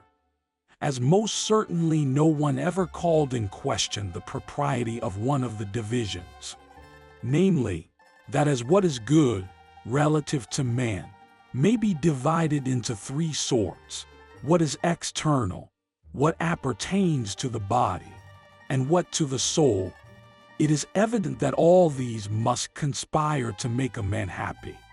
For no one would say that a man was happy who had no fortitude, no temperance, no justice, no prudence, but was afraid of the flies that flew round him, nor would abstain from the meanest theft if he was either hungry or dry, or would murder his dearest friend for a farthing, and also was in every particular as wanting in his understanding as an infant or an idiot. These truths are so evident that all must agree to them, though some may dispute about what quarterly and the degree, for they may think that a very little virtue is sufficient for happiness, but for riches, property, power, honor, and all such things, they endeavor to increase them without bounds. But to such we reply, that it is easy to prove from what experience teaches us in these cases, that these external goods produce not virtue, but virtue them, as to a happy life, whether it is to be found in pleasure or virtue or both. Certain it is, that those whose morals are most pure, and whose understandings are best cultivated, will enjoy more of it, although their fortune is but moderate, than those do who own an exuberance of wealth, are deficient in those. And this utility any one who reflects may easily convince himself of. For whatsoever is external has its boundary, as a machine, and whatsoever is useful in its success is either necessarily hurtful, or at best useless to the possessor. But every good quality of the soul, the higher it is in degree, so much the more useful it is. If it is permitted on the subject to use the word useful as well as noble, it is also very evident that the accidents of each subject take place of each other, as the subjects themselves, of which we allow they are accidents, differ from each other in value. So that if the soul is more noble than any outward possession, as the body, both in itself and with respect to us, it must be admitted, of course, that the best accidents of each must follow the same analogy. Besides, it is for the sake of the soul that these things are desirable, and it is on this account that wise men should desire them, not the soul for them. Let us therefore be well assured that every one enjoys as much happiness as he possesses virtue and wisdom, and acts according to their dictates. Since for this we have the example of God himself, who is completely happy, not from any external good, but in himself, and because such is his nature. For good fortune is something different from happiness, as every good which depends not on the mind is owing to chance or fortune. But it is not from fortune that any one is wise and just. Hence it follows that that city is happiest which is the best and acts best. For no one can do well who acts not well, nor can the deeds either of man or city be praiseworthy without virtue and wisdom. For whatsoever is just, or wise, or prudent in a man, the same things are just, wise, and prudent in a city. Thus much by way of introduction. For I could not but just touch upon the subject, though I could not go through a complete investigation of it, as it properly belongs to another question. Let us at present suppose so much, that a man's happiest life, both as an individual and as a citizen, is a life of virtue, accompanied with those enjoyments which virtue usually procures. There are any who are not convinced by what I have said. Their doubts shall be answered hereafter. At present we shall proceed according to our intended method. Chapter 2. It now remains for us to say whether the happiness of any individual man and the city is the same or different. But this also is evident. For whosoever supposes that riches will make a person happy, must place the happiness of the city in riches if it possesses them. Those who prefer a life which enjoys a tyrannic power over others will also think that the city which has many others under its command is most happy. Thus also, if anyone approves a man for his virtue, he will think the most worthy city the happiest. But here there are two particulars which require consideration, one of which is whether it is the most eligible life to be a member of the community and enjoy the rights of a citizen, or whether to live as a stranger without interfering in public affairs, and also what form of government is to be preferred, and what disposition of the state is best. Whether the whole community should be eligible to a share in the administration, or only the greater part, and some only. As this, therefore, is a subject of political examination and speculation, and not what concerns the individual. And the first of these is what we are at present engaged in. The one of these I am not obliged to speak to. The other is the proper business of my present design. It is evident that government must be the best which is so established, that every one therein may have it in his power to act virtuously and live happily. But some, who admit that a life of virtue is most eligible, still doubt which is preferable, a public life of active virtue, or one entirely disengaged from what is without and spent in contemplation, which some say is the only one worthy of a philosopher. And one of these two different modes of life, both now and formerly, seem to have been chosen by all those who were the most virtuous men. I mean the public or philosophic. And yet it is of no little consequence on which side the truth lies. For a man of sense must naturally incline to the better choice, both as an individual and a citizen. Others hold the quite contrary opinion, and think that a public and active life is the only life for man, for that private persons have no opportunity of practicing any one virtue more than they have who are engaged in public life, the management of the state. Others hold the quite contrary opinion, and think that a public and active life is the only life for man, for that private persons have no opportunity of practicing any one virtue more than they have who are engaged in public life, the management of the 1324b state. These are their sentiments. Others say that a tyrannical and despotical mode of government is the only happy one. For even amongst some free states, the object of their laws seems to be to tyrannize over their neighbors, so that the generality of political institutions, wheresoever dispersed, if they have any one common object in view, have all of them this, to conquer and govern.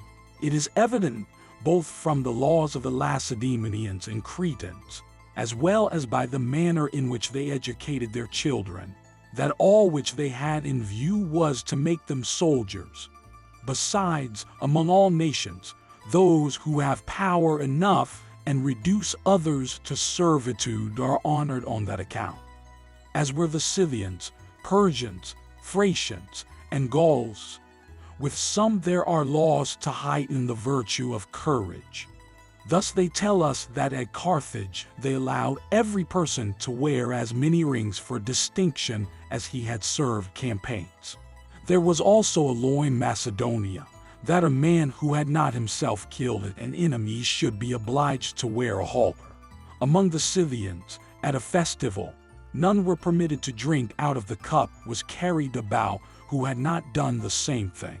Among the Iberians, a warlike nation, they fix as many columns upon a man's tomb as he had slain enemies. And among different nations different things of this sort prevail, some of them established by law, others by custom. Probably it may seem too absurd to those who are willing to take this subject into their consideration to inquire whether it is the business of a legislator to be able to point out by what means a state may govern and tyrannize over its neighbors, whether they will or will not. For how can that belong either to the politician or legislator which is unlawful? For that cannot be lawful which is done not only justly, but unjustly also. For a conquest may be unjustly made, but we see nothing of this in the arts. For it is the business neither of the physician or the pilot to use either persuasion or force, the one to his patients, the other to his passengers. And yet many seem to think a despotic government is a political one, and what they would not allow to be just or proper. If exercised over themselves, they will not blush to exercise over others. For they endeavor to be wisely governed themselves, but think it of no consequence whether others are so or not. But a despotic power is absurd, except only where nature has framed the one party for dominion, the other for subordination, and therefore no one ought to assume it over all in general, but those only which are the proper objects thereof.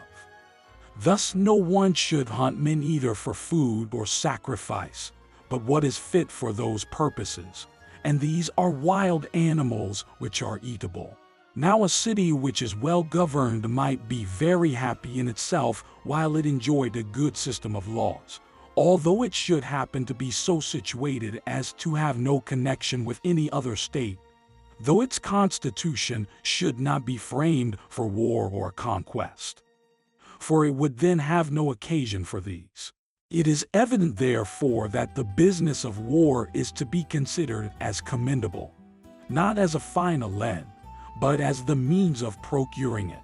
It is the duty of a good legislator to examine carefully into his state, and the nature of the people, and how they may partake of every intercourse, of a good life, and of the happiness which results from it.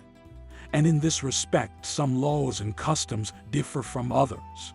It is also the duty of a legislator. He has any neighboring states to consider in what manner he shall oppose each of them, or what good offices he shall show them.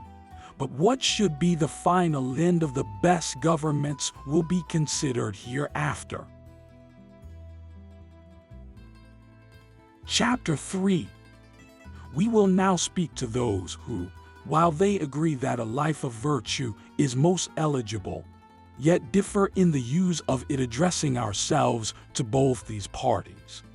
For there are some who disapprove of all political governments, and think that the life of one who is really free is different from the life of a citizen, and of all others most eligible. Others again think that the citizen is the best, and that it is impossible for him who does nothing to be well employed, but that virtuous activity and happiness are the same thing. Now both parties in some particulars say what is right, in others what is wrong, thus, that the life of a freeman is better than the life of a slave is true. For a slave, as a slave, is employed in nothing honorable. For the common servile employments which he is commanded to perform have nothing virtuous in them. But, on the other hand, it is not true that a submission to all sorts of governments is slavery. For the government of free men differs not more from the government of slaves than slavery and freedom differ from each other in their nature. And how they do has been already mentioned. To prefer doing of nothing to virtuous activity is also wrong, for happiness consists in action, and many noble ends are produced by the actions of the just and wise. From what we have already determined on this subject, someone probably may think that supreme power is of all things best, as that will enable a man to command very many useful services from others, so that he who can obtain this ought not to give it up to another, but rather to seize it. And for this purpose, the father should have no attention or regard for the son, or the son for the father, or friend for friend. For what is best is most eligible. But to be a member of the community and be in felicity is best. What these persons advance might probably be true, if the supreme good was certainly theirs who plunder and use violence to others. But it is most unlikely that it should be so. For it is a mere supposition. For it does not follow that their actions are honorable who thus assume the supreme power over others, without they were by nature as superior to them as a man to a woman, a father to a child, a master to a slave. So that he who so far forsakes the paths of virtue can never return back from whence he departed from them. For amongst equals whatever is fair and just ought to be reciprocal. For this is equal and right. But that equals should not partake of what is equal, or like to like, is contrary to nature. But whatever is contrary to nature is not right. Therefore, if there is any one superior to the rest of the community in virtue and abilities for active life, him it is proper to follow, him it is right to obey. But the one alone will not do, but must be joined to the other also.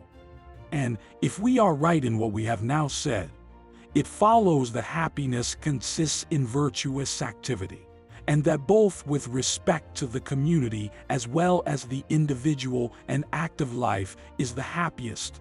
Not that an active life must necessarily refer to other persons, as some think, or that those studies alone are practical which are pursued to teach others what to do.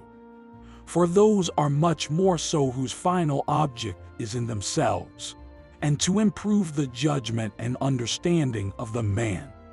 For virtuous activity has an end, therefore is something practical. Nay, those who contrive the plan which others follow are more particularly said to act, and are superior to the workmen who execute their designs. But it is not necessary that states which choose to have no intercourse with others should remain inactive. For the several members thereof may have mutual intercourse with each other. For there are many opportunities for this among the different citizens. The same thing is true of every individual. For was it otherwise, neither could the deity or the universe be perfect, to neither of whom can anything external separately exist. Hence it is evident that that very same life which is happy for each individual is happy also for the state and every member of it. Chapter 4. As I have now finished what was introductory to this subject, and considered at large the nature of other states, it now remains that I should first say what ought to be the establishment of a city which one should form according to one's wish. For no good state can exist without a moderate proportion of what is necessary. Many things therefore ought to be forethought of as desirable, but none of them such as are impossible. I mean relative to the number of citizens and the extent of the territory.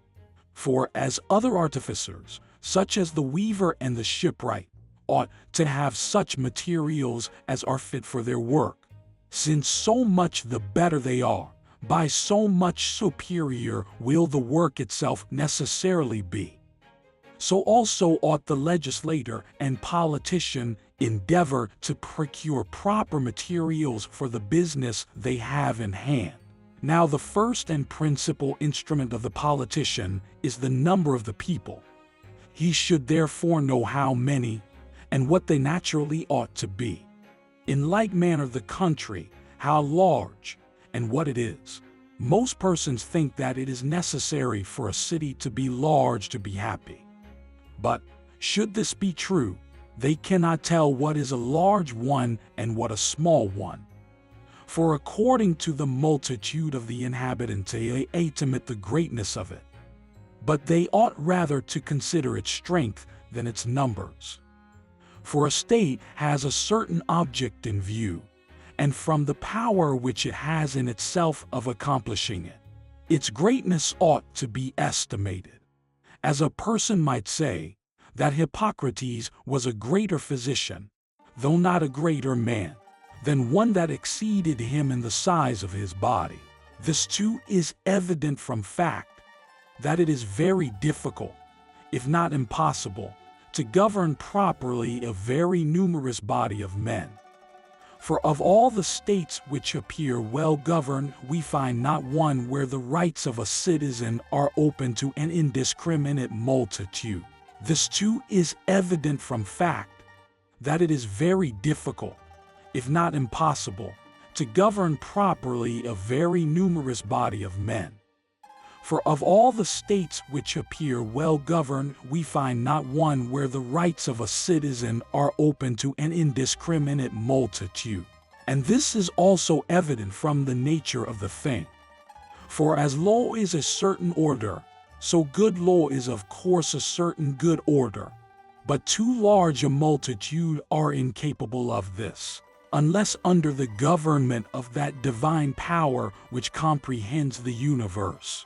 Not but that, where quietude and variety are usually essential to beauty, the perfection of a city consists in the largeness of it as far as that largeness is consistent with that order already mentioned. But still there is a determinate size to all cities, as well as everything else, whether animals, plants, or machines. For each of these, if they are neither too little nor too big, have their proper powers, but when they have not their due growth, or are badly constructed, as a ship a span long is not properly a ship, nor one of 2 furlongs length, but when it is of a fit size. For either from its smallness or from its largeness it may be quite useless. So is it with a city. One that is too small has not in itself the power of self-defense, but this is essential to a city. One that is too large is capable of self-defense in what is necessary. But then it is a nation and not a city. For it will be very difficult to accommodate a form of government to it. For who would choose to be the general of such an unwieldy multitude, or who could be their herald but a stentor? The first thing therefore necessary is, that a city should consist of such numbers as will be sufficient to enable the inhabitants to live happily in their political community. And it follows that the more the inhabitants exceed that necessary number, the greater will the city be. But this must not be, as we have already said, without bounds. But what is its proper limit, experience will easily show. And this experience is to be collected from the actions both of the governors and the governed.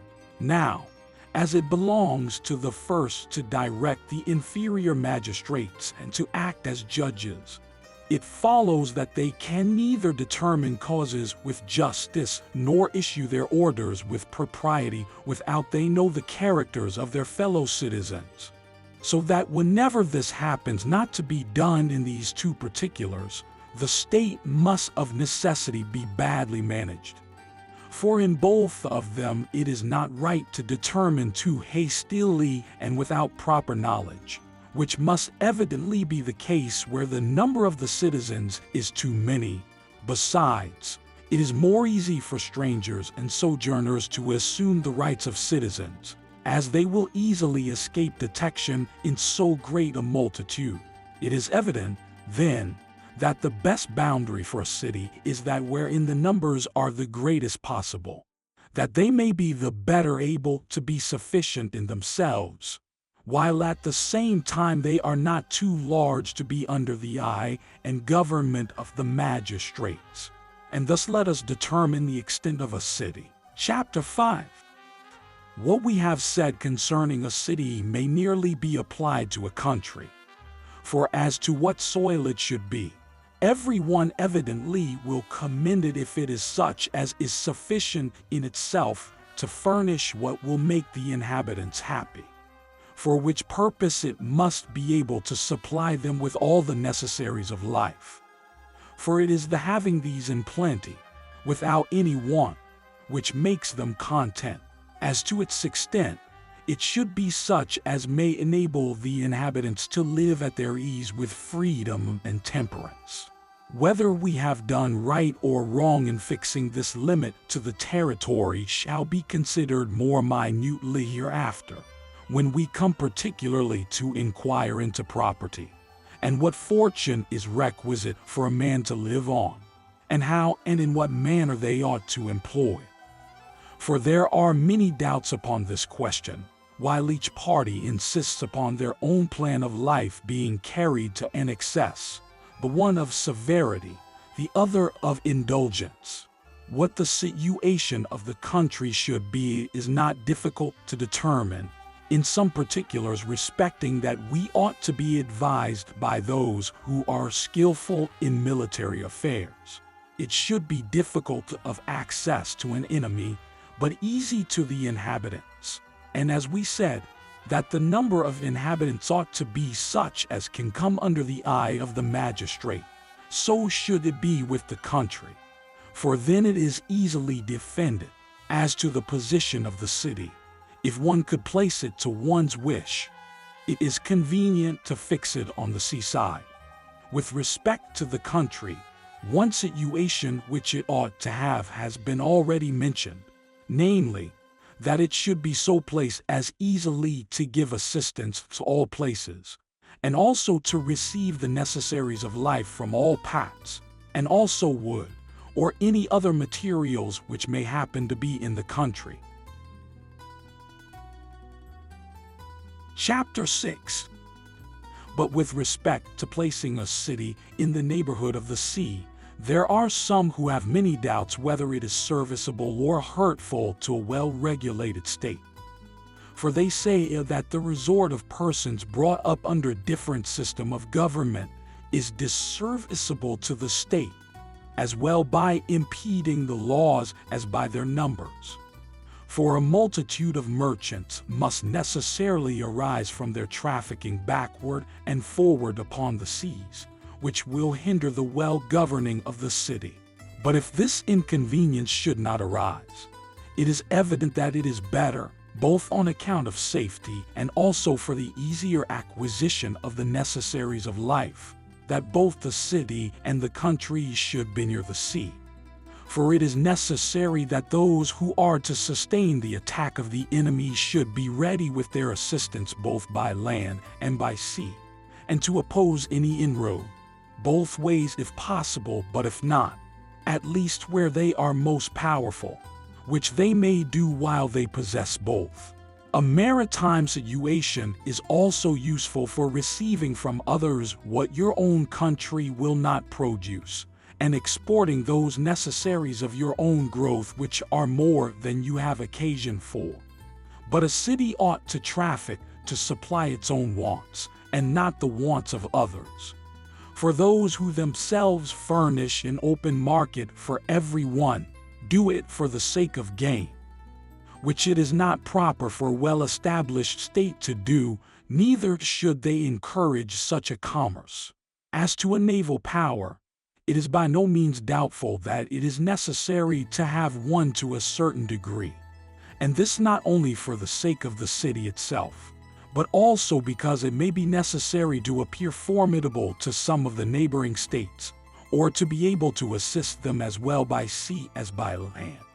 But to know how great that force should be, the health of the state should be inquired into, and if that appears vigorous and enables her to take the lead of other communities, it is necessary that her force should correspond with her actions.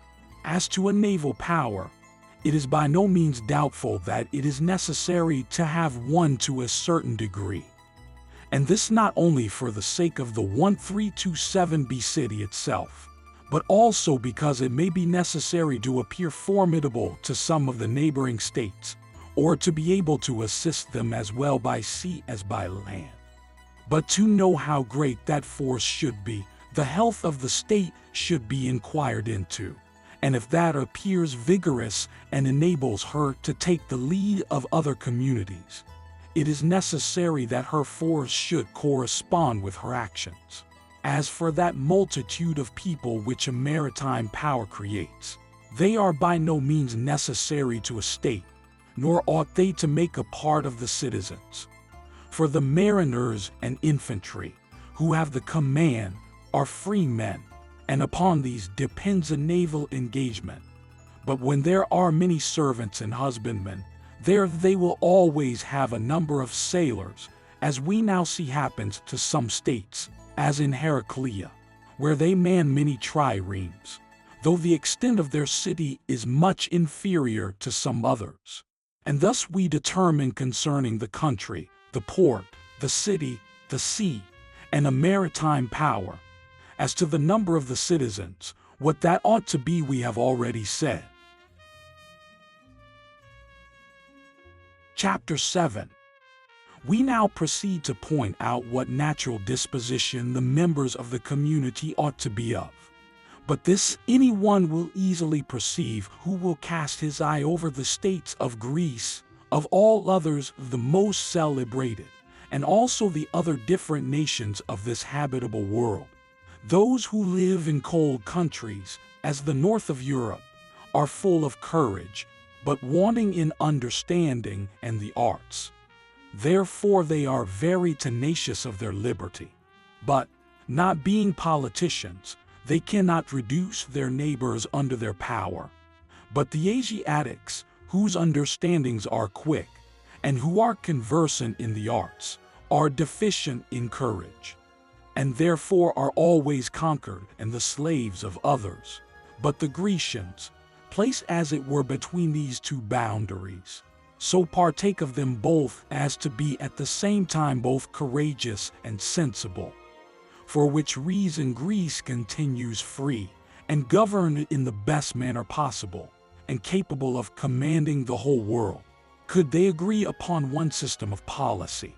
Now this is the difference between the Grecians and other nations, that the latter have but one of these qualities, whereas in the former they are both happily blended together. Hence it is evident that those persons ought to be both sensible and courageous who will readily obey a legislator, the object of whose laws is virtue. As to what some persons say, that the military must be mild and tender to those they know, but severe and cruel to those they know not. It is courage which makes any one lovely, for that it is the faculty of the soul which we most admire. As a proof of this, our resentment rises higher against our friends and acquaintance than against those we know not. For which reason Archelaus, accusing his friends, says very properly to himself, "Shall my friends insult me?" The spirit of freedom and command also is what all inherit who are of this disposition, for courage is commanding and invincible. It also is not right for anyone to say that you should be severe to those you know not, for this behavior is proper for no one. Nor are those who are of a noble disposition harsh in their manners, excepting only to the wicked. And when they are particularly so, it is, as has been already said, against their friends, when they think they have injured them, which is agreeable to reason. For when those who think they ought to receive a favor from any one do not receive it, beside the injury done them, they consider what they are deprived of. Hence the saying, cruel are the wars of brothers. And this, those who have greatly loved do greatly hate. And thus we have nearly determined how many the inhabitants of a city ought to be, and what their natural disposition, and also the country how large, and of what sort it is necessary.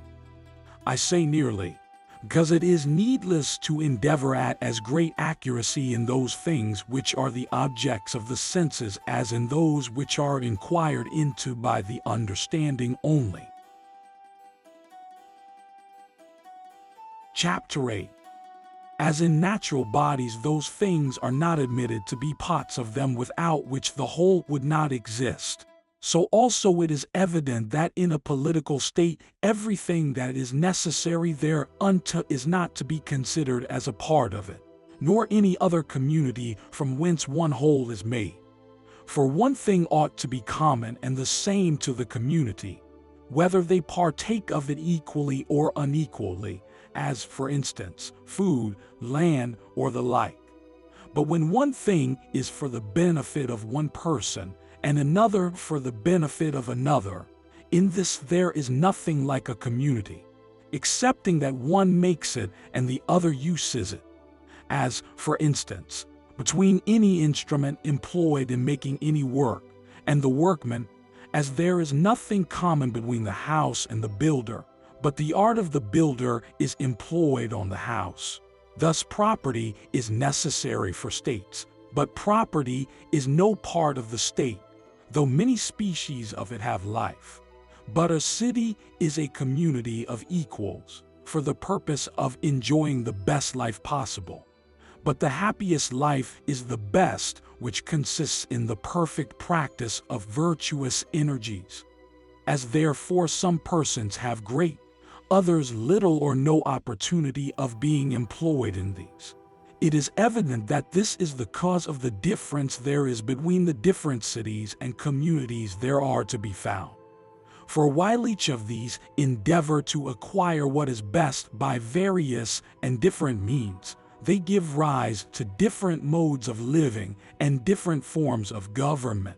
We are now to consider what those things are without which a city cannot possibly exist. For what we call parts of the city must of necessity inhere in it. And this we shall plainly understand, if we know the number of things necessary to a city. First, the inhabitants must have food. Secondly, arts, for many instruments are necessary in life. Thirdly, arms, for it is necessary that the community should have an armed force within themselves, both to support their government against those of their own body who might refuse obedience to it, and also to defend it from those who might attempt to attack it from without. Fourthly, a certain revenue, as well for the internal necessities of the state as for the business of war. Fifthly, which is indeed the chief concern, a religious establishment. Sixthly, in order, but first of all in necessity, a court to determine both criminal and civil causes. These things are absolutely necessary, so to speak, in every state. For a city is a number of people not accidentally met together, but with a purpose of ensuring to themselves sufficient independency and self-protection. And if anything necessary for these purposes is wanting, it is impossible that in such a situation these ends can be obtained. It is necessary, therefore, that a city should be capable of acquiring all these things. For this purpose a proper number of husbandmen are necessary to procure food, also artificers and soldiers, and rich men, and priests and judges, to determine what is right and proper. Chapter 9. Having determined thus far, it remains that we consider whether all these different employments shall be open to all. For it is possible to continue the same persons always husbandmen, artificers, judges, or council lords. Or shall we appoint different persons to each of those employments which we have already mentioned? Or shall some of them be appropriated to particulars, and others of course common to all? But this does not take place in every state. For, as we have already said, it is possible that all may be common to all, or not, but only common to some. And this is the difference between one government and another. For in democracies the whole community partakes of everything, But in oligarchies it is different, since we are inquiring what is the best government possible, and it is admitted to be that in which the citizens are happy, and that, as we have already said, it is impossible to obtain happiness without virtue. It follows that in the best governed states, where the citizens are really men of intrinsic and not relative goodness, none of them should be permitted to exercise any mechanic employment or follow merchandise, as being ignoble and destructive to virtue. Neither should they be husbandmen, that they may be at leisure to improve in virtue and perform the duty they owe to the state, with respect to the employments of a soldier, a senator, and a judge, which are evidently necessary to the community. Shall they be allotted to different persons, or shall the same person execute both? This question, too, is easily answered, for in some cases the same persons may execute them. In others they should be different, where the different employments require different abilities, as when courage is wanting for one, judgment for the other, there they should be allotted to different persons. But when it is evident that it is impossible to oblige those who have arms in their hands, and can insist on their own terms, to be always under command, there these different employments should be trusted to one person. For those who have arms in their hands have it in their option whether they will or will not assume the supreme power. To these two, namely, those who have courage and judgment, the government must be entrusted, but not in the same manner, but as nature directs. What requires courage to the young, what requires judgment to the old? For with the young is courage, with the old is wisdom. Thus each will be allotted the part they are fit for according to their different merits. It is also necessary that the landed property should belong to these men. For it is necessary that the citizens should be rich, and these are the men proper for citizens. For no mechanic ought to be admitted to the rights of a citizen, nor any other sort of people whose employment is not entirely noble, honorable, and virtuous. This is evident from the principle we at first set out with. For to be happy it is necessary to be virtuous. And no one should say that a city is happy while he considers only one part of its citizens, but for that purpose he ought to examine into all of them.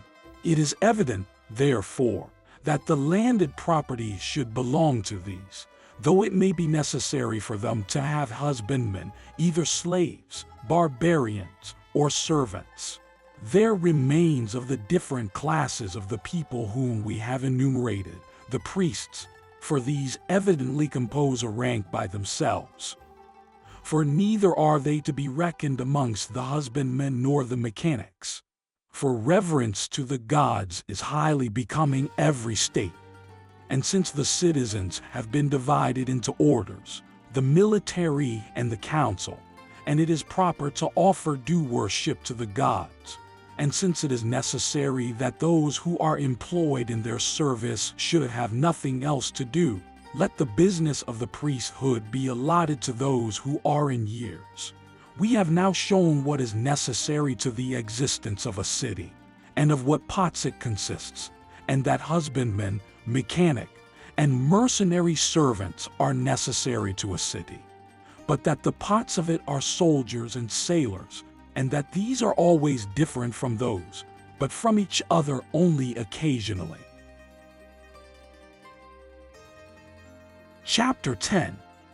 It seems neither now nor very lately to have been known to those philosophers who have made politics their study, that a city ought to be divided by families into different orders of men, and that the husbandmen and soldiers should be kept separate from each other, which custom is even to this day preserved in Egypt and in Crete.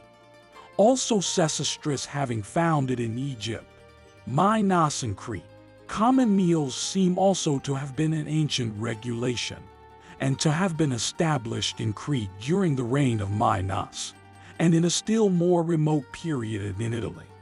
For those who are the best judges in that country say that one Italus being king of Anotria, from whom the people, changing their names, were called Italians instead of Enatrians, and that part of Europe was called Italy, which is bounded by the Silitic Gulf on the one side and the Lametic on the other, the distance between which is about half a day's journey.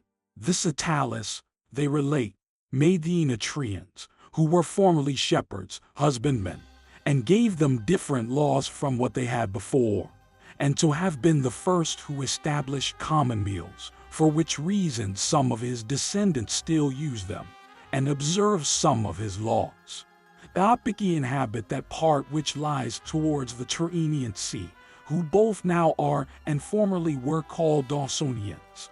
The Cones inhabited the part toward Iapygia and the Ionian Sea, which is called Syrtis. These Cones were descended from the Enatrians. Hence arose the custom of common meals, but the separation of the citizens into different families from Egypt. For the reign of Sesostris is of much higher antiquity than that of Minos, as we ought to think that most other things were found out in a long, nay, even in a boundless time, reason teaching us that want would make us first invent that which was necessary, and, when that was obtained, then those things which were requisite for the conveniences and ornament of life. So should we conclude the same with respect to a political state. Now everything in Egypt bears the marks of the most remote antiquity, for these people seem to be the most ancient of all others, and to have acquired laws and political order. We should therefore make a proper use of what is told us of them, and endeavor to find out what they have omitted. We have already said that the landed property ought to belong to the military and those who partake of the government of the state, and that therefore the husbandmen should be a separate order of people, and how large and of what nature the country ought to be. We will first treat of the division of the land, and of the husbandmen, how many and of what sort they ought to be. We by no means hold that property ought to be common, as some persons have said, only thus far, in friendship, it should be their custom to let no citizen want subsistence. As to common meals, it is in general agreed that they are proper in well-regulated cities. My reasons for approving of them shall be mentioned hereafter. They are what all the citizens ought to partake of. But it will not be easy for the poor, out of what is their own, to furnish as much as they are ordered to do, and supply their own house besides.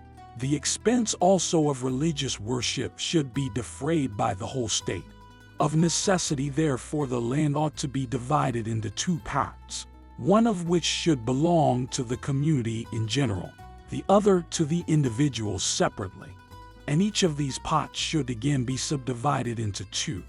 Half of that which belongs to the public should be appropriated to maintain the worship of the gods, the other half to support the common meals. Half of that which belongs to the individuals should be at the extremity of the country, the other half near the city, so that these two portions being allotted to each person, all would partake of land in both places, which would be both equal and right, and induce them to act in concert with greater harmony in any war with their neighbors. For when the land is not divided in this manner, one party neglects the inroads of the enemy on the borders, the other makes it a matter of too much consequence and more than is necessary. For which reason, in some places there is a law which forbids the inhabitants of the borders to have any vote in the council when they are debating upon a war which is made against them, as their private interest might prevent their voting impartially. Thus therefore the country ought to be divided, and for the reasons before mentioned. Could one have one's choice, the husbandmen should by all means be slaves, not of the same nation, or men of any spirit. For thus they would be laborious in their business, and safe from attempting any novelties. Next to these, barbarian servants are to be preferred. Similar in natural disposition to these we have already mentioned. Of these, let those who are to cultivate the private property of the individual belong to that individual, and those who are to cultivate the public territory belong to the public. In what manner these slaves ought to be used, and for what reason it is very proper that they should have the promise of their liberty made them, as a reward for their services, shall be mentioned hereafter. Chapter 11. We have already mentioned that both the city and all the country should communicate both with the sea and the continent as much as possible. There are these 4 things which we should be particularly desirous of in the position of the city with respect to itself. In the first place, health is to be consulted as the first thing necessary. Now a city which fronts the east and receives the winds which blow from thence is esteemed most healthful. Next to this, that which has a northern position is to be preferred, as best in winter. It should next be contrived that it may have a proper situation for the business of government and for defense in war. That in war the citizens may have easy access to it, but that it may be difficult of access to, and hardly to be taken by, the enemy. In the next place particularly, that there may be plenty of water, and rivers near at hand. But if those cannot be found, very large cisterns must be prepared to save rain water, so that there may be no want of it in case they should be driven into the town in time of war. And as great care should be taken of the health of the inhabitants, the first thing to be attended to is that the city should have a good situation and a good position. The second is that they may have good water to drink, and this not be negligently taken care of. For what we chiefly and most frequently use for the support of the body must principally influence the health of it. And this influence is what the air and water naturally have. For which reason in all wise governments the waters ought to be appropriated to different purposes. And if they are not equally good, and if there is not a plenty of necessary water, that which is to drink should be separated from that which is for other uses. As to fortified places, what is proper for some governments is not proper for all. As, for instance, a lofty citadel is proper for a monarchy and an oligarchy. A city built upon a plain suits a democracy. Neither of these for an aristocracy, but rather many strong places. As to the form of private houses, those are thought to be best and most useful for their different purposes, which are distinct and separate from each other, and built in the modern manner, after the plan of Hippodamus. But for safety in time of war, on the contrary, they should be built as they formerly were. For they were such that strangers could not easily find their way out of them, and the method of access to them such as an enemy could with difficulty find out if he proposed to besiege them. A city therefore should have both these sorts of buildings, which may easily be contrived if any one will so regulate them as the planters do their rows of vines. Not that the buildings throughout the city should be detached from each other, only in some parts of it. Thus elegance and safety will be equally consulted. With respect to walls, those who say that a courageous people ought not to have any, pay too much respect to obsolete notions, particularly as we may see those who pride themselves therein continually confuted by facts. It is indeed disreputable for those who are equal, or nearly so, to the enemy, to endeavor to take refuge within their walls, but since it very often happens that those who make the attack are too powerful for the bravery and courage of those few who oppose them to resist, if you would not suffer the calamities of war and the insolence of the enemy, It must be thought the part of a good soldier to seek for safety under the shelter and protection of walls, more especially since so many missile weapons and machines have been most ingeniously invented to besiege cities with. Indeed, to neglect surrounding a city with a wall would be similar to choosing a country which is easy of access to an enemy, or leveling the eminences of it. Or as if an individual should not have a wall to his house lest it should be thought that the owner of it was a coward. Nor should this be left unconsidered, that those who have a city surrounded with walls may act both ways, either as if it had or as if it had not.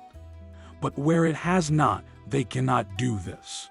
If this is true, it is not only necessary to have walls, but care must be taken that they may be a proper ornament to the city, as well as a defense in time of war.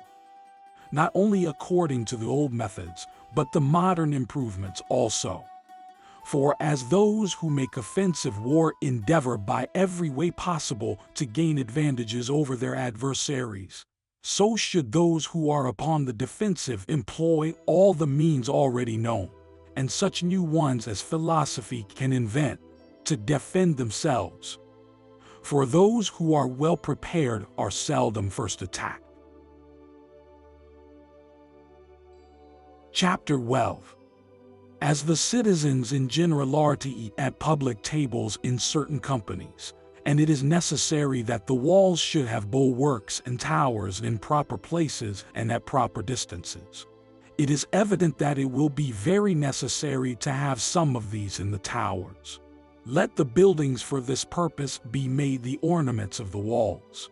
As to temples for public worship, and the hall for the public tables of the chief magistrates, they ought to be built in proper places, and contiguous to each other, except those temples which the law or the oracle orders to be separate from all other buildings. And let these be in such a conspicuous eminence, that they may have every advantage of situation, and in the neighborhood of that part of the city which is best fortified. Adjoining to this place there ought to be a large square, like that which they call in Thessaly the Square of Freedom, in which nothing is permitted to be bought or sold, into which no mechanic nor husbandman, nor any such person, should be permitted to enter, unless commanded by the magistrates. It will also be an ornament to this place if the gymnastic exercises of the elders are performed in it. It is also proper that for performing these exercises the citizens should be divided into distinct classes, according to their ages, and that the young persons should have proper officers to be with them, and that the seniors should be with the magistrates. For having them before their eyes would greatly inspire true modesty and ingenuous fear. There ought to be another square separate from this for buying and selling, which should be so situated as to be commodious for the reception of goods both by sea and land. As the citizens may be divided into magistrates and priests, it is proper that the public tables of the priests should be in buildings near the temples. Those of the magistrates who preside over contracts, indictments, and such like, and also over the markets and the public streets near the square, or some public way, I mean the square where things are bought and sold. For I intended the other for those who are at leisure, and this for necessary business. The same order which I have directed here should be observed also in the country. For there also their magistrates, such as the surveyors of the woods and overseers of the grounds, must necessarily have their common tables and their towers, for the purpose of protection against an enemy. There ought also to be temples erected at proper places, both to the gods and the heroes. But it is unnecessary to dwell longer and most minutely on these particulars, for it is by no means difficult to plan these things. It is rather so to carry them into execution. For the theory is the child of our wishes, but the practical part must depend upon fortune. For which reason we shall decline saying anything farther upon these subjects. Chapter 13. We will now show of what numbers and of what sort of people a government ought to consist, that the state may be happy and well administered, as there are two particulars on which the excellence and perfection of everything depend. One of these is, that the object and end proposed should be proper. The other, that the means to accomplish it should be adapted to that purpose. For it may happen that these may either agree or disagree with each other. For the end we propose may be good, but in taking the means to obtain it we may err. At other times we may have the right and proper means in our power, but the end may be bad, and sometimes we may mistake in both. As in the art of medicine, the physician does not sometimes know in what situation the body ought to be healthy, nor what to do to procure the end he aims at. In every art and science, therefore, we should be master of this knowledge, namely, the proper end, and the means to obtain it. Now it is evident that all persons are desirous to live well and be happy, but that some have the means thereof in their own power, others not, and this either through nature or fortune. For many ingredients are necessary to a happy life, but fewer to those who are of a good than to those who are of a bad disposition. There are others who continually have the means of happiness in their own power, but do not rightly apply them, since we propose to inquire what government is best, namely, that by which a state may be best administered, and that state is best administered where the people are the happiest. It is evident that happiness is a thing we should not be unacquainted with. Now, I have already said in my treatise on morals, if I may here make any use of what I have there shown, that happiness consists in the energy and perfect practice of virtue, and this not relatively, but simply. I mean by relatively, what is necessary in some certain circumstances; by simply, what is good and fair in itself. Of the first sort are just punishments and restraints in a just cause, for they arise from virtue and are necessary, and on that account are virtuous. Though it is more desirable that neither any state or any individual should stand in need of them, but those actions which are intended either to procure honor or wealth are simply good. The others eligible only to remove an evil. These, on the contrary, are the foundation and means of relative good. A worthy man indeed will bear poverty, disease, and other unfortunate accidents with a noble mind. But happiness consists in the contrary to these. Now we have already determined in our treatise on morals that he is a man of worth who considers what is good because it is virtuous as what is simply good. It is evident, therefore, that all the actions of such a one must be worthy and simply good.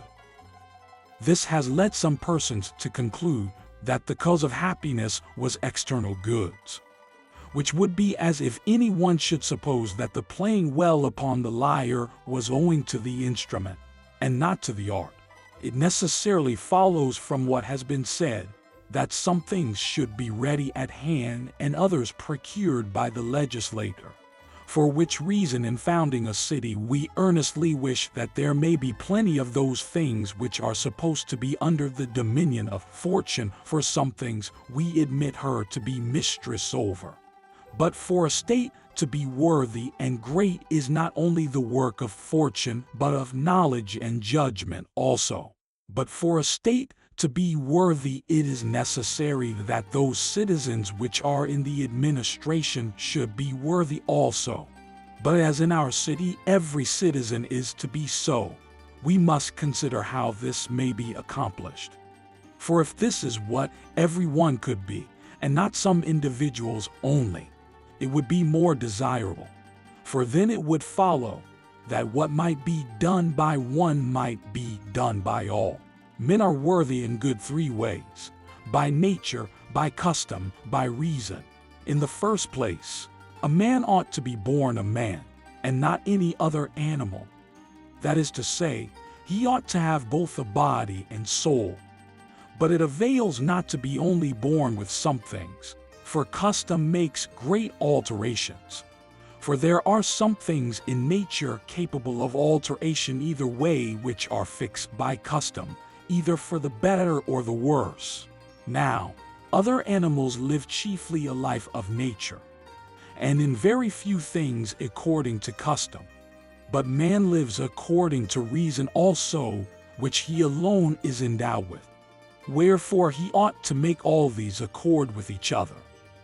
For if men followed reason, and were persuaded that it was best to obey her, they would act in many respects contrary to nature and custom. What men ought naturally to be, to make good members of a community, I have already determined. The rest of this discourse therefore shall be upon education. For some things are acquired by habit, others by hearing them. Chapter 14. As every political community consists of those who govern and of those who are governed, let us consider whether during the continuance of their lives they ought to be the same persons or different. For it is evident that the mode of education should be adapted to this distinction. Now, if one man differed from another as much as we believe the gods and heroes differ from men, in the first place, being far their superiors in body, and secondly, in the soul, so that the superiority of the governors over the governed might be evident beyond a doubt, it is certain that it would be better for the one always to govern, the other always to be governed. But, as this is not easy to obtain, and kings are not so superior to those they govern as Silax informs us they are in India, it is evident that for many reasons it is necessary that all in their turns should both govern and be governed. For it is just that those who are equal should have everything alike, and it is difficult for a state to continue which is founded in injustice. For all those in the country who are desirous of innovation will apply themselves to those who are under the government of the rest, and such will be their numbers in the state, that it will be impossible for the magistrates to get the better of them, but that the governors ought to excel the governed is beyond a doubt. The legislator therefore ought to consider how this shall be, and how it may be contrived that all shall have their equal share in the administration. Now, with respect to this, it will be first said, that nature herself has directed us in our choice, laying down the self-same thing when she has made some young, others old, the first of whom it becomes to obey, the latter to command. For no one when he is young is offended at his being under government, or thinks himself too good for it. More especially when he considers that he himself shall receive the same honors which he pays when he shall arrive at a proper age. In some respects it must be acknowledged that the governors and the governed are the same, in others they are different. It is therefore necessary that their education should be in 1333 in some respect the same, in others different, as they say, that he will be a good governor who has first learned to obey. Now of governments, as we have already said, some are instituted for the sake of him who commands, others for him who obeys. Of the first sort is that of the master over the servant, of the latter that of free men over each other. Now some things which are commanded differ from others, not in the business, but in the end proposed thereby, for which reason many works, even of a servile nature, are not disgraceful for young free men to perform. For many things which are ordered to be done are not honorable or dishonorable so much in their own nature as in the end which is proposed, and the reason for which they are undertaken. Since then we have determined that the virtue of a good citizen and good governor is the same as of a good man, and that every one before he commands should have first obeyed.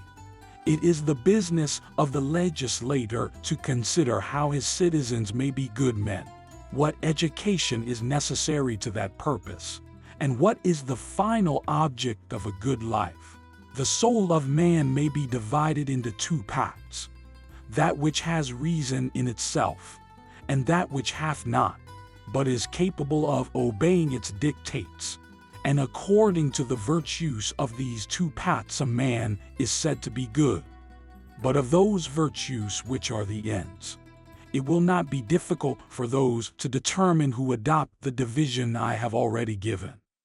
For the inferior is always for the sake of the superior, and this is equally evident both in the works of art as well as in those of nature. But that is superior which has reason. Reason itself also is divided into two parts, in the manner we usually divide it, the theoretic and the practical, which division therefore seems necessary for this part also. The same analogy holds good with respect to actions, of which those which are of a superior nature ought always to be chosen by those who have it in their power. For that it is always most eligible, every one which will procure the best ends. Now life is divided into labor and rest, war and peace. And of what we do the objects are partly necessary and useful, partly noble. And we should give the same preference to these that we do to the different parts of the soul and its actions, as war to procure peace, labor, rest, and the useful, the noble. The politician, therefore, who composes a body of laws ought to extend his views to everything, the different parts of the soul and their actions, more particularly to those things which are of a superior nature and dense, and, in the same manner, to the lives of men and their different actions. They ought to be fitted both for labor and war, but rather for rest and peace, and also to do what is necessary and useful, but rather what is fair and noble.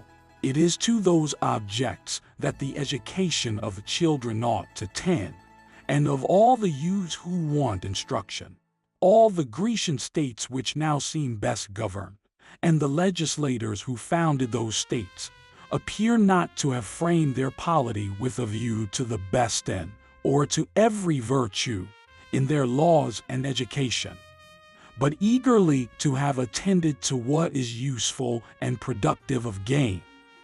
And nearly of the same opinion with these are some persons who have written lately, who, by praising the Lacedaemonian state, show they approve of the intention of the legislator in making war and victory the end of his government.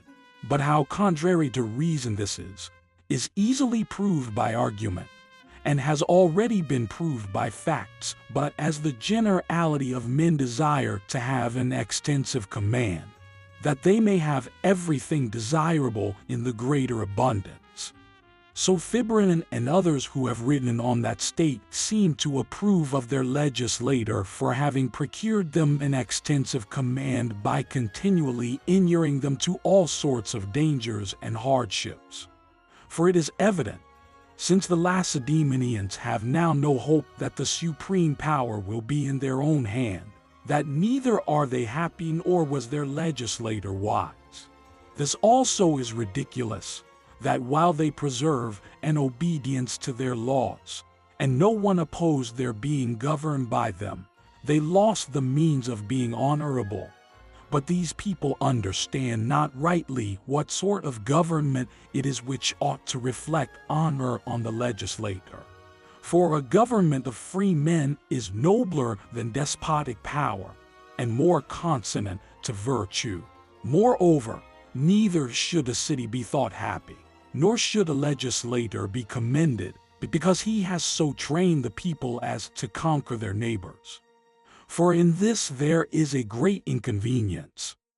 Since it is evident that upon this principle every citizen who can will endeavor to procure the supreme power in his own see, which crime the Lacedaemonians accuse Pausanias of, though he enjoyed such great honors.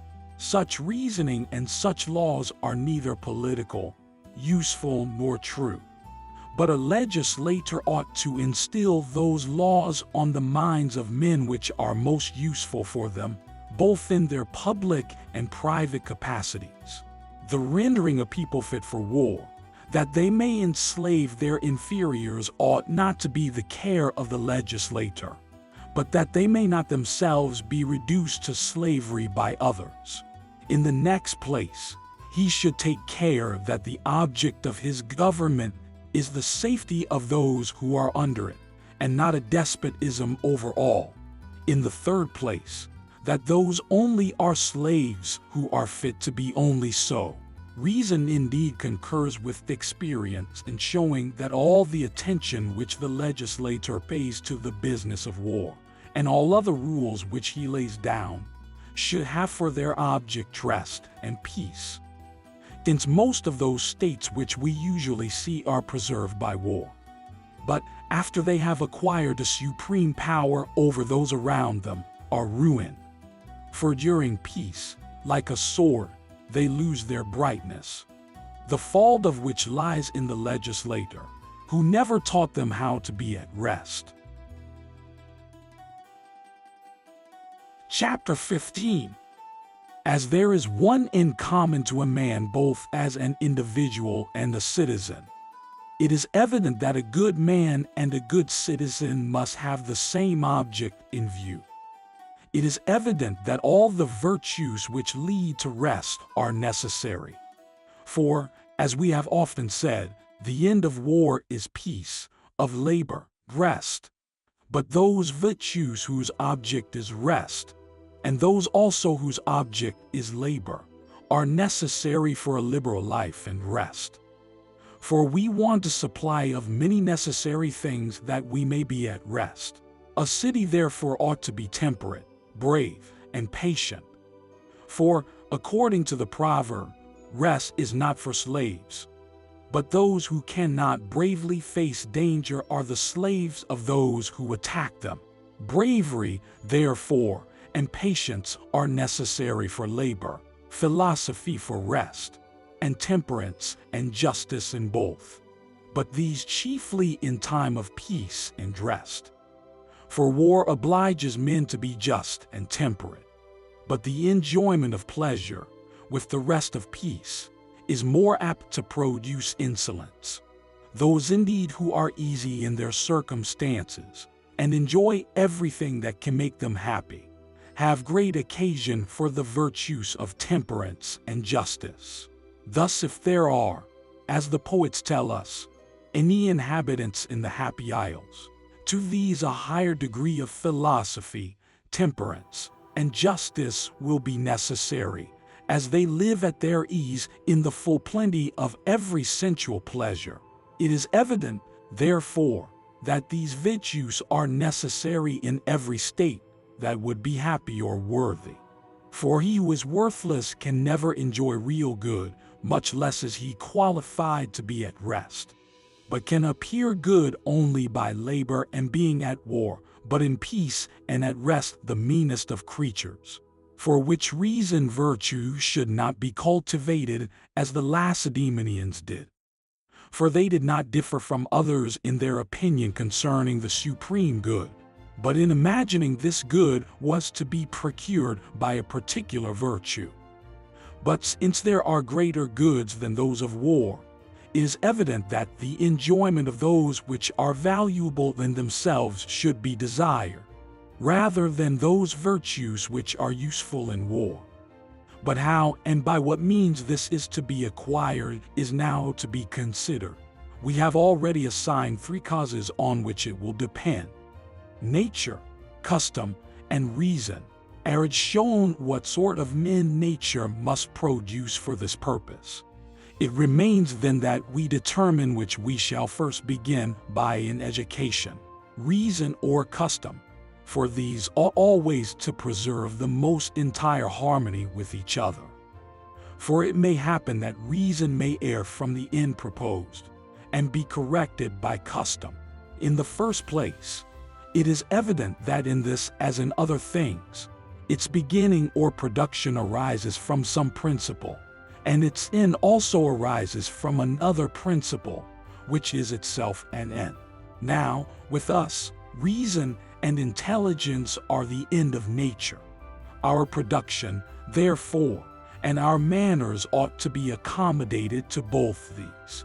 In the next place, as the soul and the body are two distinct things, so also we see that the soul is divided into two parts, the reasoning and not reasoning, with their habits which are two in number, one belonging to each, namely appetite and intelligence.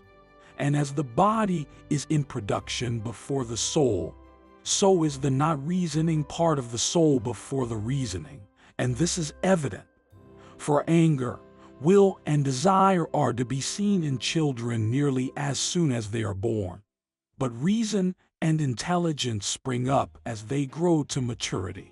The body, therefore, necessarily demands our care before the soul. Next, the appetites for the sake of the mind, the body for the sake of the soul. Chapter 16.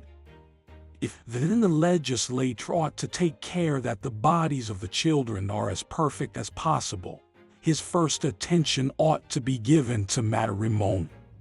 At what time and in what situation it is proper that the citizens should engage in the nuptial contract.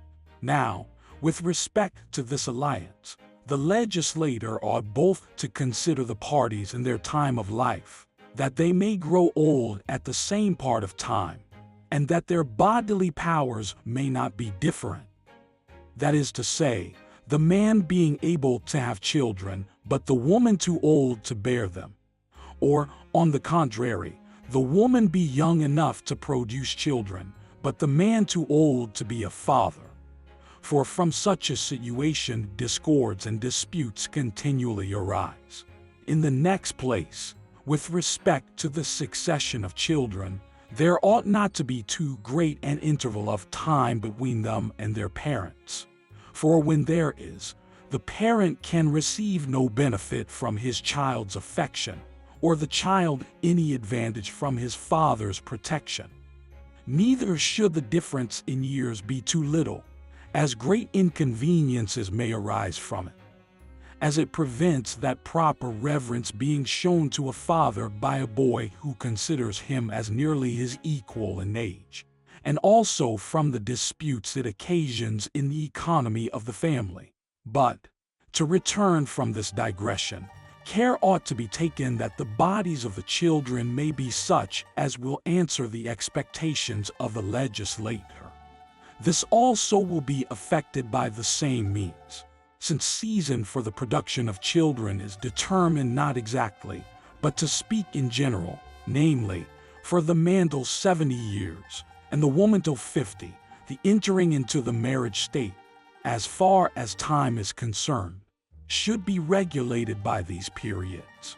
It is extremely bad for the children when the father is too young. For in all animals whatsoever the parts of the young are imperfect, and are more likely to be productive of females than males, and diminutive also in size. The same thing, of course, necessarily holds true in men. As a proof of this, you may see in those cities where the men and women usually marry very young, the people in general are very small and ill-framed. In childbirth also the women suffer more, and many of them die.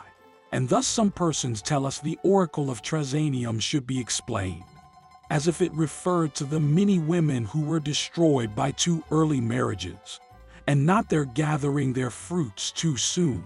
It is also conducive to temperance not to marry too soon, for women who do so are apt to be intemperate. It also prevents the bodies of men from acquiring their full size if they marry before their growth is completed. For this is the determinate period which prevents any further increase, for which reason the proper time for woman to marry is 18, for a man 37, a little more or less. For when they marry at that time their bodies are in perfection, and they will also cease to have children at a proper time. And moreover, with respect to the succession of the children, if they have them at the time which may reasonably be expected, they will be just arriving into perfection when their parents are sinking down under the load of 70 years, and thus much for the time which is proper for marriage. But moreover, a proper season of the year should be observed, as many persons do now, and appropriate the winter for this business. The married couple ought also to regard the precepts of physicians and naturalists, each of whom have treated on these subjects. What is the fit disposition of the body will be better mentioned when we come to speak of the education of the child. We will just slightly mention a few particulars. Now, there is no occasion that anyone should have the habit of body of a wrestler to be either a good citizen, or to enjoy a good constitution, or to be the father of healthy children. Neither should he be infirm or too much dispirited by misfortunes, but between both these. He ought to have a habit of labor, but not of too violent labor. Nor should that be confined to one object only, as the wrestler's is, but to such things as are proper for free men. These things are equally necessary both for men and women. Women with child should also take care that their diet is not too sparing, and that they use sufficient exercise, which it will be easy for the legislator to effect if he commands them once every day to repair to the worship of the gods who are supposed to preside over matrimony. But, contrary to what is proper for the body, the mind ought to be kept as tranquil as possible. For as plants partake of the nature of the soil, so does the child receive much of the disposition of the mother. With respect to the exposing or bringing up of children, let it be a law, that nothing imperfect or maimed shall be brought up. As the proper time has been pointed out for a man and a woman to enter into the marriage state, so also let us determine how long it is advantageous for the community that they should have children. For as the children of those who are too young are imperfect both in body and mind, so also those whose parents are too old are weak in both, while therefore the body continues in perfection, which, as some poets say, who reckon the different periods of life by sevens, is till 50 years, or 4 or 5 more, the children may be equally perfect. But when the parents are past that age, it is better they should have no more. With respect to any connection between a man and a woman, or woman and a man, when either of the parties are betrothed, let it be held in utter detestation on any pretext whatsoever. But should anyone be guilty of such a thing after the marriage is consummated, let his infamy be as great as his guilt deserves. Chapter 17. When a child is born, it must be supposed that the strength of its body will depend greatly upon the quality of its food. Now whoever will examine into the nature of animals, and also observe those people who are very desirous their children should acquire a warlike habit, will find that they feed them chiefly with milk, as being best accommodated to their bodies, but without wine, to prevent any distempers. Those motions also which are natural to their age are very serviceable, and to prevent any of their limbs from being crooked, on account of their extreme ductility. Some people even now use particular machines that their bodies may not be distorted. It is also useful to inure them to the cold when they are very little, for this is very serviceable for their health, and also to inure them to the business of war, for which reason it is customary with many of the barbarians to dip their children in rivers when the water is cold, with others to clothe them very slightly, as among the Celts. For whatever it is possible to accustom children to, it is best to accustom them to it at first, but to do it by degrees. Besides, boys have naturally a habit of loving the cold, on account of the heat. These, then, and such like things ought to be the first object of our attention. The next stage to this continues till the child is 5 years old, during which time it is best to teach him nothing at all, not even necessary labor, lest it should hinder his growth. But he should be accustomed to use so much motion as not to acquire a lazy habit of body, which he will get by various means and by play also. His play also ought to be neither illiberal nor too laborious nor lazy. Their governors and preceptors also should take care what sort of tales and stories it may be proper for them to hear. For all these ought to pave the way for their future instruction. For which reason the generality of their play should be imitations of what they are afterwards to do seriously. They to do wrong who forbid by laws the disputes between boys and their quarrels, for they contribute to increase their growth as they are a sort of exercise to the body. For the struggles of the heart and the compression of the spirits give strength to those who labor, which happens to boys in their disputes. The preceptors also ought to have an eye upon their manner of life, and those with whom they converse, and to take care that they are never in the company of slaves. At this time, until they are 7 years old, it is necessary that they should be educated at home. It is also very proper to banish, both from their hearing and sight, everything which is illiberal and the like. Indeed, it is as much the business of the legislator as anything else, to banish every indecent expression out of the state. For from a permission to speak whatever is shameful, very quickly arises the doing it, and this particularly with young people. For which reason let them never speak nor hear any such thing. But if it appears that any freeman has done or said anything that is forbidden before he is of age to be thought fit to partake of the common meals, let him be punished by disgrace and stripes. But if a person above that age does so, let him be treated as you would a slave, on account of his being infamous. Since we forbid his speaking everything which is forbidden, it is necessary that he neither sees obscene stories nor pictures. The magistrates therefore are to take care that there are no statues or pictures of anything of this nature, except only to those gods to whom the law permits them, and to which the law allows persons of a certain age to pay their devotions, for themselves, their wives, and children. It should also be illegal for young persons to be present either at iambics or comedies before they are arrived at that age when they are allowed to partake of the pleasures of the table. Indeed, a good education will preserve them from all the evils which attend on these things. We have at present just touched upon the subject. It will be our business hereafter, when we properly come to it, to determine whether this care of children is unnecessary, or, if necessary, in what manner it must be done. Present we have only mentioned it as necessary. Probably the saying of Theodorus, the tragic actor, was not a bad one, that he would permit no one, not even the meanest actor, to go upon the stage before him, that he might first engage the ear of the audience.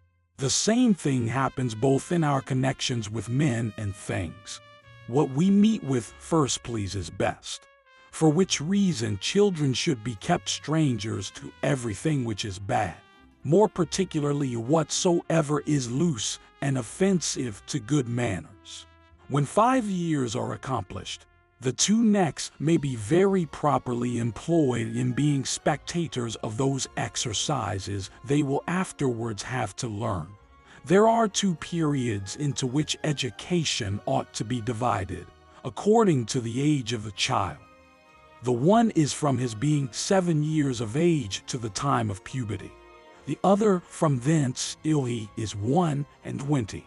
For those who divide ages by the number 7 are in general wrong.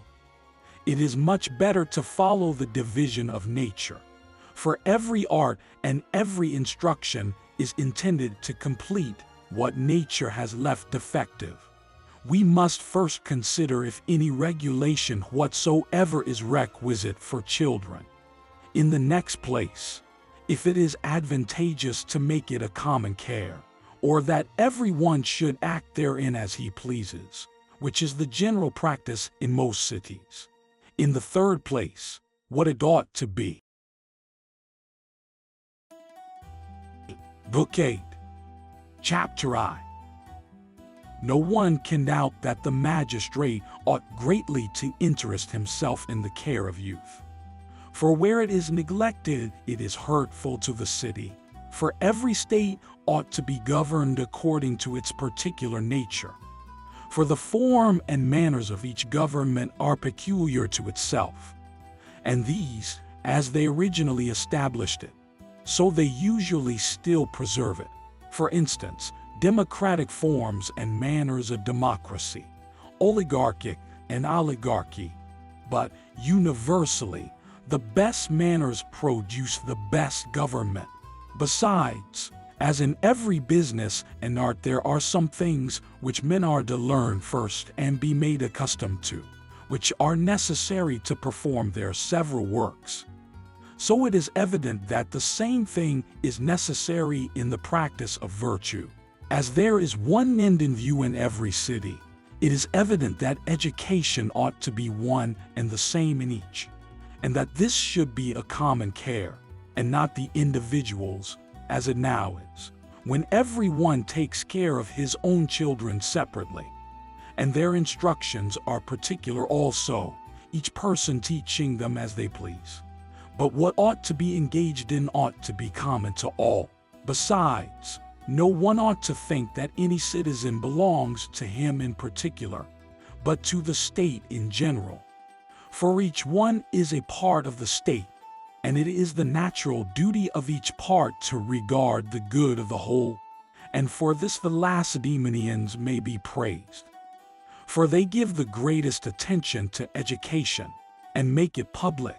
It is evident, then, that there should be laws concerning education, and that it should be public. Chapter 2. What education is, and how children ought to be instructed, is what should be well known. For there are doubts concerning the business of it, as all people do not agree in those things they would have a child taught, both with respect to their improvement in virtue and a happy life. Nor is it clear whether the object of it should be to improve the reason or rectify the morals. From the present mode of education we cannot determine with certainty to which men incline, whether to instruct a child in what will be useful to him in life, or what tends to virtue, and what is excellent. For all these things have their separate defenders. As to virtue, there is no particular in which they all agree. For as all do not equally esteem all virtues, it reasonably follows that they will not cultivate the same. It is evident that what is necessary ought to be taught to all, but that which is necessary for one is not necessary for all. For there ought to be a distinction between the employment of a freeman and a slave. The first of these should be taught everything useful which will not make those who know it mean. Every work is to be esteemed mean, and every art and every discipline which renders the body, the mind, or the understanding of free men unfit for the habit and practice of virtue.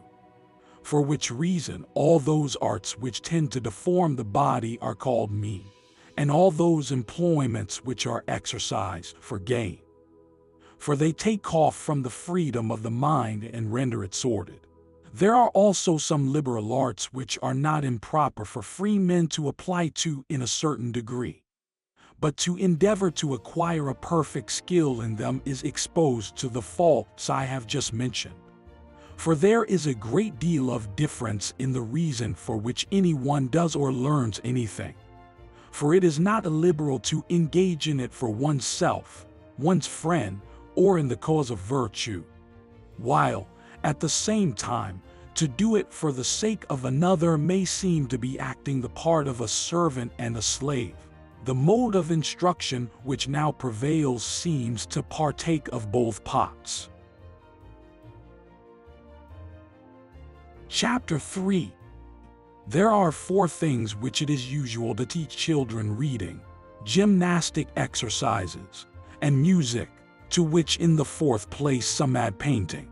Reading and painting are both of them of singular use in life, and gymnastic exercises as productive of courage.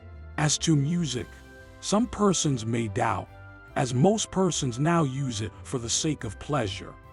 But those who originally made it part of education did it because, as has been already said, nature requires that we should not only be properly employed, but to be able to enjoy leisure honorably. For this, to repeat what I have already said, is of all things the principal. But, though both labor and rest are necessary, yet the latter is preferable to the first. And by all means we ought to learn what we should do when at rest. For we ought not to employ that time at play. For then play would be the necessary business of our lives. But if this cannot be, play is more necessary for those who labor than those who are at rest. For he who labors requires relaxation, which play will supply. For as labor is attended with pain and continued exertion, it is necessary that play should be introduced, under proper regulations, as a medicine. For such an employment of the mind is a relaxation to it, and eases with pleasure. Now rest itself seems to partake of pleasure, of happiness, and an agreeable life. But this cannot be theirs who labor, but theirs who are at rest.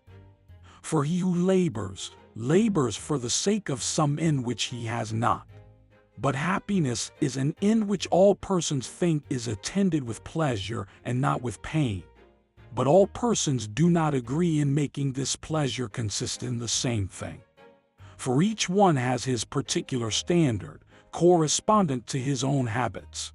But the best man proposes the best pleasure, and that which arises from the noblest actions. But it is evident that to live a life of rest there are some things which a man must learn and be instructed in, and that the object of this learning and this instruction centers in their acquisition. But the learning and instruction which is given for labor has for its object other things, for which reason the ancients made music a part of education, not as a thing necessary, for it is not of that nature, nor as a thing useful, as reading in the common course of life, or for managing of a family, or for learning anything as useful in public life. Painting also seems useful to enable a man to judge more accurately of the productions of the finer arts. Nor is it like the gymnastic exercises, which contribute to health and strength. For neither of these things do we see produced by music. There remains for it then to be the employment of our rest, which they had in view who introduced it. And, thinking it a proper employment for free men, to them they allotted it. As Homer sings, how right to call Thalia to the feast, and of some others he says, the bard was cowed, to ravish every year. And, in another place, he makes Ulysses say the happiest part of man's life is, when at the festal board, in order placked, they hear the song. It is evident, then, that there is a certain education in which a child may be instructed, not as useful nor as necessary, but as noble and liberal.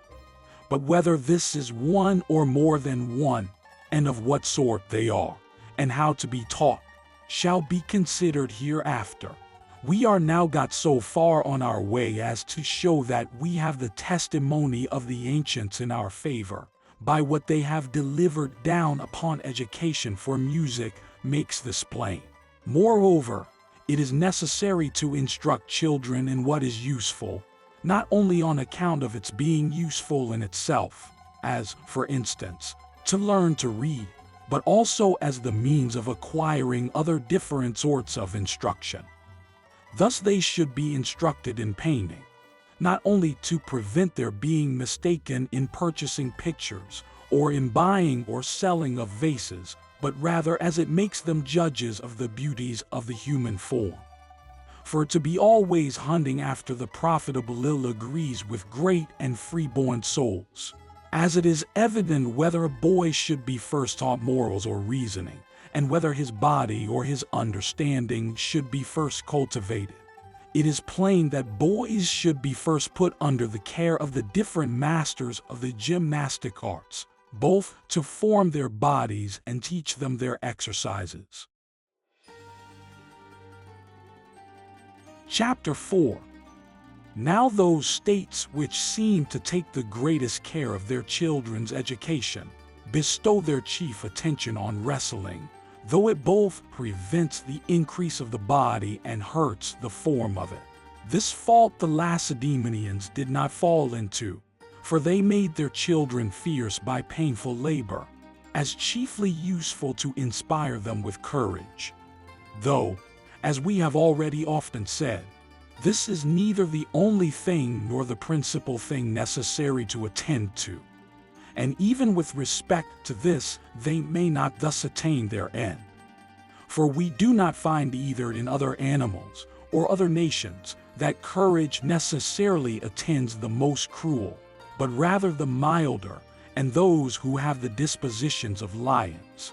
For there are many people who are eager both to kill men and to devour human flesh, as the Achaeans and Heniaci and Pantus, and many others in Asia, some of whom are as bad, others worse than these, who indeed live by tyranny, but are men of no courage. Nay, we know that the Lacedaemonians themselves, while they continued those painful labors, and were superior to all others, though now they are inferior to many, both in war and gymnastic exercises, did not acquire their superiority by training their youth to these exercises, but because those who were disciplined opposed those who were not disciplined at all. What is fair and honorable ought then to take place in education of what is fierce and cruel.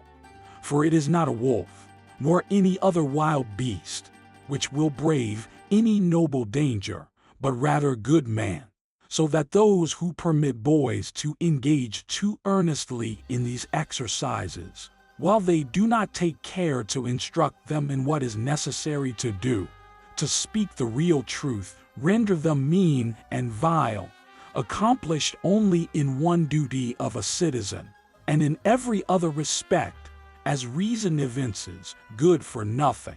Nor should we form our judgments from past events, but from what we see at present. For now they have rivals in their mode of education, whereas formerly they had not. That gymnastic exercises are useful, and in what manner, is admitted. For during youth it is very proper to go through a course of those which are most gentle, omitting that violent diet and those painful exercises which are prescribed as necessary, that they may not prevent the growth of the body. And it is no small proof that they have this effect, that amongst the Olympic candidates we can scarce find 2 or 3 who have gained a victory both when boys and men, because the necessary exercises they went through when young deprived them of their strength. When they have allotted 3 years from the time of puberty to other parts of education, they are then of a proper age to submit to labor and a regulated diet. For it is impossible for the mind and body both to labor at the same time, as they are productive of contrary evils to each other. The labor of the body preventing the progress of the mind, and the mind of the body. Chapter 5. With respect to music, we have already spoken a little in a doubtful manner upon this subject. It will be proper to go over again more particularly what we then said, which may serve as an introduction to what any other person may choose to offer thereon. For it is no easy matter to distinctly point out what power it has, nor on what accounts one should apply it, whether as an amusement and refreshment, as sleep or wine, as these are nothing serious, but pleasing, and the killers of care, as Euripides says, for which reason they class in the same order and use for the same purpose all these, namely, sleep, wine, and music, to which some add dancing. Or shall we rather suppose that music tends to be productive of virtue, having a power, as the gymnastic exercises have to form the body in a certain way, to influence the manners so as to accustom its professors to rejoice rightly? Or shall we say that it is of any service in the conduct of life, and an assistant to prudence? For this also is a third property which has been attributed to it. Now that boys are not to be instructed in it as play is evident. For those who learn don't play, for to learn is rather troublesome. Neither is it proper to permit boys at their age to enjoy perfect leisure. For to cease to improve is by no means fit for what is as yet imperfect. But it may be thought that the earnest attention of boys in this art is for the sake of that amusement they will enjoy when they come to be men and completely formed. But, if this is the case, why are they themselves to learn it, and not follow the practice of the kings of the Medes and Persians, who enjoy the pleasure of music by hearing others play, and being shown its beauties by them? For of necessity those must be better skilled therein who make this science their particular study and business, than those who have only spent so much time at it as was sufficient just to learn the principles of it. But if this is a reason for a child's being taught anything, they ought also to learn the art of cookery, but this is absurd. The same doubt occurs if music has a power of improving the manners. For why should they on this account themselves learn it, and not reap every advantage of regulating the passions or forming a judgment on the merits of the performance by hearing others, as the Lacedaemonians?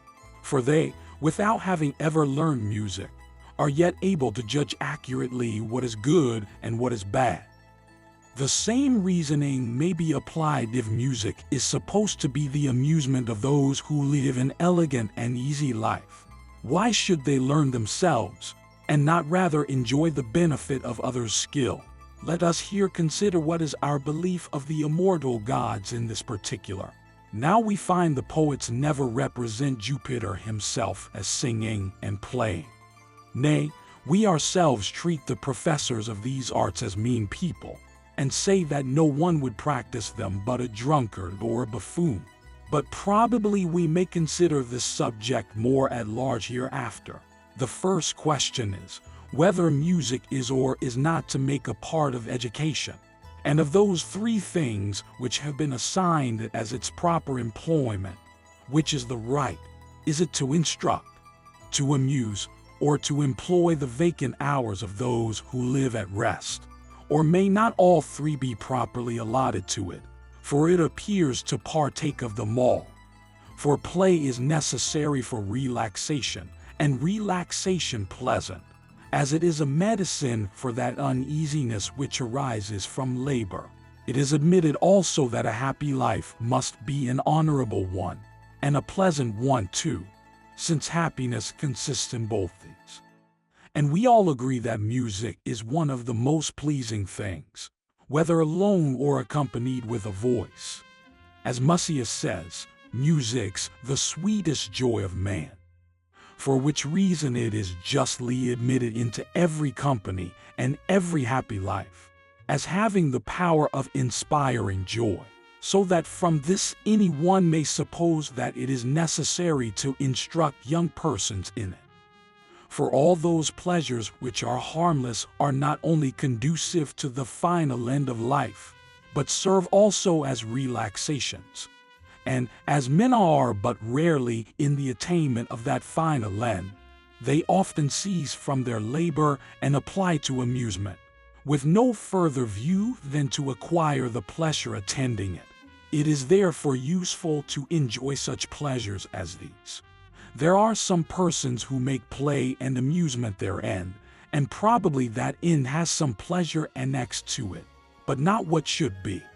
But while men seek the one, they accept the other for it, because there is some likeness in human actions to the end. For the end is pursued for the sake of nothing else that attends it, but for itself only.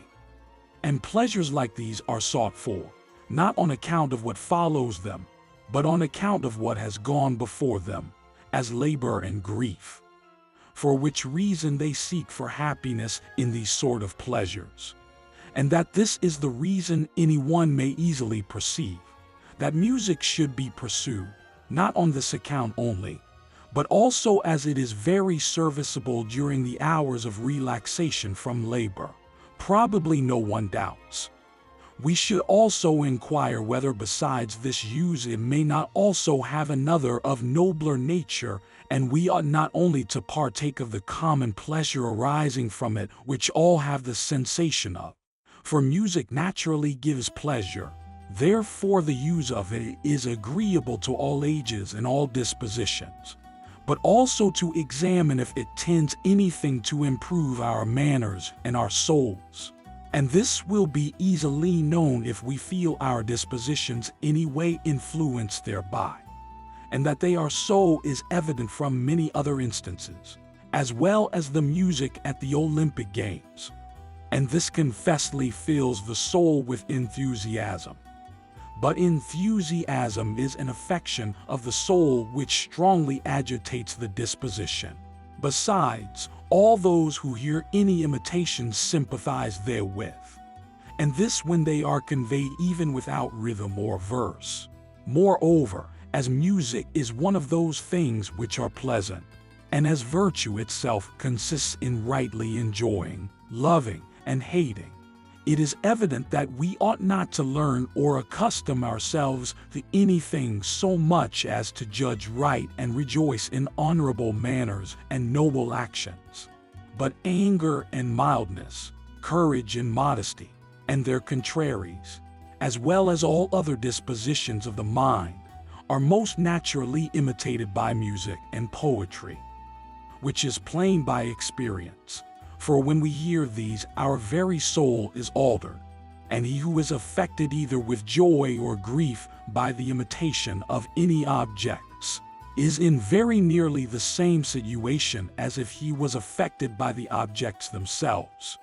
Thus, if any person is pleased with seeing a statue of any one on no other account but its beauty, it is evident that the sight of the original from whence it was taken would also be pleasing. Now it happens in the other senses there is no imitation of manners, that is to say, in the touch and the taste. In the objects of sight, a very little, for these are merely representations of things, and the perceptions which they excite are in a manner common to all. Besides, statues and paintings are not properly imitations of manners, but rather signs and marks which show the body is affected by some passion. However, the difference is not great. Yet young men ought not to view the paintings of Picasso, but of Polygnotus, or any other painter or statuary who expresses manners. But in poetry and music there are imitations of manners. And this is evident, for different harmonies differ from each other so much by nature, that those who hear them are differently affected, and are not in the same disposition of mind when one is performed as when another is. The one, for instance, occasions grief and contracts the soul, as the mixed Lydian. Others soften the mind, and as it were dissolve the heart. Others fix it in a firm and settled state. Such is the power of the Doric music only, while the Phrygian fills the soul with enthusiasm, as has been well described by those who have written philosophically upon this part of education. For they bring examples of what they advance from the things themselves. The same holds true with respect to rhythm. Some fix the disposition, others occasion a change in it. Some act more violently, others more liberally. From what has been said, it is evident what an influence music has over the disposition of the mind, and how variously it can fascinate it. And if it can do this, most certainly it is what you thought to be instructed in. And indeed, the learning of music is particularly adapted to their disposition. For at their time of life they do not willingly attend to anything which is not agreeable. But music is naturally one of the most agreeable things, and there seems to be a certain connection between harmony and rhythm. For which reason some wise men held the soul itself to be harmony, others that it contains it. Chapter 6. We will now determine whether it is proper that children should be taught to sing and play upon any instrument, which we have before made a matter of doubt. Now, it is well known that it makes a great deal of difference when you would qualify anyone in any art, for the person himself to learn the practical part of it. For it is a thing very difficult, if not impossible, for a man to be a good judge of what he himself cannot do. It is also very necessary that children should have some employment which will amuse them. For which reason the rattle of Aristotle seems well contrived, which they give children to play with, to prevent their breaking those things which are about the house. For at their age they cannot sit still. This therefore is well adapted to infants, as instruction ought to be their rattle as they grow up.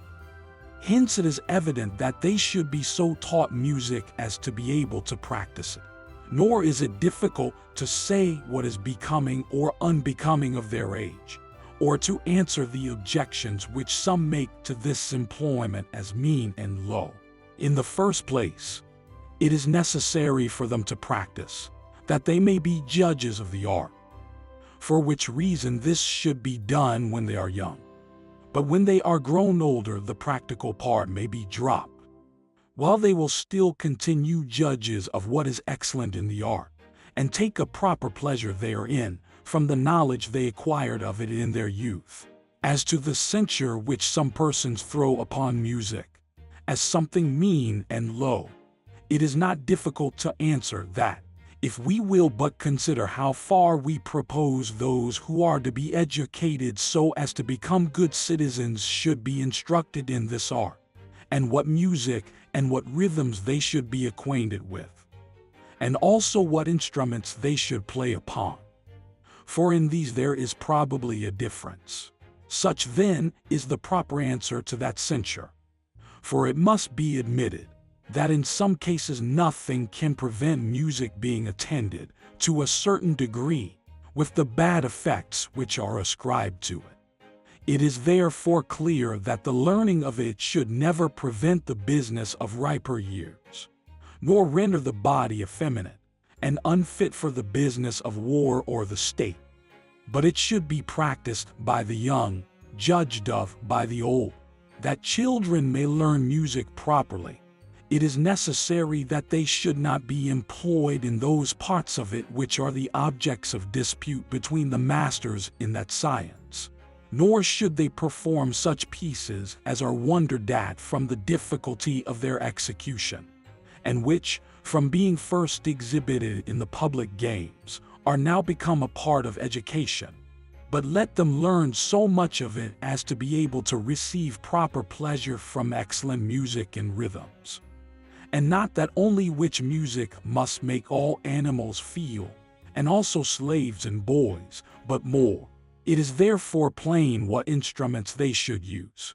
Thus, they should never be taught to play upon the flute, or any other instrument which requires great skill, as the harp or the like, but on such as will make them good judges of music, or any other instruction. Besides, the flute is not a moral instrument, but rather one that will inflame the passions, and is therefore rather to be used when the soul is to be animated than when instruction is intended. Let me add also, that there is something therein which is quite contrary to what education requires.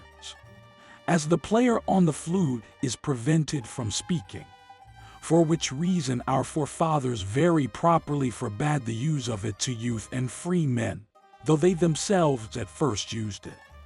For when their riches procured them greater leisure, they grew more animated in the cause of virtue. And both before and after the Median War, their noble actions so exalted their minds that they attended to every part of education, selecting no one in particular, but endeavoring to collect the whole, for which reason they introduced the flute also, as one of the instruments they were to learn to play on. At Lacedaemon the Corygus himself played on the flute, and it was so common at Athens that almost every freeman understood it, as is evident from the tablet which Thrasybus dedicated when he was Corygus. But afterwards they rejected it as dangerous, having become better judges of what tended to promote virtue and what did not. For the same reason many of the ancient instruments were thrown aside, as the dulcimer and the lyre, as also those which were to inspire those who played on them with pleasure, and which required a nice finger and great skill to play well on. What the ancients tell us, by way of fable, of the flute is indeed very rational, namely, that after Minerva had found it, she threw it away. Nor are they wrong who say that the goddess disliked it for deforming the face of him who played thereon.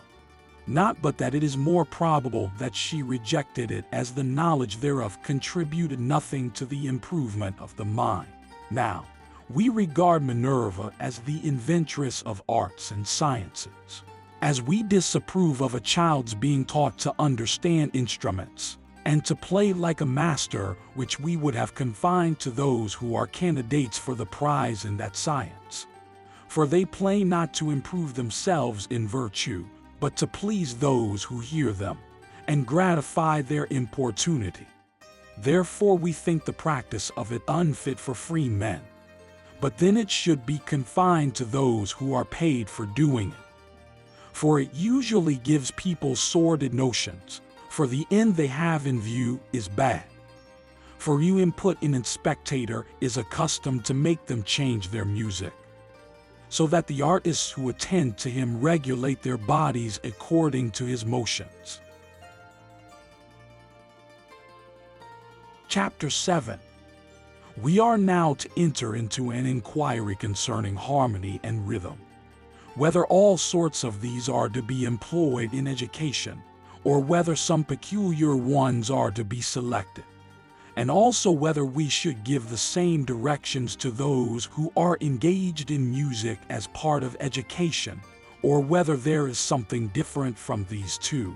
Now, as all music consists in melody and rhythm, we ought not to be unacquainted with the power which each of these has in education, and whether we should rather choose music in which melody prevails or rhythm. But when I consider how many things have been well written upon these subjects, not only by some musicians of the present age, but also by some philosophers who are perfectly skilled in that part of music which belongs to education, we will refer those who desire a very particular knowledge therein to those writers, and shall only treat of it in general terms, without descending to particulars. Melody is divided by some philosophers, whose notions we approve of, into moral, practical, and that which fills the mind with enthusiasm. They also allot to each of these a particular kind of harmony which naturally corresponds therewith, and we say that music should not be applied to one purpose only, but many, both for instruction and purifying the soul. Now I use the word purifying at present without any explanation, but shall speak more at large of it in my Poetics. And, in the third place, as an agreeable manner of spending the time and a relaxation from the uneasiness of the mind. It is evident that all harmonies are to be used, but not for all purposes, but the most moral in education, but to please the ear, when others play, the most active and enthusiastic, For that passion which is to be found very strong in some souls is to be met with also in all. But the difference in different persons consists in its being in a less or greater degree, as pity, fear, and enthusiasm also, which latter is so powerful in some as to overpower the soul. And yet we see those persons, by the application of sacred music to soothe their mind, rendered as sedate and composed as if they had employed the art of the physician. And this must necessarily happen to the compassionate, the fearful, and all those who are subdued by their passions. Nay, all persons, as far as they are affected with those passions, admit of the same cure, and are restored to tranquility with pleasure. In the same manner, all music which has the power of purifying the soul affords a harmless pleasure to man. Such, therefore, should be the harmony, and such the music which those who contend with each other in the theater should exhibit. But as the audience is composed of two sorts of people, the free and the well-instructed, the rude, the mean mechanics, and hired servants, and a long collection of the like, there must be some music and some spectacles to please and soothe them. For as their minds are as it were perverted from their natural habits, so also is there an unnatural harmony, an overcharged music which is accommodated to their taste. But what is according to nature gives pleasure to every one. Therefore those who are to contend upon the theater should be allowed to use this species of music. But in education ethic melody and ethic harmony should be used, which is the Doric, as we have already said, or any other which those philosophers who are skillful in that music which is to be employed in education shall approve of.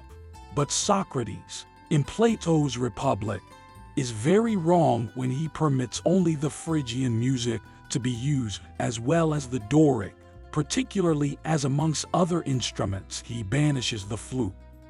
For the Phrygian music has the same power in harmony as the flute has amongst the instruments.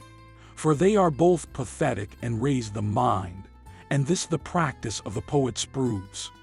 For in their bacchanal songs, or whenever they describe any violent emotions of the mind, the flute is the instrument they chiefly use. And the Phrygian harmony is most suitable to these subjects. Now, that the dithyrambic measure is Phrygian is allowed by general consent. And those who are conversant in studies of this sort bring many proofs of it. As for instance, when Philoxenus endeavored to compose dithyrambic music for Doric harmony, he naturally fell back again into Phrygian, as being fittest for that purpose. As everyone indeed agrees that the Doric music is most serious and fittest to inspire courage, and as we always come in the middle as being between the two extremes, and the Doric has this relation with respect to other harmonies, it is evident that is what the youth ought to be instructed in. There are two things to be taken into consideration, both what is possible and what is proper. Everyone then should chiefly endeavor to attain those things which contain both these qualities. But this is to be regulated by different times of life. For instance, it is not easy for those who are advanced in years to sing such pieces of music as require very high notes, for nature points out to them those which are gentle and require little strength of voice, for which reason some who are skillful in music justly find fault with Socrates for forbidding the youth to be instructed in gentle harmony, as if, like wine, it would make them drunk, whereas the effect of that is to render men bacchanals, and not make them languid. These therefore are what should employ those who are grown old. Moreover, if there is any harmony which is proper for a child's age, as being at the same time elegant and instructive, as the Lydian of all others seems chiefly to be these, then are as it were the three boundaries of education, moderation, possibility, and decorum. End of Politics by Aristotle. Don't forget to like this video and subscribe to Chill Books for more.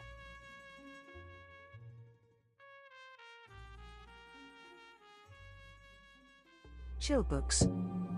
Audiobooks with relaxing music, visuals and subtitles to help you stay engaged.